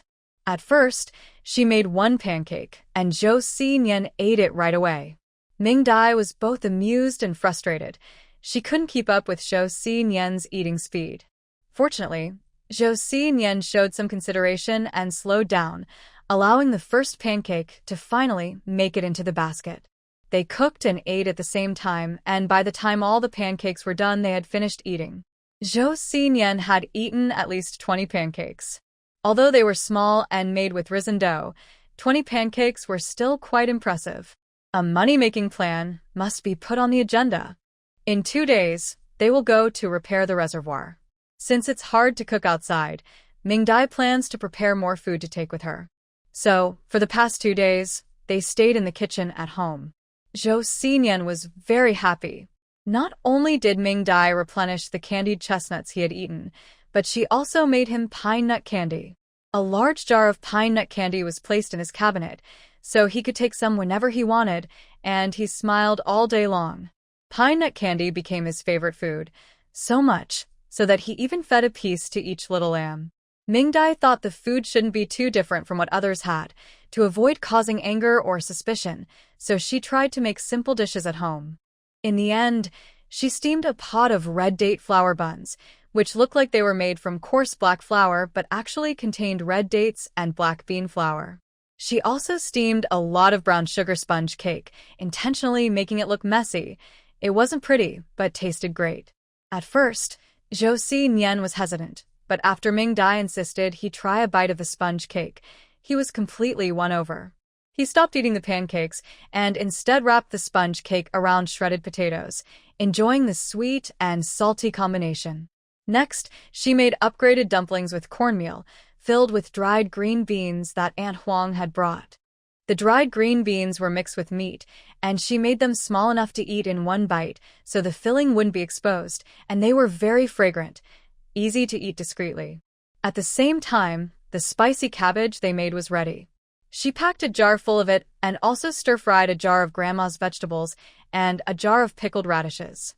Finally, since she couldn't take milk powder or milk with her, she stir-fried a large bag of noodles with crushed peanuts and sesame seeds. Zhou Xinian ate 5 bowls in one go. Lastly, she packed Zhou Xinian's medicine, putting it in his large backpack along with the other food. In the middle of the night, he secretly took it out again, and when caught, he looked at her unhappily as she stuffed the medicine and the medicine jar into the bottom of the backpack. After being warned that the pine nut candy would be taken away, he was too scared to touch it. Ming Dai, hee little guy. I'll take care of you. Finally, the day to set off arrived. In the middle of the night, while it was still dark, Lu Dezhu rang a small gong to signal the start of work. 2 people held homemade torches, locked the door, and gathered at the village entrance with their backpacks and bedding. As they passed the front yard, the people from the youth station were just coming out. Everyone had bags and were carrying bedding and food as they headed to the village entrance. When they arrived at the village entrance, most people had gathered, and Captain Lu began to count heads. During this moment, Sister Huang approached. Seeing that the 2 were carrying a lot, she asked if they wanted to put their things on the cart. Instantly, many ears perked up, waiting for Ming Dai to respond so they could load their items too. Ming Dai looked at the full cart and shook her head. Sister Huang didn't insist, as she was carrying her own things. Soon, everyone was ready. Captain Lu said a few brief words, and the group set off into the night, stepping through the morning mist. Walking from Lijiaban to the reservoir would take the whole morning, which was why they left at midnight. In the past, Zhou Sinian would have been annoyed by the slow pace, but today he silently followed Ming Dai at the back. Sister Huang curiously stole a few glances and saw his lips moving, wondering what he was eating. Suddenly, a hand reached out in front of her, and something was placed in her hand. She squeezed it. It was hard. In the dark, she put it in her mouth, and the long-lost sweetness filled her mouth. It was candy. She happily bit off a small piece, and it made a barely audible crunch as a little piece of candy landed on her tongue. She chewed it slowly, savoring the caramel mixed with nutty flavors, making her squint with delight. How long had it been since she had candy? It seemed like the last time was before she got married. She glanced at the blurry figure beside her. No wonder her mother-in-law liked her so much. Even she thought that little Ming was truly a good girl. The 3 of them walked at the back, quietly chewing until the sky brightened completely. Daylight broke, and the leader, Lu Guiqiang, instructed everyone to extinguish their torches, and the group quickened their pace. Along the way, they encountered a group of people coming from a side path, dressed similarly, likely also heading to repair the reservoir. Oh dear, Accountant Lu, you're leading the team this year, huh? What's wrong, Captain Lu? Feeling weak and can't get up? Laughter erupted from the other side. The speaker was an old man with a pipe, sporting deep wrinkles on his forehead. He spoke in a mocking tone, showing a lack of respect for his elders. He was Pan Xiaozi, the village leader of Shangwan. In fact, he was younger than Lu Dazhu, just 45 this year, and not yet 50, but he looked much older.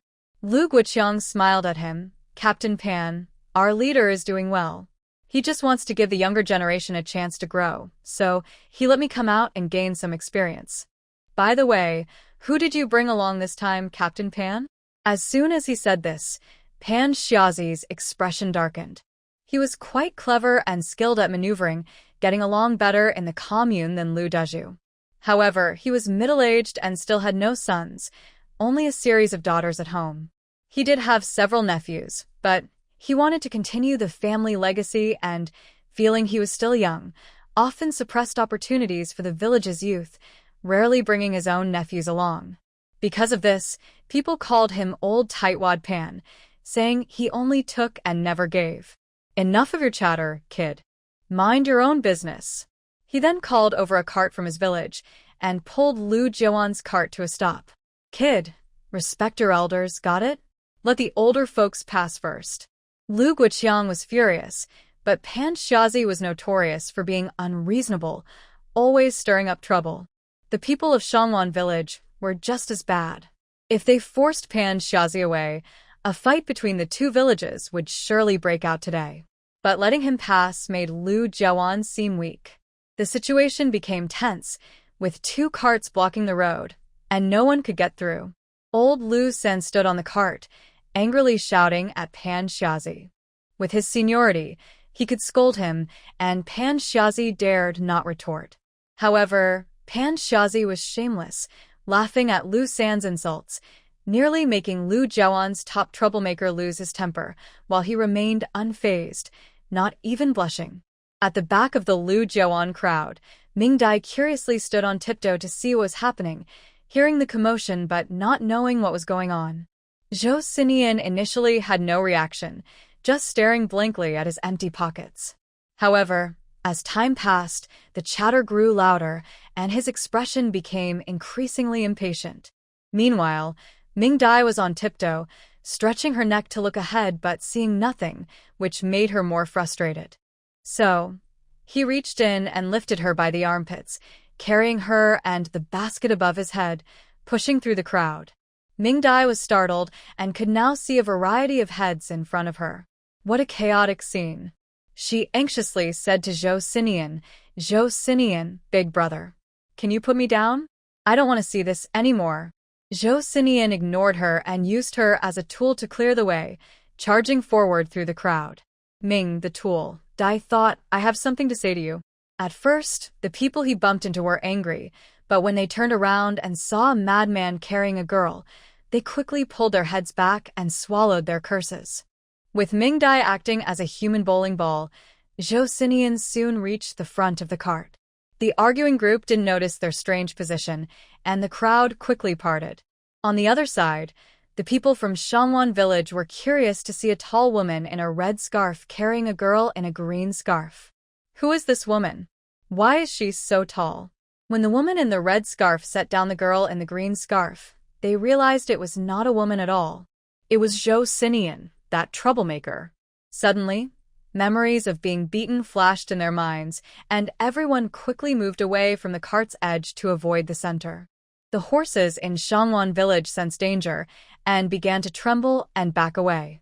Before Ming Dai could see what was happening, she noticed a red figure flash by, followed by several loud claps. Surprisingly rhythmic. When she focused, she saw Zhou Sinian holding an old man, his large hand gently patting the man's wrinkled face. Soon, the thin face of Pan Xiazi began to swell, turning bright red. Ming Dai quickly stepped forward, and amidst the gasps from the crowd, she grabbed Zhou Sinian's hand, which was clapping rapidly like a drum. With her other hand, she quickly slipped a piece of pine nut candy into his mouth just as he glared at her angrily. Zhou Sinian's bloodshot eyes looked confused for a moment, then gradually cleared up. As he chewed the candy, he relaxed his grip on what he was holding. Thud! Pan Xiazi fell face down on the ground.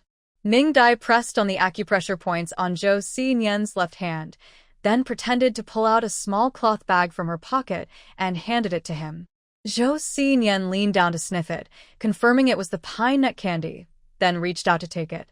He opened it with one hand and popped a piece into his mouth. His body relaxed, and he followed Ming Dai's lead as they slowly walked toward the roadside. Avoiding the crowd, Ming Dai sighed in relief and tucked away the golden needle hidden between her fingers. Seeing that Zhou Sinian had regained his composure, she glanced at Pan Xiazi, who was being helped up. His face was covered in blood, yet he didn't dare to complain as he was assisted to the carriage. At this point, everyone lost their desire to fight. Lu Guoqiang quietly instructed, and Lu Sand-yi drove the carriage away first. Soon, the Lu family's group began to move again, with Ming Dai and Zhou Xinyan still walking at the back, while Sister Huang was just ahead of them. After they had walked quite a distance, they didn't see anyone from Shangwan village following them, likely because they were wary of Zhou Xinyan.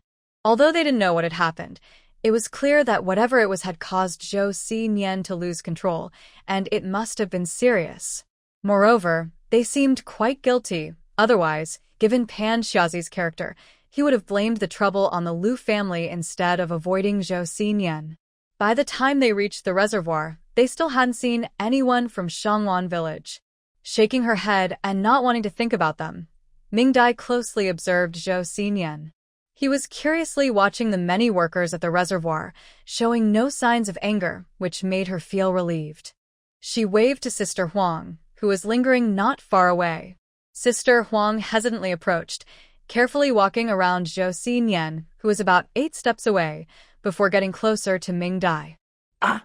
Xiao Ming, you scared me. How can you be so bold? Aren't you afraid he might slap you? Ming Dai's heart raced. So now they're calling him Xiao Ming directly. Sister-in-law, I'm fine really. I've treated him for a while, so I understand his condition and know how to avoid upsetting him. Sister Huang looked at the tall figure with lingering fear. Will he hit me? Ming Dai shook her head. As long as you don't take his food, I promise he won't hurt you. Sister Huang shook her head repeatedly. No, I can't do that. Ming Dai comforted her for a while, and Sister Huang slowly got used to Zhou Xinyan's presence. She sighed in relief and prepared to start working.